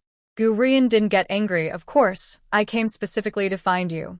He truly was a capable man, even if his title wasn't high. In an era where communication was slow and information hard to pass, he still managed to track her location, which was quite impressive and made one feel cautious. What do you want to ask, Mr. Gu? Gu Ruan stepped closer to Zhao Yuxiang, keeping about a meter between them, and looked at her with a side glance. Zhou Jianxin, sixth in line. Above him are 5 older sisters. He's 25 years old, served in the army for 10 years, and now works at a small county factory as a manager. Zhao Yuxiang's expression turned cold. Why are you investigating him? He doesn't seem to have anything to do with you. Gu Ruyan turned to face her, his gaze fixed on her charming face, drifting over her beautiful eyebrow mole, then into her cold eyes. I want to know if he will be the reason you don't want to go back to the city. That has nothing to do with you, Zhao Yuxiang said. Gu Ruyan moved closer. Of course it does. If I lose to him, I'll be very unhappy. Zhao Yuxiang was really starting to doubt her ears. Are you joking and coming all this way just to tease me? Using my reminder, do you remember your partner's full name? Gu Ruyan moved closer. So, what impression do I leave in your mind? You first hinted that Zhao Tingting isn't pure and then deliberately questioned Han Yunkai at the banquet. If I had acted as if nothing happened, you wouldn't have looked so alert just now, right? Gu Ruyan's visit and confrontation clearly surprised Zhao Yuxiang. Or rather, he was interested in her, which she didn't expect. Gu Ruyan, I thought you weren't the kind of person who flattered others and used any means to climb higher. Gu Ruyan smiled slightly. It seems I left a good impression on you. But if I can use others' help and also make myself happy, why not? Zhao Yuxiang almost doubted her ears. What nonsense is this? From the day before yesterday's encounter to today, just 3 days. Even if Zhao Tingting is restless, he broke up with her, but he wouldn't suddenly fall for his sister-in-law, right? Oh, wait, she's a fake sister-in-law. I think I need to correct what I just said. I thought Mr. Gu wasn't so superficial. It seems she truly doesn't remember. Well, back then, she was surrounded by admirers and busy dealing with them every day. She had no energy to remember a man who had rejected her. If he hadn't noticed her dramatic change, he wouldn't have developed a desire to conquer and understand her. I thought Zhao Tongji wouldn't refuse a man with such a perfunctory, self-deprecating reason. Your every move, every word, has already surpassed most women. Even when you are confrontational, it's still captivating. How about this reason? How? This person must be seriously ill. Is it that she can't understand men's thinking, or is the male lead's mind different from others? She simply couldn't understand how a man who is willing to be arm in arm with another woman the day before yesterday could suddenly be interested in her today. Zhao Yuxiang had lost patience and said bluntly, I don't care what mood you're in. I tell you now, I have no feelings for you. That's it. Goodbye. Gu Ruyan's face darkened for a moment after being rejected. But it wasn't entirely unexpected. This was exactly the Zhao Yuxiang he had known these days. So, what kind of person do you like? Like Zhou Jinxin? Older than me? Darker skin? Less successful in career? Oh, and not very educated. He didn't mention that rural man who is 2 centimeters taller than him. I heard he's pretty fit. I think I am completely on par with him in that regard. Zhao Yuxiang found the situation both funny and frustrating. Is men's malice always so straightforward? It reminded her of the time she went to the county town with Zhou Laolu, who also targeted chefs from state-run restaurants, and Zhou Shuyang. Gu Ruyan, you have some serious health issues. Not at all. I get a checkup every year, and I can show you the reports. Zhao Yuxiang was too tired to argue. This man kept following her, even to the bus stop. Gu Ruyan, are you crazy? Do you want me to pick up Zhao Tingting, the man who doesn't want her? I think you're mixing up the priorities. Zhao Yuxiang looked at him speechlessly. Does it matter? Who dumped whom? The facts are clear. You two were together. Gu Ruyan choked a little. There's no point in overthinking what has already happened. Zhao Yuxiang, do you care about this? Your pursuers haven't stopped, and I can accept that. Gu Ruyan, I don't want to play word games with you. I won't like you, so don't bother. Gu Ruyan's eyes darkened. Did you already have a relationship with Zhou Jinxin? He couldn't understand why Zhao Yuxiang refused him. Her tone turned cold. That's my private matter. You have no right to ask. She didn't deny it. Gu Ruyan's dark eyes fixed on her side profile. Inside, he was already angry at Zhou Laolu. Just then, the bus arrived. Zhao Yuxiang saw it wasn't too crowded and let out a small breath of relief. Suddenly, a crowd rushed over, pushing to get on the bus. In today's world, buses aren't as spacious as in the past. It's rush hour, and seeing men and women squeezing in, pressed close together. Zhao Yuxiang thought it was better to call home and ask the driver to pick her up. Come with me, I'll take you. Startled, Zhao Yuxiang suddenly pulled her hand away from Gu Ruyan, her expression cold. No need.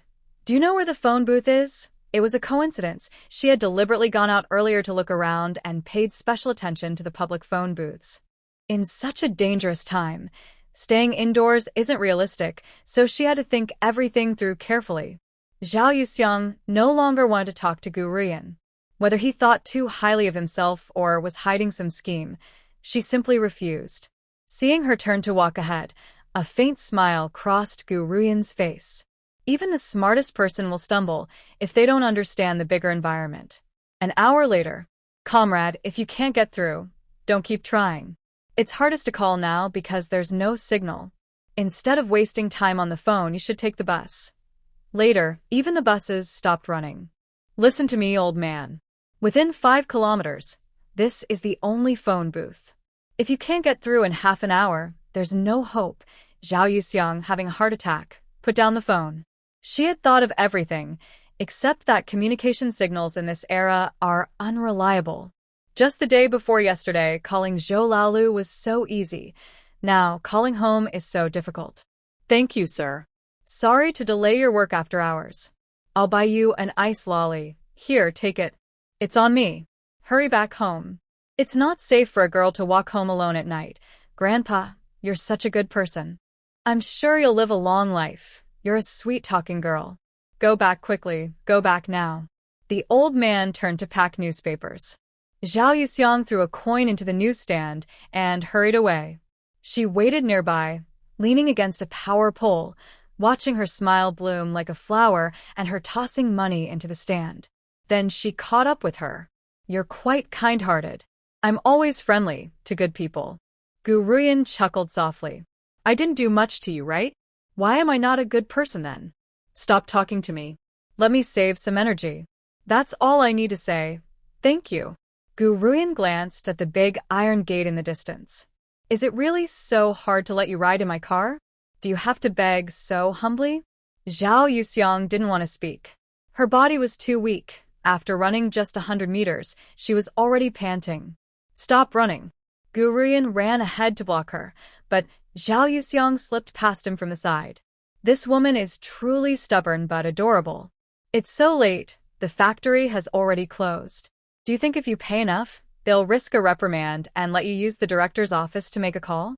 And do you think asking for outside help can really stop me? Don't forget who I am. His words almost made it clear. She might be able to move people with money, but there's a mountain of power blocking her. Zhao Yuxiang stopped running, her legs trembling. Despite her efforts to hold back, she couldn't help but breathe heavily. Her face was sweaty and a bit irrational. Gu Ruyan, you're really annoying. The woman glared angrily, but her cheeks were pink and beads of sweat glistened on her face, making her look harmless. There was a strange charm about her. Gu Ruyan took out a blue handkerchief from his pocket. From the moment you saw me, the ending of today was already decided. Zhao Yuxiang would never use his things. She tore open the wrapper of the ice pop and bit into it hard. The cold almost made her drop it. She quickly turned away, trying to chew it in her mouth. The icy cold spread through her, and her hands clenched. So cold, so cold, so cold. Suddenly, her fingers felt empty. Gu Ruyan had already grabbed the part with the wrapper and took the ice pop away. Then he lifted the lid of the trash bin and threw the ice pop inside, wiping his hands afterward. Zhao Yuxiang. I threw away your ice pop as an apology. I'll take you home. Let's go, so your mom and brother won't worry. Helpless, Zhao Yuxiang could only go along. She just wanted to stay at the guest house, but she needed a letter of introduction. Today, this person had taught her a lesson. There will always be surprises you can't expect. Come to the front seat. Otherwise, I'd be happy to keep you on the street overnight. You men are all the same. Zhao Yuxiang couldn't help but complain.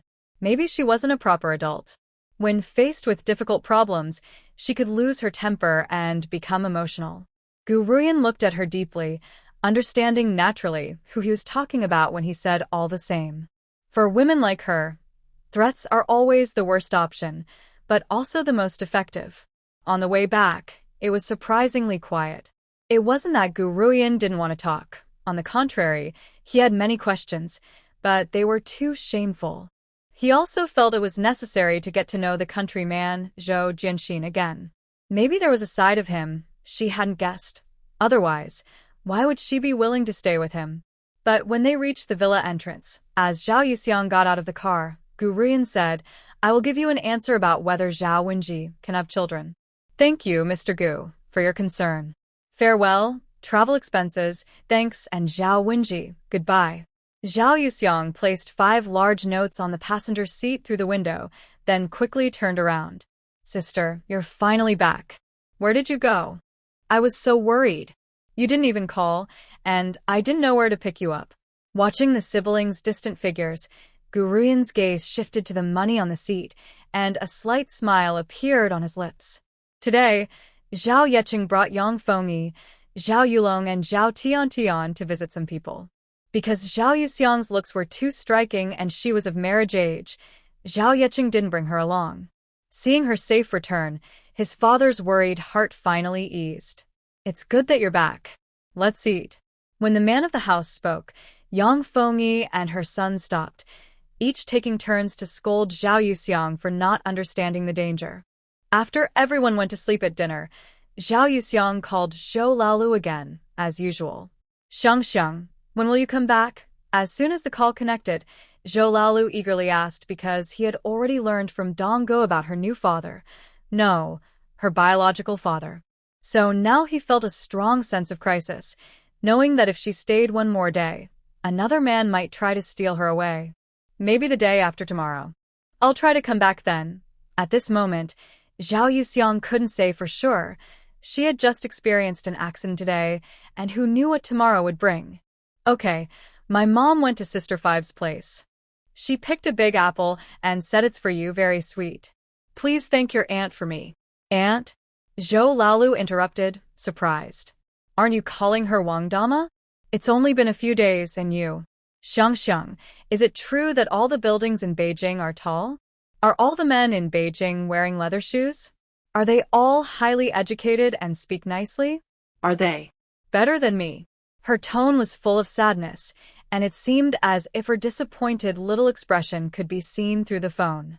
Of course, she knew she was pretending. "I said I'd go back when I decided to, and I don't see any men, only the sugar factory, okay?" "Which sugar factory?" "There are many, especially big ones in Beijing, right?" "I don't know how big the sugar factory is, but I do know that someone's face is really big." Zhou Laolu stubbornly replied, "Does Xiang like men with small faces? Like my cousin, who's so soft and gentle, not tough at all? Besides, I am better than anyone else." That phrase sounded so familiar. So familiar that Zhao Yuxiang's heart started pounding. At least on the surface, besides, she really couldn't see what Gu Ruyan had that Zhou Laolu didn't. Although their looks and temperaments were completely different, she was past the age of judging men by appearance. "Xiang, why aren't you talking? Do you agree? Do you really like men with small faces?" "I can't even redo myself now. I'm too small to give you happiness." "Zhao Yuxiang, what's small?" "Which Xing.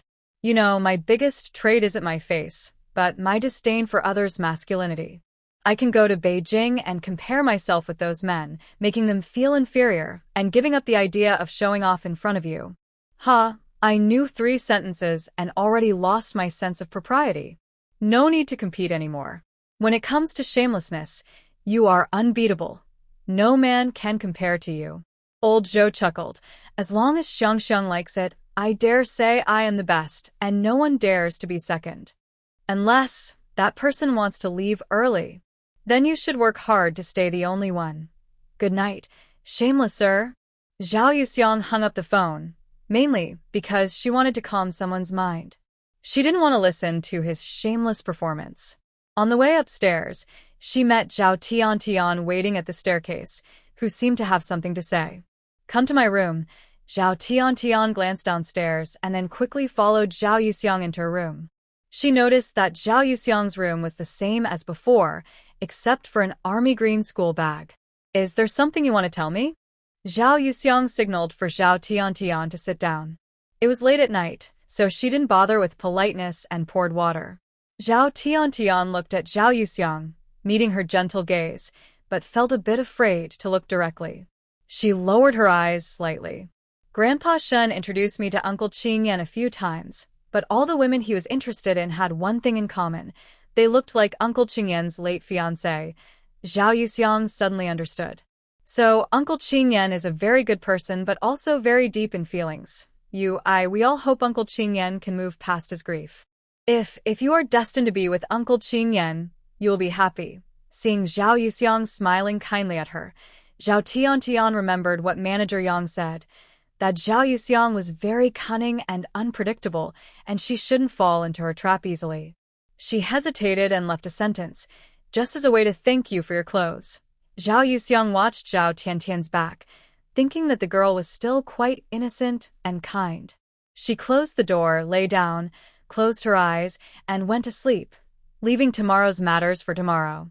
The next day, Zhao Yuxiang wore the dress chosen by Zhao Yicheng, a pure blue cheongsam that reached her ankles. She thought that since she was focused on medical education, she would probably like to wear professional or casual comfortable clothes. After all, he was an experienced man who had been abroad. So, she rarely styled her hair into 2 braids, making her look even more delicate and elegant, like a student from the Republic era. She also changed into a pair of black vintage round-toe shoes that matched the cheongsam. Wow, sister, you look so beautiful. Zhao Yulong saw the different Zhao Yuxiang from usual and naturally stuck close, circling around her and looking. Your dad also chose a nice dress.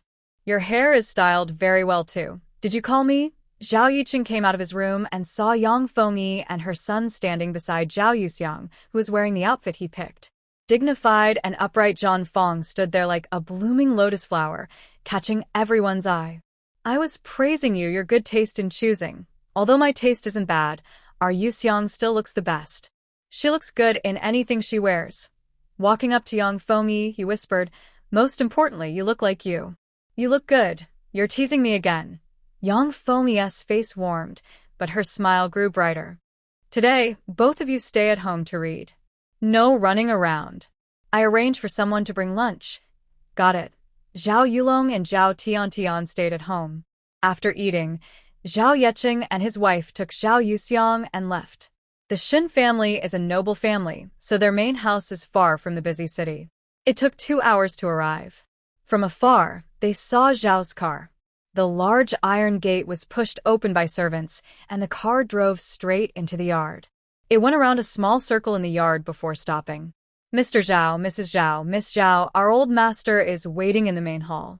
Please. The Shen family's estate is truly grand, comparable to ancient noble residences of kings and generals. There are artificial mountains and strange rocks, elegant pavilions and lakes, a garden full of colorful flowers, lush green bamboo. It sounds like a guzheng playing softly, as if in another world. In such a sensitive time, maintaining this level of life shows deep connections and complex power, far beyond ordinary people's understanding. Old Shen, you look very healthy today. Yicheng specially brought good wine. You must try some. Come in. Everyone sit down. Old Shen glanced around, and servants stepped forward to accept the gifts and pour tea with practiced grace. You haven't been to this house in a while. Yes. Last time was when I was transferred from Lu City. Tian was still afraid when she saw you. I'm just an old man. Nothing to be afraid of. Maybe you're just making things up in front of the kids. Old Shen, you're unfair to Yicheng. You still look as imposing as in the old days. No wonder the kids are a bit scared when they see you, and Yicheng wouldn't dare to be rude either. That's because you have too many tricks. To me, you're just a younger generation. If you make a mistake, I, as an old man, will forgive you once or twice. After some back and forth, Yicheng finally said, your tea is still the best. Smells so good. Since it's her first time here, take her around the yard and let her get to know the Shen family's place.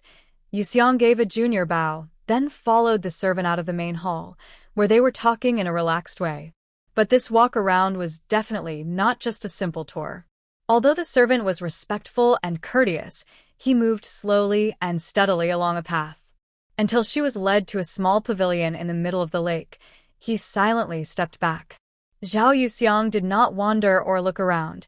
She quietly waited there. She waited for Shen Qingyan to appear. Or perhaps she waited for Shen Qingyan to notice her. Teacher, we have conducted 107 experiments. We confirm that this double hydrogen Qinglian compound, fictitious, not only has 100% anti-malarial effect but also boosts the immune system. It can effectively distinguish between self and non-self components, destroying and rejecting antigens entering the test subject, thus preventing pathogen invasion. Can we report this to higher authorities? The sooner we complete the report, the sooner it can be tested and used to serve people and promote medical progress. Ming, I understand your eagerness, but medicine is different from other fields. There are no small matters in medicine. We are dealing with living people like us, so we must be absolutely careful to be worthy of expectations and our own conscience. Finish 300 experiments, carefully record and summarize each result. Ensure everything is perfect before reporting. Every medicine deserves patience. Teacher, I understand now. Ming is eager to succeed and knows he was wrong. Our teacher-student relationship is fine. Teacher, Ming will go back now. We'll follow your teachings carefully. Hearing the footsteps fade away, it was probably the student named Ming leaving, then footsteps approached again. At the entrance surrounded by lush flowers and green plants, a person dressed in a blue-gray robe appeared. He carried himself with noble grace, like bamboo or orchids, with a handsome face as pure as jade or the moon, gentle and elegant with warm eyes. He moved with poise, smiling softly, refined and gentle, like a painting, unpretentious and charming, full of style. In a moment, he reached her side. She looked a bit surprised, but her eyes showed understanding. Are you Zhao Ji's daughter? Yes, hello, Mr. Shen. Shen Qingyan's gaze fell on Zhao Yuxiang's clothes. His female student often dressed like this. Don't be nervous. I understand your feelings. I have no intention of remarrying. Shen Qingyan spoke very gently, his tone soft like comforting a child. No offense, but Yuxiang has her own ambitions. Meeting you today, I feel truly guilty. There's nothing to feel guilty about. I understand your helplessness and appreciate your honesty. Let's walk together. I rarely have free time. At this moment, Zhao Yuxiang felt a bit uncomfortable. Using such subtle tricks to deal with a noble and gentle man was a little mean-spirited. Don't put too much pressure on yourself. From an outsider's view, it might seem like you're just pleasing him. Or, do you think I look very old? Shen Qingyan stopped walking, slightly tilted his head with a playful gesture. It looked a bit out of place on him, but also had a charming, age-defying aura. Zhao Yuxiang couldn't help but smile. Mr. Shen's charm has nothing to do with age. Even though you look so young, you're the only one who can talk like that. Shuyan always says I'm just an old man hiding behind a 30-year-old face. Shen Qingyan continued, walking ahead. Zhao Yuxiang couldn't imagine what kind of expression a delicate, cold-looking young man would use to say such things. She thought, young Master Shen must really like Uncle Shen to speak like that. Who cares if he's just a brat who likes me? All you see is a block of ice. He's actually hard to get along with, but in reality, he's not very likable. Is it really appropriate for Uncle Shen to openly talk about me behind my back? Suddenly, she saw Shen Xiuyun sitting on a fake rock. Shen Qingyan looked like he'd been caught doing something wrong, making a playful face at Zhao Yuxiang. Why are you sitting on the rock? The road is right there. Are you trying to scare yourself? Without choosing a perfect spot, how would I know that Uncle Shen, being so old, still likes to talk behind people's backs like a school kid? Shen Xiuyun jumped down while speaking, then glanced at her clothes before standing next to Shen Qingyan. Shen Qingyan said to Zhao Yuxiang, see? I told you he's not very likable, reckless and disrespectful. Zhao Yuxiang smiled faintly. It was clear she saw that Shen Qingyan was criticizing him, but her eyes held warmth, and Shen Xiuyun, despite seeming disrespectful, only had Shen Qingyan in his eyes. You're just the same, except for studying and eating, sleeping, you're pretty boring. That was me before. Did you learn some fancy foreign tricks? I learned a card game that needs 3 people. Come on, let's go to my place. Lunch is early today. Are you sure you can even get there? Shin Qingyan seemed to remember something and looked a bit embarrassed. To your place, to your place. Zhao Yuxiang followed along casually. She didn't want to deal with the old folks, so she decided to stay with the handsome uncle and nephew. They arrived at Shin Shuyun's home. The living room was decorated in a refined, cold style, just like him, like a show house. There was no sign of everyday life at all. Lord 9, here are the cards you requested. No need to move, I can do it myself. Shin Qingyan personally carried a small stool. Both of you sit on the sofa, I'll sit on the stool. Shin Shuyun took a seat. Zhao Yuxiang sat nearby, listening to Shin Qingyan explain the game rules. The game is called Competitive 2 against 1. In reality, it's just a version of the game Do Diju from later times. Miss Zhao, do you have any questions? Shin Qingyan asked kindly. No, Mr. Shin, your explanation was very clear. All right, let's start. Miss Zhao, be careful not to let anyone see your cards. Shin Shuyun raised an eyebrow. If no one is talking, the little uncle can leave. No need to go to such lengths to discredit me. Playing cards is more trouble than leaving, Zhao Yuxiang thought. She found the way the uncle and nephew interacted quite funny, like a humorous mismatch of generations. In the first 3 rounds, Shin Qingyan was the landlord and Shin Shuyun, and she had no interaction. As long as she didn't cause trouble, Shin Shuyun could carry the game, clearly good at remembering cards. After losing 3 rounds in a row, Shin Qingyan started to cheat, saying, No way, no way, you're incredibly lucky today, little kid. Next time, you be the landlord, I'll team up with Miss Zhao. Too lazy to think, just blame it on bad luck, Shin Shuyun retorted mercilessly. Shin Qingyan kept shuffling the cards, pretending not to hear. When Shin Shuyun became the landlord, Shin Qingyan, who had earlier warned Zhao Yuxiang not to look at the cards, openly cheated. He nodded or shook his head, or casually turned his body to reveal his cards, even hinting he had no X cards. Meanwhile, Shin Xiaoya's sitting posture was just a faint smile, watching his little uncle cheat without stopping or mocking, letting him perform freely. Zhao Yuxiang decided to go along, teaming up with Shin Qingyan, both nearly 50 years old, to bully a young 18-year-old.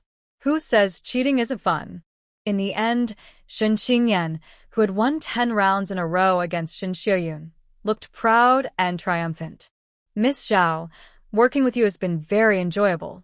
I'd like to give you something. Do you like this inkstone? It's a carved inkstone from the Qing dynasty. Shin Qingyan, it seems you forgot this is my room. Shin Shuyun glanced at him. Mr. Shin's kindness is appreciated, but the game was very enjoyable, and I truly enjoyed it. I must decline your gift. Zhao Yuxiang quickly refused. She could tell Shin Qingyan was genuinely giving it. If old Master Shin found out his daughter-in-law didn't bring anything and lost a fine inkstone, that wouldn't be good.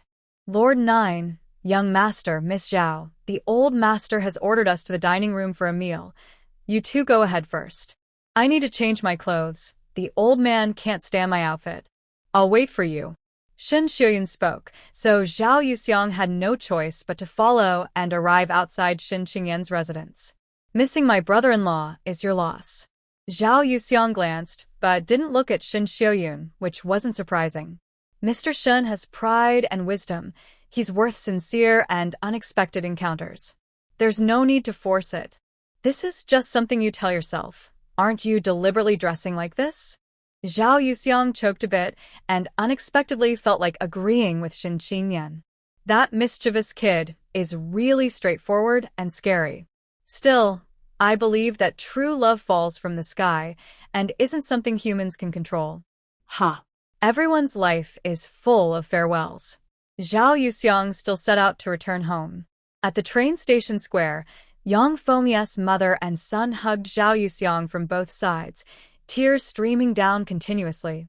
Yuxiang, your dad will find a way to bring you back sooner. You must take good care of yourself. I can't bear to see you starve again. Mom, Dad gave me so much money. Even if I just spend it all, I won't go hungry for a year. Sister, I don't want you to leave. What should I do?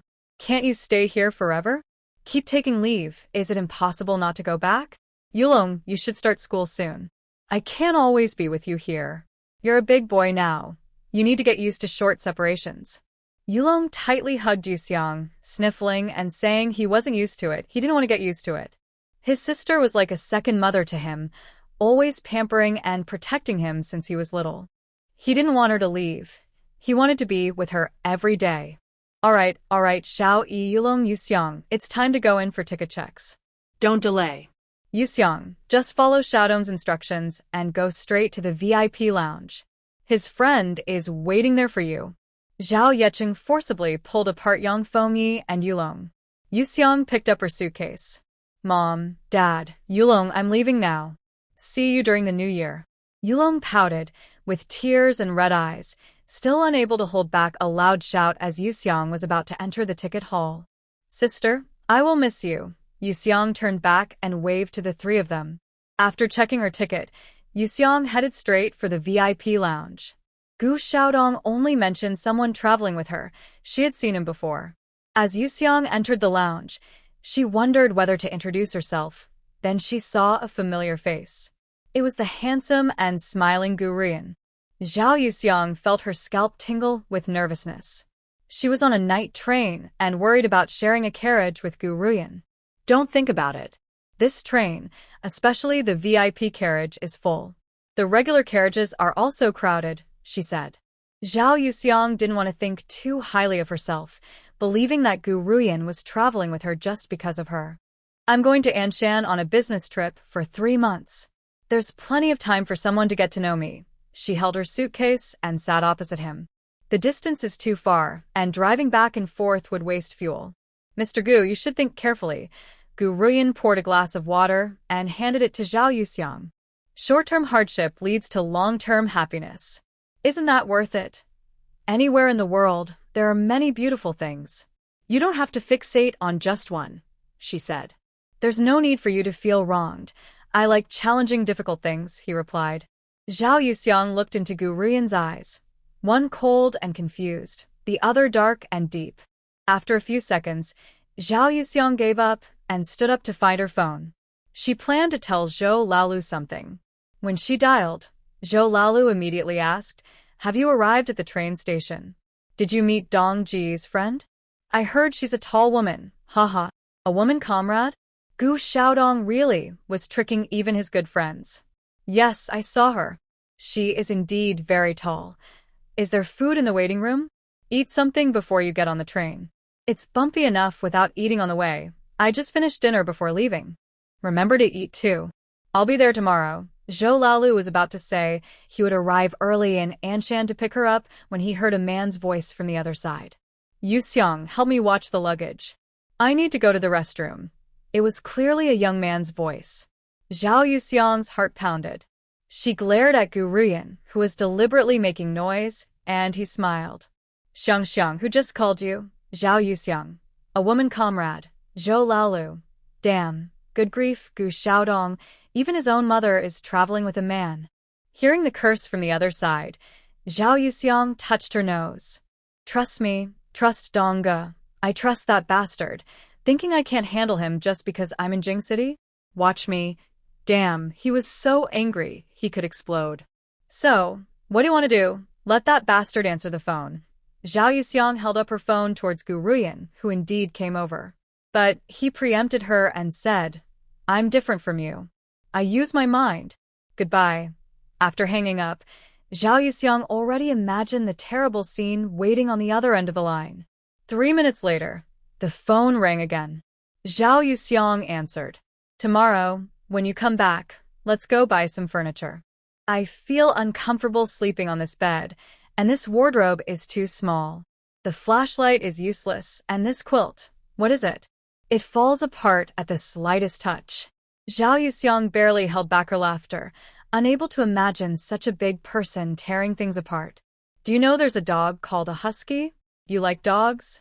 Then I'll ask my comrade to bring back a Tibetan Mastiff, specially to teach it to bite bad guys. I'll decide when I get back. Old Zhou was almost spitting blood, trying to hold back his anger. He couldn't be so rude. He refused to lose to that jerk. So, he shamelessly acted cute. Xiang, don't worry, I won't let him touch even a finger, and I won't look at him directly. Xiang, you said that.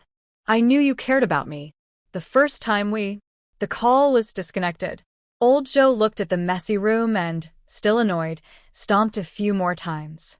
Then he made a call. Hello, who is it? Spill it if you have something to say. Brother Su, it's me. Oh, Lao Zhou, a rare guest. You still remember your brother Su? Of course, brother Su. Lao Zhou, I need to tell you something. Gu Xiaodong just bought a new car. At 11 p.m., Zhao Yuxiang checked her ticket and got on the train.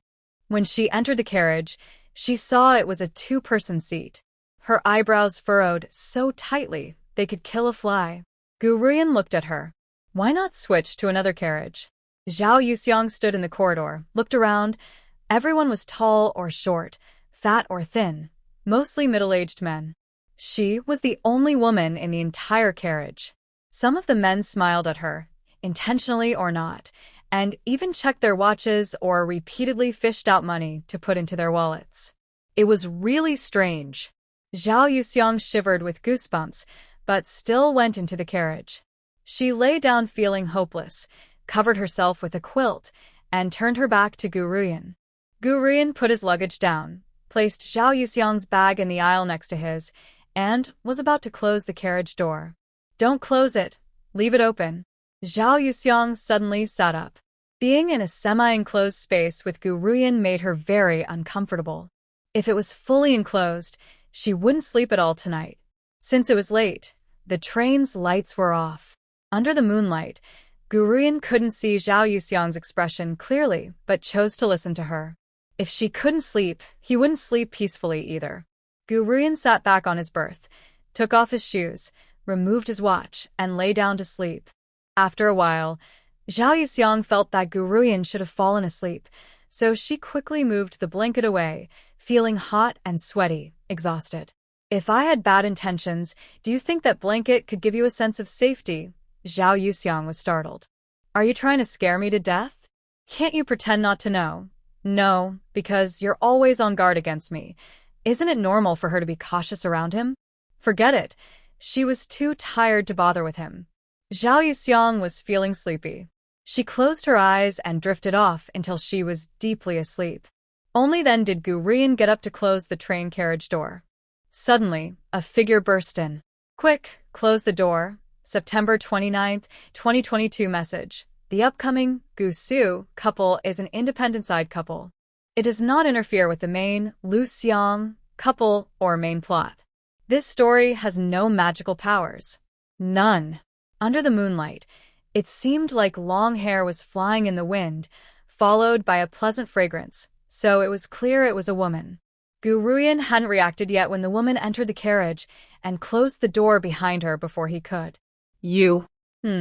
He hadn't even asked who she was before she forced him to press against the door, their lips close, the soft touch making him lose focus. Big brother, this carriage has a door, all closed. That wicked woman probably isn't here. Big brother, let's go somewhere else. People who ride in carriages like this are usually important. Let's go. That wicked woman was drugged. If she doesn't wake up, she'll die. We'll check each carriage. I don't believe we won't find her. Footsteps echoed away and Gu Ruyan frowned, surprised to encounter such a situation on a train. Suddenly, his lips tingled and his pupils shrank. He pushed away the person in front of him sharply. They've already left. You should go now. Brother, don't they understand what they're saying? Are you just going to watch as such a beautiful woman dies? Su Yueshi looked at his lips with a sly smile. The taste was quite good, although she was no longer pure. But that was okay. She was a top player in the Sea King system, not demanding about looks, just needed enough time. And her first task after switching to the clear water department was simple. Just play a game with the man in front of her. No, just talk about love. Gu Ruyan had never seen such a wild woman. Even if she was truly being manipulated, she was clearly conscious now. His hand was forced to move toward her heart, but Gu Ruyan quickly shook it off. You are still not a woman. Do you know what you're doing? Surprisingly, she willingly let a stranger, whose face she couldn't see clearly, approach. How shameless. Brother, I already answered that question just now. You're crazy. Get out. Gu Ruyan turned to open the car door, but found he couldn't. This woman had some strange strength. He glanced at Zhao Yuxiang's position and lowered his voice again. I don't care who you are or if you have medicine. Just leave. Oh, she's quite stubborn. Who are you to her? What are you trying to do? Actually, Zhao Yuxiang had already woken up but didn't dare show it because she didn't know what was happening. A woman had barged into their carriage and was trying to assault. Gu Ruyan? Su Yueshi had already sat on the bed. Beauty, I know you're awake. I have a question for you. Is he your husband? Are you crazy? Gu Ruyan was about to lose his temper. He had done a good deed unexpectedly, and now this woman was clinging to him. The problem was they were in a public place. Zhao Yuxiang felt a bit sorry for Gu Ruyan, but she wondered if she should help or not. You seem hesitant, so I might make some noise, or I could help you fall into a deep sleep. There was a cracking sound as she clenched her fist. Along with her quiet words, I know your secret. We are half the same. Zhao Yuxiang looked in shock at the blurry figure in front of her. Was this person also from another time? Gu Ruyan struggled to open the door but couldn't. Today, the door felt especially strange. Just as he was about to find a flashlight, he was suddenly embraced from behind. Zhao Yuxiang. Oh my gosh! Is this something she could see without paying? Let go. Do you have no shame? This is a public place. Brother, she drank a whole glass of special water. Help, the woman whined softly, full of charm. Zhao Yuxiang swore she wanted to leave, but it wasn't safe outside. There were a bunch of old men out there. What are you doing with your hands? Get out. Crazy woman, get out. Gu Ruyan had completely lost his mind. Oh God, Zhao Yuxiang felt she couldn't hesitate anymore. She didn't want to die from embarrassment in this life.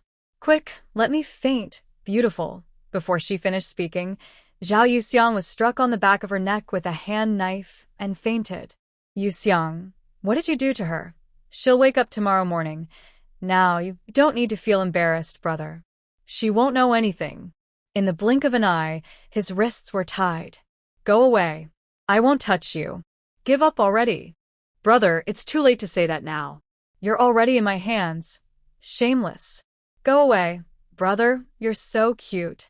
You're so angry but not scolding me. I like that. Looking out at the moonlight outside the window, Gu Ruyan, lying on the bed, faced reality and found a way to get down himself. Let's change places. Crazy woman, I told you not to stay here. Su Yueshi turned her head to look at the corridor of the train. Does brother mean at the door? Is it that impressive? I haven't tried that yet. Crazy person, Su Yueshi directly lifted Gu Ruyan. If there had been enough space, she might have used force. Close the door tightly. Make sure it's shut. She'll be fine.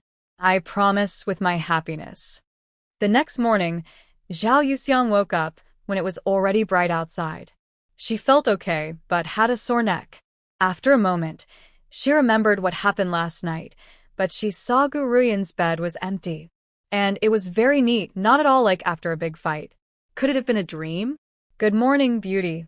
I brought you breakfast. A beautiful woman dressed in black, showing off her curvy figure and attractive features, entered with a tray. Behind her was Gu Ruyan, looking very gloomy. In just one night, Gu Ruyan, who was confident and relaxed yesterday, looked very discouraged today. Zhao Yuxiang felt awkward again. Thanks, beautiful. I'll go wash up first. You all eat first. Okay, go ahead. After Zhao Yuxiang left, Su Yueshi changed completely.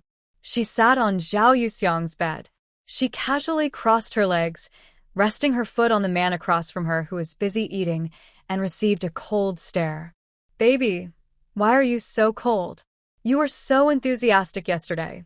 Then she suddenly reached out her hand, waving it in front of Gu Ruyan. Baby, I'm not mistaken, right? Can you shut up? Gu Ruyan's forehead veins bulged, clearly trying to suppress his anger or resentment. His chance with Zhao Yuxiang was completely lost because of this woman's interference. He even regretted coming to the city. Men who boss around their wives are big troublemakers. Baby, don't be mad at me. I won't talk about embarrassing things in public, okay?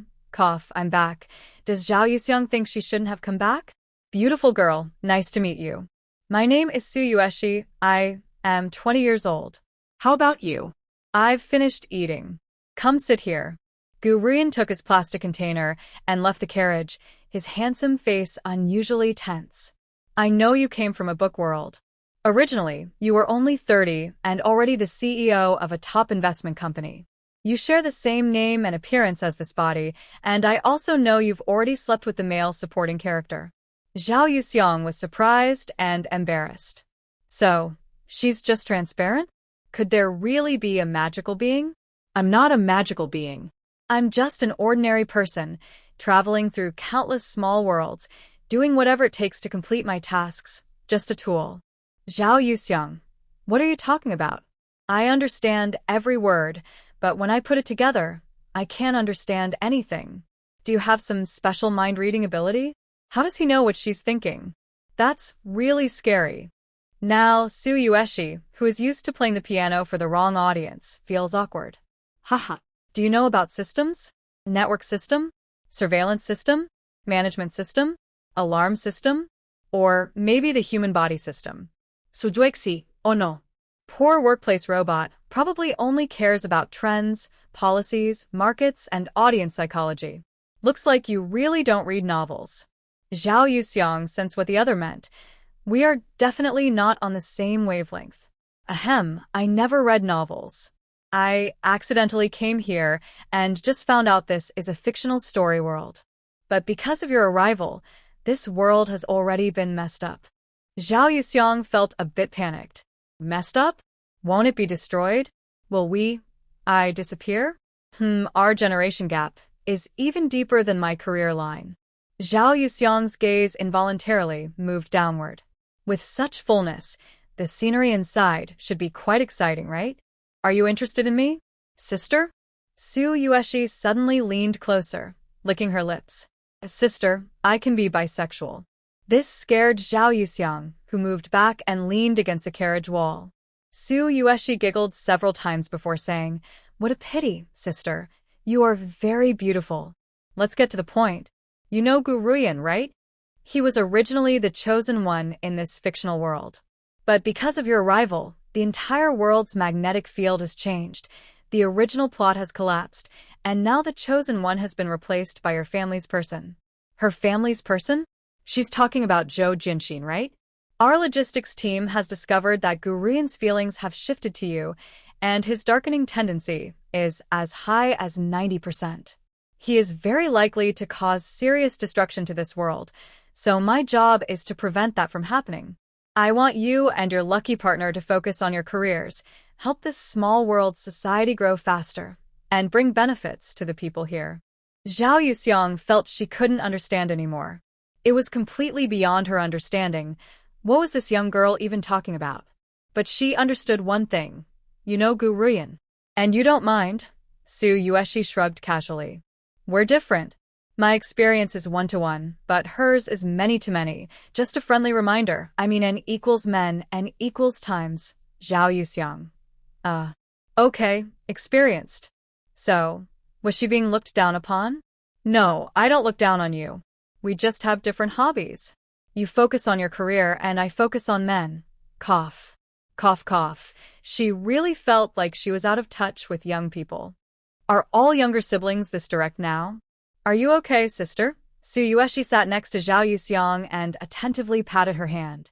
Zhao Yuxiang felt goosebumps all over her body. Was she being flirted with by a peer? Cough, I'm fine. No need to trouble yourself. Thank you. Embarrassed, Zhao Yuxiang moved her arm to her chest. I feel a bit jealous of Brother Zhou. Your touch feels so good. Suddenly, her face turned bright red to her neck. Yueshi, I'm not used to this.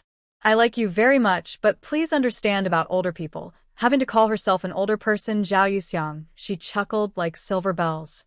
I like you too, sister. Let me give you something nice. Something this world doesn't have. Suddenly, Su Yueshi conjured a thin glass bottle filled with transparent beads. Sister, this is called liquid contraceptive.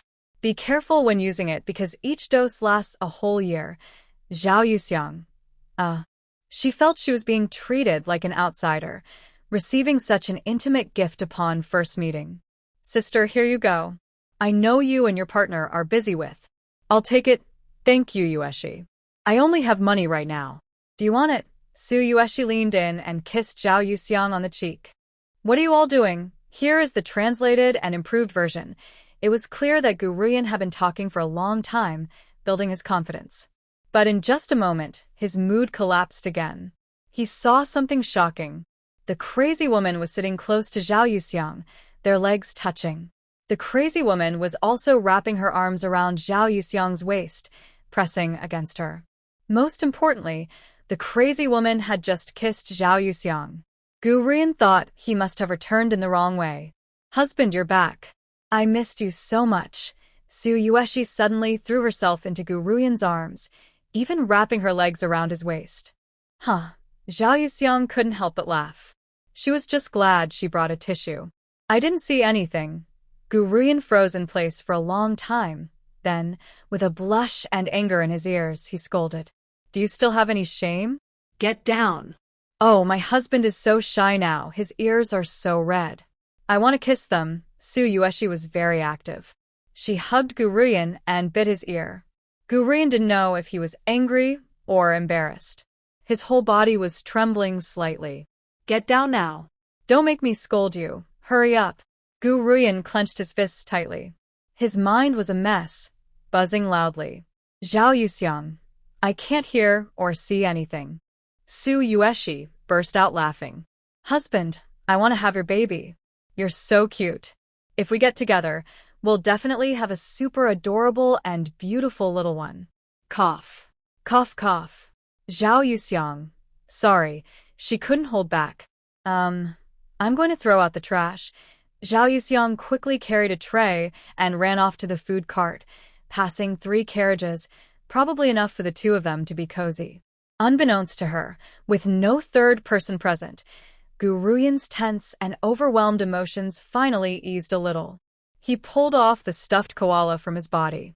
Then he took out his wallet and pulled out a passbook. There's 10,000 yuan in here. Take it and get as far away as you can. Su Yueshi caught the passbook. Just consider it my husband's bride price.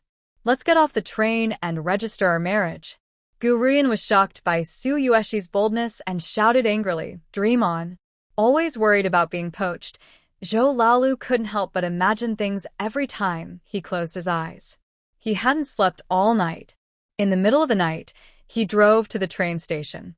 Then, using his connections, he went directly to the platform where Zhao Yuxiang's train was arriving, waiting anxiously. Whether standing, squatting, walking, or sitting, she waited eagerly for the stars and moon, finally watching the dawn break as the train approached from afar. She ran to the edge of the platform, waiting for the train to arrive, then followed the VIP carriage. Not only did she not see Zhao Yuxiang, but she also saw a couple in the carriage, engaged in a heated argument. What a bad morning! When the train stopped, Zhao Yuxiang came out of the restroom and was heading toward the carriage when she saw a tall man walking toward her from the opposite side. As soon as he saw her, he smiled and ran over. Xiang. Old Zhou immediately hugged Zhao Yuxiang, his eyes turning red in an instant, as if his lost heart had returned. Zhao Yuxiang also felt an unprecedented sense of security at that moment. She must have missed him too. She slowly raised her hand to hug him back, only to feel him tremble suddenly. Old Zhou looked down at Zhao Yuxiang, and she smiled softly at him. Xiang, you shouldn't take the initiative. Ah. Her confused tone almost turned into a question, but before she could finish, Zhou cupped her face. Without giving her time to react, he held her cheeks and kissed her fiercely. It was a mix of pain and pleasure, difficult to describe as either good or bad. In the rapid rhythm, Zhao Yuxiang's vision blurred. Their entanglement made her forget everything around her. She just wanted to immerse herself in it. Husband, I want to kiss you again. Kiss my foot. Get off the train. The familiar voices brought Zhao Yuxiang back to her senses. She pushed Zhou away. It's time to get off. Zhou looked at a man and a woman ahead. The man's gaze was unfriendly. He put his arm around Zhao Yuxiang's shoulders and said with a mischievous smile, Xiang's legs aren't weak, I'm useless. I need more practice. Practice what exactly? Zhao Yuxiang rolled her eyes at him and quickly went back to the carriage to pack her things. Su Yueshi greeted Zhou. Hello, brother-in-law. I'm Su Yueshi. Don't worry, brother-in-law. My husband and sister are very innocent. I was with him all night yesterday. Zhou's gaze shifted to Gu Ruyan. So your husband isn't very good, huh? If he satisfied you, why are you holding on to him and nibbling so early in the morning? Brother-in-law, your eyesight isn't very good. My husband clearly looks like he's hiding something. Shut up. Gu Ruyan's handsome face darkened as he shot a stern look at Su Yueshi, then said to Zhao Yuxiang inside the carriage, I'll be here for a long time. If you have time, come find me. After saying that, he hurriedly took his luggage and got off the train. Su Yueshi quickly turned around, hugged Zhao Yuxiang, kissed her face, and then ran away. Who the hell told you to touch my wife? Hee, sister, brother-in-law, goodbye. Now Zhou Lalio's face darkened. He couldn't be happy if his wife was teased. Angrily, he took the suitcase with one hand and reached for a handkerchief with the other. Passing by the sink, he wet the handkerchief with water, held Zhao Yuxiang at the platform, and wiped her face for a long time. Zhao Yuxiang's face started to itch a little. Feeling a bit helpless, she said, She's just a girl. Do you have to care so much? What if I was kissed by a man? Zhou Laolu didn't think before speaking, and only realized what he said after he said it, then cursed angrily. Fuck, hee. Zhao Yuxiang tried to imagine Zhou Lalio's face, looking like he stepped in dog poop, and she couldn't help but laugh. Stop imagining, don't bring me into it. Otherwise, you'll keep feeling weak in the knees. Zhao Yuxiang didn't dare to laugh anymore. As the saying goes, a small separation is better than a new marriage. Well, if there's no saying, it just means they haven't seen each other for days. She couldn't provoke him. Otherwise, it wouldn't just be about feeling weak in the knees. Zhao Yuxiang glanced at Zhou Lalio's dark circles, worried he hadn't slept well these days. Did you have breakfast? No, I want to eat with you. Feeling soft-hearted, Zhao Yuxiang said, The day I went with Sun Shaoqing to that state-owned restaurant, the taste was pretty good, but it was a bit far. No worries, I drove here. They left the train station, got into the car, and Zhao Yuxiang gave the location. But she felt more and more uneasy. Why did it seem like they were driving further away? That day, she and Sun Shaoqing took the bus, only 7 or 8 stops, passing through the main city area. Could Zhou Laolu have been here before? Is he more familiar with this place? Are they taking a shortcut now? Soon, the car stopped in an empty, desolate area, perfect for doing bad things. Zhao Yuxiang looked at Zhou Laolu with a half-smile. His hot gaze wandered over her face, as if he couldn't get enough. Xiang, can you be proactive one more time? Slap you if I do. If I had a hot spring ticket, 2 slaps would be worth it. Zhao Yuxiang blushed. When it came to driving, she couldn't compare to Zhou Laolu. The weather's bad, it might rain. Then we won't go back. Dream on. So, Xiang still likes me to use force. As he finished speaking, Zhou Laolu moved closer. In an instant, Zhao Yuxiang was sitting on his lap. His Adam's apple bobbed as he tightly held the girl he had been longing for day and night. Near Zhao Yuxiang's neck, smelling the familiar charming fragrance, her breathing grew hotter. Feeling the heat, Zhao Yuxiang wanted to hide. Xiang, I miss you so much. Say hello then. Zhao Yuxiang felt shy and angry, trying to dodge Zhou Lalio's overwhelming kisses. During the day, don't you have any sense? Zhou Laolu, struggling to speak, said, Xiang, don't ask me. I don't know. When I think of you like this, don't blame me. I can't control myself. Don't hide. Let me kiss you. He forcibly turned Zhao Yuxiang around, almost pressing her head, and kissed her urgently. The air inside the car became even hotter. Although it was cloudy and the sun was hidden, the two people just talking and kissing were sweating profusely. Zhao Yuxiang was almost fainting, so Zhou Laolu had to stop to keep her conscious. He kept his hands steady and didn't move them randomly. Because it was daytime, because they were outside, and because he knew Zhao Yuxiang's boundaries. But her waist was numb from being held. Her upper and lower body seemed separated. She relied on Zhou Laolu, exhausted. He wiped the sweat from her face and neck and massaged her waist. Meanwhile, he looked as if he had just washed his face. Once they both calmed down, Zhao Yuxiang moved to the passenger seat and Zhou Laolu rolled down the window. The outside air was only slightly cooler. Suddenly, Zhao Yuxiang turned her head and looked at Zhou Laolu, who was smoking, and asked a question. The car window is almost transparent. Isn't it pointless to keep it closed? Zhou Laolu wouldn't tell his wife that in a closed and quiet environment, it was easier to get carried away. I probably touched it by accident. I didn't press it.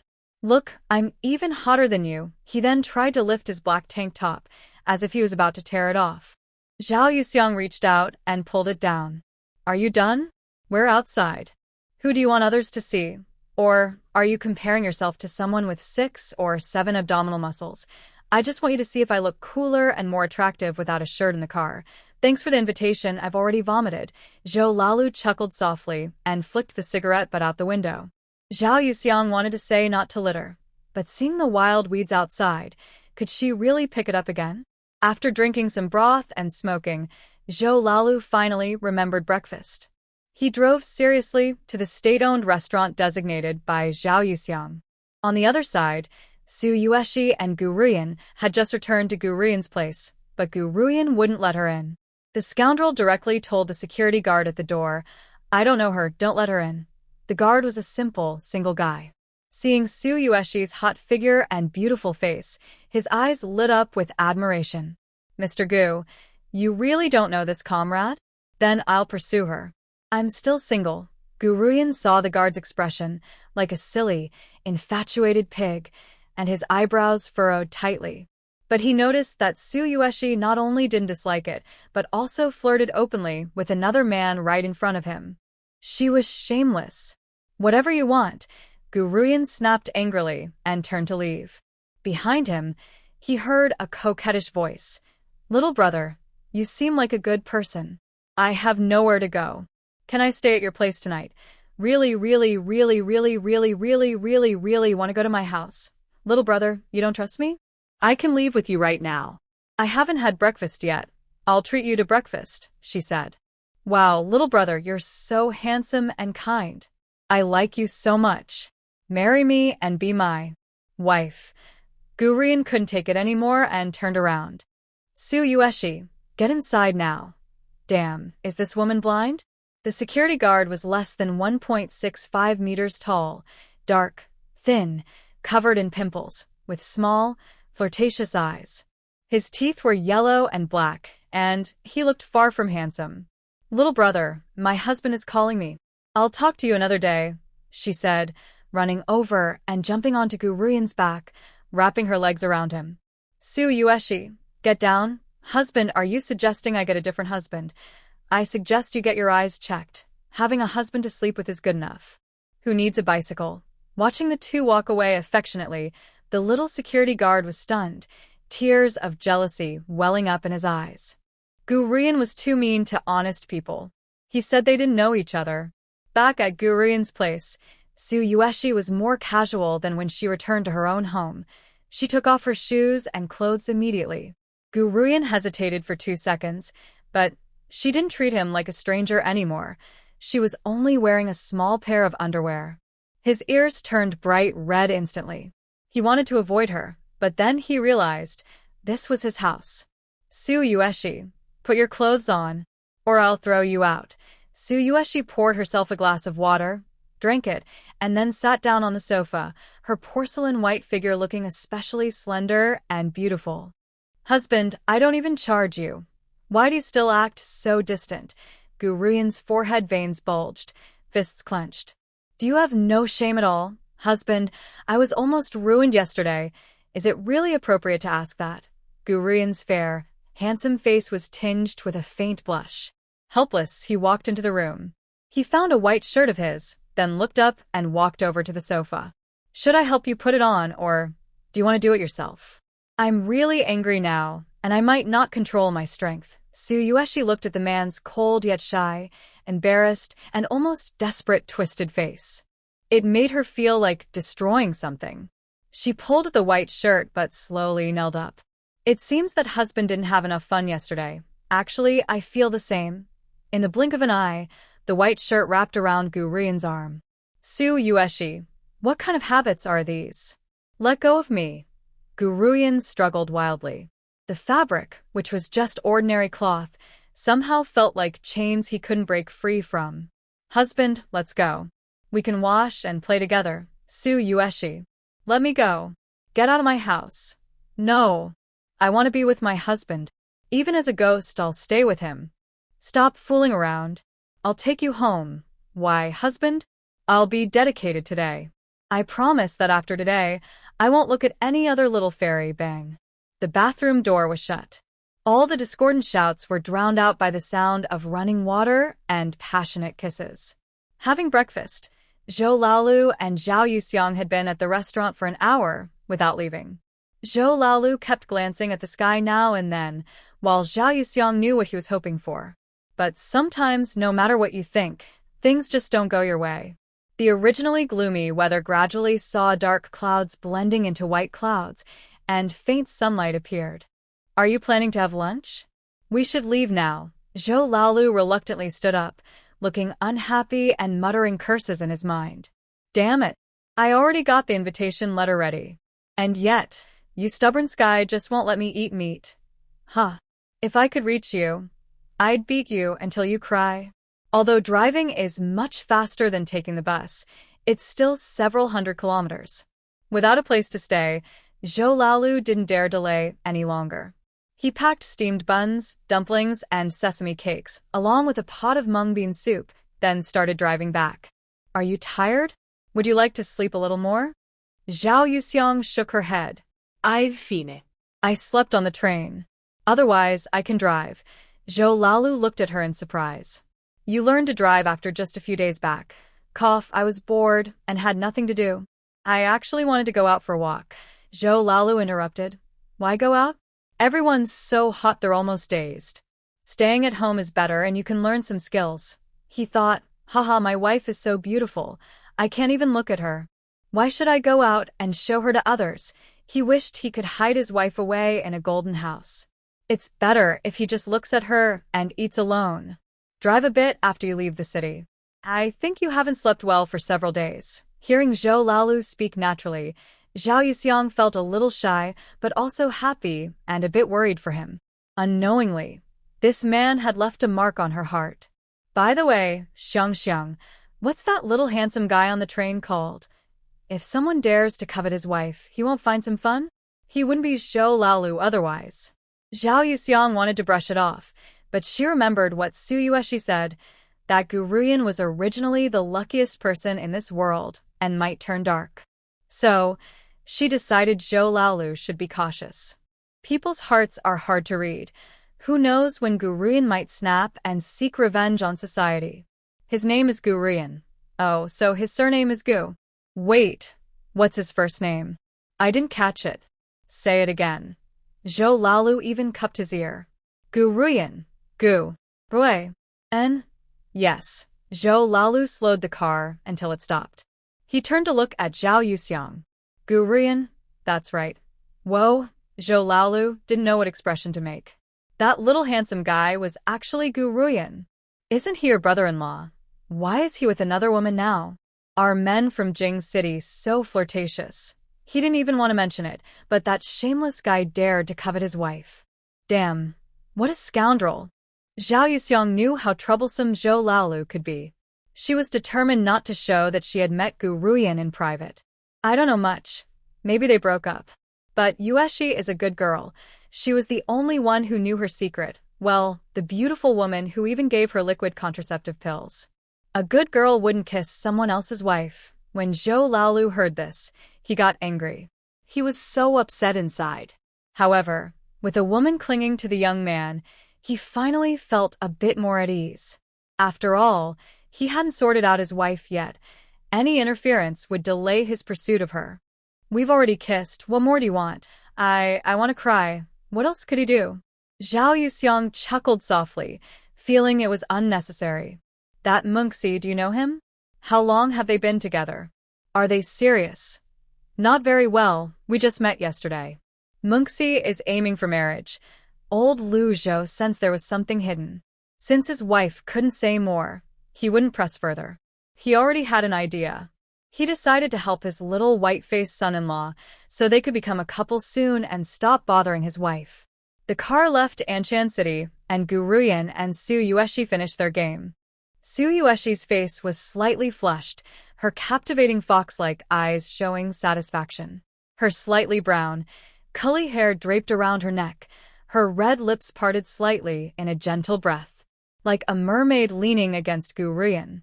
"Hubby," Su Yueshi called softly and sweetly. Gu Ruyan felt a surge of heat inside him, his gaze lowering as he noticed her cute nose with a small mole on the left nostril. Very adorable. Her long, curled eyelashes, shiny fragrant hair, soft and beautiful side profile, and flawless white skin. And her red lips just now. "Hubby, you moved." Gu Ruyan grabbed her restless hand. "I'll ask you again. Are you coming home? If yes, I'll take you later." "No." She rubbed against his face like a big cat, skin touching, and suddenly, he almost doubted his self-control. "Hubby," her eyes looked like hooks, obvious in their meaning. Gu Ruyan closed his eyes briefly, then opened them again, now calm and sharp, looking at her. "I'll support you, but we won't marry. I'll give you 500 a month, the rest can be negotiated. If you don't want to leave, you can stay here. Buying a house isn't easy." Su Yueshi, equipped with her system, naturally knew what Gu Ruyan was thinking. But she believed patience was key. She was satisfied with the progress so far. She would make this man fall into her web step by step, and then she could control everything. She could also create some exciting experiences. Finally, she climbed out of the bathtub. "Hubby, I'll give you a treat below." Gu Ruyan. How shameless. After Su Yueshi left the bathroom, Gu Ruyan quickly got up, wrapped himself in a towel, and locked the door. Then he clenched his fist, but couldn't hold back. He placed both hands on his lower back and gently massaged it. That woman's stamina was truly amazing. He wondered what she had eaten to grow so strong. He was only 23, usually exercised regularly, yet he still felt back pain. At night, as it got dark, Zhou Laolu and Zhao Yuxiang arrived at Nanshan County. Maybe it was a stroke of luck. Just as they reached the county, the car ran out of fuel. Zhou Laolu felt secretly happy but pretended to complain. "This broken car is just starving on the last stretch." When he said that, Zhao Yuxiang understood that today, they probably couldn't turn back. Rather than making excuses, it was better to wait quietly for whatever was arranged. Seeing Zhao Yuxiang silent and not speaking, Zhou Laolu felt restless, but still tried to act normal. "Stay in the car first. I'll call the factory and see if Assistant Liu is still there, then ask him to bring some gasoline." "Okay," Zhao Yuxiang replied calmly, closing her eyes to rest. She knew whether Assistant Liu was there or not didn't matter. However, Zhou Laolu did contact Assistant Liu, but told him to bring the fuel tomorrow. He hesitated outside for a while before returning to give instructions and then suggested, Xiang, let's go back tomorrow. It's too late now and Grandma is already sleeping at home. There are still so many dogs in the village. If there's any noise, they'll all start barking. You don't want people to know, right? That we're seeing each other." Zhao Yuxiang smiled and looked at him. "Don't look at me like that. You're just worried I might not be honest, right?" "I swear I won't force you." "Then let's stay," she agreed cheerfully. Zhou Laolu quickly started packing his luggage, worried Zhao Yuxiang might change her mind, and even packed dinner. Back at their place, he was extra attentive, telling Zhao Yuxiang to wash her hands and wait for the meal. He lit a kerosene lamp, set the dishes on the porch pavilion, and somehow got a fan. While eating, he fanned Zhao Yuxiang and served her food. Xiang, do you want to drink some? Just to celebrate my future parents-in-law's wedding." Zhou Laolu was very thoughtful. He didn't buy rice wine but specifically bought beer. Besides beer, there were no other drinks like water, porridge, or mung bean soup on the table. It was obvious he had ulterior motives. Zhao Yuxiang's alcohol tolerance wasn't great, but she wasn't completely against drinking. A little tipsy might suit her. She felt a bit reserved. Even though she was 30, she still couldn't openly face her desire for men. "I can drink less. Try some. If you don't like it, just don't drink it." Old Zhou poured a glass for himself. Now he's just treating his wife like a queen to serve her. He's happy to do it. For the sake of eating meat, everything is worth it. After dinner, old Zhou was especially thoughtful. He heated some water, checked the right temperature, and carried it to the small room. The original storage room was turned into a bathroom by him. Zhao Yuxiang finished her shower and went back to the bedroom. Old Zhou also went to take a shower. Waiting always feels nervous and long. On a night filled with the sound of cicadas, a young man and woman shared a room. It should have been a passionate moment. But, in a rough, unfinished room, a girl in a small yellow floral pajamas stood sideways, holding a flickering kerosene lamp. She was staring at the ground, where a long, wide mat was laid out, lost in thought. The mat was tilted, with the edge rolled up a bit, as if casually thrown on the floor. It tried to straighten itself, but gave up. Besides that, there was a perfect wardrobe. That was all there was in the room. Old Zhou, damn. He was a little regretful. What's wrong with him? He gets jealous and doesn't just go to the kitchen to feel jealous. He has to smash the bed, the bedside table, the flashlight, even tear the thin blanket? Is he crazy?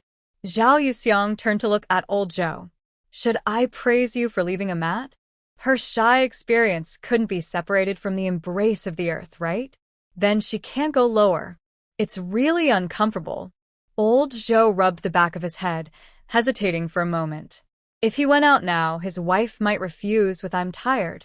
Plus, staying out late might attract attention. So he could only grit his teeth and do it. If he can't have fatty meat, lean meat will do. Wait a moment, I didn't throw away the torn blanket. I put it in a sack and laid it on the ground. I'll add a couple more blankets so it won't be uncomfortable for you. Who's going to wash it? Aunt Wang? I'll wash it. It's just tearing apart a blanket. For the sake of eating meat, everything is worth it. Zhao Yuxiang rubbed her forehead, unable to understand how two people over 50 could face such an awkward situation. It was truly embarrassing. She held the kerosene lamp and watched old Zhou roll up the mat, tear the broken blanket like a dog had chewed it, and lay it on the ground. He opened the cabinet, pulled out a bedsheet, spread it on the bed, then added a mattress and a thick quilt. Finally, he laid down a cooling mat and placed a cotton pillow on top. After tidying up, old Zhou sweat again. You rest for a bit. I'll go take a quick shower. Zhao Yuxiang saw that the clothes inside the cabinet were messy, so she placed the kerosene lamp on the windowsill and started folding the clothes. While folding, she found 2 pieces of paper, which floated gently to the ground, one right side up and one upside down. She picked up the one with the picture. It was a simple pen sketch, drawn with just a few lines, showing a standing girl with flowing hair, wearing a long dress. She had a gentle smile, curved eyes, and a small mole on her forehead. Zhao Yuxiang looked at the drawing, feeling a bit lost in thought. For someone without love experience, missing a man who makes her heart race felt strange, but beautiful. She was about to pick up the other drawing when Zhou Laolu returned. Why are you squatting on the ground? He asked. Helping you fold clothes. Your things fell, so I was about to pick them up. Seeing the familiar notebook paper, Zhou Laolu's heartbeat quickened instantly. Let me do it. He suddenly squatted down, grabbed Zhao Yuxiang's wrist, and even trembled a little. Zhao Yuxiang felt a bit jealous. She raised her hand and asked, Is the person in this drawing me? Who else could it be? Then why didn't you let me pick up this one? Are you drawing someone else? An ex-girlfriend? Your first love? Zhao Yuxiang looked at him with a curious and expectant expression, looking quite adorable. Zhou Laolu suddenly pulled her waist closer. His gaze swept her red lips, burning with intensity as he looked into her eyes. Xiang, are you sure you want to see? This is good stuff. Once you see it, you'll want to learn. Zhao Yuxiang frowned, suspicious. What you call good stuff can't be something proper, Zhou Laolu smiled. Of course. To me, it's the embodiment of art, accompanying me through many long nights, more intoxicating than wine, more effective than medicine. Zhao Yuxiang listened more and more confused. She knew it might be a trap, but couldn't resist looking. Sometimes, when you're curious about something, it's hard to stay calm when you can almost touch it. But she still looked for a way out. If it's truly valuable art, I'd be happy to learn. But, no but. Just look. Zhou Laolu picked up the drawing, holding it upright toward Zhao Yuxiang. She looked from above, only seeing the head at first, then he shifted it to a horizontal position. Zhao Yuxiang first looked at the overall outline before examining the details. At first, it seemed fine above, but when she looked below, her delicate, fair face suddenly flushed bright red as if bloodshot, and she became angry and shy, shouting, "Zhou Jianxin, you're so shameless." Zhou Laolu held Zhao Yuxiang's back of her head and kissed her fiercely, ignoring her attempts to push him away. His kiss was more intense than ever before. It felt like he wanted to swallow her whole, and wherever his lips touched, she felt tightness and pain, followed by numbness. When Zhao Yuxiang could no longer resist, Zhou Laolu held her, and she fell onto the cool mat. Perhaps worried that his wife might be shy and refuse, he didn't give her a chance to speak. He kept igniting her desire, making her completely soft and trembling. Gradually, she Dudong means, took the initiative, wrapped her arms around him. Xiang, you're the one taking the lead again. Zhou Lao's kiss moved lower. Stop talking nonsense. Zhou Laolu was startled by her words. They sounded just like the effect of testing his skills. Xiang, I really like you like this. Zhao Yuxiang blushed with shame, covering her face. As more skin contact exposed her to the cold air, her stomach trembled with excitement. Then, Zhou Laolu suddenly stopped. Zhao Yuxiang thought he was watching her, her cheeks burning hotter, and she urged him anxiously. Don't look, if you don't continue, I'll sleep. Zhou Laolu also wanted to continue. Just from his excitement, it was obvious. But as fate would have it, the universe seemed to oppose him. You're bleeding. Zhao Yuxiang suddenly moved his hand away, sat up, and saw blood already reaching her ankles. Honestly, the embarrassment was overwhelming. She was mortified. She pressed her hand on the cool mat, trying to control her messy emotions. I'll go handle it. There are some herbal tissues in the cabinet. He really hadn't expected her to prepare for her period. For every man, it's an unlucky thing. He didn't even want to think about it. Zhou Laolu, feeling helpless, quickly dressed and lit a kerosene lamp to go to the kitchen. His mischievous wife loved to torment him. If she didn't exhaust him, she would keep tormenting him. So he boiled ginger sugar water. When Zhao Yuxiang returned and saw the kitchen lit up, she went over. Zhou Lao's ginger sugar water was ready. Drink it while it's hot. Zhao Yuxiang took the ginger sugar water, drank while looking at Zhou Laolu. Her gaze shifted from resentful to frustrated, then to tearful, and she silently lowered her eyes. She dared not meet his eyes again. This brother had a pretty tough night. After Zhao Yuxiang finished her ginger sugar water, Zhou Laolu washed the bowl. As he was closing the kitchen door, he asked her question. Xiang, does your stomach hurt? Zhao Yuxiang carefully considered this question. Right now, their situation seemed quite fitting.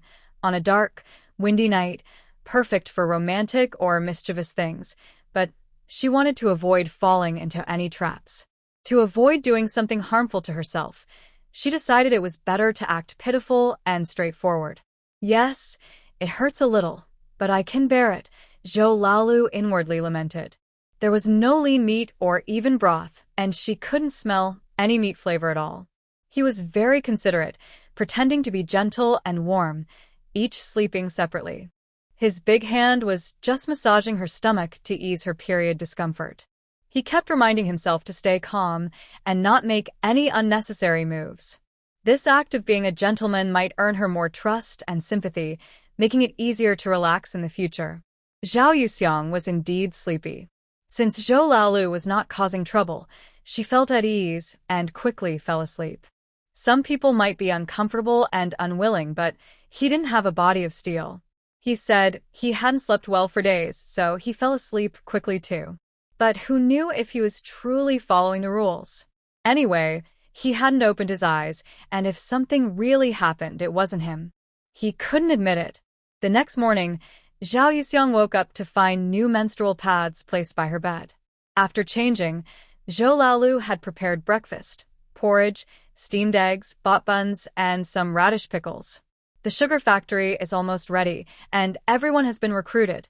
We'll officially start on the first day of next month. That only left 5 days. Zhao Yuxiang understood Zhou Lao's meaning and finally shared her thoughts. Our current policy, which makes each city and county self-sufficient in sugar, is obviously because sugar production is too low to expand profitably.